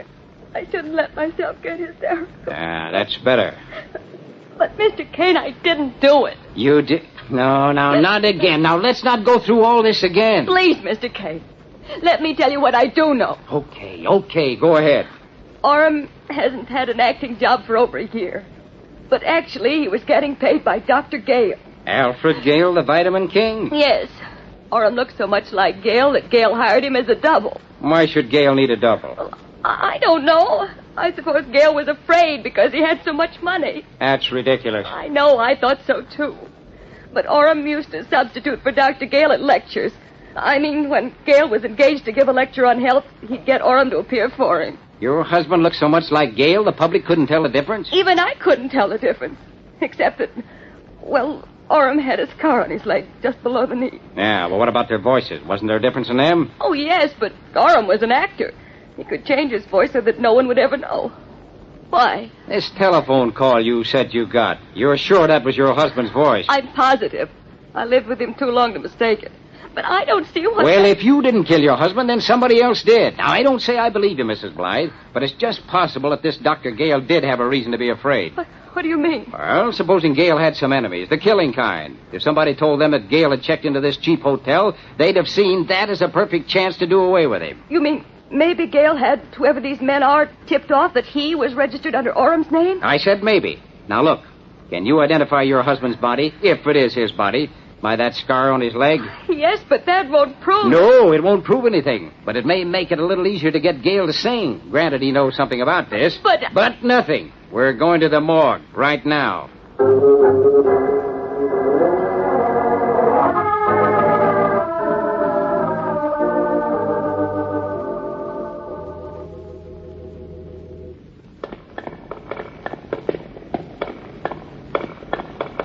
Right down here.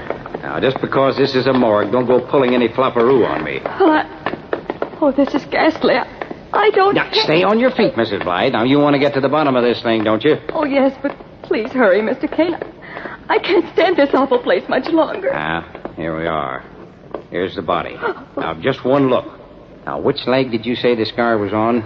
The right. There. What did you... What is it? I can't see in this light. He's gone.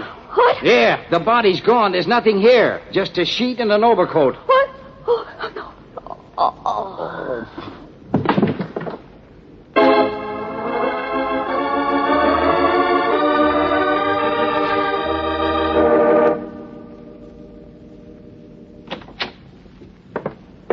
Come in, Brady. Come in. Tell me all about it. Sit down, Brady. Sit down. Don't jump. Sit down, Chief. Look. Brady, if there's one thing I can't stand, it's excuses. I've got bodies disappearing. I got women fainting and going home to bed. But I ain't going to have excuses. Now, I want that body, Brady. Now, where is it? Chief, I'm trying to tell you. Don't try to tell me, Brady. Just tell me. Where is the body? Where? Chief, it's... Don't tell me you know where it is, Brady. No, don't do that. That'd be too much. Why, it's only 4 hours since it disappeared. Now, you couldn't possibly have found it in 4 hours. Now, could you, Brady? Well, the body ain't disappeared, Chief. I've been trying to tell you. What? Now, Brady, look. I'm a patient man, Brady, but I'm not going to stand for any tomfoolery about this. Now, where did you find it? That's all you've got to tell me. Where did you find it? In the morgue. What? Yeah, I've been trying to tell you. It was in the morgue all the time. Yes. Right in the same place where it belonged. It's there now. I'll show you. Brady, wait a minute. Calm down. Look, you don't seem to understand. The body I'm talking about was gone. I was there myself, Brady. I saw it gone with my own eyes. And I still got 20/20 eyesight.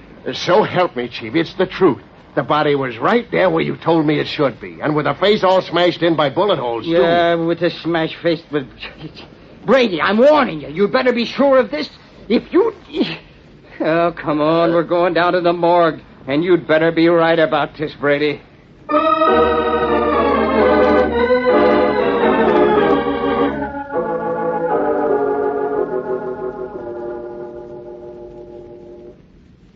You see? Here it is. Yes, I see, Brady. I see. But confound it, I'm too young a man to be having hallucinations.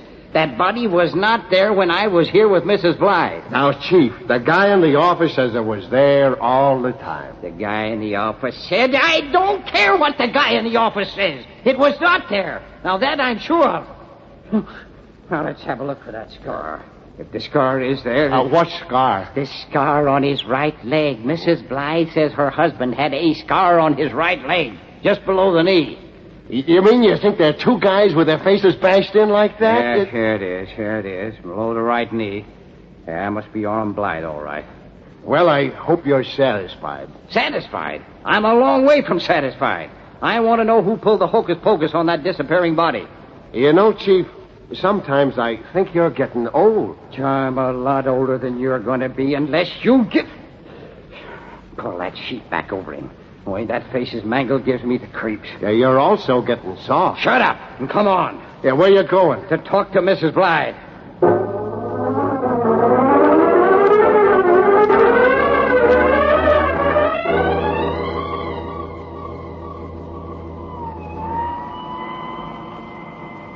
Go ahead, step on it, Brady. Look, you don't have to worry about red lights. You're a cop, remember? Okay, but what's the rush? I thought you said the Blythe dame went home to bed. Yeah, I know, but that body switch is making me nervous. I think maybe I was a fool. You think? Now, shut up, Brady, or I'll be making your face look like that one we saw in the morgue. Still, why the rush? I don't get you. Has it ever occurred to that thick brain of yours that maybe Mrs. Blythe played me for a sucker? You pulled that fast shuffle in the morgue and then that faint. It's a pretty neat way of getting loose from us. You mean you didn't leave nobody to watch her? Of course I left somebody to watch her, Underwood. And he's about as smart as you are. But now, look, Chief. So far, against you, I look pretty good. Yeah. I got dough that says the dame didn't do it. All right. Skip it and turn this corner. You have to do that, you know. The Blythe place is that brownstone front there. Yeah. And I still got a hunch the Blythe dame is here. Yeah? I'll save your brains. We're going in and see. It's the second floor. Hey, come on, Brady, come on. Come on. Yeah, it's Underwood. They got Underwood. All right, go on. Find Mrs. Blythe. I'll look after Underwood. Okay. Yeah. Underwood, did you... Hey. Yeah. His pulse. He's gone. Hey, Brady! Brady? Yeah. They got Mrs. Blythe, too. She's bleeding something awful. Yeah, let me look. Yeah, it's a flesh wound in the arm. Nice, soft place to get shot. In the arm.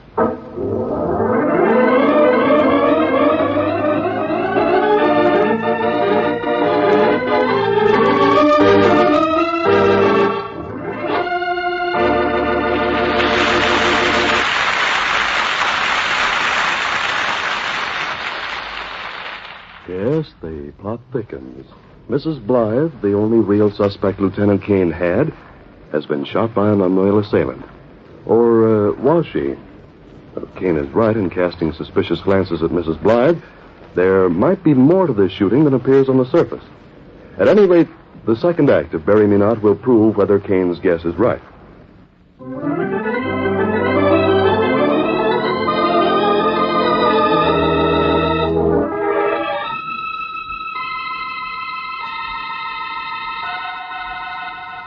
And now, Act 2 of Bury Me Not. Lieutenant Kane, back at his office, has called in the much-discussed Dr. Alfred Gale in the hope of finding some new clue to clear up the mystery surrounding the death of actor Orem Blythe. Now, look here, Lieutenant. I'll be glad to answer what questions I can, but you must remember I'm a busy man. Yeah, well, sit down, if you please, Dr. Gale. The police are busy, too, you know. We want to get this over with as soon as possible. Of course. Stupid of me. I must be more patient. That's part of what I call my manifesto of health. Patience. Must learn to use my own advice, huh? Well, we have to get information about the persons who've been threatening you. Threatening me?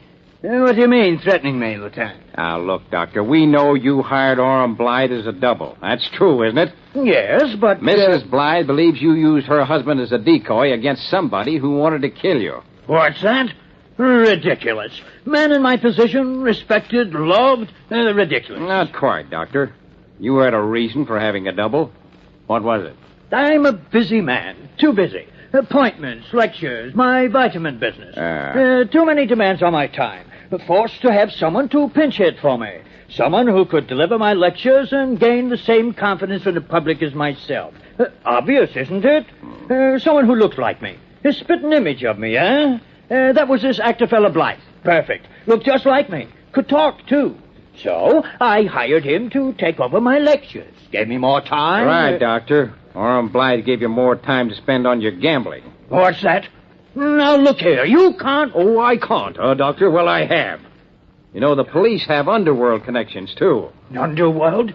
My dear sir, do you realize... Suppose I talk for a while, huh? I've checked up on you through the underworld. And what do you think I found out? See here. I'm a busy man. I can't sit around listening to false accusations. Oh, you misunderstand me, Doctor. I'm not accusing you. But certain characters in the underworld do accuse you of welching on a gambling debt of over $50,000. What's that? Oh, it's ridiculous. I'm a busy man. Too busy to be bothering Doctor, let's not waste time on the gambling debt.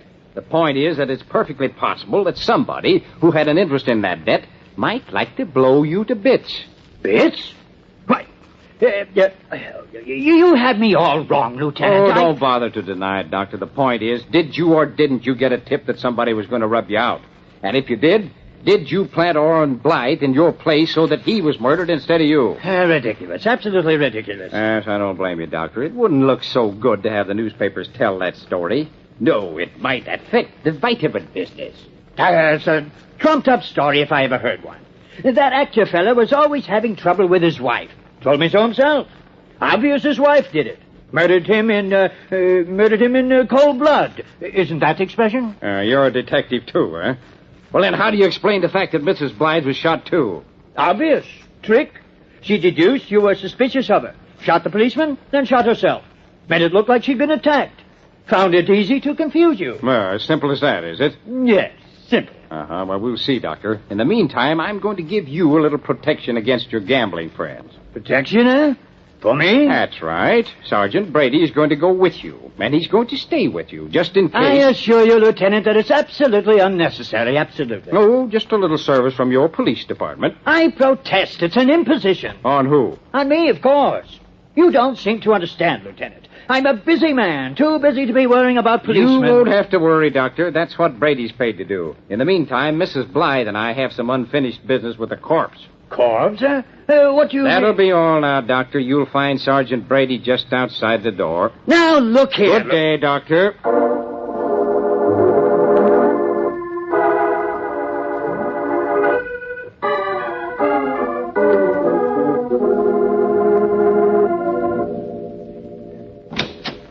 That's right, Doc.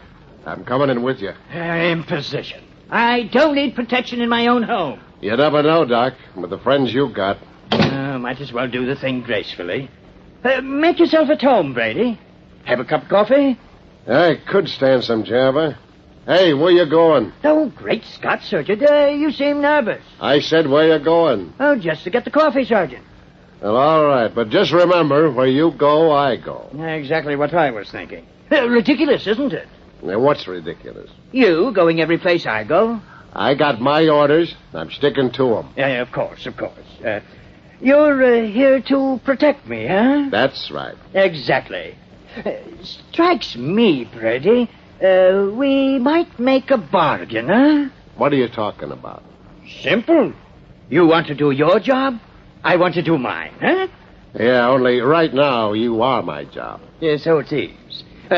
Occurred to me, though, we might make our jobs easier for both of us. Now, what do you mean? Simple. I can't do my job with you gazing constantly over my shoulder, and I fear following me every step is going to prove irksome to you. Maybe so, but that's the way it is. Suppose you were to... Listen, Doc, I know what you're going to say. Only it's no deal, see? No matter how busy you are, I'm sticking with you. If your friends take another crack at killing you, I'll be ready for them. And then... Hey, who turned out them lights?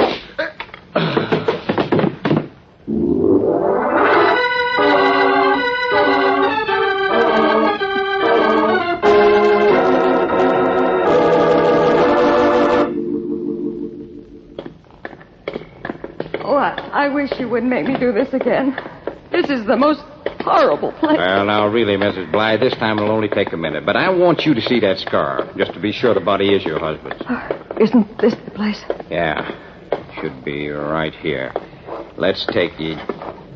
Now, what is it? No, not again. They can't do this to me. What is it, Mr. Kane? What? No, you look. Tell me I'm wrong. Tell me I can't see anymore. What? It ain't true, is it? There's no body there. Tell me. Go on. It is gone. Come on, we're going to... But, Mr. King, are you sure? Couldn't the body have been moved? Maybe this isn't the right place. Oh, no. I made sure of that when we came in here. They swore up and down it was there right where it belonged. Now there isn't even an overcoat under the sheet. Oh. No, you don't. Now, you can't faint on me again, Mrs. Blythe. Come on, we're getting out of here. I don't understand. Neither do I, but this time I know you didn't do it. Now all I got to make sure of is that Brady was watching Dr. Gale.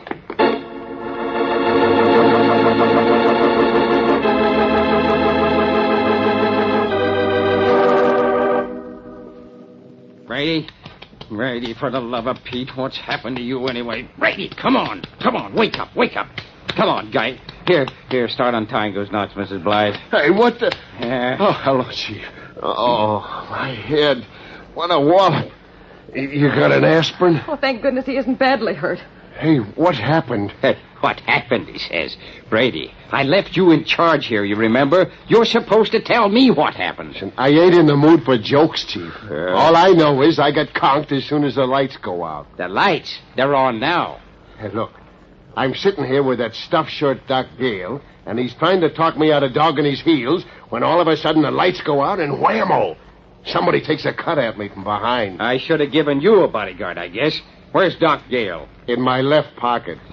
Are you being funny? Oh, well, let's find him. Sure, where? Where? We'll have to search the house. He may be a stiff by this time. Oh, please, no more dead bodies. Come on. Where's the stairway? Maybe he's upstairs. Yeah, right through this archway, you hear? Okay, let's... Hey, Doc Gale. Yeah, they got him, too. See. No? Huh? Oh, he ain't dead. You can feel his breath. Who shot him? He wasn't shot, Mrs. Blythe. He was hit on the head with a blackjack and then choked.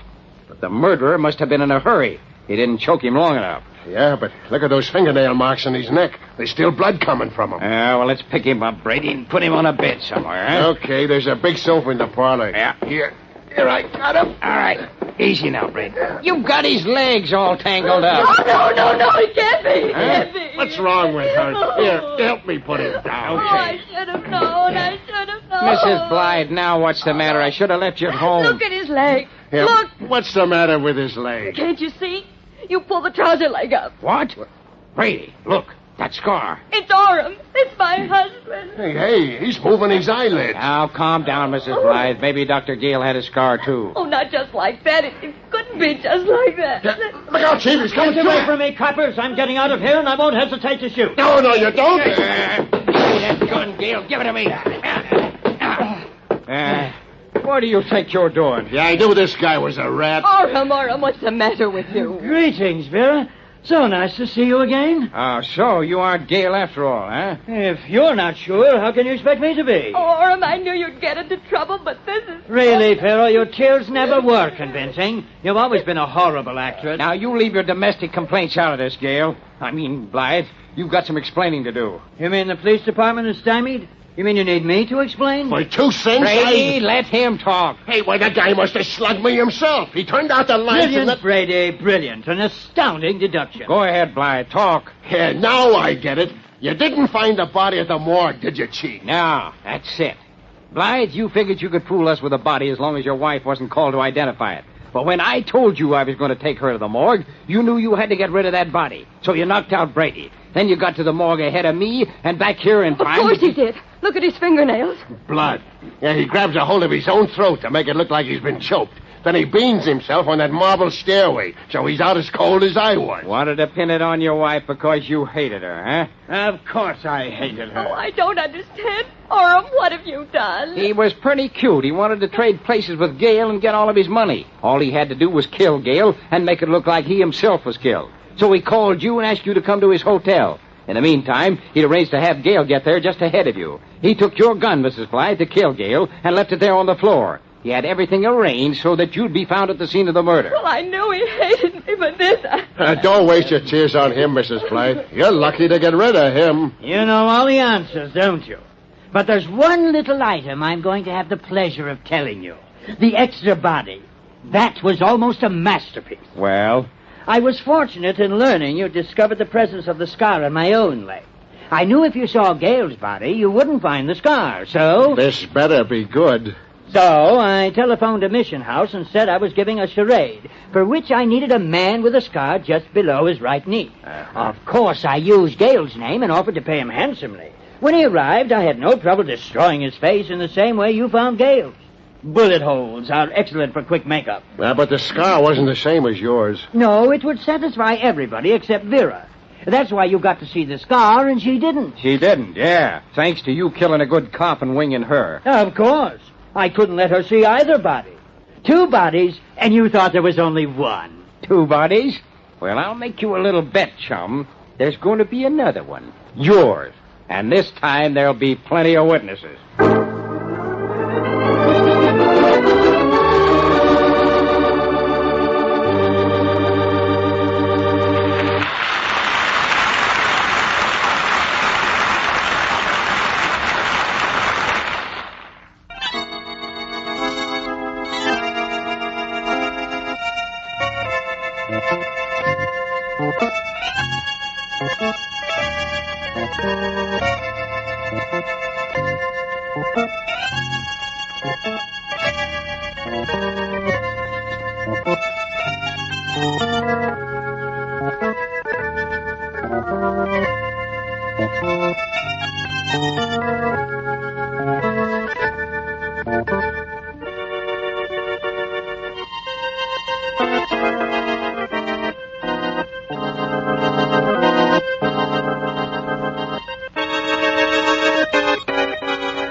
Mystery in the Air, starring Peter Lorre, presented by Camel Cigarettes.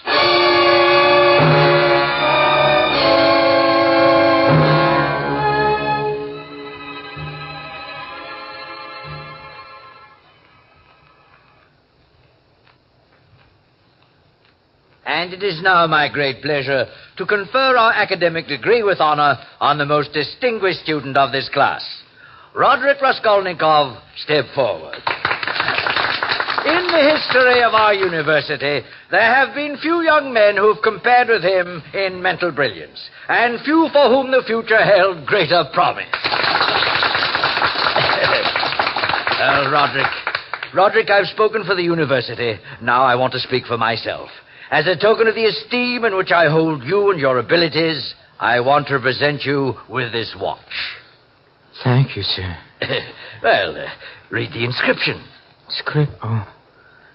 To Roderick Raskolnikov, may his great gifts bring him the reward of honor and good fortune. Thank you, sir. Thank you very much. Roderick, my boy, I'm proud to have had you as one of us, and sad that you are leaving. Good luck to you, and God bless you.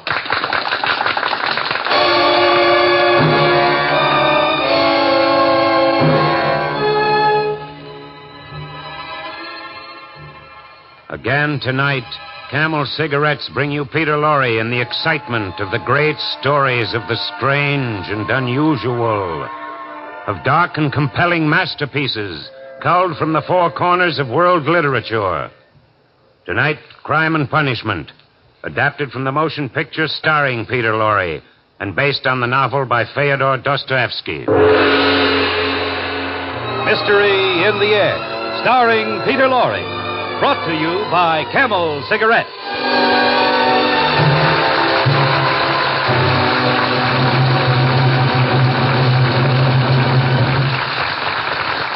Experience is the best teacher. Try a Camel. Let your own experience tell you why more people are smoking Camels than ever before. It's your T-zone, that's T for taste and T for throat, that decides how well you like a cigarette. And the T-zones of millions of people are voting overwhelmingly for Camel. See if you don't agree that Camel's rich, full flavor is most appealing to your taste, that Camel's cool mildness is specially welcome to your throat. Try a Camel.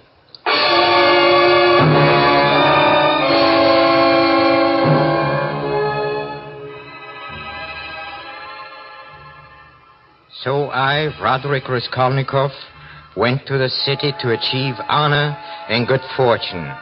But 1 year later, I had achieved neither. Oh, I had written one book, a book on crime, which I had to sell to a publisher for barely enough money to pay my first 6 months' rent.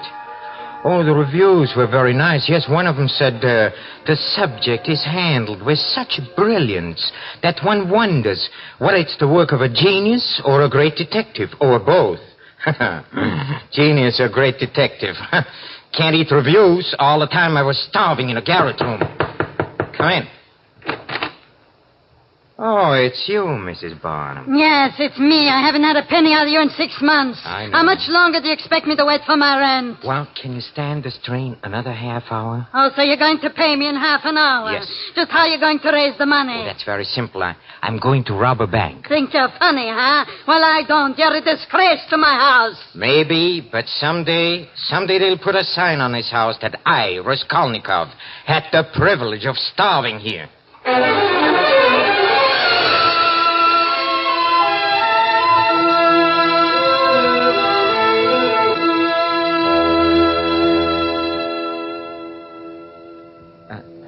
I beg your pardon.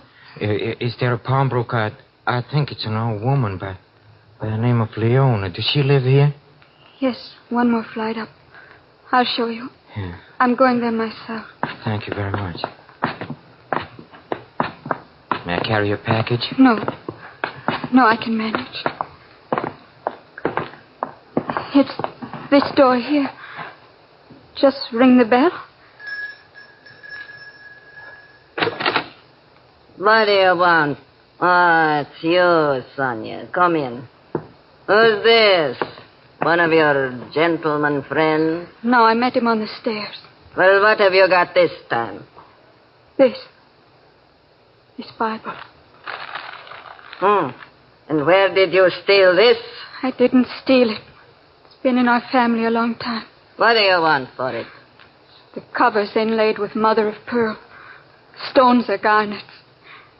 It's worth at least 100 rubles. I'll give you 6 rubles for it. But If you don't want it, leave it. What have you got, mister? I have a watch. I'll take the 6. Here you are. You said 6 rubles. You gave me 1. That's right, 6 rubles. Less 3 months' interest for your shawl and 2 months on the necklace and silver buckles. That makes 5 rubles. 5 from 6 is 1 ruble. Well, what are you waiting for? Want your Bible back? No. Well, come on. Get out. Get out. Common little gutter snipe. All right, mister. Let me see your watch. Here. To Roderick Raskolnikov. That's me. May his great gifts bring him the reward of honor and good fortune. It's inscribed. I can't give you as much. I want 50 rubles on it. I'll give you 10. All right, give me the 10. There you are.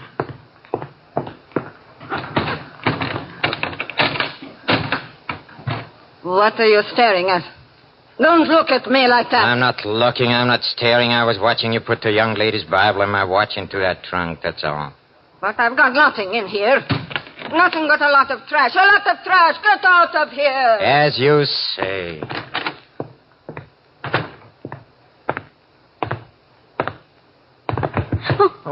Forgive me. Oh, it's you, Miss Sonia. What are you looking for? My ruble dropped out of my hand when she pushed me out the door. Somebody ought to push her straight into the next world. What use is all that money to her? Is her miserly life worth 100 others like yours, Simon? I'd like to take her by the throat. You shouldn't say things like that. That black beetle. Here's your ruble. I found it. You didn't find that. You took a ruble out of your pocket. I didn't know. I swear I didn't. Well, Thank you. I forgot there was still some kindness in the world. I forgot there was still some beauty in it.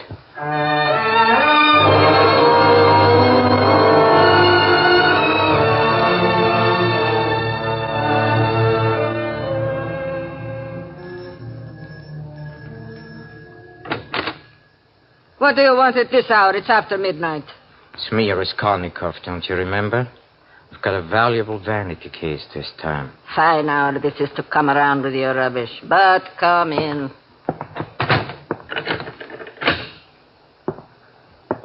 Let's see this valuable vanity case. Here. It's heavy enough. What's it made of? Lead? Gold. I'll believe that when I see it. Oh, what's the idea of making so many knots? I can't untie this thing. I'll show you the idea. Put on that poker! Put on that poker! I will! Please! On your head, you dirty, you old hag!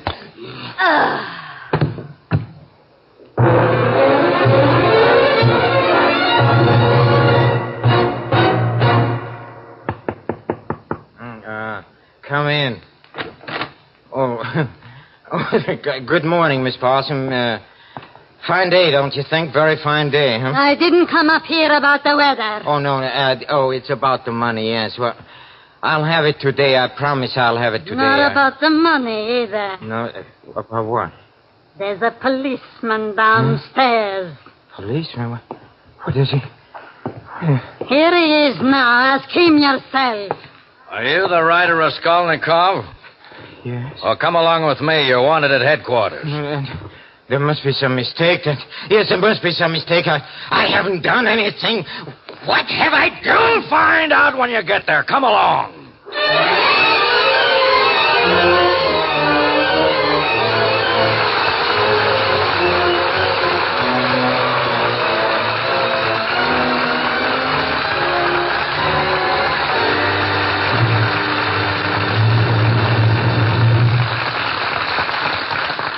few moments, Mr. Peter Lorre will bring us the climax of tonight's Mystery in the Air, when camels present Act 2 of Crime and Punishment. You've got to be good, really good, you know, to be a champion.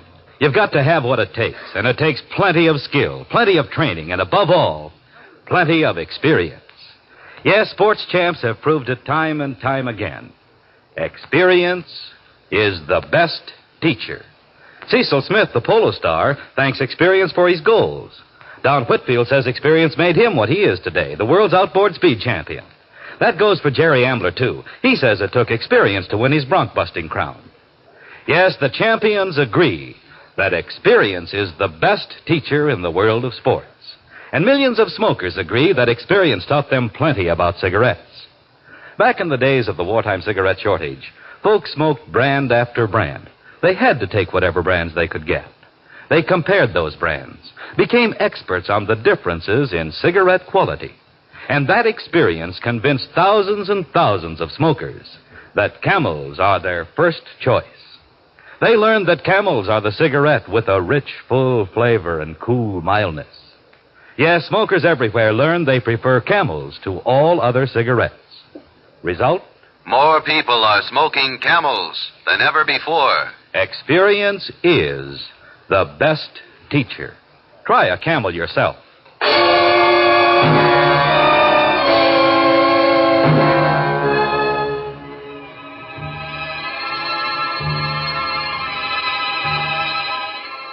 Roderick Raskolnikov, trembling with fear, now stands before the clerk in the police station.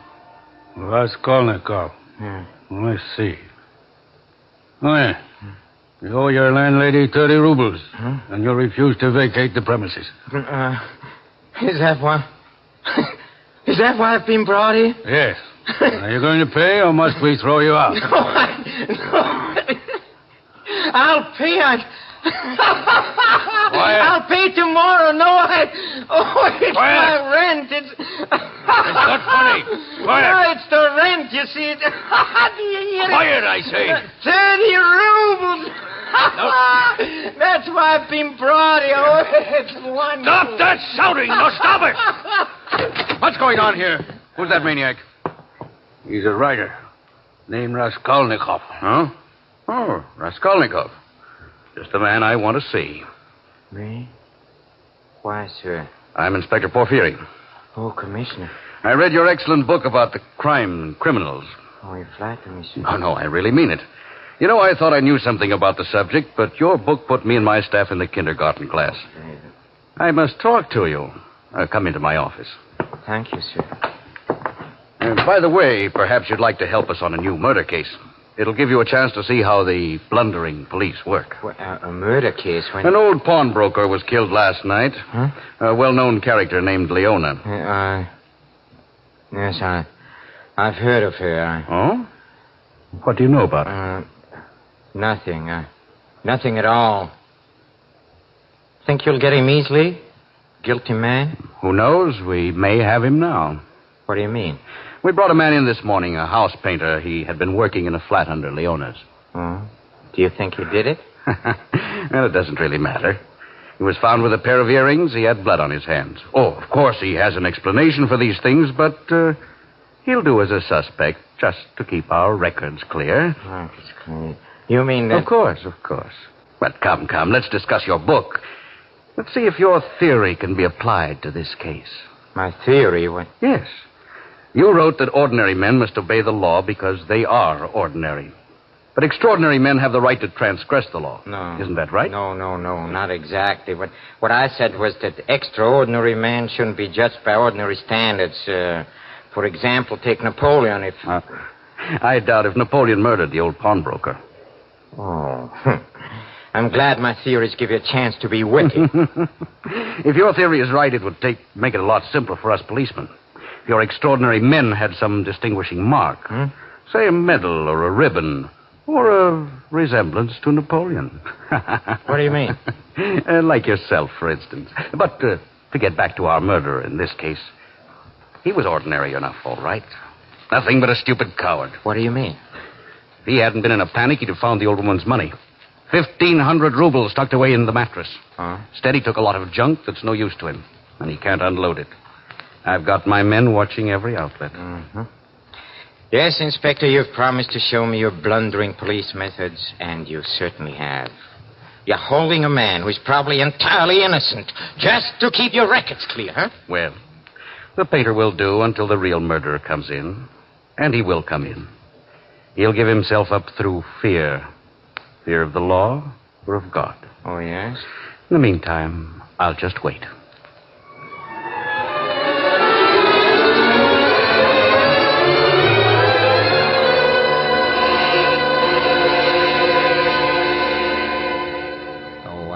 I admit I was furious, stupid, coward indeed, but then I realized that I wasn't a coward at all in the country, and in facing the inspector so calmly, I'd learned not to be afraid.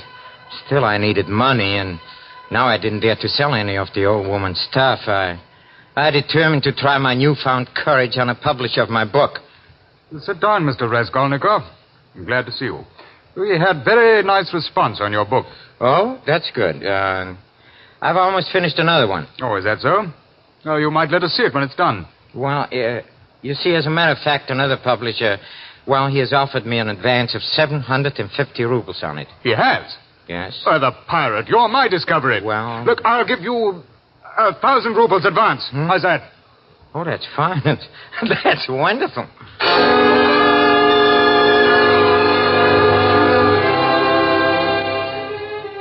Yes, it's wonderful. I took the money. I paid my landlady in full. I bought myself a whole new outfit of clothes. Oh, I was riding on top of the world. But then a disturbing thought occurred to me. Of course, the inspector hadn't suspected me for a moment, but undoubtedly he would find my name in the old pawnbroker's books. He might think it curious I hadn't mentioned it myself. I decided to go and see him again, voluntarily, yes, out of my own free will. That's what an innocent man would do, or would he? Well, anyway, I'm going.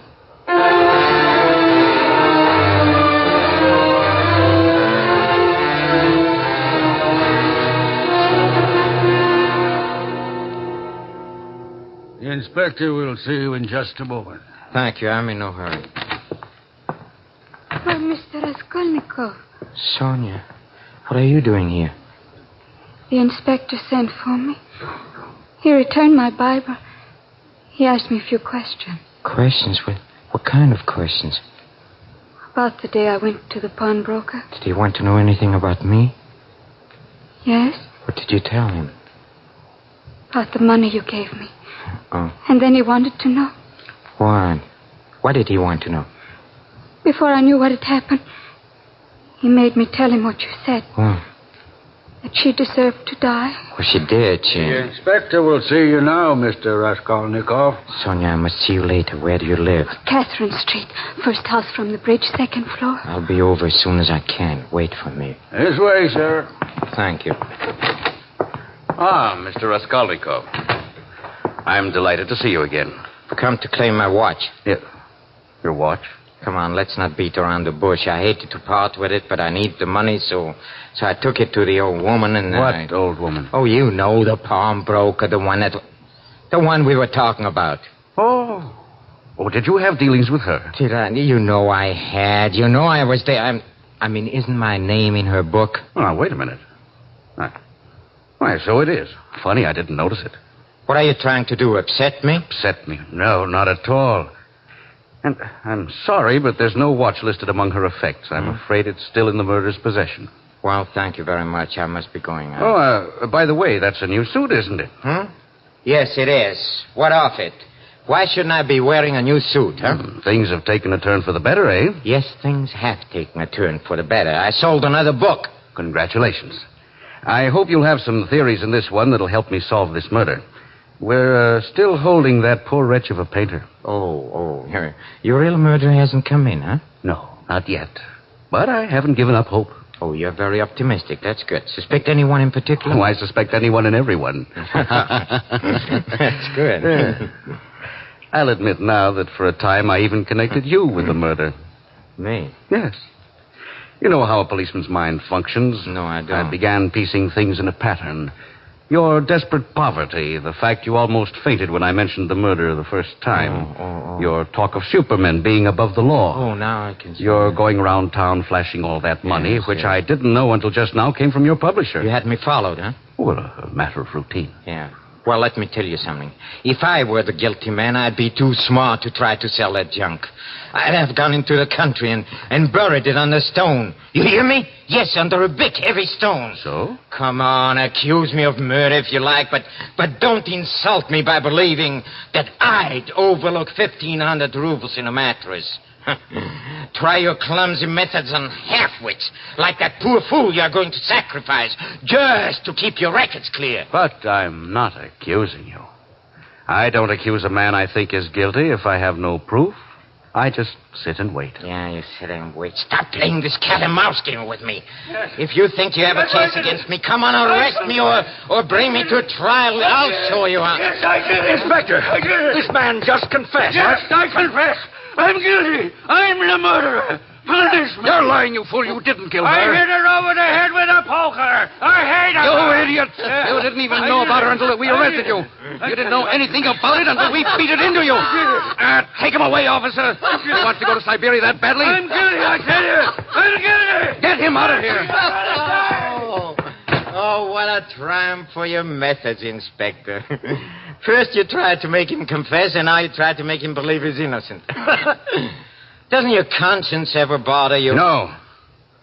Let the real murderer suffer from his conscience. And it'll trouble him. He's no Napoleon. No, he's not hard enough. He'll come in, and I'll be waiting for him.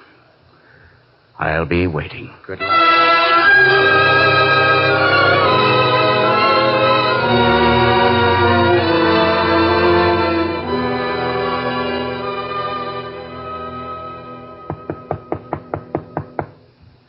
Who is it?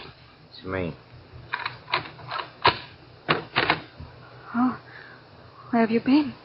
No, I'm walking the streets. I don't know how long. I know it's late. I had to talk to you, Sonia. I may never see you again. You're going away? Yes. Where are you going? I don't know. And why? Because I'm free now. Yes, I'm free. Free to go where I please and do what I please. And Free? From what? police, they suspected me of the murder. Oh, it's all over now. Sonia, come away with me. Did they find the guilty man? They had him all along. He confessed this morning. Who was it? Oh, a painter who worked in a house. Why all these questions? Leave me alone. I've been questioned enough. Please put that Bible away.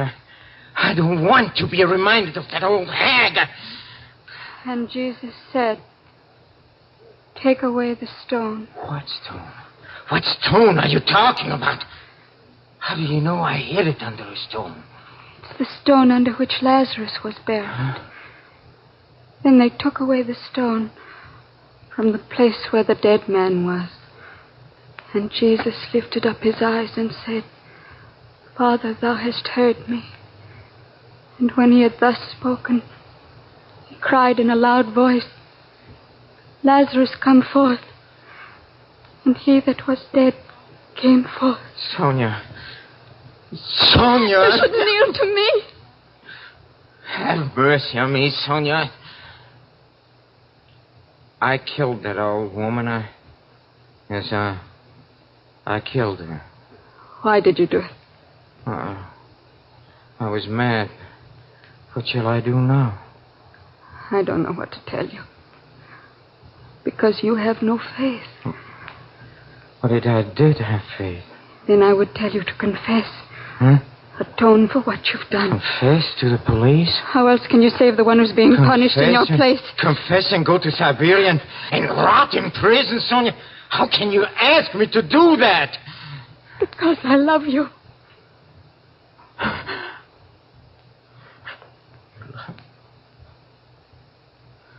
Sonia,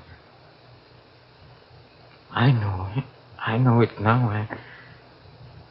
I have faith. You have given it to me.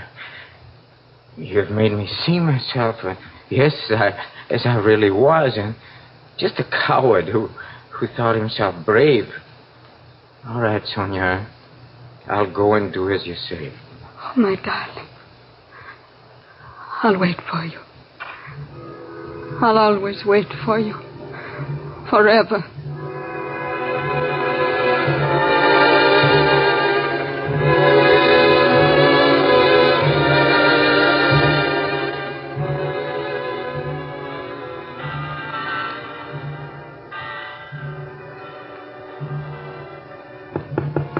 Come in.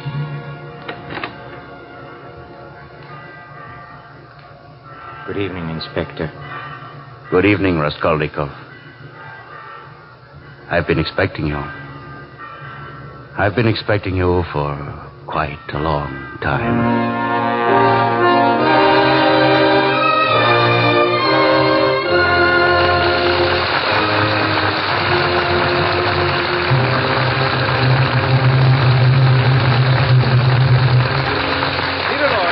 In just a moment for Camel cigarettes. Each week, the makers of Camel cigarettes send free Camels to servicemen's hospitals from coast to coast.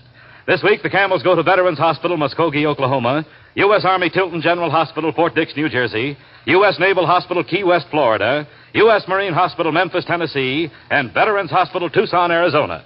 When 3 leading independent research organizations asked 113,597 doctors living in every state of the Union, what cigarette do you smoke, Doctor?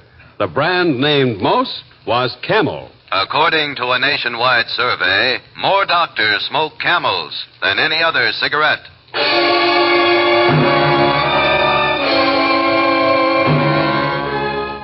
And now, here is Peter Lorre for a final word. Yes, ladies and gentlemen, in a way, this is my final word, because tonight our summer series of classic mysteries comes to a close. I feel deeply grateful for your response to our efforts. Also, at this time, I'd like to thank our sponsor, makers of Camel cigarettes, for giving me the opportunity. And I certainly feel compelled to express my deep appreciation for all those men who have worked with me, especially our director, Mr. Cal Cool. Next Thursday night, Camel's Bob Hawke Show, one of America's favorite quiz shows, will be heard over these same NBC stations. They tell me Mr. Hawke doesn't murder anybody. Oh, he just quizzes them. Well, to each his own. Good night.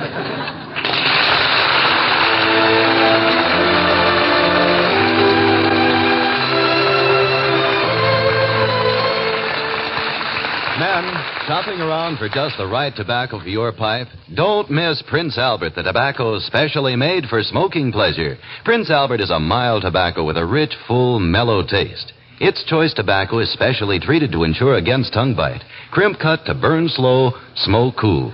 More pipes smoke Prince Albert than any other tobacco. So see if PA doesn't give you more pleasure from your pipe. If your community did not observe daylight saving time this summer, listen in for the Camel Show 1 hour later next week when the Bob Hawke Show will be heard at this time over these same NBC stations. Crime and Punishment has been adapted from the screenplay Crime and Punishment by arrangement with Columbia Pictures, producers of the Technicolor musical Down to Earth. Listen next Thursday at 10 p.m. Eastern Standard Time, 9 p.m. Central Standard Time, 8 p.m. Mountain Time, and 7 p.m. Pacific Time for the Bob Hawke Show over these same NBC stations. Music for Mystery in the Air was composed and conducted by Paul Barron. The artists supporting Mr. Lorre tonight were Henry Morgan, Peggy Weber, Joe Kearns, Ben Wright, Louis Van Ruten, Gloria Ann Simpson, and Herbert Butterfield. This is Michael Roy in Hollywood wishing you all a pleasant good night for Camels. This is NBC, the National Broadcasting Company.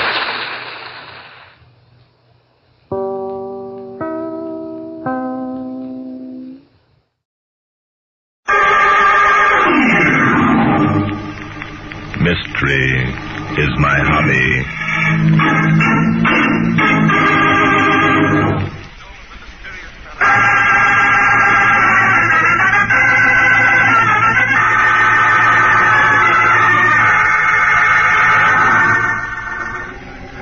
I'd received an urgent request by a Mr. Tracy Winthrop to visit him at his home on the Hudson. My interest was aroused because of certain enclosures contained in the letter. So I called Inspector Danton, and we started north late that evening. Now, here we are. I'll ring the bell. Stop. Jumping Judas. What's that? There's someone over there in the shadows. He who rings that bell is doomed. Hey, Bart, that sounds like a voice from the grave. Oh, stop using your imagination, Inspector. Hello? Is someone there? This is the house of doom. Enter not or you die. That's straight from the shoulder talk, Bart. Well, let's enter not. Keep quiet, Inspector. Hello? We're looking for Mr. Tracy Winthrop. I thought I heard voices out here. Was there something you wanted? Yes, are you Tracy Winthrop? I'm Barton Drake. Drake? Well, I didn't expect you until tomorrow. Yes, I'm Tracy Winthrop. Come in, please. Excuse me, Mr. Winthrop. There was someone there at the end of the porch who spoke to us. We're curious to know who it was. Someone spoke to you? Yes, that's right. Oh, just a minute. I'll turn on the light. There. Well, the porch seems to be empty, Mr. Drake. Yes, it does. That's odd. Odd? It's downright impossible. Look, Mr. Winthrop, both of us heard a voice. Really? I'm sorry, Mr. Oh, excuse me. This is my assistant, Noah Danton. Noah, Mr. Tracy Winthrop. Nice to know you, Inspector Danton. I've read a lot about you. Inspector, look. How did you know I'm Inspector Danton? Barton, I thought... Oh, come now, Inspector. When I asked Barton Drake to take my case, I hardly expected him to arrive without you. After all, it's a well-known fact that Mr. Drake considers you indispensable. Well, now, Bart, did you hear what the man said? I certainly did, Inspector, and he's 100% correct. Well. I always thought... Now, if you gentlemen are convinced there are no spooks lurking here on the porch, will you step inside, please? Yes, thank you. But look, that voice... The wind plays peculiar tricks at Hurricane Manor, Inspector. Often we mistake its howling for the whispering of voices. Whispering? By golly. Step into my study, please. This is the only room in the house that's soundproof, so we can feel quite free to talk without being overheard. I'll turn on the lights. Hey, Bart, are we nuts, or did we hear a voice out there on the porch? Of course we did, Inspector, but for the time being, I think we'd better pretend it was the wind. There we are. Now, sit down, gentlemen, and make yourselves comfortable. Thank you. Say, it's kind of nice in here, isn't it? Well, it's the only room in the house I've been allowed to fix up to suit my own tastes, Inspector. Allowed to fix up? I thought you were... Yes, I know. You thought that being a millionaire, I would be master of my own home. Unfortunately, I'm the victim of circumstances. Oh, what kind of circumstances, Mr. Winthrop? Women. Women? Yes. 2 nieces and a stepdaughter. One of them is planning on murdering me. That's a pleasant outlook. What does one of them want to murder you for? My money, naturally. You see, in my will, I've left everything to my stepdaughter, Lucy. Mm-hmm. And you think it's Lucy who's planning your murder? Oh, no. Why should she? Lucy has no way of knowing that she's my heir. So, do your nieces? I think they suspect. Mr. Drake, I'd like to appoint you as Lucy's guardian. What? Well, that's a new one. How old is Lucy, Mr. Winthrop? 20. She's very attractive. I'm sorry, Mr. Winthrop. Acting as guardian to an attractive girl is a little out of my line. Please hear me out, Mr. Drake. Lucy is, shall we say, not a very strong character. She's rather shy and retiring. As soon as I'm dead, my 2 nieces are going to try and influence her to turn my fortune over to them. You seem very matter-of-fact about all this, Mr. Winthrop. Cold-blooded murder isn't something that should be spoken of so lightly. I'm sorry, but being practical in this case is being smart. I know I'm close to that. I want Lucy's interest protected after I'm gone by someone of good sense. That's why I've taken legal steps to make you her guardian, Mr. Drake. I'm afraid you took too much for granted when you assumed I'd accept the guardianship of your stepdaughter, Mr. Winthrop. On the contrary, I rather think you will like the idea. I believe it appeals to you because it smacks of danger. Danger? What's dangerous about playing nursemaid to a 20-year-old babe? I explained all that in my letter to Mr. Drake, Inspector. That's why he indicated his willingness to do what I asked by cashing the check I enclosed. Now, wait a minute. Just what did you explain in the letter? Explained, Inspector, that there was a possibility of my being murdered. Yeah, you mentioned that. Why is there a chance of Bart being murdered? Because, Inspector, after I'm gone and it becomes known that Mr. Drake is Lucy's legal guardian, somebody's going to try and dispose of him. I don't believe it. Those things only happen in books. Now, leave this house, Barton Drake, or you die. Good heavens, what's that? It's the voice of death. Where'd it come from, anyway? Behind you, Inspector. Behind me? I don't see... This is the house of doom. Leave before it's too late. It didn't come from behind me. It came from over there. It couldn't have. This room is absolutely soundproof. Tell me, is this the first time you've heard the voice, Mr. Winthrop? Yes, it is. I can't imagine what its meaning is or how it's possible for us to hear it in this room. Maybe it's the whispering of the wind. Is that what you meant when you said you heard a voice out on the porch? Yes. Are you convinced now that we weren't imagining things, Mr. Winthrop? Yes, I am. That was a real voice, though inhuman sounding. Drake, this could mean the beginning of the end for me. Why? What's the voice got to do with you? It was Bart the guy was talking about. But don't you see? Somehow they've learned that Drake is here. Perhaps they know that I've appointed him Lucy's guardian. They're trying to frighten him away. I think you're partly right, Mr. Winthrop. Good Lord, listen to that. Sounds like the voice of death got it herself. Yes. I think we'd better find out where that came from right now, Mr. Winthrop. Will you lead the way, please? But the voice was right here in this room. Obviously, that's incorrect, since we can see every section of this room. No, I think if we look carefully, we'll find a loudspeaker attached somewhere, and a microphone in some other part of the house. Say, that could be the answer, couldn't it? It must be the answer, Inspector. Well, Mr. Winthrop. All right, come along. We'd better search the bedrooms first. The stairs are at the end of the hall. I'll switch on the lights as we go along. Stop. Death lurks at the top of the stairs. Beware. The guy must have a walkie-talkie. That came from over there. Under the stairs. There's nothing under the stairs. You can see there isn't. Mr. Winthrop, where's the switch that'll turn on the lights at the top of the stairs? Right there on the wall beside you. Oh, yes, fine. I'll turn it on. You'd better get out your gun, Inspector. I had it out for 5 minutes. Go ahead, switch on the light. Good heavens. Jumping Judas, what happened? The lights are out. It's pitch dark. Must be a short circuit. Mr. Winthrop. Inspector. Yeah, I'm right here. Hey, Mr. Winthrop. Well, looks like the old boy's left us. He was right there when... Look. Okay. What's going on? Get out your flashlight, Inspector. Okay. Hey, well, you dirty... What's the matter? Someone knocked the light out of my hand. Well, pick it up. Okay. I gotta find it first. Doggone it. I can't see a thing. Wait a minute, Inspector. I'll light a match. What is that? Someone went through that door at the end of the hall. Here's a match. There's your flashlight over against the wall. All right. Yeah, I got it. Now I can see something. Jumping Judas spot. Look. Yes. I see it. Winthrop's body. His body? Do you mean... Look at his neck, Inspector. There's a strand of wire knotted around it. He's been strangled. My golly. Let me take a look. Yeah, you're right, Bart. He's dead. Murdered right under our noses. Yes, and quite cleverly, too.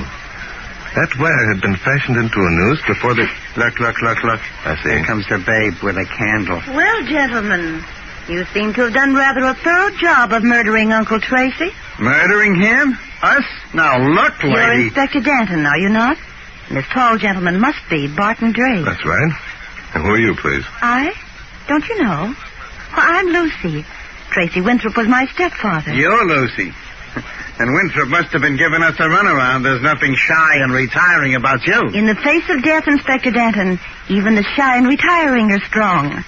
And then, of course, I'm crazy. Crazy? Yes. Didn't Father tell you?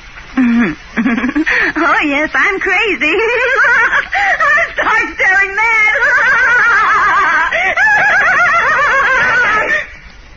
Lucy, answer me.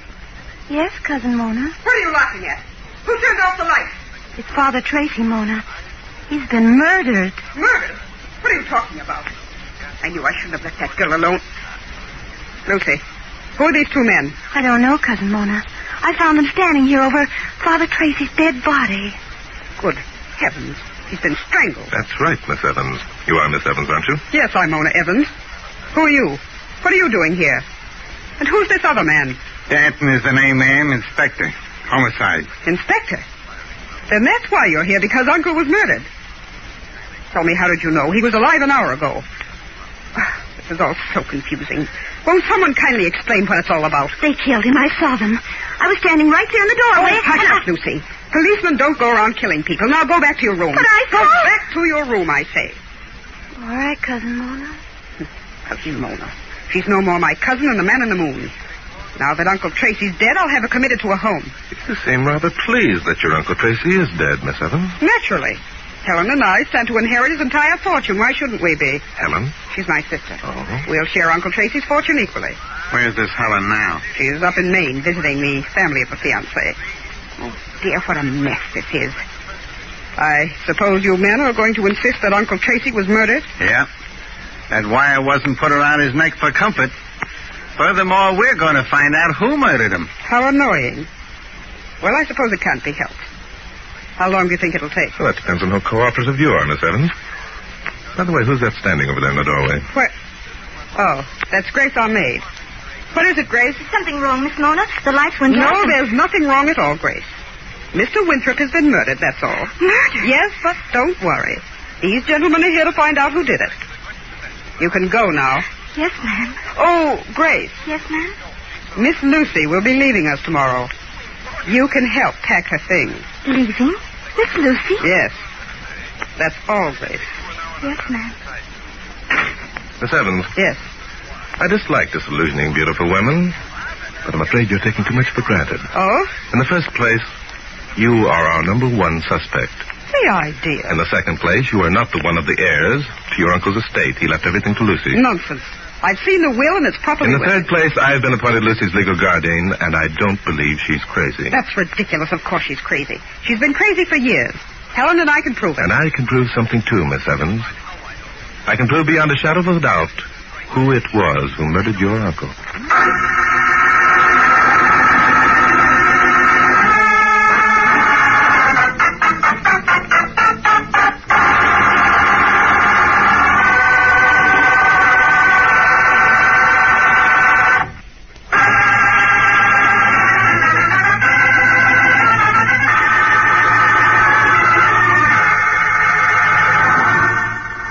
Are you convinced that there aren't any loudspeakers or microphones here in Winthrop's study? Yes, Inspector. I'm afraid I'll have to admit defeat on that score. So the voice of doom really does come out of the spirit world, eh? Back to your sense of dramatics sometimes proved to be the most ridiculous... Oh, hello, Miss Evans. Come in. Mr. Drake, if you're so positive who murdered my uncle, why are you going to all this trouble to collect evidence, as you call it? Knowing a person is guilty of murder and proving it are two different things, Miss Evans. And Drake doesn't go around putting the finger on people unless he can prove their guilt, lady, so you might as well quit playing hard to get along with. Oh, all right. What do you want me to do? First, I'd like to see your uncle's will, the one in which he names you and your sister Helen as his heirs. I see. You doubt that such a will exists. Very well, I'll show it to you. Uncle Tracy made no secret of it. He kept the will here in his desk drawer. Yes, here it is in the folder. Look it over, Mr. Drake. Thank you. This is rather extraordinary. A will and handwriting. Uncle Tracy was an extraordinary man. The fact that the will is in his handwriting proves it's authentic. It might, if that's Winthrop's handwriting. Don't be absurd, Inspector. Of course it's Uncle Tracy's handwriting. A dozen people can and will swear to it. Tell me, is this the only will that your uncle ever made, Miss Evans? No. A long time ago, before Lucy became deranged, he made another, naming her as heir. Mm-hmm. And where's that will now? I suppose that Attorney Scott Rowland has it in his office. But don't get any ideas. The will you have in your hand outdates the other by month. It's properly witnessed and otherwise quite in order. Now, what else would you like to know, Mr. Drake? Oh, quite a few things. First of all, the inspector and I would like to search your bedroom. My bedroom? Yes. Then we'd like to examine the cellar. The cellar? What an unusual request. Mr. Drake, are you quite sure you know what you're doing? Oh, very sure, Miss Evans. Furthermore, I'm quite sure that you know what I'm doing, too. Come along, Inspector.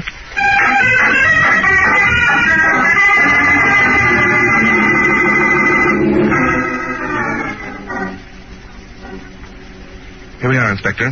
This must be the room. Yep. I don't know what you expect to find in the babe's bedroom, but hey. What? Oh. This is something I didn't expect to find.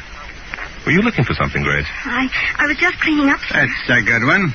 You always start cleaning up by looking inside of desk drawers? I don't know what you mean. What's that you're trying to hide behind you, Grace? It's nothing. Really, it isn't. It's nothing at all. No, let's see here. Oh, please. I didn't mean to steal anything. Well, a book. Now, what the May I heck? see it for a minute, Inspector? Sure, it's nothing but an ordinary book. No, it's quite a lot more than an ordinary book. It's Mona's Evans' personal diary. Grace, what did you want with this diary? Oh, I didn't steal it. I didn't. I was only going to dust it off. Dust it off. But when this babe cleans up a room, she really cleans it, opens doors. I suppose you know that people who steal are sent to jail, Grace. Oh, I wish you would send me to jail. I wish you would. I hate it here. Hate it. Are you really policeman? Really, policeman? Now, look, lady, this is the first time anyone ever asked me that question. Why are you so anxious to know if we're really policemen, Grace? Because if you are, there's something I must tell you. This is the house of doom. All who come here There it is again. The voice. I know that I'll be next. They told me I would if I... If you what, Grace? I can't tell. I can't. I'll die if I do. They said I would. Who said you would? She did. The voice. She said that Mr. Winthrop would die, and then she said I would. Oh, I'm so frightened. No. There's no need to be frightened, Grace. You're not going to die. I am. I know I am. I'm so afraid. No. The Inspector and I'll take you to your quarters, Grace, and you can lock yourself in your room until we get back. Where are you going? Down in the cellar. And when we return, we'll have the voice of doom with us.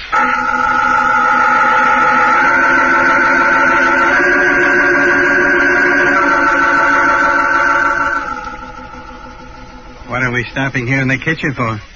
I thought we were going down and trap the voice of doom. Let me see. Hey, Bart. Oh, yes, Inspector. We are going down and trap the voice of doom. But first, I want to check through this diary. Why? You expect to find a confession of murder there? No. Miss Evans couldn't have had time to record the murder since it only occurred an hour ago. Be reasonable, Inspector. Okay, then what are you looking for? A confession of murder, Inspector. A confession? Now, wait a minute, Bart. All right, Inspector. I found what I wanted. Get out your flashlight and let's go. Looks rather forbidding down there, doesn't it? There's a light switch on the wall. No light? No, I didn't expect there would be, did you, Inspector? Someone in this household is mighty handy with electric wires. Point your flashlight down the stairs, Inspector. What are we looking for? That's what I want to know. We're looking for the door to the furnace room, Inspector.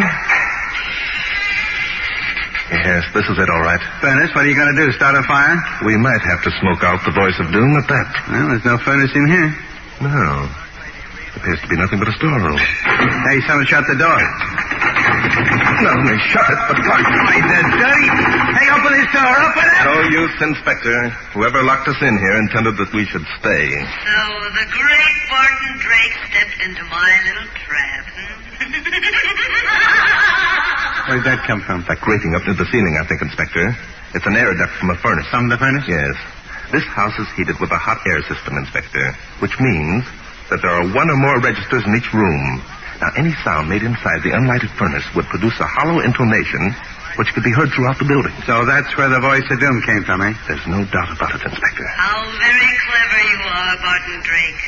You fool. You were warned. Now you must die. Die, she says. What's she going to do, scare us to death? Nothing so naive, Inspector Danton. Listen. Hey, that sounds like escaping gas. Inspector, that is escaping gas. It's coming through that air duct. Well, of all the corny gimmicks. Hey, shut off the gas before I... Before you what, Inspector? Don't waste your breath talking, Inspector. You need all you have before we get out of this one. Pull that box over here. Box? What for? What are you going to do? I'm going to stand on it and stuff my coat into that air duct. Hurry now. Okay. Stuffing up that hole isn't going to keep all the gas from getting in here. I'm beginning to feel lightheaded already. But we're doomed. Nonsense. There we are. That'll keep most of the gas out. All right, Inspector. Start shooting. Shooting? Shooting at what? The lock, of course. 2 or 3 slugs should ruin it completely. Oh, say, that's a good idea. Funny I never thought of it. Hurry up. Okay. Here goes. That ought to do it. Better. I am beginning to feel lightheaded. Okay, Bart. Come on, it's open. Fine. Keep your flashlight handy, Inspector. The voice of doom must be somewhere nearby, and we're going to find her. There's a door over there. Maybe... Shh. Listen. What'd you hear? I'm not sure. Come over this way. Hey, Bart, look. As I said, behind that barrel. Come on, Inspector. No, you don't, sister. Stay right where you are. Grab her, Inspector. I'll grab her all I can. Hear you. Let me alone. Let me alone. Help it, Judas. It's Lucy. Yes. Shy and retiring little Lucy. You let me alone. You can't arrest me. I'm crazy. Everybody knows I'm crazy. You're telling us? What's going on down there? Lucy? Mona. Help! I'm afraid your cousin Mona won't be of much help, Lucy. Here she comes, and the maid's with her. Lucy, what's happened? What's all the shooting about? I think you know what the shooting was about, Mona. Oh, I do. Tell him I'm crazy, Mona. Tell him I'm not responsible for what I do. Before you answer that, Mona, let me tell you something. Well? In the first place, I'm going to ask Inspector Danton to arrest you for being an accomplice in the murder of your Uncle Tracy Winthrop. You what? And in the second place, I'm going to ask the inspector to arrest this young lady here as the actual murderess. Wait a minute, Barty. You mean you want me to arrest this one? That's right, Inspector. But this is Lucy. She's the old man's stepdaughter. Oh, so she's crazy. I'm afraid you're wrong, Inspector. She's not crazy. In fact, she's not even Lucy. Huh? What was that, Bart? The young lady's name, Inspector, is Helen. She's Mona's sister. And this girl here who's been posing as a maid is Lucy. Isn't that right, young lady? I'm not supposed to... Shut up, you.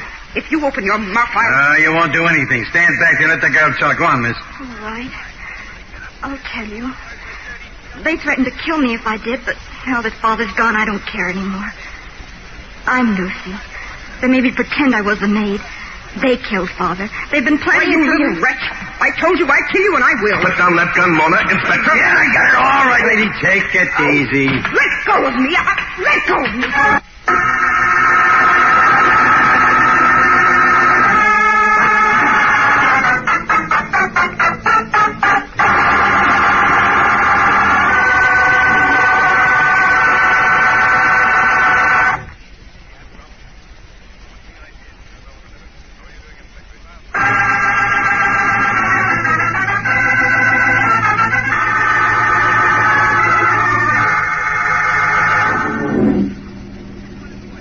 Mr. Drake. Oh, yes, Grace. You can call me Lucy now. That's my real name. Oh, yes, of course. I'm sorry. What was it you wanted, Lucy? Are you and Inspector Danton leaving now? Yes, we are. But don't you worry. You'll be all right. There's no one around to bother you now. But I thought... Yes? Well, if Father appointed you my guardian, I mean... Well, I hate being left alone and... Yes, I see what you mean. It wouldn't be quite right to leave you here all alone, would it? Well, tomorrow I could go to Aunt Fulton's house. Ann's my best friend, and they want me to live with them. And... Okay, Bart, we're all set. Those two babes are taken care of, and I drove the car all the way up the hill. Hey, what's the matter? Inspector, I was wondering... Oh, you don't have to brag. I caught out of the gimmick almost as soon as you did. It was the book. Book? What book, Inspector? The one with the writing in it. The diary that the young miss here was trying to steal. Oh. Hey, by the way, what did you want to steal it for, miss? Well, you see, Inspector, I knew that Mona had been practicing Father's handwriting for months. I also knew she kept the diary, so I reasoned that the more accurate she became in writing like Father, the more the entry she made in the diary would resemble his hand. Say, you're pretty smart. You figured it right. The last entries in the diary were written in exactly the same hand as that phony will. And that meant that Mona forged the will, didn't it? Right. They suspected that you knew what they were up to, so they forced you to play the part of the maid. And then Helen pretended she was me and tried to make you think she was crazy. And later on, they tried to work it out so that I'd be committed to a home. That's it. There's only one thing I can't figure out. Why did Mr. Drake here become suspicious in the first place? Oh, I know the answer to that. When Helen first spoke to him, posing as me, she referred to Father as Uncle Tracy. You see, I'd naturally speak of him as Father. Well, did you figure that one out, too? Oh, no. Mr. Drake told me. Oh, he did? Mm-hmm. Well, I'm glad you let me in on it. Bart would needle me about it all the way back to New York because I didn't notice. Hey, Bart. Yeah? Let's get going. I'm going to be back in New York tomorrow. Sorry, Inspector. And what do you mean, sorry, Inspector? I'm leaving, but you're not. What the devil are you... We can't just go off and leave this little girl here by herself. One of us will have to remain until she can make arrangements with her friends. Well, now, let's see. Our guardian Drake is the boy. Guardian Drake is returning to New York, Inspector. As the policeman in charge of this case, it's up to you to stick on the job. Nothing doing. Look, I'm a cop, not a nursemaid. Hey, Bart, come back here. This is your job. Sorry, old boy. Playing nursemaid isn't my job or hobby. Writing is my job, and mystery is my hobby.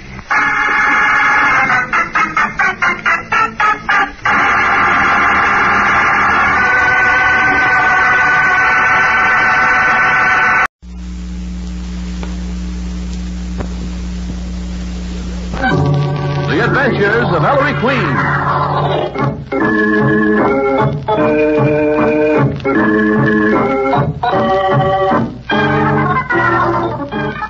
For all you men and women in the armed forces of the United Nations, a rebroadcast of radio's thrilling mystery drama, The Adventures of Ellery Queen. Now, here's Ernest Chappell to introduce the guests and the show. Ellery Queen invites you to match wits with him as he relates another story of a crime he alone unraveled. Before revealing the solution, he stops the play, gives you a chance to solve the mystery.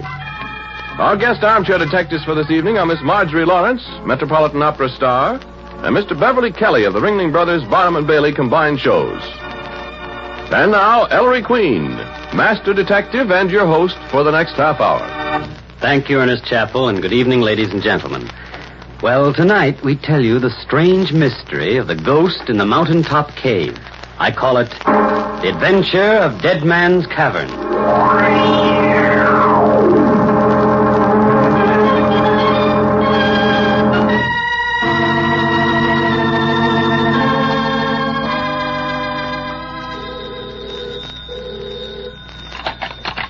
Hello? But Mr. Queen doesn't know anyone in Canoka, New York, operator. Canoka, New York. Give me that phone, Nicky. Why the excitement, Mr. Queen? Hello, operator. Ellery Queen. Put her on, please. Put her on. Hello, Grace? Ellery, how's the mastermind? It's grand to hear your voice, darling. Darling? What are you doing at your Adirondack Lodge, Grace? Stretching my soul. How'd you like to join me this weekend? It's a date. How about my gang, Dad, Veely, and my secretary? Well, really? Sure, I'll have a lodge full anyway. Wait a minute, dear. I'll look up the train schedule. You bet, darling. I'll hold on. Ellery Queen, if you think I'm going to kick my heels around an Adirondack love nest while you and some shameless woman... Grace? Why, Nicky, she's Dr. Grace Grayson. Probably the most famous living woman physicist. An old friend. Oh? How old? About 50, Nicky. Oh. Ellery? Yes? There's a 9:45 out of Grand Central Saturday morning. I'll pick you and your folks up at Canoka Station. Well, it ought to be fun. Grace, I don't like that laugh. What have you got up your sleeve? Oh, fiends. The fact is you can help catch a murderer this weekend. I thought so. Who is he? A gentleman known as the Strangler. A strangler? That sounds grim. How many people has he killed? 29 at last report. Well, see you Saturday.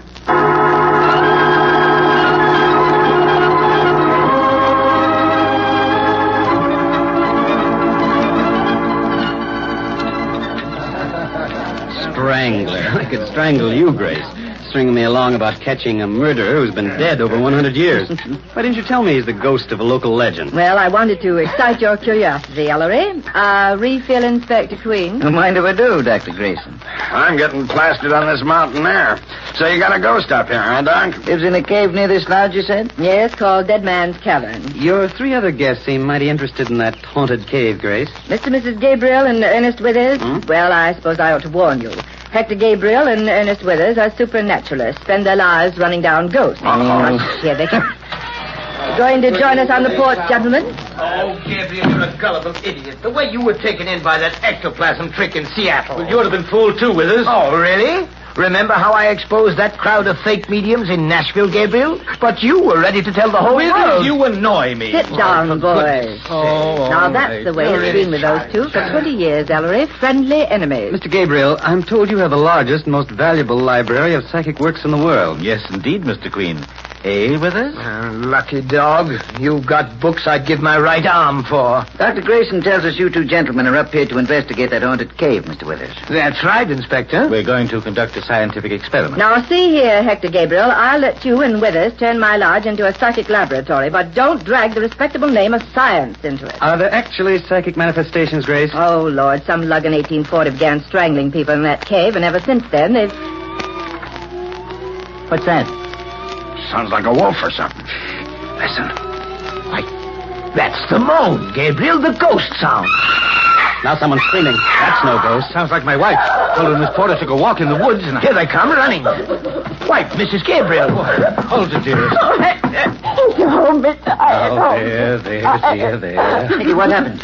We were walking in the woods, Inspector, when that ghastly moaning started from the direction of that cave. Mrs. Gabriel got frightened. Hector, please. Don't you and Mr. Withers go near that cave. It's haunted. Why, hold it. That's what Withers and I came here for. Yes, Mrs. Gabriel, if those moans were made by a ghost, it's our duty to psychic science. Now, see here. Those sounds are a natural phenomenon. Nothing ghostly about them. Then what made that noise, Dr. Grayson? My dear child, the cavern probably has a peculiar rock structure which causes it to catch the wind at the top of the mountain and then expel it with a moaning sonic effect. There it is again. Sure sounds funny, Ellery. What do you think? I think, Dad, we'd better have a look at Dead Man's Cavern.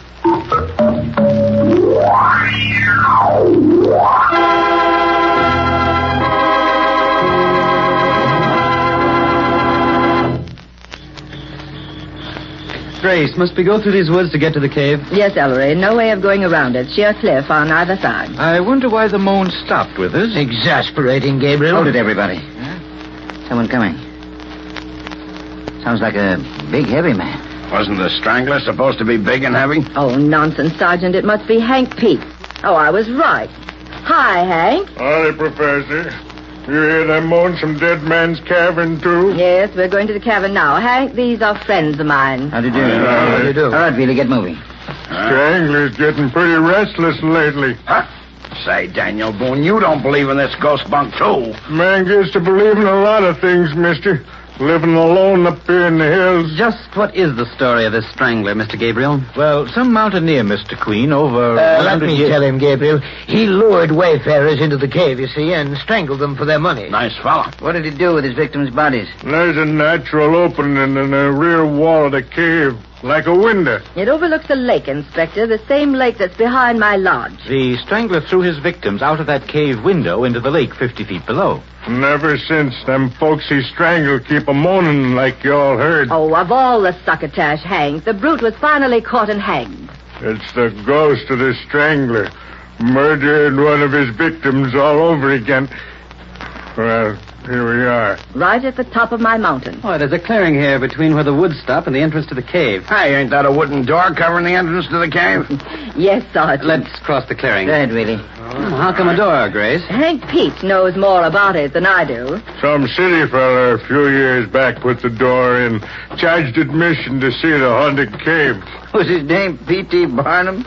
One night he was in here alone, and the moan started. He lit out like a buck deer, and he ain't been seen since. Good stout door. Let's go in. I think I'll stick right here by the entrance. Sergeant, you'd never make a physicist. Or a psychic research worker either. Interesting cavern, eh, Mr. Queen? Yes, Mr. Gabriel, from what I can see of it in this gloom. Solid rock. Floor, walls, roof. The roof is really the inside of the very crest of the mountain, Inspector. And there's the window in the rear wall.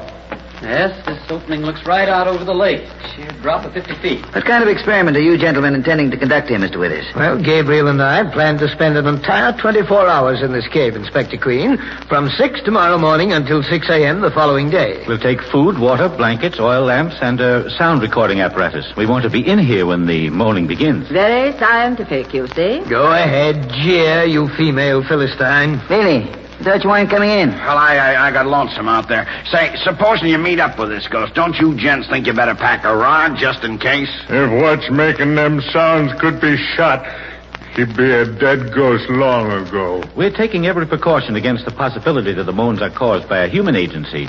We picked tomorrow for our vigil because the weather forecast for tonight is heavy rain, and the rain will soak down the loose earth of the clearing in front of the cave. Yes, get it so soft that anyone approaching the cave will have to leave footprints in the mud.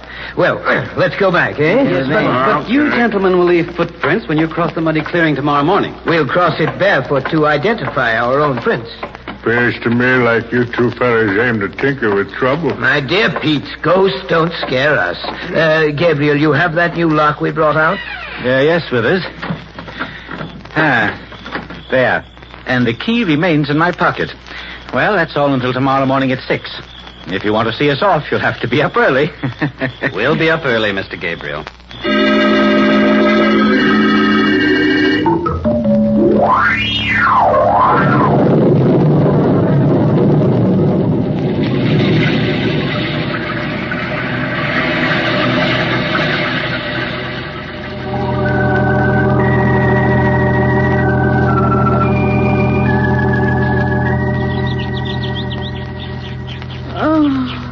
Gosh, I'm sleepy, Ellery. Mrs. Gabriel and I had to double up last night, and she moaned all night long. Are the others following us? All except Hector Gabriel. I wonder where Gabriel is. He bunked with me last night, but when I woke up this morning, he was already gone. He must be waiting for us at the cave. Oh, look, Ellery. Is that the old woodsman Dr. Grayson mentioned last night? Hank Pete? Oh, yes. Morning, Hank. Up early to see Mr. Gabriel and Mr. Withers start their watch in the cave? Mr. Crane, I just been over to the clearing at the edge of the woods. Somebody's in that cave. What? Cave door is open. What's that, Hank? Cave door open? Why, it can't be. Gabriel and I put a new lock on it yesterday, and he has the only key. Come see for yourselves. It must be your husband, Mrs. Gabriel. Well, I don't understand it, Sergeant. But weren't Mr. Gabriel and Mr. Withers to go into the cave together? Yes, we were. Keep your shade on, Mr. Withers. Take a look. The prints of a small man's bare feet. And they go perfectly straight across the mud of the clearing to the cave door. Just one set of prints. Ingoing. Why, he's tricked me. His word of honor we'd go in together. His word of honor. I'm sure Hector wouldn't do anything dishonorable, Mr. Withers. Well, these are his footprints, aren't they? There couldn't be anyone else's here. They're so small. Cheat. Mr. Withers, you're a dreadful man. Oh, it's probably a joke. Hector Gabriel! Mr. Gabriel! Hey, Mr. Gabriel! Hector! Why don't you answer? Something's wrong. Dad, I'm crossing this clearing alone. Now, the two are to keep out of the way of Gabriel's footprints. If you have to follow me, the two are too. Right, son.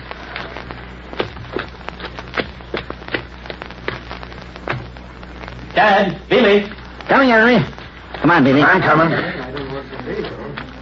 Something wrong, son? What is it, Maestro? Look. Gabriel. On the cave floor. With all his supplies around him. Dead. Dead about an hour, I'd say. Since 5 a.m. Face contorted by a horrible fear. And no wonder. Look at his neck. He's been strangled.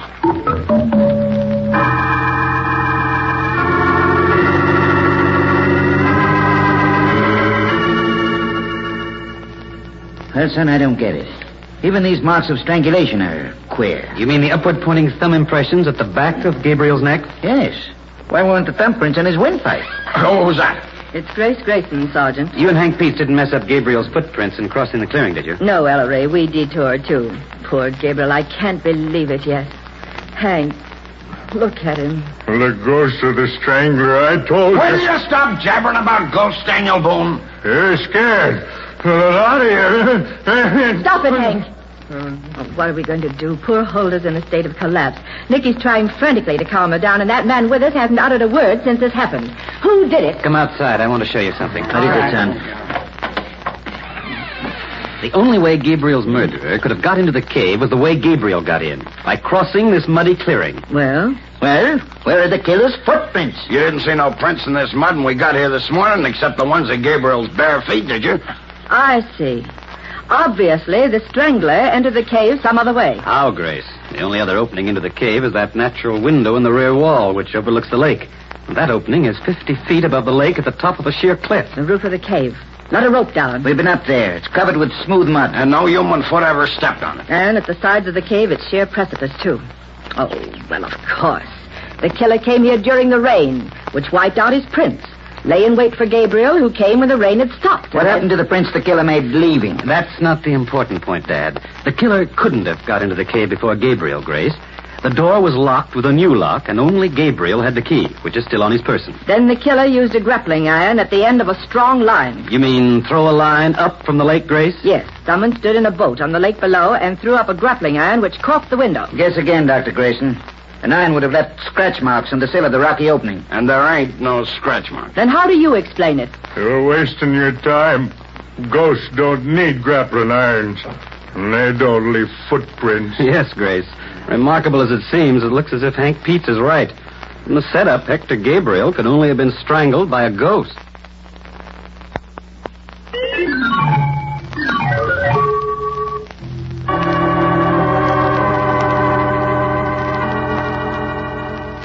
I don't know what I'm going to do. Aldous, stop.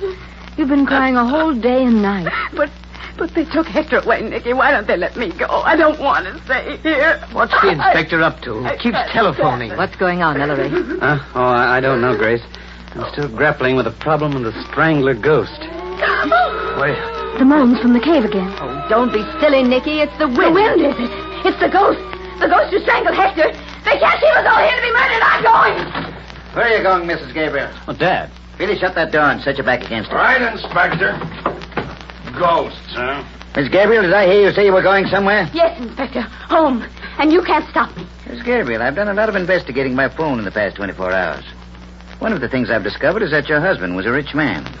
Hector, I suppose so, but... What is it, Dad? I've had Gabriel's will checked, Ellery. He leaves nearly his entire estate, worth a couple of $1 million, to his wife, Huldah. You mean you think I killed Hector? Your husband was almost 20 years older than you, Mrs. Gabriel. Oh. Yes, it's quite possible. Why, you're crazy. Next thing we know, you'll be accusing me of strangling Gabriel. Exactly what I had in mind, Mr. Withers. Wait, what do you mean, Inspector? You and Gabriel were at each other's throats for over 20 years, Withers. Enemies. Why, we were friendly enemies. Also, he owned something you wanted bad, Mr. Withers. Gabriel's library. The most valuable collection of books on psychic phenomena in the world. Right, son. One of the things I found out in the past 24 hours is that Gabriel willed his psychic library to Ernest Withers. But that's so absurd, Inspector, to kill a man for possession of some books. You think so, Dr. Grayson? Maybe you'll agree that your motive was stronger. My motive? To kill Hector Gabriel? Dad, Grace involved with Gabriel. She was his first wife. Gabriel's first wife? Did you know that, Ellery? No, I didn't, Nicky. Grace. Surely you're joking, Inspector. Depends on your sense of humor, Dr. Grayson. Fact is, Hector Gabriel ditched you to marry Huldah. And you know what they say about a woman scorned. So you think I killed Hector out of revenge for having thrown me over? I can see your point, Inspector. Only I didn't. It's not any one of us. It was the ghost, I tell you. The ghost! Ah, that ghost story is a lot of camouflage. Yes. One of you three strangled Gabriel in that cave. Only question is, which one?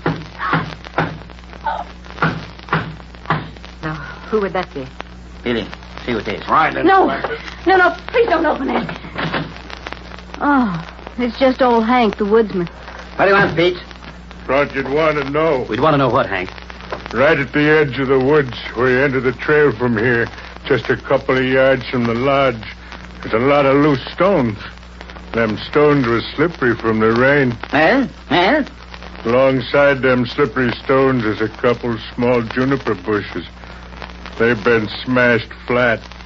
I figure as how this fella Gabriel slipped on them stones on his way to the cave yesterday morning and fell under them junipers. That's a help, that is. It certainly is, Sergeant. In fact, it clears up the mystery. What do you mean, son? I mean, Dad, that now I know the identity of the ghost of Dead Man's Cavern.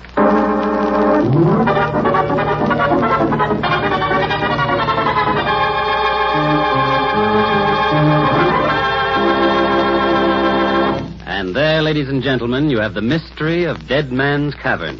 Have you an answer to it? Well, suppose you compare solutions with our guest armchair detectives. Nicky, will you please introduce our guest? Well, Ellery, our first guest tonight is Miss Marjorie Lawrence, famous metropolitan soprano. Stricken with infantile paralysis a couple of years ago, Miss Lawrence has fought against this dread affliction courageously and successfully, as evidenced by her recent triumph in the role of Isolde at the Met. Our second guest tonight is Mr. Beverly Kelly of the Ringling Brothers Barnum and Bailey Combined Shows, or, as all America calls it, the circus, now playing at Madison Square Garden. Mr. Kelly has described the big top to millions over the radio and is well-known author of books and stories on circus life. All right, Elliot? Thanks, Nicky. Miss Lawrence, who strangled Gabriel? Well, I don't think anyone strangled him. I think that he slipped and fell on those stones under the juniper bushes. Yes? I think the moaning sounds came from natural means somehow. The wind through the rocks or something. Yes? So that's what I would say. Well, thank you, Miss Lawrence. And now, Mr. Kelly, who do you think strangled Gabriel? Well, Ellery, if those footprints outside the cave weren't so small, I think we could blame it on Gargantua. But I think I'm going to put my money on Gabriel's first wife and say that he fell from grace. Well, thank you, Mr. Kelly. Well, how about it, gang? Think you've got the answer? The guests have had their say, and Ellery Queen will tell you the solution in just a few moments. So, to give you a little time to talk it over and make your guesses, here's music by Frank Duval and his orchestra. Soliloquy.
Now, first, let's lay the ghost.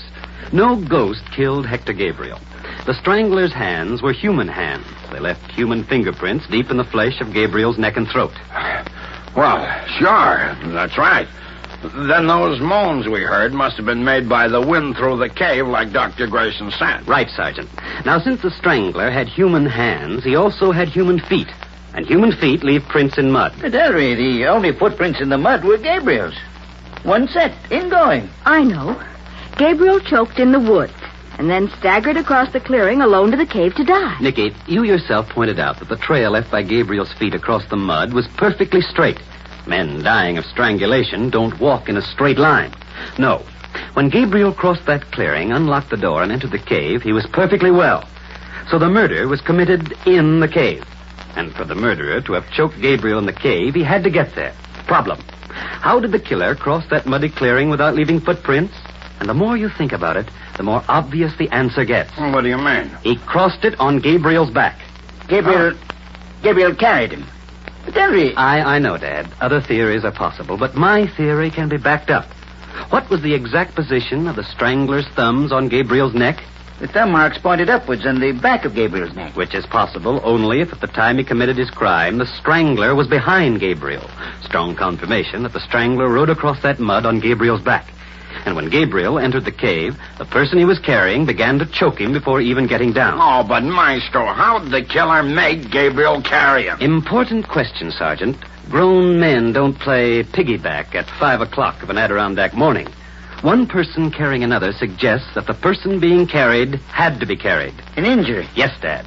Hank Beach just told us he'd found a place in the trail where someone had slipped on loose, wet stones and fallen into some juniper bushes. Hank opined it was Gabriel, because he thought Gabriel was alone.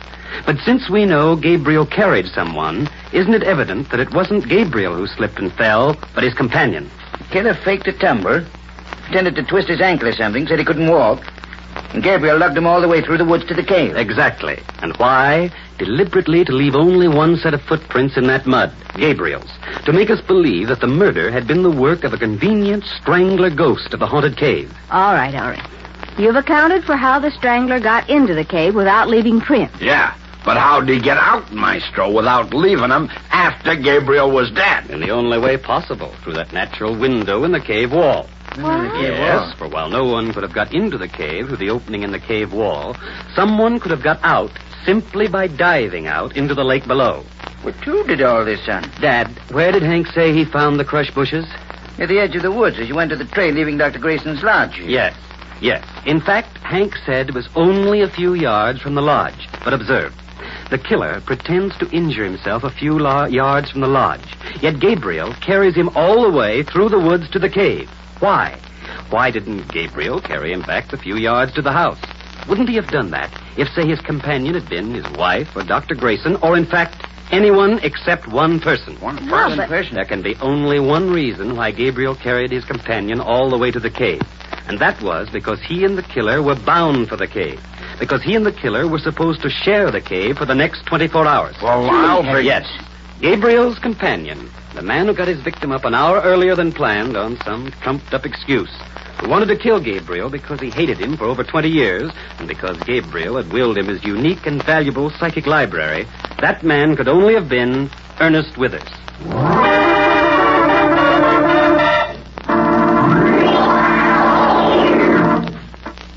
And there you have the solution to the mystery. How did you GI detectives do? Did you have the right answer? Well, we have a few minutes remaining, so here's more music by Frank Duval and his orchestra. Dancing in the Dark.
This is the Armed Forces Radio Service.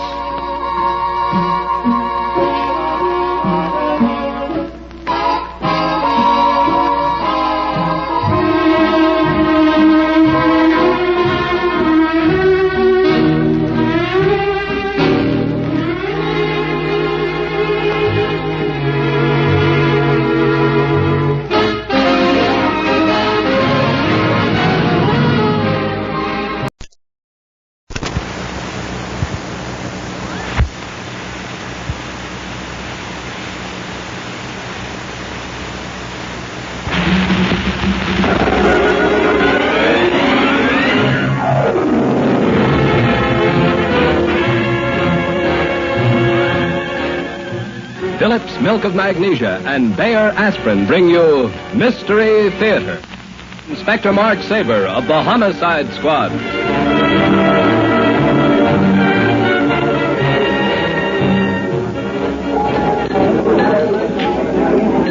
Of all the cheap, low-down dives, Mark, this little casino takes the cake. What a place to come to on our first day back in the job. Why, I wouldn't send me worst anyway. Vacation's over, Tim. We're not here for entertainment. All right. Hold it, there's our man. All right, fellas, now here you are. $5 ties going for $1. Tell him you bought them from Kid, Nebraska. Pipe the cauliflower ears on him, Mark, and the size of him. A heavyweight if ever I saw one. Yes, one of the greatest heavyweights of them all, Tim, 20 years ago. Now he's peddling neckties in a joint like this. How the mighty have fallen. Did you ever see him in the ring, Mark? Never missed one of his fights. The Kid was my boyhood idol. Your boyhood idol, is it? Well, times have changed. Here you are now, ready to arrest him for murder. The Case of the Telltale Tie.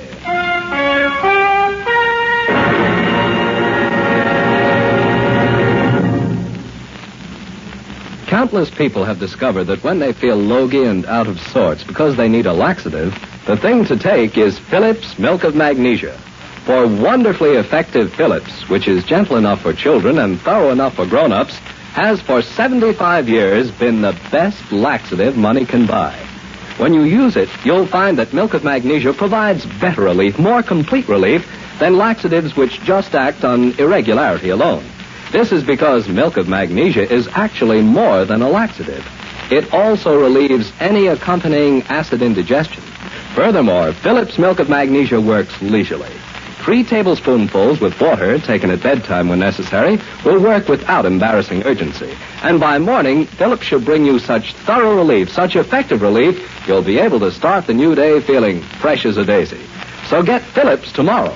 The 25-cent size, the 50-cent size, or the economical family size. And when you buy, make sure you ask for it by name. Phillips Milk of Magnesia, the best laxative money can buy.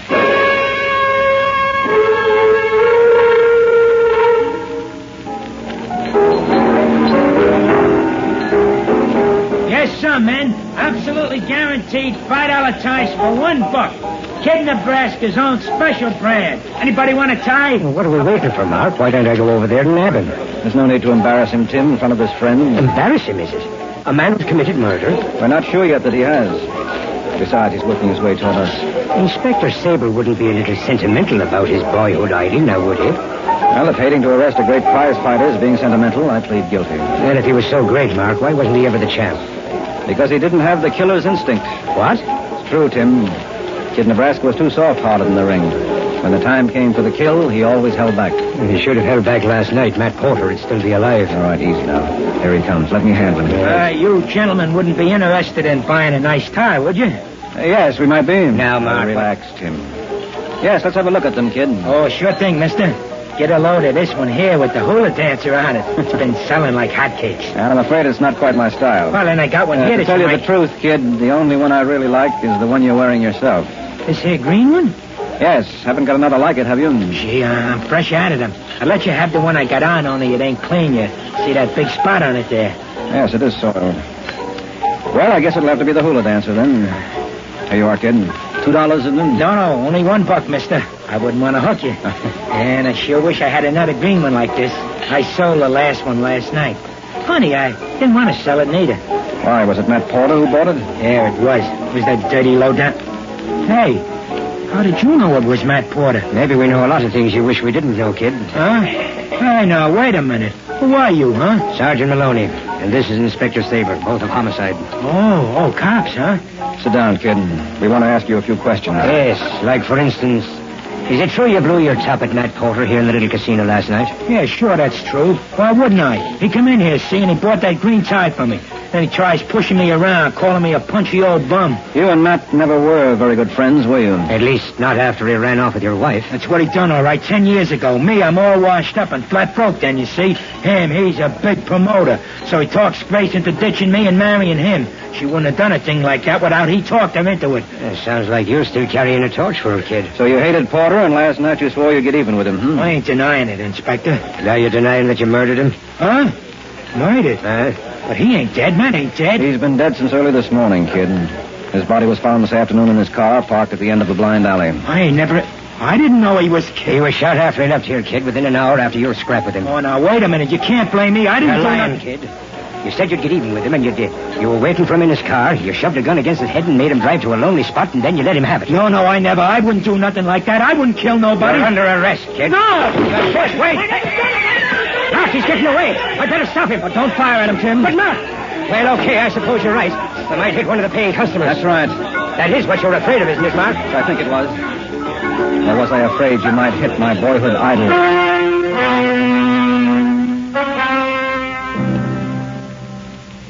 We're sorry to trouble you again, Mrs. Porter. It's no trouble, Inspector.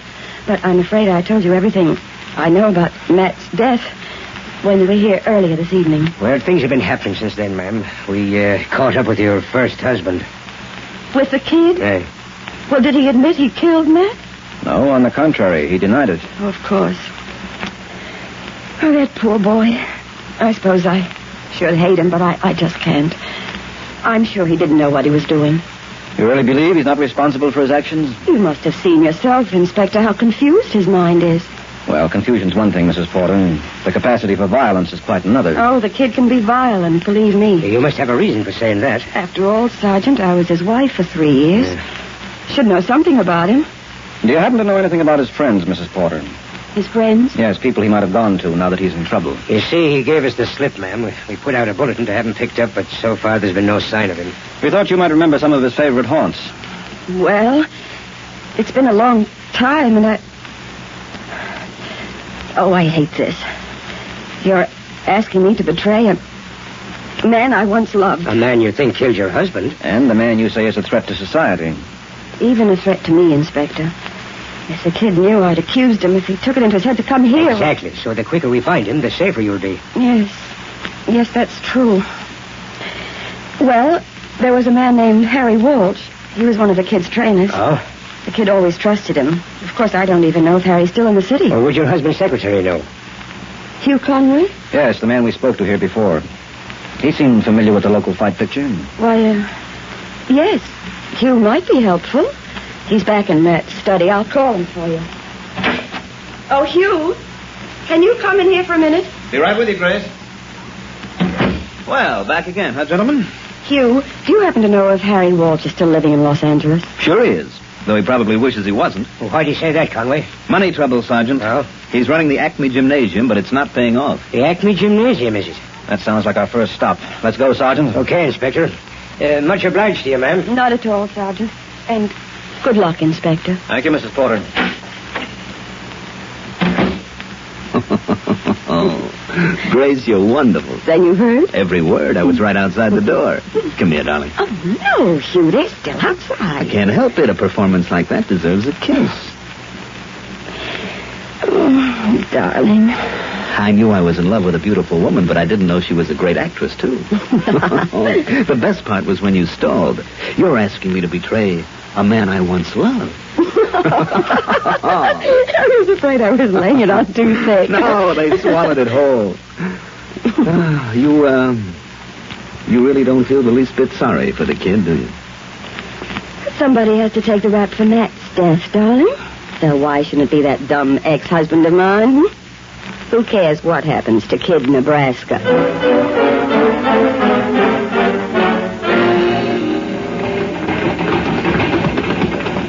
Harry. Hey, Harry. Well, the big boy himself. How you doing, kid? Hey, Harry, I gotta talk to you private. I'm in a jam, Harry. And Harry Walsh is your man, kid. Let's go back in my office. Okay. Hey, grab a chair. What's on your mind, as we laughingly call it? Hey, Harry, Matt Porter's dead. He got murdered.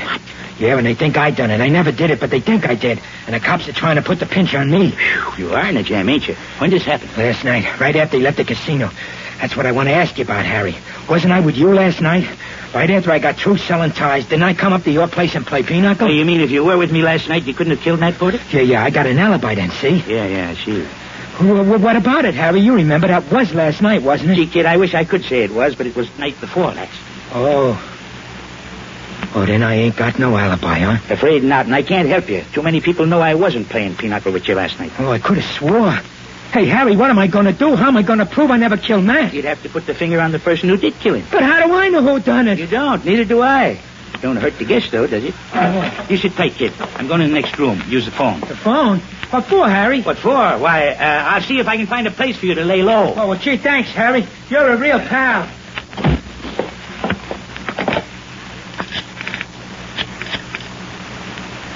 Information? Give me the number of Matt Porter's residence on PLO Drive. What's that? Wait, I'll write it down. Carberry 99717. Okay.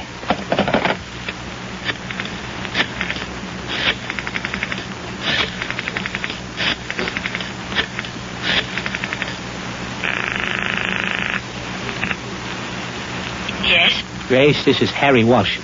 Well, Harry. Long time no see. Yeah, Grace. Look, a mutual acquaintance of ours just stumbled in here. You know who that would be? A punchy ex-pug, I imagine? Yeah. He told me what happened to Matt. Sorry to hear about that. Well, you didn't call just to offer condolences, I'm sure. No, I didn't. Grace, I can alibi the kid. He was playing pinochle with me last night when Matt got bumped off. I could tell the cops that, and then they couldn't pin the rap on the kid. You want I should do that, Grace? What makes you think I care what you do? Just a wild hunch. I figured it might be worth money to you if I didn't alibi the kid. How much money? Things have been rough, Grace. I'm in the hole about 10,000. All right, Harry, 10,000. I gotta have it now. I'll need a day or two. Now, I said. I got the kid convinced he wasn't with me last night. If the dough ain't here in an hour, I'll unconvince him.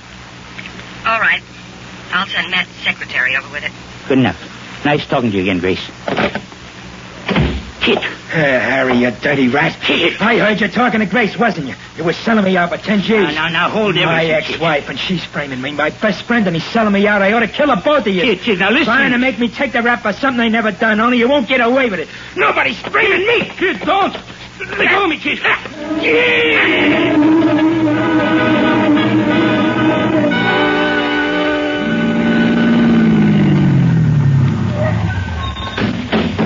If this is the Ackley Gymnasium, Mark, I can understand why Mr. Harry Walsh is losing money on it. Who'd ever hang around a dingy-looking place like this for his health? Kid in Nebraska for one, I hope. The door's open. Let's walk in. The gym must be down the hall, Tim. If the kid is here, he won't get away this time, I promise you. Now, let's not play rough with him, Tim, unless he forces us to. Oh, for the love of heaven, Mark, you talk like he was a babe in the wood. Oh, Mark, what a collection of bruisers. Hey, you, fella. What do you want, pal? We're looking for Harry Walsh. You went in his office, that door back there. Alone? Nah, kid in Nebraska's with him. Thanks. Well, looks like Grace Porter's guess was right, Tim. Come on, Mark. Let's go pick up our murderer. If that's what he is. So even though it breaks your heart, that's what he is, all right. Can you barge right in? Yes, go ahead. But this time I'm keeping my gun ready. Here we go. Mark, there's no one in here. There was someone, though, very recently. Huh? The cigar in that ashtray is still burning. The kid must have seen us coming. Wait. There's another room right off this one. Let's have a look. Nope. Not a soul in here either. I think you're wrong, Tim. Huh? Great Caesar's ghost. On the floor over there. Yes, a man lying behind the desk. It ain't Kid Nebraska, Mark. So it's probably Harry Walsh. Well, let's say it was Harry Walsh. Before your babe in the woods caught up with him.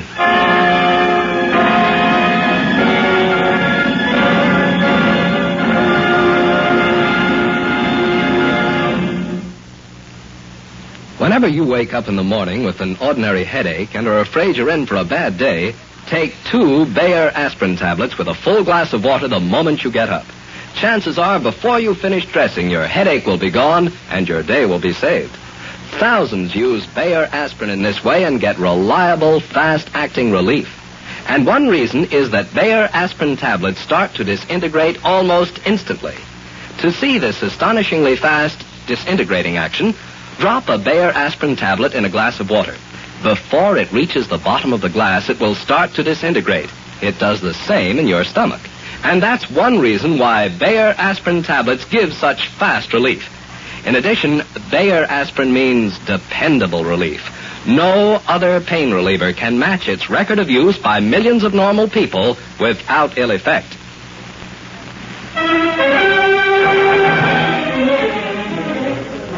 Mark, there's no use wasting time here. Now, just a moment, Tim. This man isn't dead. What? He hasn't even been seriously injured. He's only knocked out. Hey, you're right, Mark. There's the spot in his chin where the kid must have landed a haymaker. Yeah, it's just like old times. When the kid landed one, it stayed landed. Well, I'd better call the doctor. There's a telephone on that desk there. Yes, and a pad for phone numbers. I imagine Walsh has the nearest MD listed for his patrons. Now, let's see. Oh. Hey, Mark, he's coming too. What'd you say, Tim? He's coming too. No need to call a doctor. Oh, all right. All right. Snap out of it, man. Snap out of it. You're not hurt so bad. Say, Tim, does this phone number mean anything to you? Which? It's scribbled on the top of the pad here. Carberry 99717. Boy, that's the number of the portal home. But what's it doing on this fella's desk? An interesting question. Maybe Mr. Walsh would like to answer it himself. I don't know nothing about it. Oh, come on now, Paddy. Sit up. You're okay now. You are Harry Walsh, aren't you? Yeah, that's right. I'm Harry Walsh. We're from Homicide. We're looking for Kid Nebraska. Well, I ain't seen him. Now, that's a stupid lie, man. One of your own boys out there told us that you were in here with him. All right, I have seen him, so what? It was he who slugged you, wasn't it? Maybe. Why did he do it? He didn't like my looks, maybe. And maybe we don't like your answers, Mr. Walsh. All right, easy, Tim. Walsh, look. The kid came to you for help. You brought him into the next room, according to the man out in the gym. Now, he must have told you his story, and then you came in here to use the phone. You wrote Grace Porter's number down on this pad, and so my guess is you called her. Whatever you said to her must have made the kid angry, and he knocked you out. Keep talking, Copper. Well, it's your turn to talk now. Why did you call Grace Porter? Suppose I don't feel like talking. Sergeant, what's the penalty for being an accessory to murder? Oh, it's going to cost me $10,000 if I talk. Who offered you that much to keep silent? But come on, man. What good's $10,000 going to do you if you're going to be sitting in the jug for 20 years? That's what I'm thinking. Okay. Grace Porter offered it to me. Why? It was worth that to her if I'd help her frame Kid Nebraska. Frame him? You mean the kid's innocent? He was playing pinochle with me at the time Matt Porter was murdered. Well, I'll be a... Mark, you were right about the kid all along. So it seems. Go on, Walsh. Why did Grace want the kid framed? Did she kill Matt herself? I don't know. All she wanted him was to take the rap. The kid couldn't remember where he was last night, so I told her I'd string along for 10 G's. And the kid must have overheard your deal with Grace, huh? That's right. He slugged me and pouted. Now you know as much as I do. Well, it ain't much. But at least we're sure the kid didn't commit murder. Doesn't that make you feel good, Inspector? Not quite as good as I expected it to. Oh, what do you mean? The kid knows now that his ex-wife framed him. Oh. The woman he's been carrying a torch for 10 years. And she tried to throw him to the wolves. If you and I don't move fast, Tim, the kid will commit murder.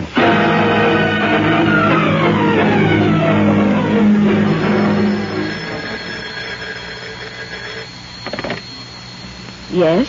Grace, it's Hugh. Darling, where are you? In a drugstore around the corner from Walsh's gym.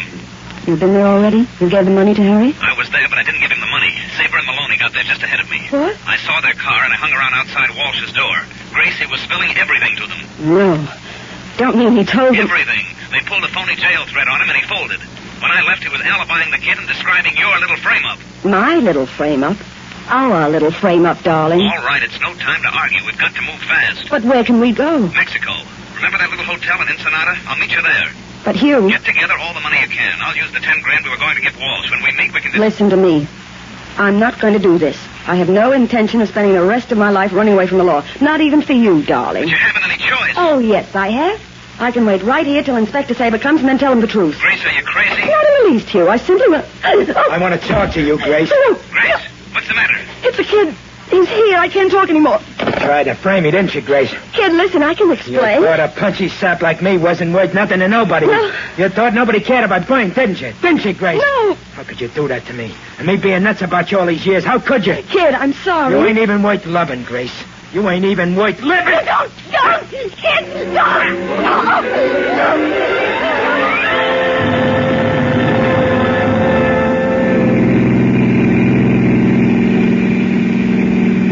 Can't you get ahead of that truck, Tim? He's slowing us down. Yeah, take it easy, Mark. After all, we don't know for sure that the kid's out gunning for his ex-wife. It's a logical assumption.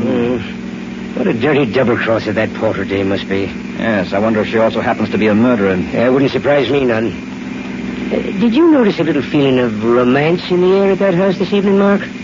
You think she and Conway are in love? Yeah, he's a lot closer to her age than Matt was. And I wouldn't say that she seemed exactly grief-stricken about Matt dying. Yeah, she may have something there, Tim. What's more, Matt Porter was a rich man. Yeah. The two of them could live very comfortably off the estate he left. Well, step on it, Tim. It's only a few blocks more. I've got the gas down to the floor now, Mark. The next street's Paola Drive. You turn right at this corner here. For the love of Pete. What's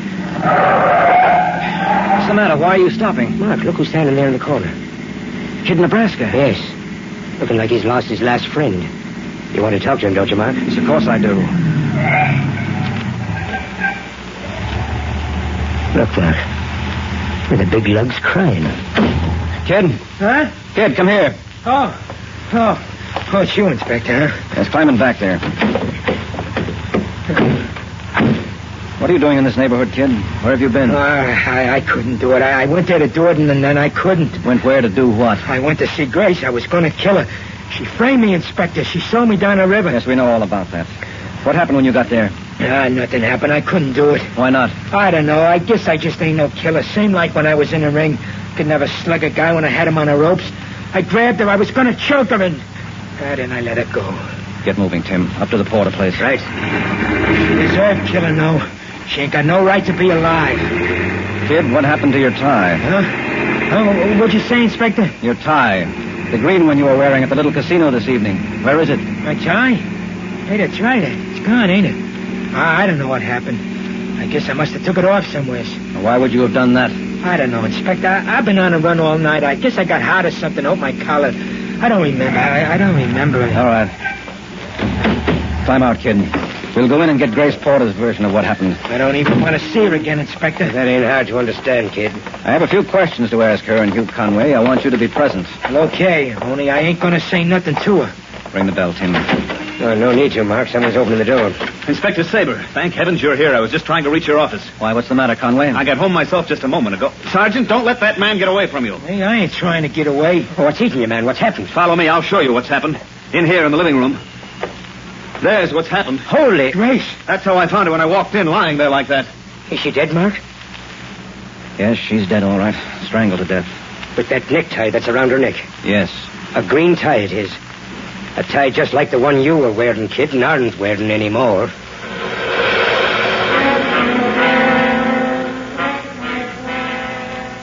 And that's all I can tell you, Inspector. I was out for a while and... Out where, Conway? Why, downtown.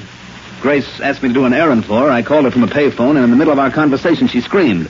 She said Kid Nebraska had walked in, and she hung up.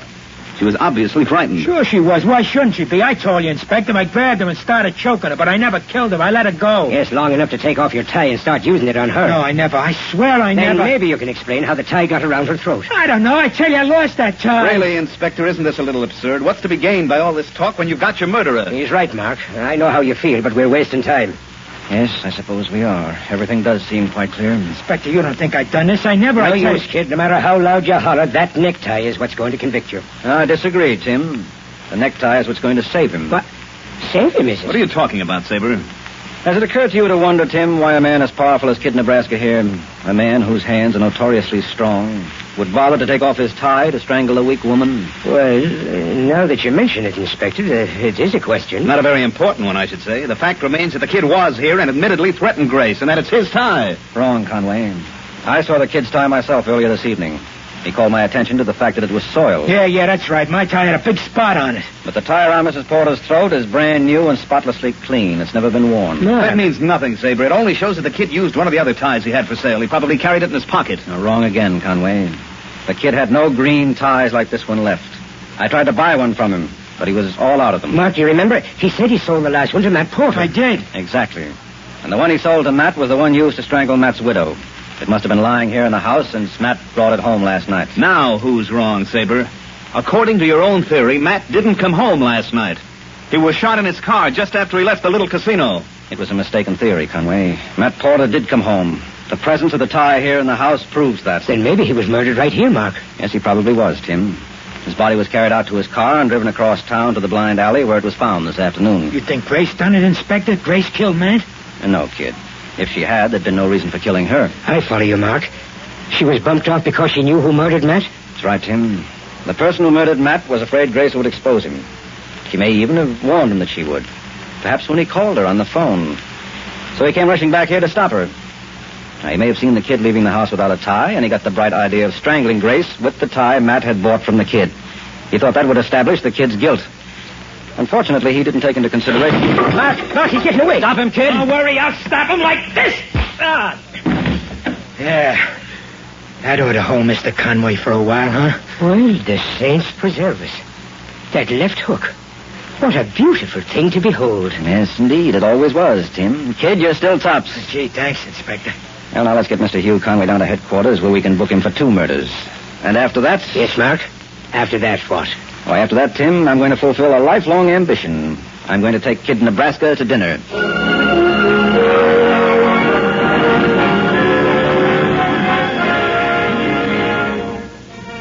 Phillips Milk of Magnesia. In the case of the telltale tie on Mystery Theater.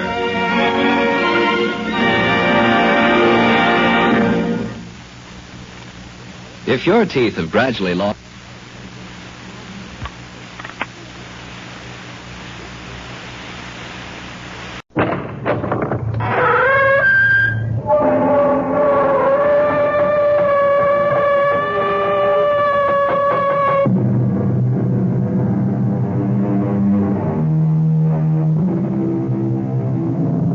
Come in. Welcome. I'm E.G. Marshall. Sit down and try to make yourself comfortable. Yes, it is quite warm in here, but don't worry about it, because in just a moment, we'll bring you a tale that will chill your blood. A tale of black magic that may have begun centuries ago, but which takes place today. A tale in which one of the dark powers of the pit is released on the campus of a Midwestern university. Did you hear that? It's just the wind. No, it's not. It's something else. I don't hear anything. I do. A kind of humming, singing sound. Look over there, near Brewster Hall. It's only a shadow. It's moving. It's coming this way. Oh, now stop it, Debbie. You're getting yourself all... I tell you, it's coming this way. There, it's got eyes. It's that thing I saw in the mirror. Get out of here. Run. Debbie, wait. Oh, don't go that way. This way. Over toward me.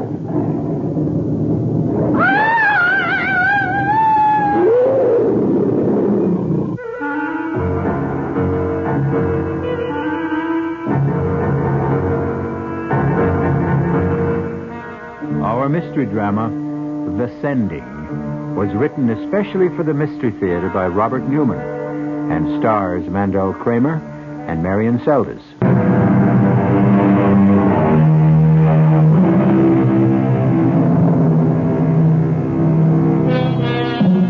Is there such a thing as black magic? The ancients thought there was. For centuries, there were those who were willing to trade their souls for the power to call up and control the dark forces of the pit. To what end? Sometimes for power or wealth. Sometimes, as in this tale, to achieve eternal youth, eternal life.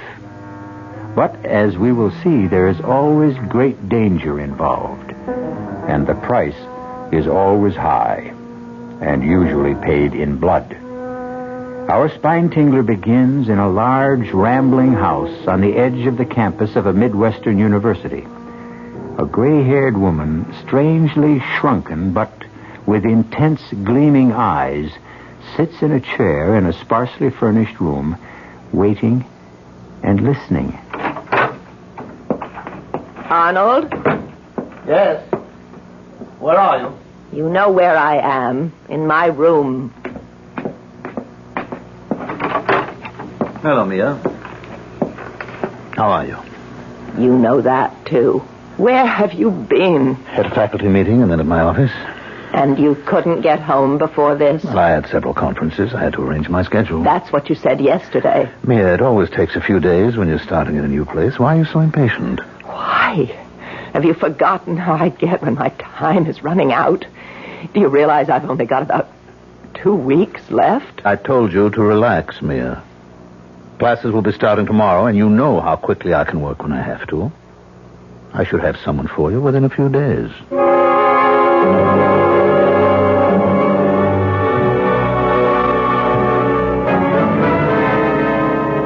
So, to sum up our first session, what we're dealing with then is a tradition that goes back to the dawn of time. Man's belief that he can control not the forces of nature, but the forces that shape nature, and can give him power over other men, and even over life and death. That will be all for today. You have your reading list and your assignment for next time. However, if any of you are interested in any of the many fields I covered in my outline, by all means, come talk to me, and I'll give you some additional reading for a special report. Well, what'd you think, Beth? Well, it was quite a lecture. I think it's going to be very interesting. I'm not talking about the course. I'm talking about him. He's really something, isn't he? Oh, come on, Debbie. He's married, isn't he? Oh, sure he is. All the really attractive ones are. But his wife is about 20 years older than he is. Not only that, but she's not well. How do you know that? Well, I made it my business to find out. Since he just got here, it wasn't easy. But if you really want something... Debbie. Okay. There's no reason why you should care. You've got someone for yourself. If you're talking about Bill, I haven't got him. He just has the room across the hall from me. Which he made a point of getting last spring. So, give me a hand. Come on up and talk to Lansing with me. All right. As a matter of fact, I was going to do it anyway.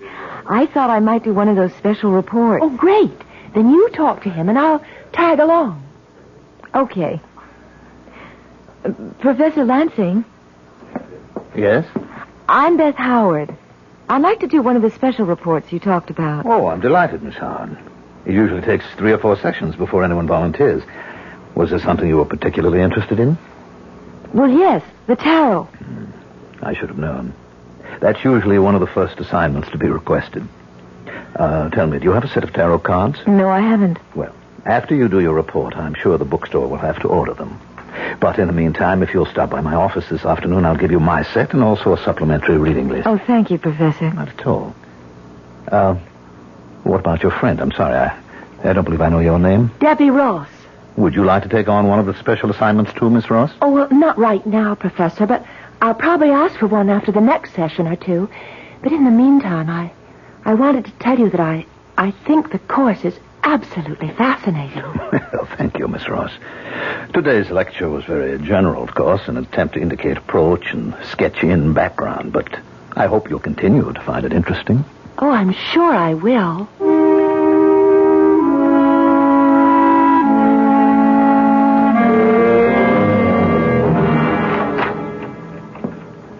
All right, Mia. I told you could relax, and you can. You've got one? I have several. 2 in particular. I'm sure you'll be delighted with either one of them. You're sure?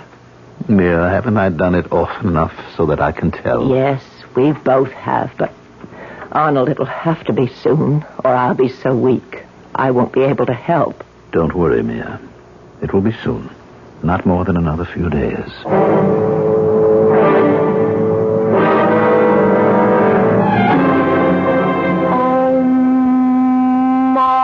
Power that ever was or will be is here now.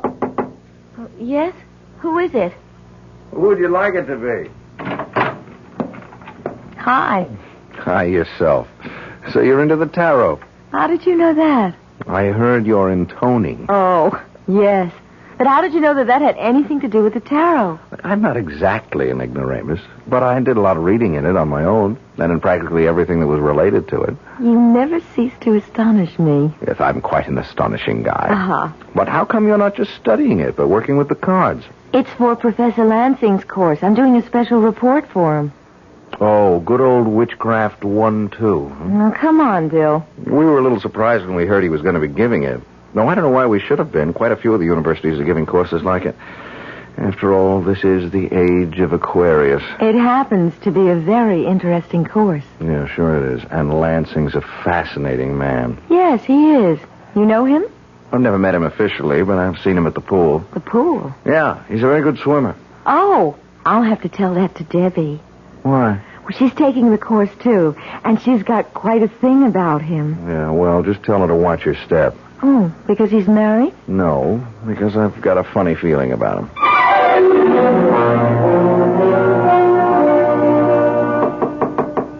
Yes, come in. Good afternoon, Professor Lansing. Good afternoon. It's Miss Ross, isn't it? Yes. Oh, I hope this is all right, my coming here to your office. Well, that's what I'm here for. What can I do for you? Well, I told you after your first lecture that one of these days I'd like to do one of your special reports. Yes, I remember. And you're ready to do one now, are you? I've gotten pretty well squared away on all my other courses, so I do have time for it. Well, I'm delighted. Now, is there any area that you're particularly interested in? No. Well, then how about divination? Foretelling the future? That's right. That's a big field, isn't it? Yes, it is. There must be 100 ways people have used to look into the future. I'll give you a reading list on it, and why don't I give you this, too? What's that? It's called a speculum. It's an old bronze mirror. What a fascinating-looking thing. Yes, it is, isn't it?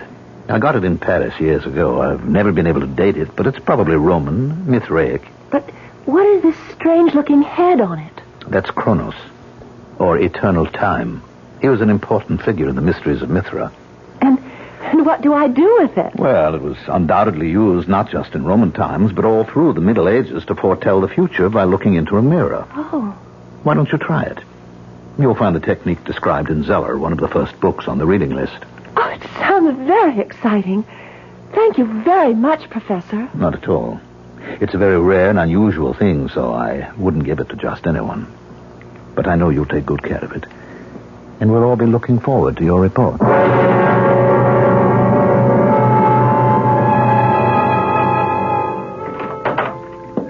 Mia, I've got the girl.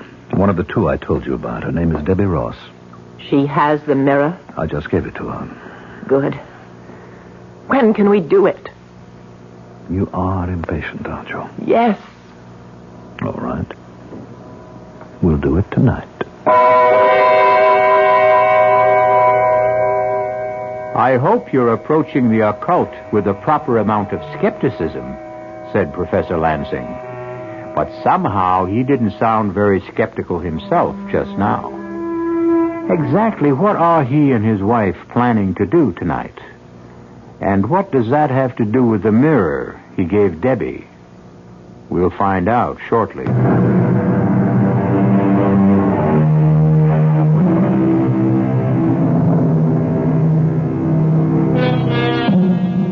Unto all things there is a season.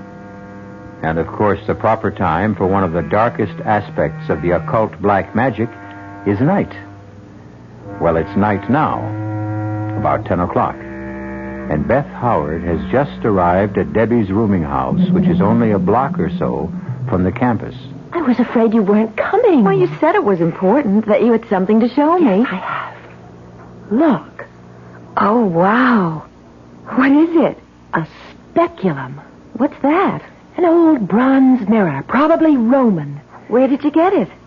From Professor Lansing. Oh. I went to see him this afternoon. Beth, I think he likes me. He said he wouldn't give it to just anyone. I'm sure he wouldn't. It's a very unusual thing. What are you supposed to do with it? Well, it's all here in this book. The room should be dark, lit only by one candle, and you sit with your back to the candle, and you stare into the mirror, keeping your mind a blank. Have you done it yet? No. Well, I started to, and I felt a little funny about it. Funny how? Just funny. It's a wonderful-looking thing, but it's pretty weird. You know, all those figures around the edge of it. Is that why you called me? Yes. I thought maybe you wouldn't mind staying here with me while I tried it. Oh, of course I don't mind. Are you going to do it now? Oh, yes. I'll light the candle. Get the light switch. All right. It's strange, but I know how you feel. I felt very much the same way when I was working with the tarot cards. We don't really believe in any of the things we're doing, but for centuries, people did believe in them. Keep quiet. I'm going to look and concentrate. All right. Well, do you see anything? I don't know. I think maybe... What do you see? Wait, I'm not sure. It's probably just a shadow, but I do think I see something in there. Oh, what does it look like? Hard to tell. It's dark, very dark and shapeless. It's moving. It's turning. Beth, it's got eyes. Flaming eyes. Oh, come on now, No, Debbie. it has. It's looking at me. Put on the light, Beth. I'm not going to look anymore. Okay. Oh. You really did think you saw something. Yes. Well, as you said, it was probably just a shadow, the candle flickering. You really are shook up, aren't you? Yes, I am. You want to come over to my place and stay overnight with me? Well, could I? Of course. Bill's out, too, giving a seminar, but he should be back soon, and if my light's on, he'll come in for a while. Oh, good. Just let me get my coat and wrap this up again. You're taking the mirror? Oh, I better. It may be a scary thing, but it's very valuable, and I said I'd take care of it.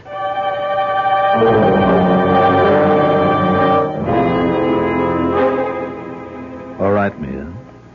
Is it time? Yes. Let's go into my study. You'll have to help me. Of course. Take my arm. Oh. Slowly. Arnold, I really am weak. I've never felt so weak before. It doesn't matter. We'll all be over in a little while. Here, now, sit down. Yes. I'll get the box.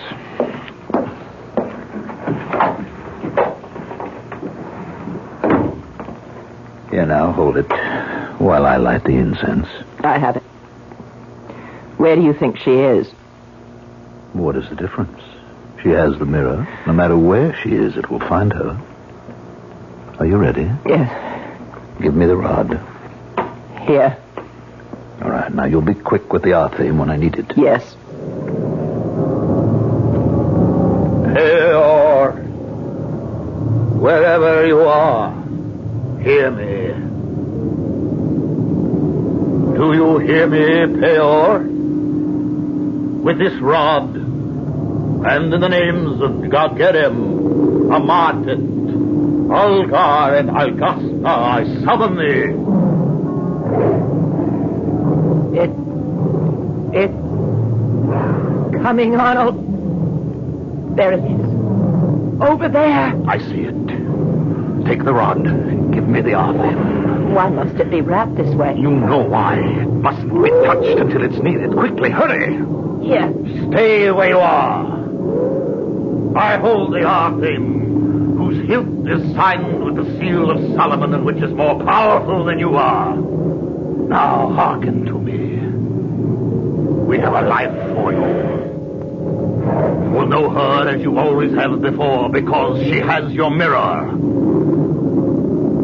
I give her to you and thus buy another year of life for Mia. Is it agreed?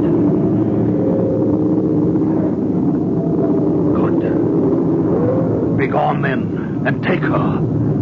And then fulfill your part of the bargain.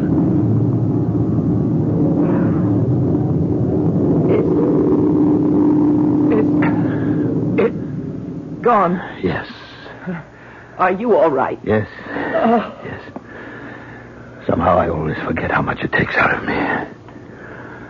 Yeah, here's the R theme. Wrap it up again carefully. I'll get us both some brandy.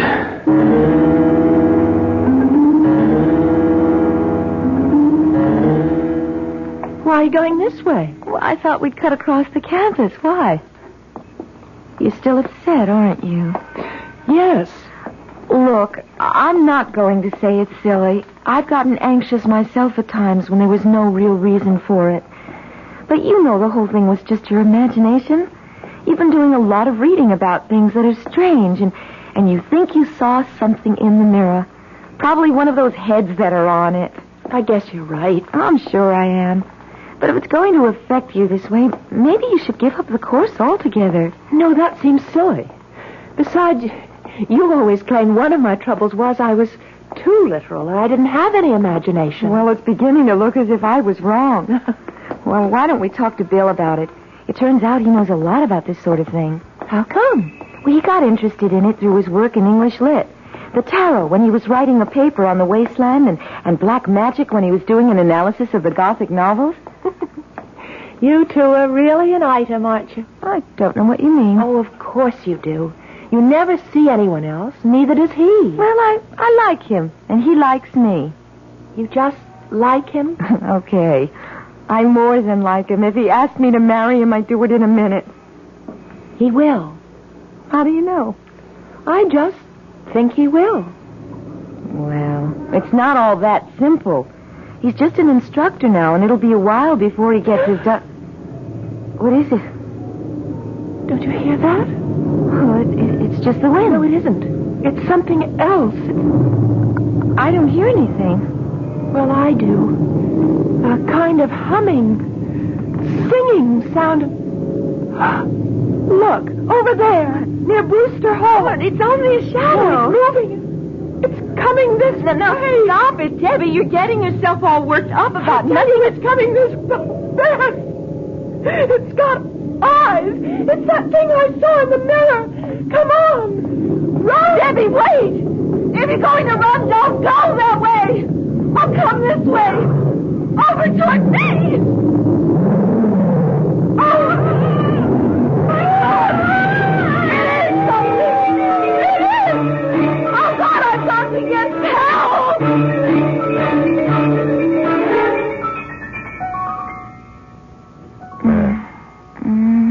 Beth, darling.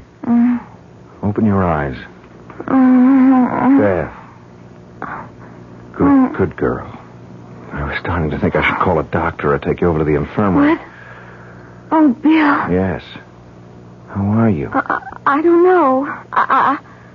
What happened? I'm not sure. I found you lying on the sidewalk at the edge of the campus. I brought you up here to your room. Oh, my head hurts. I'm not surprised. You got a nasty bump. You must have fallen and banged it. Now get a wet towel. I'll put on a compress. No, wait. Debbie! What happened to Debbie? Debbie? Yes, she was with me. We were going across the campus when suddenly we saw it. The thing from the mirror, and we started to run and... Wait a minute.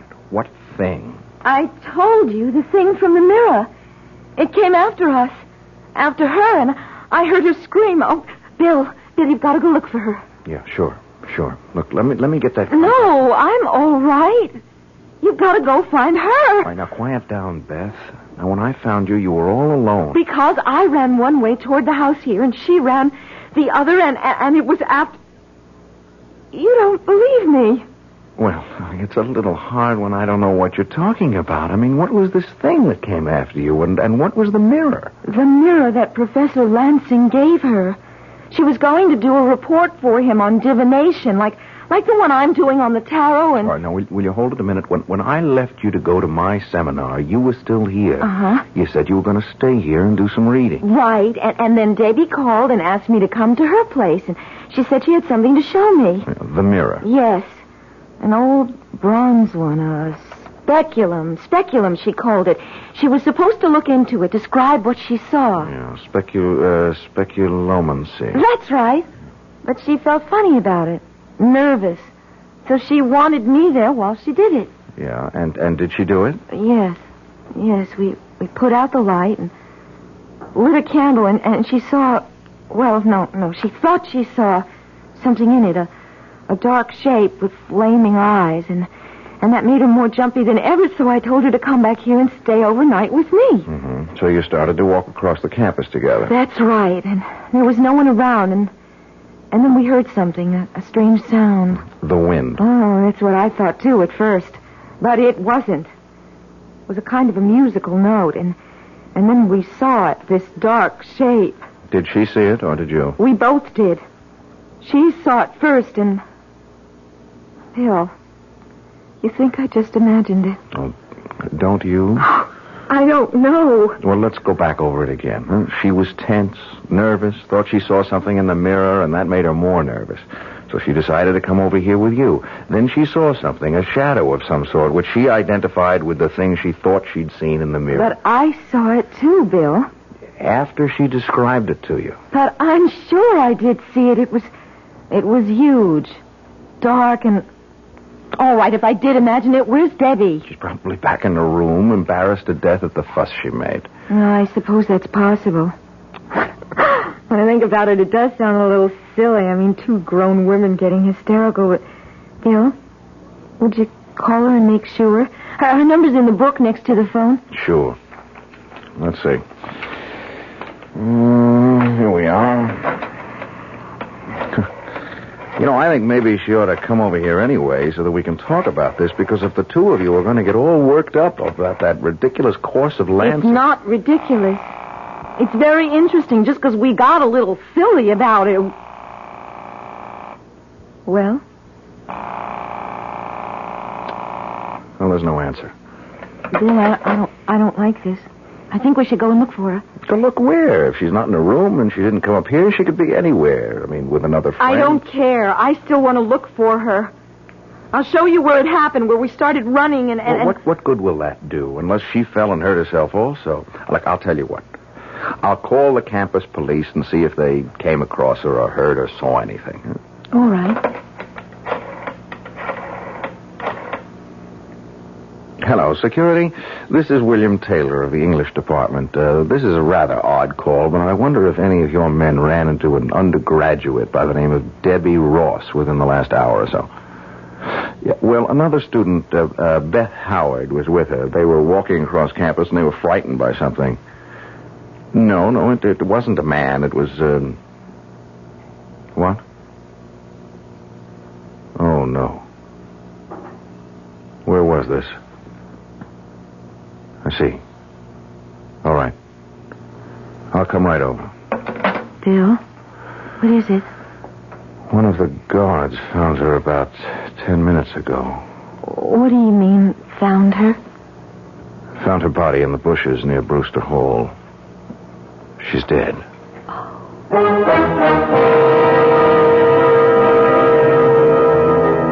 Man is a rational animal, and we always look for a rational explanation of anything that puzzles us. But what if there is no rational explanation for it? Do we admit that there may be things we don't know about? Things that we've refused to recognize because the idea terrifies us? Debbie Ross is dead. But how did she die?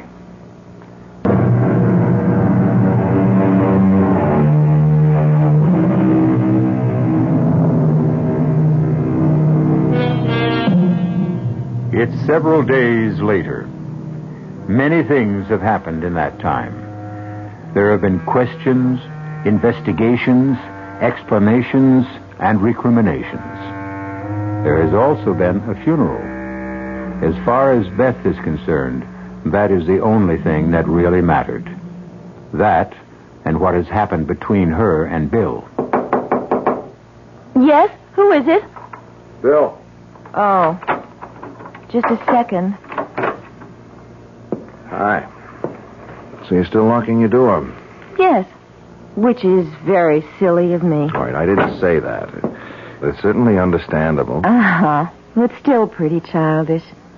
You've been treating me as if I were a hysterical female. No, that's not true. I've been perfectly willing to talk to you about it, but you know what the facts are. Of course. There were no marks on Debbie's body, at least none that could have killed her. She died of a heart attack. That's right. But they checked back on the physical she took when she was admitted here, and there was nothing wrong with her heart. Look, Bill, we've been through this before. Debbie thought she saw something in the mirror. Thought she saw it again out on that campus, and that made me think I saw it too. Look, darling. Don't call me darling. Why not? Because I don't want you to. When I first signed up for the course, you teased me about it, even though you've done a lot of reading in that same field yourself. I didn't tease you. Yes, you did, Bill. And you made a few remarks about Lansing, saying you had a funny feeling about him. But now... I still have a funny feeling about him. As a matter of fact, I feel funnier about him now than ever. Why? Well, because I did a little checking up on him this afternoon. You know, we taught this same course at State last year. Yes, I know. What of it? Well, there was an incident there that was very similar to what happened to Debbie. I mean, a student, a member of the swimming team, and therefore presumably very healthy, died suddenly one night of a heart attack. One of his students? No. That's the only difference. He wasn't one of Lansing's students. Well, then why do you call it similar? And why are you making a point of it? If there was no connection between them, Look, I don't know if there was or not, but I thought perhaps I ought to look into it a little further. How? And I'm going to go see Lansing. I'm going to talk to him. No, Bill. Why not? Because I feel odd about him, too. I have ever since Debbie died, and I'm afraid.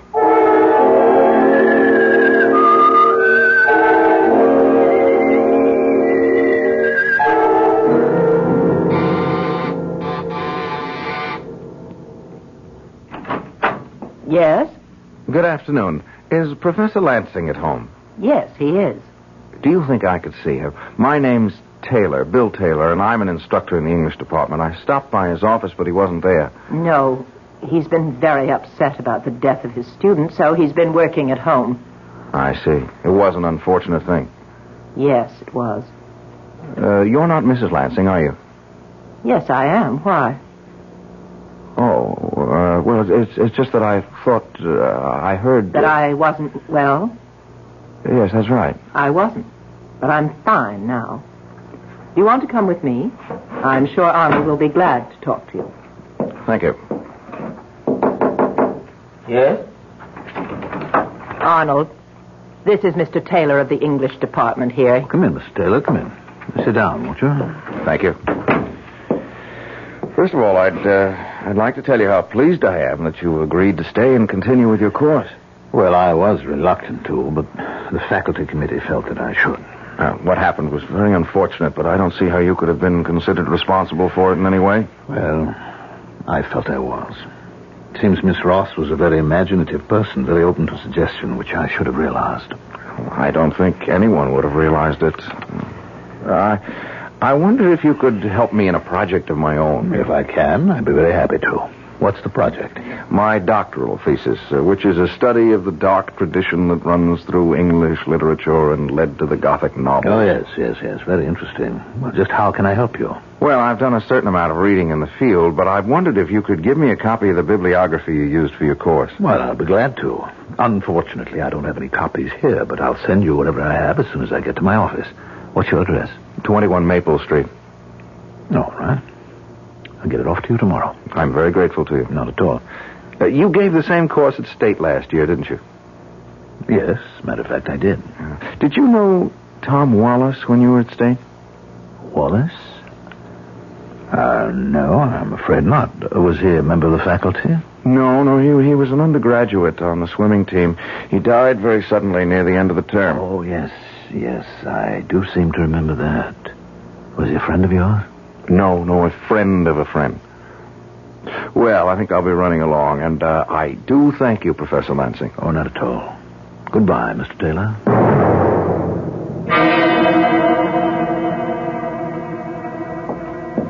Did he go? Yes. What did you think of him? He seemed like quite a pleasant young man and very attractive. Mm-hmm. Well, I'm glad you think so, because he's going to be our next. Oh? Well, you don't have to worry about that for a while. You've got another 4 months. Yes, I know, but I'm a little concerned about him. As you said, he seemed quite pleasant and very plausible, but he asked me some rather strange questions. What kind of questions? About where I'd been before I taught at State. Also about your young friend, Tom Wallace. You think he suspects? I don't see how he can. But we can't afford to take any chances. No, I suppose not.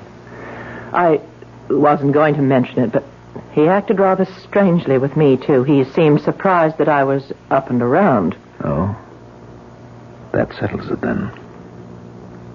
When are you going to do it? As soon as possible.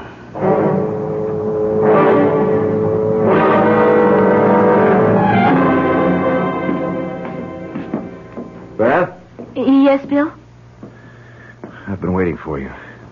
You want to come in here for a minute? I want to show you something. Of course. What is it? This. Oh, it's the mirror. The mirror Lansing gave Debbie. Uh-huh. That's what I thought. Where did you get it? I found it in my desk drawer about a half an hour ago. Well, how did it get there? Well, obviously somebody put it there. I was out all morning, and I never locked my door. Professor Lansing? Who else? It's his. And the police must have given it back to him after Debbie died. Well, why would he put it in your desk? That's a very interesting question. I think I can answer it, but if I do, you're going to think I've flipped out. No, I won't. Well, you should, because it's completely impossible. Do you know what a sending is? No. When someone who's involved in black magic knows enough and is powerful enough to raise an evil spirit, he can send that spirit to destroy someone. Oh, no. You mean that thing that Debbie saw in the mirror that I saw out on the campus? Yes. And it's here now? In the mirror? No. But the spirit has to be guided to the victim. And in this case, it's being done with the mirror. It will go where the mirror is. I still don't understand, Bill. I can understand why he might want to get rid of you, but what did he have against Debbie? He didn't have anything against her, but there was something of hers he wanted. Her life. Her life? Look, you remember what I told you about Mrs. Lansing yesterday? Uh-huh. That while the story was that she was quite old and ill, she turned out to be young and well and attractive? Yes. Well, according to the grimoires, the books of black magic, when you raise a spirit, you can also make a bargain with it. Give it the life of someone else in exchange for some more time for yourself or someone close to you. Bill. I told you it was impossible. Well, I would have said so, too, a week or so ago, but now I don't think so. I think it's true. What are you going to do about it? Well, I've got to get rid of the mirror. Destroy it. No, I'm not sure I can do that. I'm going to act as if it were all true, all possible, and fight fire with fire. I'm going to get the mirror back to Lansing. Give it back to him? No, put it in his house without his knowing it. Well, how can you do that? I think I can. He has a class this afternoon. Yeah, but what about his wife? Well, she'll probably go out sometime. If she doesn't, I'll phone her. I'll give her a message that'll get her out of the house. Bill, I'm coming with you.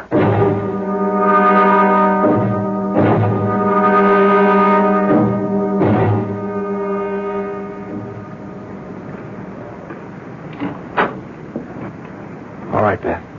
Come on in. How did you get in? The back door was open. You're sure no one's home? Well, you saw his wife leave a minute ago. Yes. What do you want me to do? Wait here with the door open a crack so you can see out. All right. Where are you going? Into his study. You won't be long? I'm frightened. No. I'll be back as quick as I can. All right. Go ahead.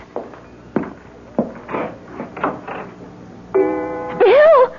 What is it? Nothing. The clock startled me. Will you be much longer? No. Come in here a minute. You think it's safe? Yes. What is it? I hid the mirror behind the books on one of the shelves, but while I was here, I thought I'd look in his desk, and I found this box. What's in it? This rod. It's used for raising spirits. And that other thing that's all wrapped up? Yeah, I was just going to look at it. I think it... Yes. It's an arthame. What's that? Well, it's a magic knife that's used to control a spirit once it's been evoked. This is the seal of Solomon here on the hilt. Then it is all true, at least... Yeah, it looks that way. Bill, you got rid of the mirror, so let's go. Just a second, I want to think. I don't want him to be able to do anything like this again, but I can't take the whole box. I mean, if I do, he'll know someone was here. On the other hand, yes. I can take the arthame. Well, won't that do the same thing, Bill? Let him know we were here? No, not right away. See, when I was here yesterday, I saw... Oh, there it is. A dagger. See, I'll wrap that up, and I'll put it in the box instead of the arthame. Well, what'll happen if he tries to use it? I don't know.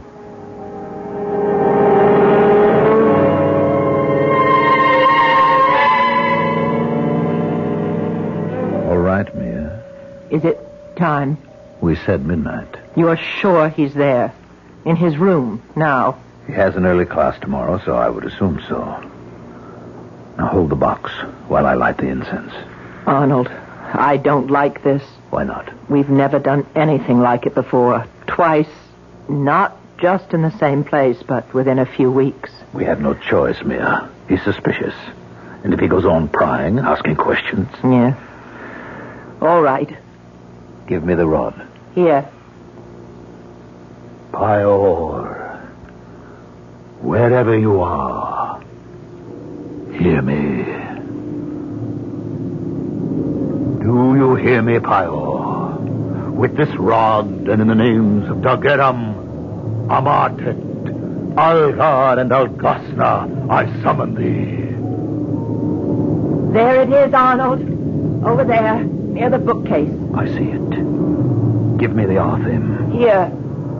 Stay where you are.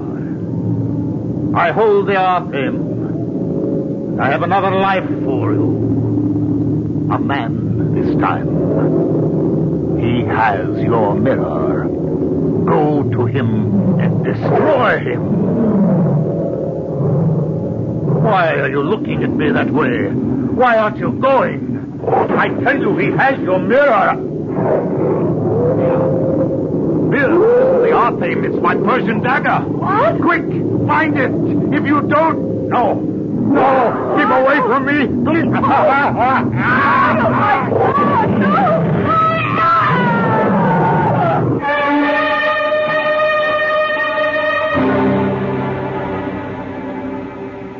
What time is it now? 12:15. Do you think he's tried to do anything? I don't know. And I don't know how we'll be able to find out unless... Oh, what's that? It's a police car. It's going that way, toward the Lansing house. But why? Let me see if I can find out. Hello, security? This is William Taylor on Maple Street. One of your squad cars just went by, going over towards Willow Road. Do you know why? I mean, is there anything wrong? Oh, I see. Thank you. What did they say? They're not sure what's wrong. Someone on Willow Road called and said they heard terrible screams coming from number 45. As if someone were being murdered. Oh, but that's... Yes. Their house. Oh, Bill, what are you going to do? Are you going to say anything? Well, what would be the point? Do you think anyone would believe it?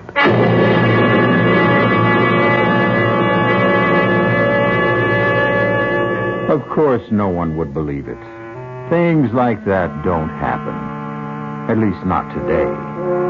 Oh, people may have thought they were possible once. There are many medieval tales of men who tried to use the powers of evil for their own ends and were finally destroyed by them.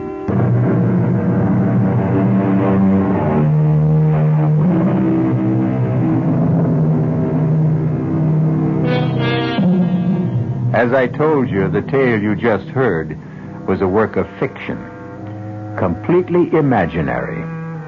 But I am reminded of what Shakespeare said. Why do I yield to that suggestion whose horrid image doth unfix my hair and make my seated heart knock at my ribs against the use of nature? Present fears are less than horrible imaginings.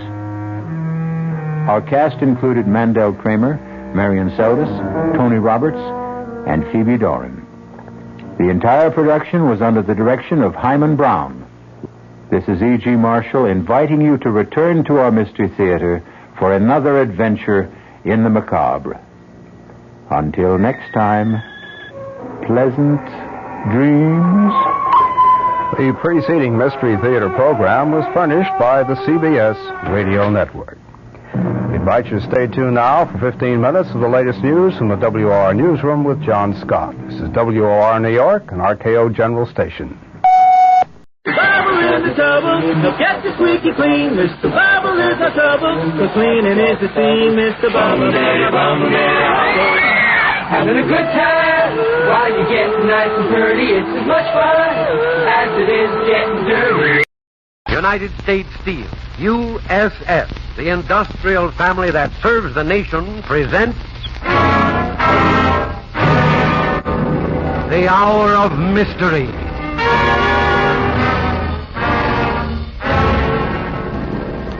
Starring tonight, Laurence Olivier.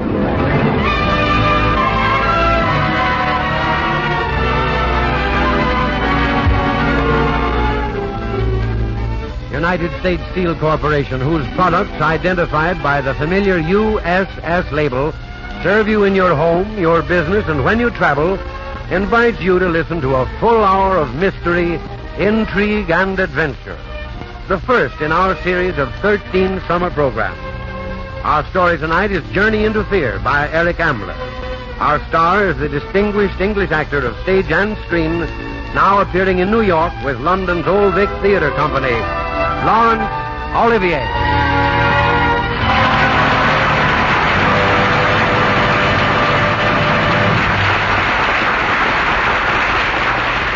Laurence Olivier as David Graham in Journey to Fear.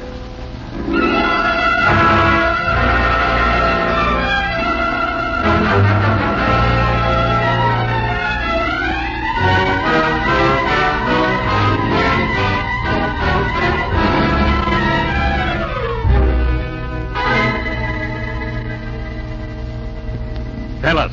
I won't. I won't. Listen to me, stupid one. We're not the local police of Gallipoli. We're the Turkish secret police. You've been caught with a knife and 2 guns in the company of a known murderer. Look around at us.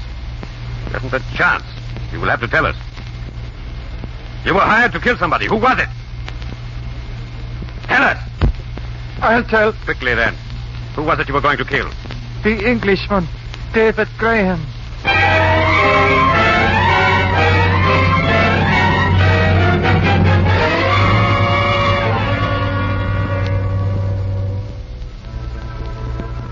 I am David Graham. Shortly after the war started in 1939, my company sent me to Gallipoli on a business trip. I worked hard in Gallipoli for 3 months, but it was very dull there. It was so dull that I took to imagining things. I thought for a while that a man was following me because for 3 days, wherever I went, I caught sight of that same little man with an evil ferret's face. But of course, this must have been all in my mind, because after a while I didn't see that man anymore. Finally, my work was done and I was going home. I went to Istanbul, where I had to wait one night for a train. I dined with Mr. Kopaikin, our Istanbul representative, and after dinner invited him to my hotel room for a drink. I'm glad you asked me. I can use the drink, Graham. Fine. And then, of course, knowing that you're in your room, I be sure you're safe. You're rather an old woman about my safety, Kopaikin. Well, you're a valuable man, Graham. Oh, gosh. Here we are. Graham, wait. Do you hear a noise inside? Of course not. Be careful.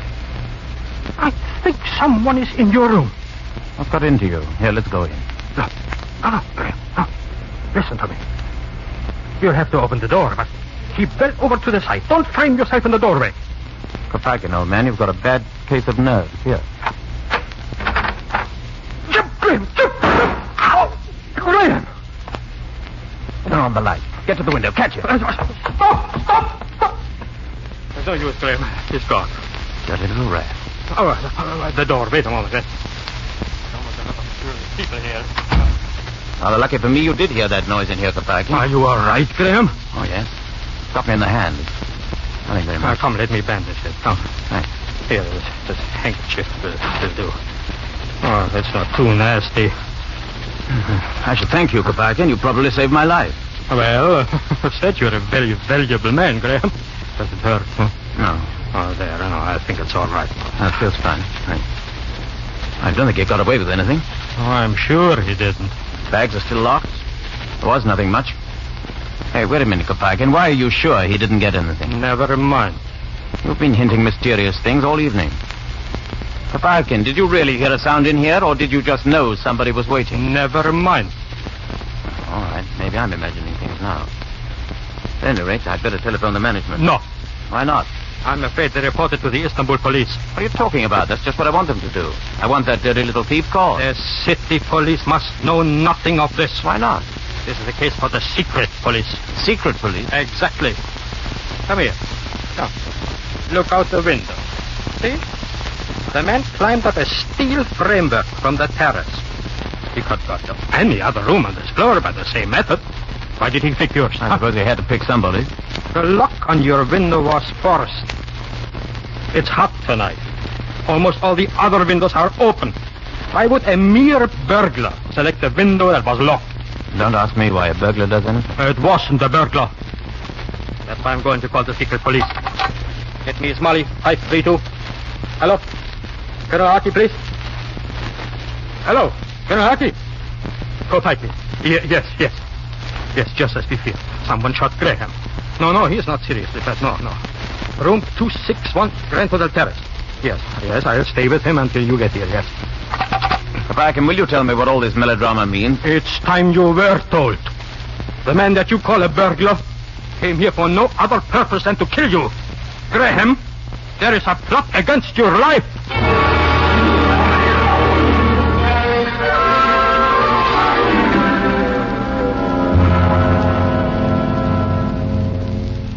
Mr. Graham, stop pacing. Sit down and listen to me. All right, Colonel Harkey. I have listened to you, and I've listened to Kopaikin before you came. And all I know is that you think this burglar came here to kill me. You ought to think so by now, Mr. Graham. You're in the employ of Messrs. Cater and Bliss Limited, the English armament manufacturers. Yes, I'm a naval ordnance engineer. I know it. And I also know that certain of our naval vessels are to be rearmed with new guns and torpedo tubes. And that is why you're in Turkey. That's correct. All right. Now, let us suppose that you had been killed tonight. What would be the effect on this business that you're engaged in? The whole project would be delayed. How long? Oh, I see what you're driving at. I'm an engineer. I'm afraid I've never thought about things like this. But I get it now, yeah. I was told to put nothing on paper. It's all in my head. And if you were killed? Yeah, I see. Spring would come and the ships of the Turkish Navy would still be lying in the dockyards of Izmir and Gallipoli waiting for their new guns and torpedo tubes. Yeah, I see. I thought you would. And wouldn't the enemies of Great Britain and Turkey be pleased with a delay in our naval program? You mean a German agent is trying to kill me? Yeah. The whole network of German agents in the Near East is concentrating very, very hard on just that problem, Mr. Graham. I scarcely believe that. It is true, Mr. Graham. The head of the German spy system in this region is Stefan Müller. For some time, Müller has been trying hard to have you killed. Do you realize we foiled one attempt on your life in Gallipoli? What? Yes. But that's all past now. Now we've got to foil this new attempt. Yeah. How? Müller has hired a man named Banner. Peter Banner. Say that name, Graham. Peter Banner. Don't forget it. Peter Banner is a professional killer. He's been hired to kill you. Is that who was in this room tonight? Must have been. Did you see him? No. It's too bad. Colonel Harkey. Yes? Look, I'm no hero. I'd like the police to protect me, because even if I could recognize Banner, I wouldn't know how to cope with him. I'll need protection only overnight. I'm leaving on the 11 o'clock train tomorrow. No, you're not. My dear sir, I said I'm leaving on the 11 o'clock train tomorrow. No, Mr. Graham, you are leaving on a small cargo ship going to Genoa. Colonel Harkey, no. A train is faster, and I want to leave this country as fast as possible. If you boarded the train, you would be dead before you reached Belgrade. How about a plane? You'd be shot down as soon as you crossed the border. Mr. Graham, if you do not agree to travel on the cargo ship, I shall protect my country and yours by arresting you, issuing an order for your deportation, and putting you on board that ship anyhow. I hope I make myself clear. Quite clear. Fine. You see, Mr. Graham, I'll be able to check the list of passengers very carefully. You will probably be very safe on that ship. All right, I agree. But now let me tell you something. I'm in danger. I've been shot at. A large number of complete strangers are apparently anxious to kill me. I refuse to be passive, Colonel Harkey. I refuse to stand like a tall and stoop-shouldered target for a gang of cutthroats. You're making the arrangements, I accept that. But I insist on one thing. You've got to give me a gun.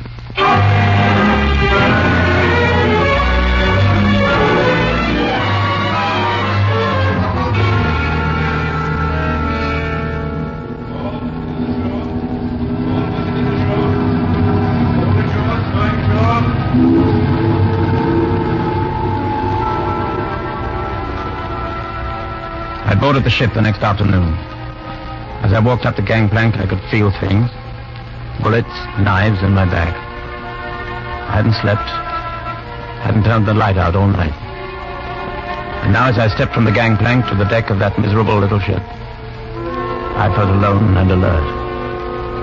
I was a traveler, embarking on a journey into fear.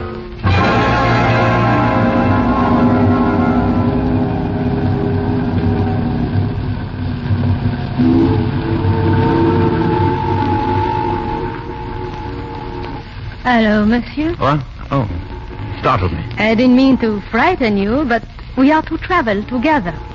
I feel we should know each other. My name is Josette. Maybe you have seen me dancing at the Turquoise. Oh, no, sorry. Your name is David Graham, is it not? How do you know that? Don't you suppose a girl has ways of finding these things out, Monsieur Graham? Perhaps, but I'd like to know how. Does it matter? To me, a great deal. Can't you accept me as I am without explanation? At the moment, I'm afraid I can't accept anyone without explanation. You sound mysterious, my friend. I'm not your friend. I hope you will be. How did you find out my name? Did someone tell you? You seem alone, Monsieur Graham. Who told you my name? Who was it? Is he a passenger? Monsieur Graham, please. I read the passenger list. You are English, and the only English name on the passenger list is Graham. Good heavens, is that all? But of course. Well, why pick on me? Why not one of the other passengers? Because Englishmen have more money, Monsieur Graham. Oh, you've come to the wrong Englishman. I don't think so. Oh, all right, so I'm a millionaire. What are you going to do with all my millions once you've wheedled them out of me? Maybe if you spend a little bit on 2 drinks, Monsieur Graham, we can discuss that. All right, you're on. Give me 5 minutes to find my stateroom and wash up, and I'll meet you in the ship's bar. All right. But don't forget your wallet, Monsieur Graham. It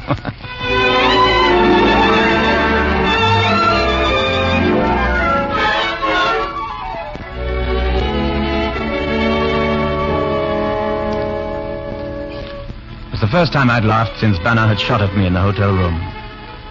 Josette had the hard little body and the wise young face of the professional dancer. And I've always had the normal emotions of the average male. I hurried to my stateroom, washed up, was about to leave for the ship's bar when I noticed an envelope fastened to my pillow slip. Mr. Graham, I have checked the passenger list. So far as I can tell, all the passengers are innocent. But we should not underestimate Stefan Möller. Make friends with no one, particularly those who seem anxious for your friendship. Signed, Colonel Harkey.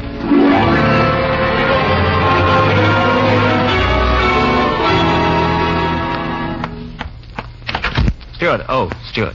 Yes, sir? Please have all my meals sent to the stateroom. All of them, sir? Yeah, all of them. I will not be leaving here, not for the entire voyage. Very good, sir. And steward. Yes, sir? When you bring my meals, knock 3 times, then once. What is that, sir? Knock 3 times, then once, like this. Yes, sir.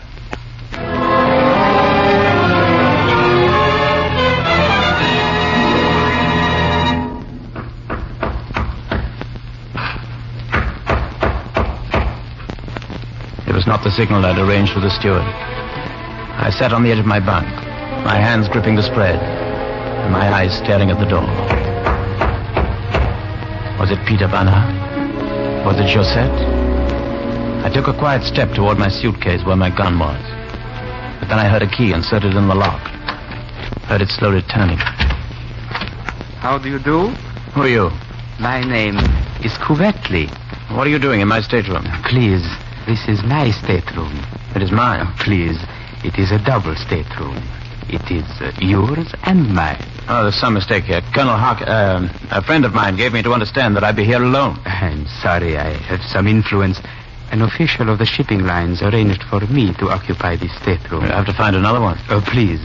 I understand there is no other one, Mr. Graham. I suppose your influential friend gave you my name, too. Naturally. Well, it will excuse me, Mr. Covetley. Oh, I do not want to drive you away. You're not. I'm going to the dining saloon for dinner.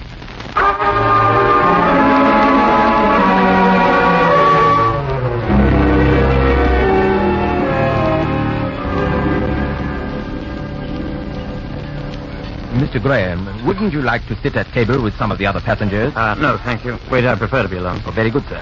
How do you do, Monsieur Graham? You, Joseph. You did not come to the bar as you promised, Monsieur. No, I was delayed. And forgive you. May I sit here? Why, I'm sorry. As a matter of fact, I was just telling the waiter to bring my meal to that table over there. That man sitting alone, he's a friend of mine. What's his name? Don't tell me you didn't see his name on the passenger list, Joseph. If you'll pardon me, How do you do, sir? How do you do? My name is Graham. May I sit here? You may, Mr. Graham, but perhaps you will not want to. Oh, why not? My name is Haller, Dr. Fritz Haller. I am a German, a good German. And perhaps you, a good Englishman, would not wish to sit with me. Oh, not at all, if you don't mind. Fine, Mr. Graham. Perhaps I am not as patriotic as I should be. I do not feel that because our countries are at war, we should insult each other. I agree with you. Have you been long in the Near East, Mr. Graham? 3 months. And you? 3 years. I'm an archaeologist. Are you interested in archaeology, Mr. Graham? I don't know much about it. I was investigating the early pre-Islamic cultures. I found that some of the tribes that moved westward 4,000 years ago preserved Sumerian culture almost intact until long after the fall of Babylon. Oh, indeed. May I sit here? How do you do, sir? Sit down, of course. My name is Haller. This is Mr. Graham. My name is Covetli. Mr. Graham and I have met. We are sharing a stateroom. Not so, Mr. Graham? It would seem so. Mr. Graham and I were talking about archaeology. Oh, I know nothing about archaeology. I am only a tobacco salesman. Really? What company? Pazar and Company. But I should be most interested to hear about archaeology. I was telling Mr. Graham about some of the tribes who lived on the plains of Iran. The form of the perpetuation of the Adonis myth alone was instructive to me. The weeping for Thomas was always a focal point of the prehistoric religion. Haller talked throughout the meal. It was a monumental ball, but I was grateful to him for talking, for I could not have said one coherent thing myself. Cuvetli kept staring at me with a smile that my own numb, frightened face could not answer. And when finally the meal was finished, I could gracefully leave. Deity is personified by 3 different races. The Sumerians called the god... Pardon me, gentlemen. You are leaving, Mr. Graham? Yeah. Please, we should go to our stateroom together. Oh, I'm sorry, but as a matter of fact, Dr. Haller promised that after dinner he'd tell me something interesting about the connection between my business and archaeology. Didn't you, Dr. Haller? What? Oh, yes, of course. If you're quite ready, then we could take a turn about the deck. Why, of course. You will excuse us, Mr. Cuvetli. Oh, certainly. I will see you later, Mr. Graham.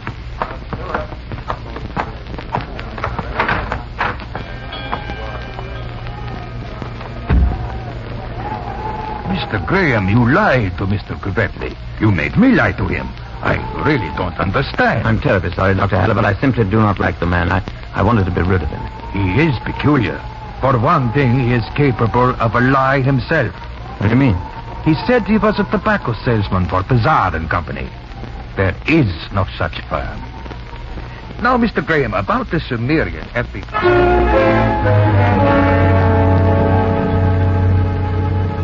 Dr. Haller and I took 2 turns around the deck, and then he retired. I could not bring myself to go to my stateroom, where Cuvetli, or what's his name, Bana, awaited me. I went to the lounge, but Josette was there. Before she saw me, I backed away and returned to the deck. I walked around and around for hours. The wind rose, and the water lapped against the side of the little vessel. And still I did not dare return to my stateroom. If I went there and grew tired, so that my eyes closed against my will, I might never open them. I paced the deck until nearly dawn. Twice I thought I heard someone behind me, but when I turned, there was no one there. Finally, I went wearily down the companionway and across the corridor to my stateroom door. As I fumbled for my key... Please. Oh, let me use my key, Mr. Graham. We both walk all night, eh?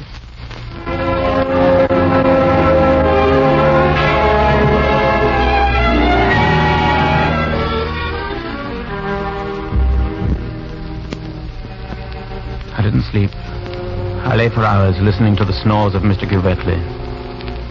The ship docked at Athens, and still I lay there while Cuvetli rose and dressed. I am going to visit Athens today, Please, you will come with me, Mr. Graham? No, thank you. Very well. Goodbye, then. Then I slept. It was late in the day when I awoke. As I was dressing, Cubetley returned from his trip to Athens. Well, Mr. Graham, you should have come with me. Athens is most educational. Is that so? Yes. Have you met the new passenger? No. No, I remained here in the stateroom all day. So? The new passenger came aboard sometime during the afternoon. His name is Mivrodopoulos. Huh? And yet, it is strange. What is? Please, you must not think me fanciful, Mr. Graham. But I have the feeling I have met Mr. Mivrodopoulos before, and that then he did not call himself Mivrodopoulos. What did he call himself? Bana. Peter Bana.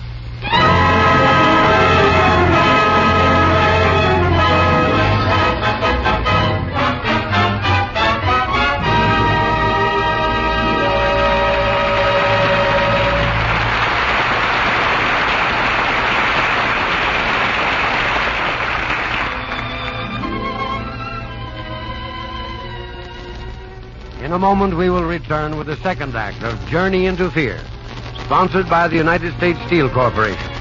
And here speaking for United States Steel is George Hicks. Last Thursday, June 6th, was the second anniversary of D-Day. That never-to-be-forgotten June day in 1944, when the United States and Great Britain smashed ashore to speed the final defeat of Germany with the most powerful seaborne invasion ever attempted.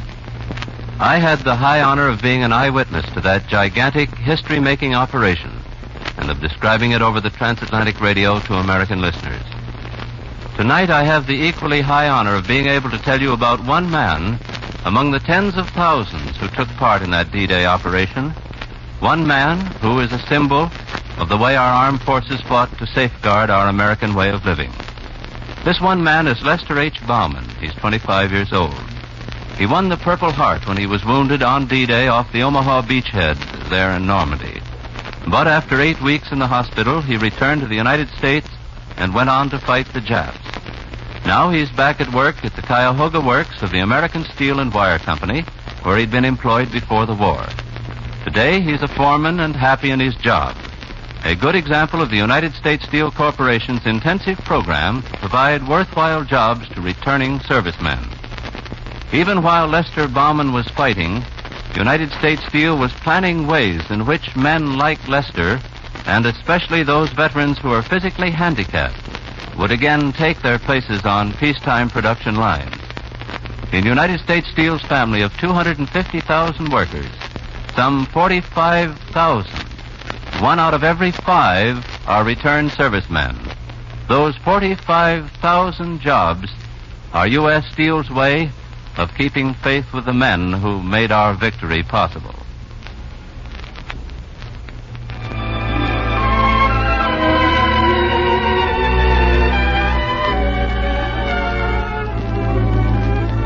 We pause briefly for station identification.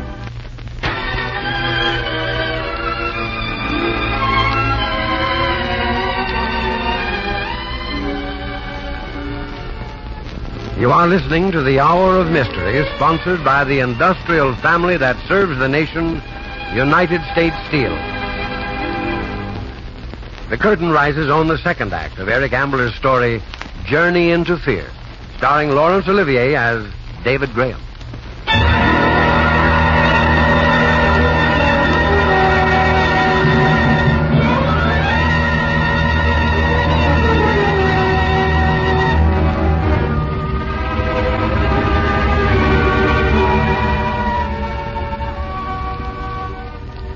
Did you ever perform a whole series of complex and purposeful movements without realizing what you were doing?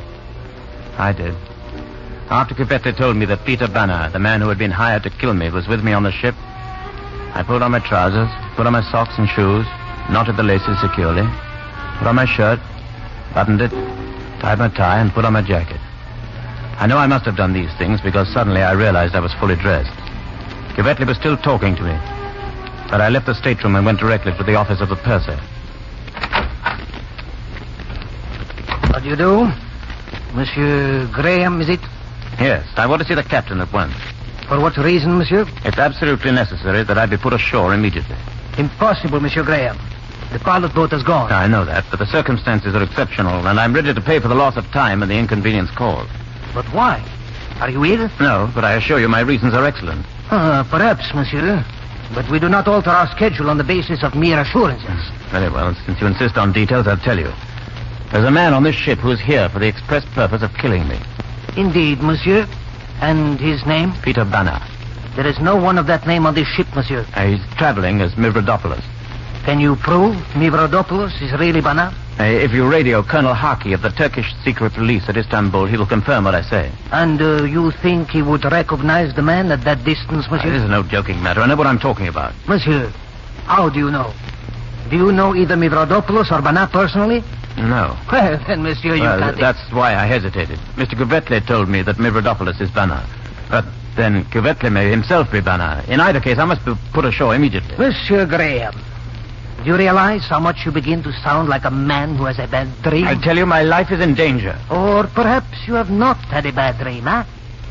Perhaps you have invented this story simply because for some private reason you wish to be put ashore.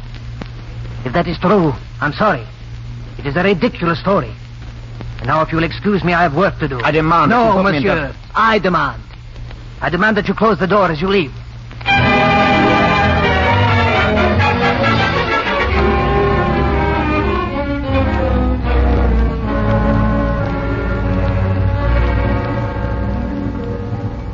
Bartender.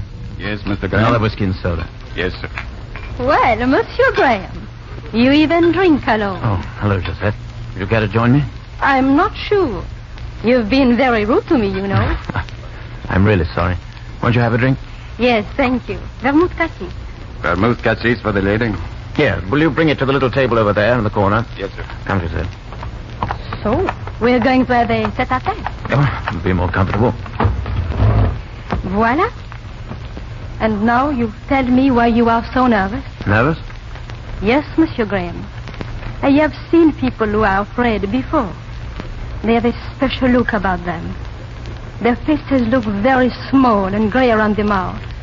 And they cannot keep their hands still. Do I look like that? Yes. And I wonder why. Josette, have you noticed the bandage on my hand? Of course. I have a bullet wound there. You're joking. No. There are a number of people who, for business reasons, wish me dead. One of them is on this ship. Who is he? His name is Peter Banner. Then he must be traveling under another name. Yes. Banner is one of those too. Monsieur Graham, you're not joking. No. Then why do you trust me with this information? Trust is not exactly the word, Josette. If you are not in league with Banner and all the rest, it can do me no harm having you know. You are in league with them. I am not. If you are in league with them, you can tell them this from me. I'm through with waiting. Let them watch out for themselves. The ocean is as deep and cold for them as it is for me. Their flesh is as yielding to the caress of a bullet as mine. Tell Mivrodopoulos that. Tell Kuvetle that.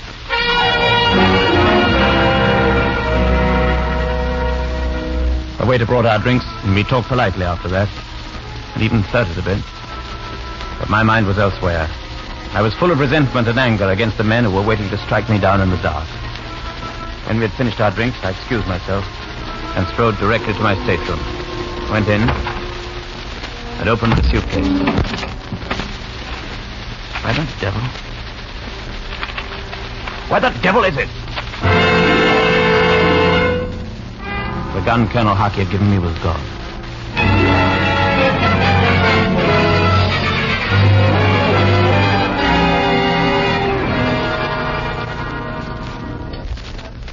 You went to Athens this afternoon, Mr. Graham? No, Dr. Allen. I did. Your friend, Mr. Kuvetle, persuaded me. Is that so? Yes. He had never seen Athens.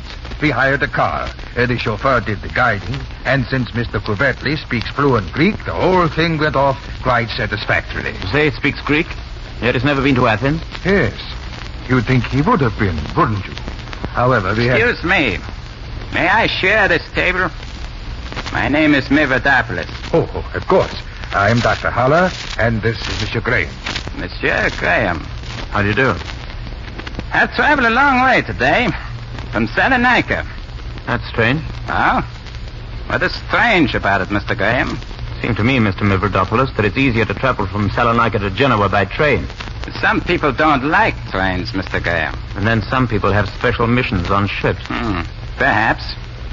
Dr. Haller, you are a German? I am, but I hope, Mr. Mavrodopoulos, that we will not get into a political argument. Not at all. I like Germany. Germany and Italy. And what do you think about England? I agree with Dr. Haller.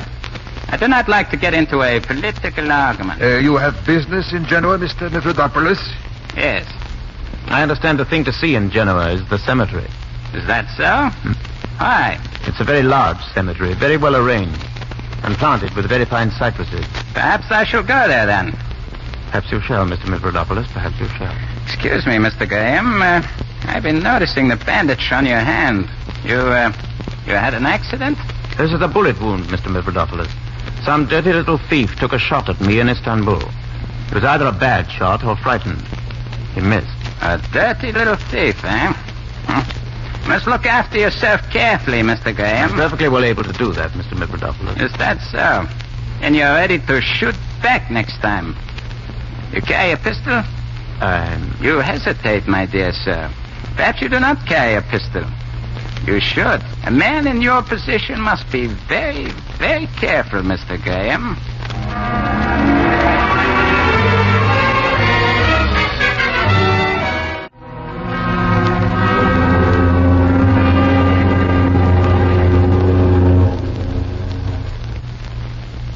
Josette.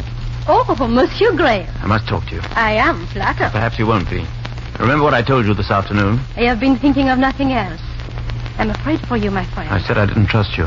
I know. I'm sorry. Well, I find I have to trust you now. What do you want me to do? Mavrodopoulos and Kuvekli are both in the lounge. I want you to see to it that they stay there. For how long? Give me an hour. What are you going to do? Josette, I can't trust you that far. I understand. You'll hold them in the lounge anyway. Of course I will. Thank you, Josette. You're very good to me. I do not find you unattractive, Mr. Graham. Josette. Yes? Nothing. If this were only an ordinary voyage, I'd, Why don't you kiss me anyway, Mr. Graham? You know everything, don't you? Josette.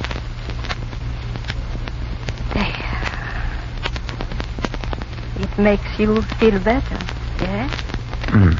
Helps. I'm glad. Now I go to the lounge and I keep those two men busy. Are you sure you can do it? Monsieur Graham, you just kissed me, and you can ask that.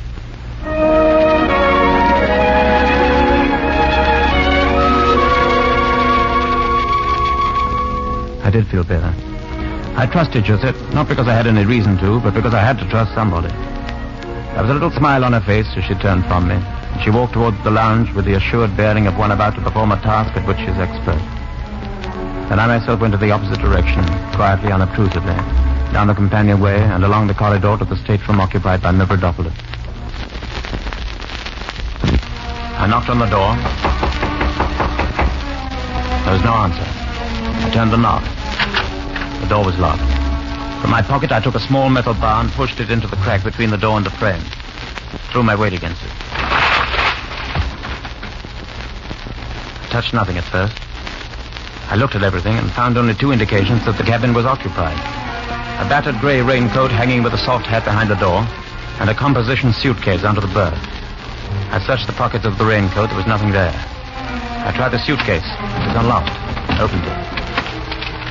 Paper-covered novels, brightly colored silk handkerchiefs, a pair of black shoes without laces. Nothing else. Mavrodopoulos was smarter than I was. He carried his gun with him.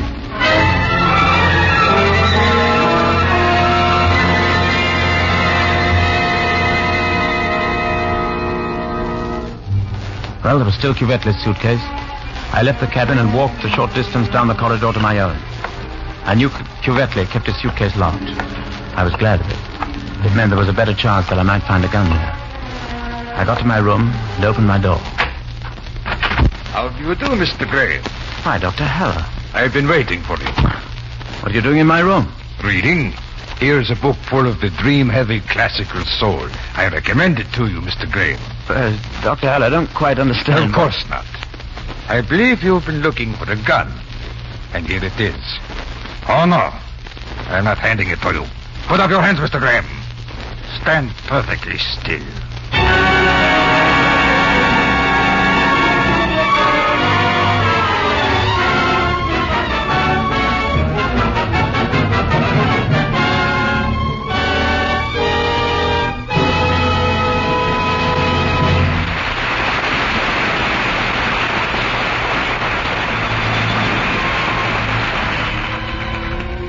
In a moment, we will return with the third act of Journey into Fear, sponsored by the United States Steel Corporation. And here again, speaking for United States Steel, is George Hicks. When I speak of the United States Steel Corporation, I frequently call it the industrial family that serves the nation. That's because that phrase describes pretty well the various companies which make up United States Steel. Their jobs range from mining iron ore to shipping products of finished steel to the ends of the earth. Working together, they supply thousands of American businesses with quality steel for countless products. In fact, the USS trademark has become famous all over the world as the mark of fine steel. That's why I say the United States Steel family serves the nation. To do these many jobs requires many hands, of course. The corporation is able to carry on its work only because of the skill and efforts of the 250,000 men and women of United States Steel. They are all vitally important members of the family. Naturally, the question arises as to who owns United States Steel, who employs all these Americans. The answer is many more Americans, for United States Steel is owned by almost 250,000 stockholders. People all over the country have invested their money in the ownership of the corporation. You yourself probably have an interest, either directly or because your insurance company, your hospital, or your local college may well own stock in United States Steel. The corporation which employs and serves so many Americans is itself owned by many Americans. Living up to its responsibilities to all three of these groups, the public, its employees, and its owners, is the major job of the industrial family that serves the nation, United States Steel. The curtain rises on the third act of Eric Ambler's story, Journey into Fear, starring Laurence Olivier as David Graham.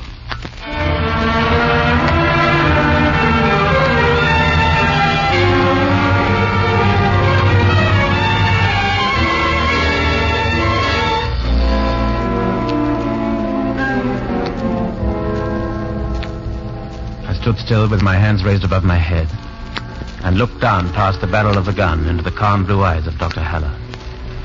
I had suspected everyone on the ship of wanting me dead except Dr. Haller. Here was a boresome German scientist, or so I'd thought. Now I had to adjust my mind to the fact that he was a dangerous spy, bent on killing me. For a long time, neither of us spoke. Then... I think, Mr. Graham, that you may sit down now. I stand, thank you. Very well. So you are Peter Banner.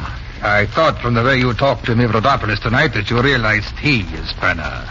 Oh, then I wonder if your name happens to be Muller. My goodness, I had no idea you were so well informed. Yes, my name is Muller. And I have business to discuss with you. Business? Yes. I like you, Mr. Graham, and yet I am compelled to be offensive. I must tell you that as things stand at present, you will be dead within a few minutes of your landing at Genoa tomorrow morning. How do you mean, as things stand at present? I mean, there is an alternative. I see. A lesser evil. Oh, scarcely an evil. A pleasant alternative. You see, Mr. Graham, I am lily-livered. I admit it freely. So I would like to settle this matter without bloodshed. So would I. You're something of a humorist, Mr. Graham. Now, the only reason we have been seeking your death is that we are interested in delaying the building of torpedo tubes for the Turkish Navy. 6 weeks delay is all we shall need. And you're going to try to kidnap me for 6 weeks? I should say not. There would be inquiries.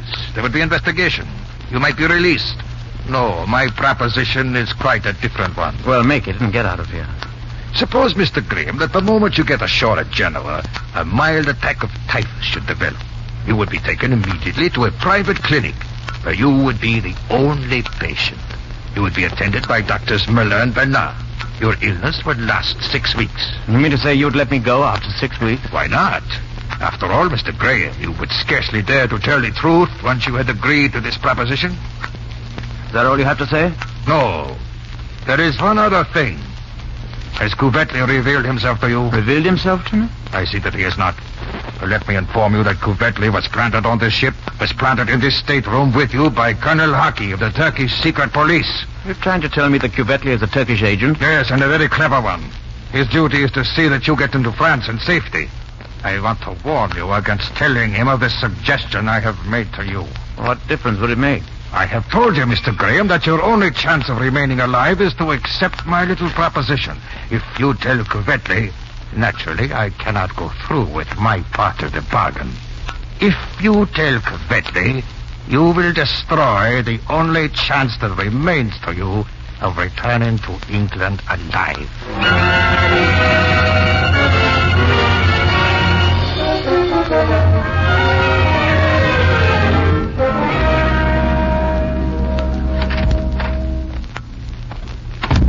Mr. Graham.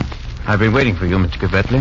Thank you. I might have retired sooner, but the dancer Josette was being very entertaining. Mr. Couvetley, I had a visit from Dr. Haller earlier this evening. It seems his real name is Muller. I know.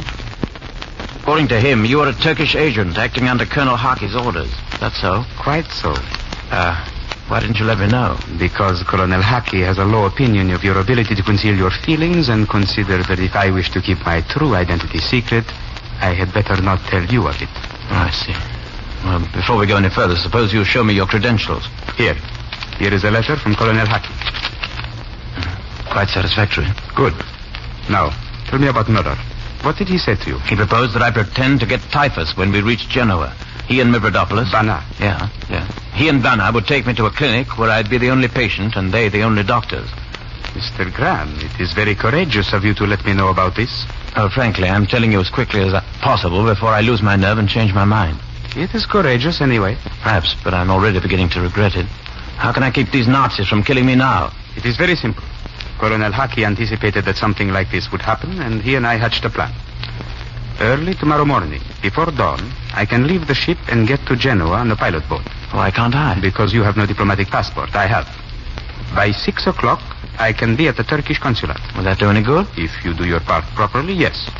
Now, you are to go to Muller at once and tell him that you agree to his plan. What? It is the best way to keep him quiet. Then, tomorrow morning, sometime after I have left, you are to prepare your baggage, leave it with a note for the steward, and go down to stateroom number 5. That cabin is empty and unlocked. But won't Muller and Bana be looking for me? Yes, but about that time, the ship will be docking and then we have to go ashore and wait. You stay in stateroom number 5. I see what you mean. Couvetley, that's marvelous. I stay there until you with your diplomatic passport come aboard and get me. Exactly. I will have policemen with me with drawn guns. And there will be policemen on the dock with drawn guns. We'll go down the gangplank and Muller and Bana will stand watching us, unable to do anything. That's right, Mr. Graham.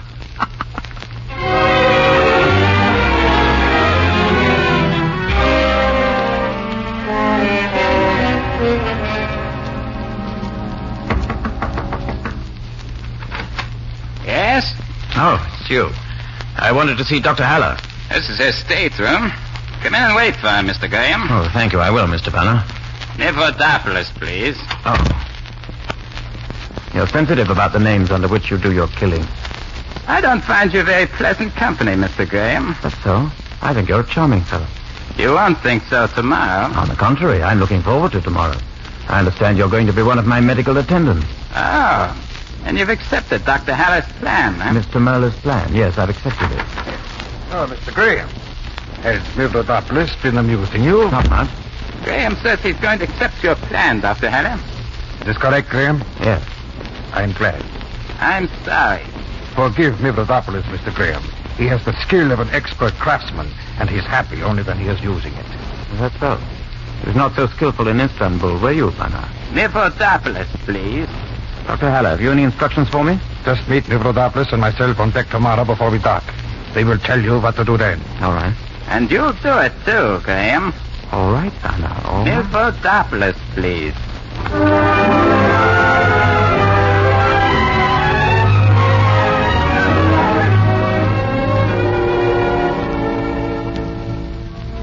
It was late when I got back from my talk with Möller and Banner. Giuseppe was already asleep, snoring, and I looked at him with great affection. This was the man who would go ashore tomorrow morning and return with policemen to rescue me. I got into bed, and I think I went to sleep with a smile on my face. In the morning, Giuseppe had left an alarm clock set for 7:30. He was taking no chances that I would oversleep. I dressed swiftly, whistling a bit. Then I packed my bags, left them with a note for the steward, and proceeded quietly along the deserted corridor to stateroom number 5.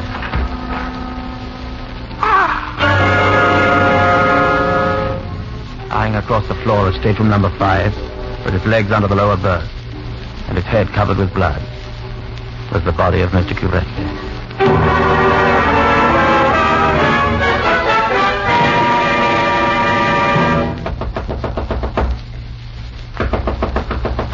Who is it? Graham, let me in, Joseph.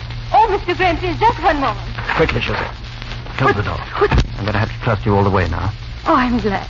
The men who are trying to kill me are German agents. What do you want me to do? I want you to be the first person off this ship, Joseph. I want you to go to the Turkish consulate in Geneva. Yes. Ask for the consul and give him a message for me. Can you do that? What's the message? You must remember this. You can't write it down. I'll remember. Inform Colonel Harkey of the Turkish secret police in Istanbul that his agent Cuvetli is dead. Cuvetli? No. Yes. No. Yes. Tell Colonel Harkey that I'm forced to accompany German agents Möller and Banner, traveling with the passports of Dr. Haller and Mavrodopoulos. Just one moment, Mr. Graham. Why can you not go into the captain and have these men arrested? Because I was a fool, Joseph. Because I suspected Mr. Cuvetli and told the person that Cuvetli wanted me killed. Under the circumstances, they would think now that I had killed him. I see. I can face the fact. Is there any more to the matter? Yes, this is the important part. Tell them that if I do not get in touch with them by 7 o'clock tonight, that I cable my employers to send another man by plane to Turkey to do my work over again. You would be all right. You would get in touch with them. You must. No, Joseph. I'll try to escape, and I shall probably fail. I can face a fact, too. Have you a gun? Haven't even a pocket knife. Then wait. Here. Here's my little revolver. Oh, There are only 3 bullets in it. I'm sorry. I can't thank you enough, Joseph. They're my enemies too, Monsieur Graham. I am French. Use my gun on them. I hope I won't have to. What do you mean? Well, they're taking me somewhere. I don't know where. They say it's Santa Margarita. They say for just 6 weeks. Can you believe them? I don't know, Joseph. It's just a chance that they may be telling the truth. I'll know by the road they take me on. Well, perhaps I'd better leave it to your packing. Just like that? Come here, Joseph. Yes. Joseph. When shall I see you again? Probably never. Are you taking the 4 o'clock express for Paris? If I escape? You are taking the 4 o'clock express for Paris. Look for me on it. All right. I am taking the 4 o'clock express for Paris. I shall find you in your compartment then. Goodbye, Joseph. Au revoir. All right. Au revoir.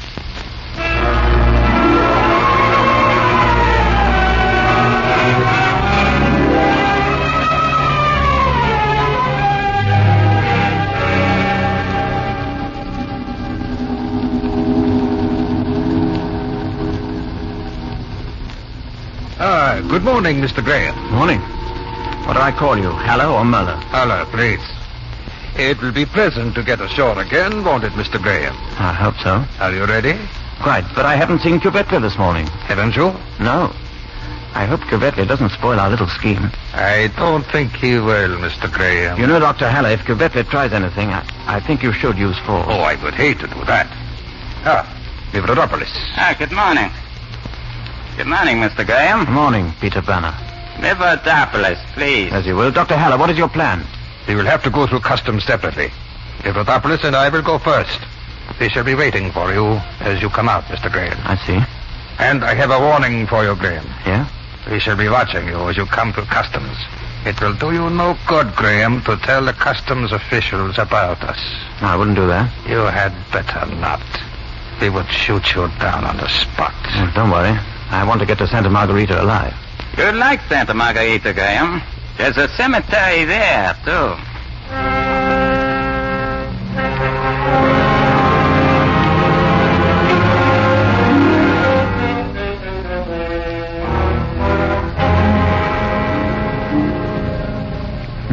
to the gallows. Men walk to the death chamber in a modern prison. They walk because they have to. No one willingly directs his steps toward death. That bright sunny morning in Geneva, I stood beside my bags in the customs shed. Stood there while they were examined, and stood motionless there after they'd been completely inspected, and the official had told me that I might go. I never took a step until... Signor Graham, will you kindly move along? You're blocking the way. Very well. Next, please.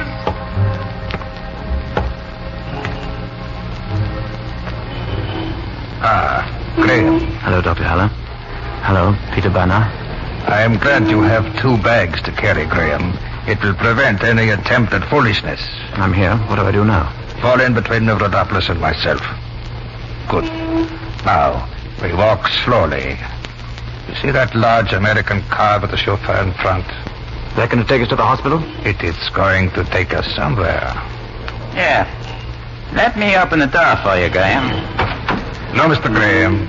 I'll get in first. Now, you, Graham. And now, me. There. You are snug and cozy between Bernard and myself, Mr. Graham. Good. Drive on.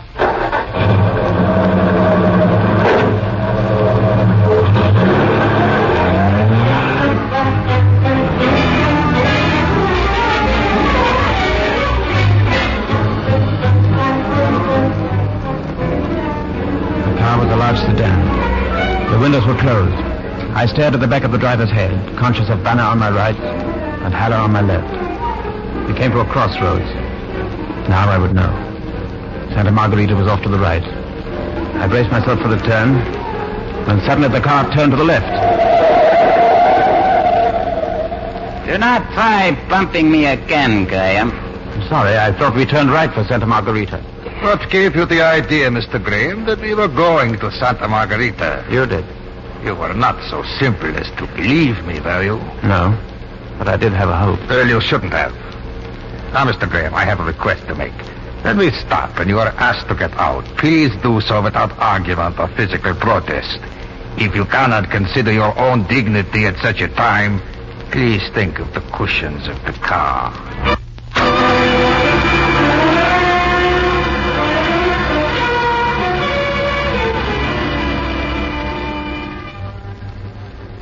We left the outskirts of Geneva and took a left fork toward Novi Torimo. I glanced at Haller. He was sitting back with his eyes closed, a man whose work for the day was done. The rest of the day was Banner's.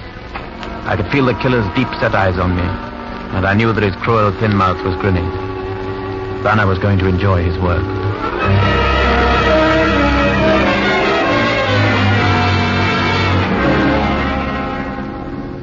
Kurt, stop the car.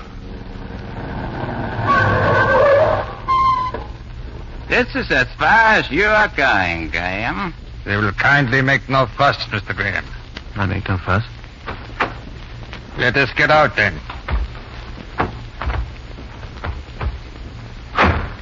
Wait here, Kurt.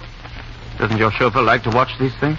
You are brave to joke at such a time, Mr. Graham. Can't we hurry this along, Haller? I have an appointment in Genoa. Sorry to inconvenience you, Banner. All right, Graham. Stand over there, near that stump. Take a cigarette? You may start a cigarette, Mr. Graham. I fired Josette's revolver full in Banner's face. And even as something horrible happened to that face, Haller's hand moved from his pocket and I shot again. It was only the chauffeur left now. The car started along the road once again and I took a wild shot.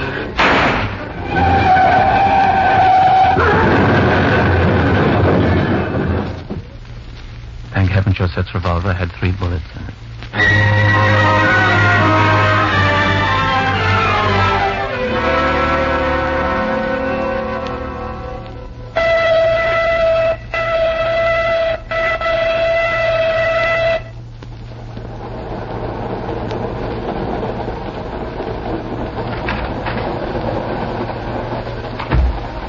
How do you do?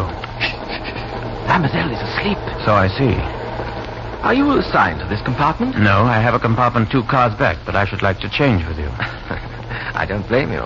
I, too, find Mademoiselle beautiful. Perhaps. But of course you are very young and won't mind changing with me. To me, you seem very old and won't mind going back to your own compartment. See here, Mademoiselle is an old friend of mine. Is that so? I intend that you become an old friend of mine, too. Young man, for the past week, expert troublemakers have been making trouble for me. I scarcely think you could improve on their methods.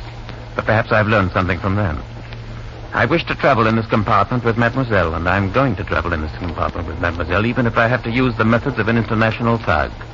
You see, here from my pocket, I draw a gun. Don't shoot. Don't tempt me. Here, let me get my bag. I'll go. You won't regret it. There's a very pretty girl of your own age in my compartment. Compartment F, 2 cars back. Yes, I'm leading, sir. I'm leading. Josette, you've been away. Of course, Monsieur Graham. Sounds very much to me as if you'd flirted with that boy. He was a very nice boy. I have your gun here, Josette. But I think I'll keep it to use on the enemy. The enemy is still looking for you? No, Josette. My enemy is any man who's looking for you. He's not going to get you, Josette. I am.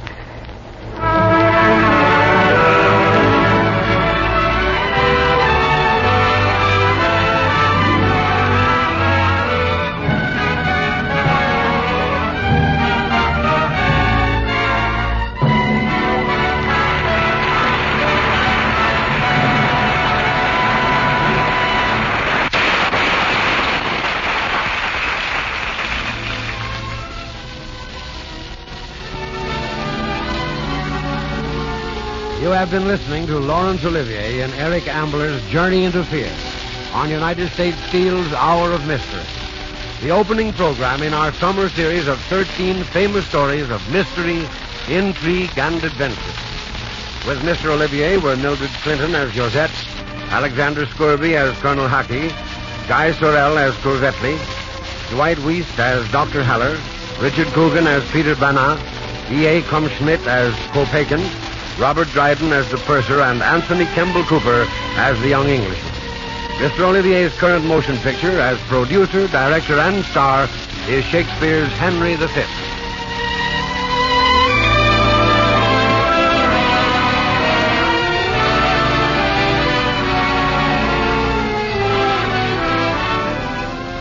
United States Steel Corporation hopes that you'll be with us next week at the same time when the Hour of Mystery is proud to present Geraldine Fitzgerald in The Black Angel by Cornell Woolridge. Remember, next week, The Black Angel starring Geraldine Fitzgerald. And remember, too, that when you see the USS label on any product, it means the steel is good.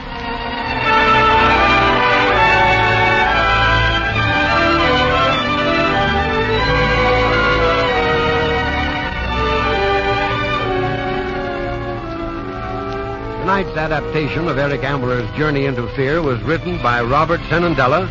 Our composer-conductor is Harold Levy. United States Steel's Hour of Mystery is produced by Edwin Marshall and directed by Kenneth Webb. Your announcer, Norman Brokenshire.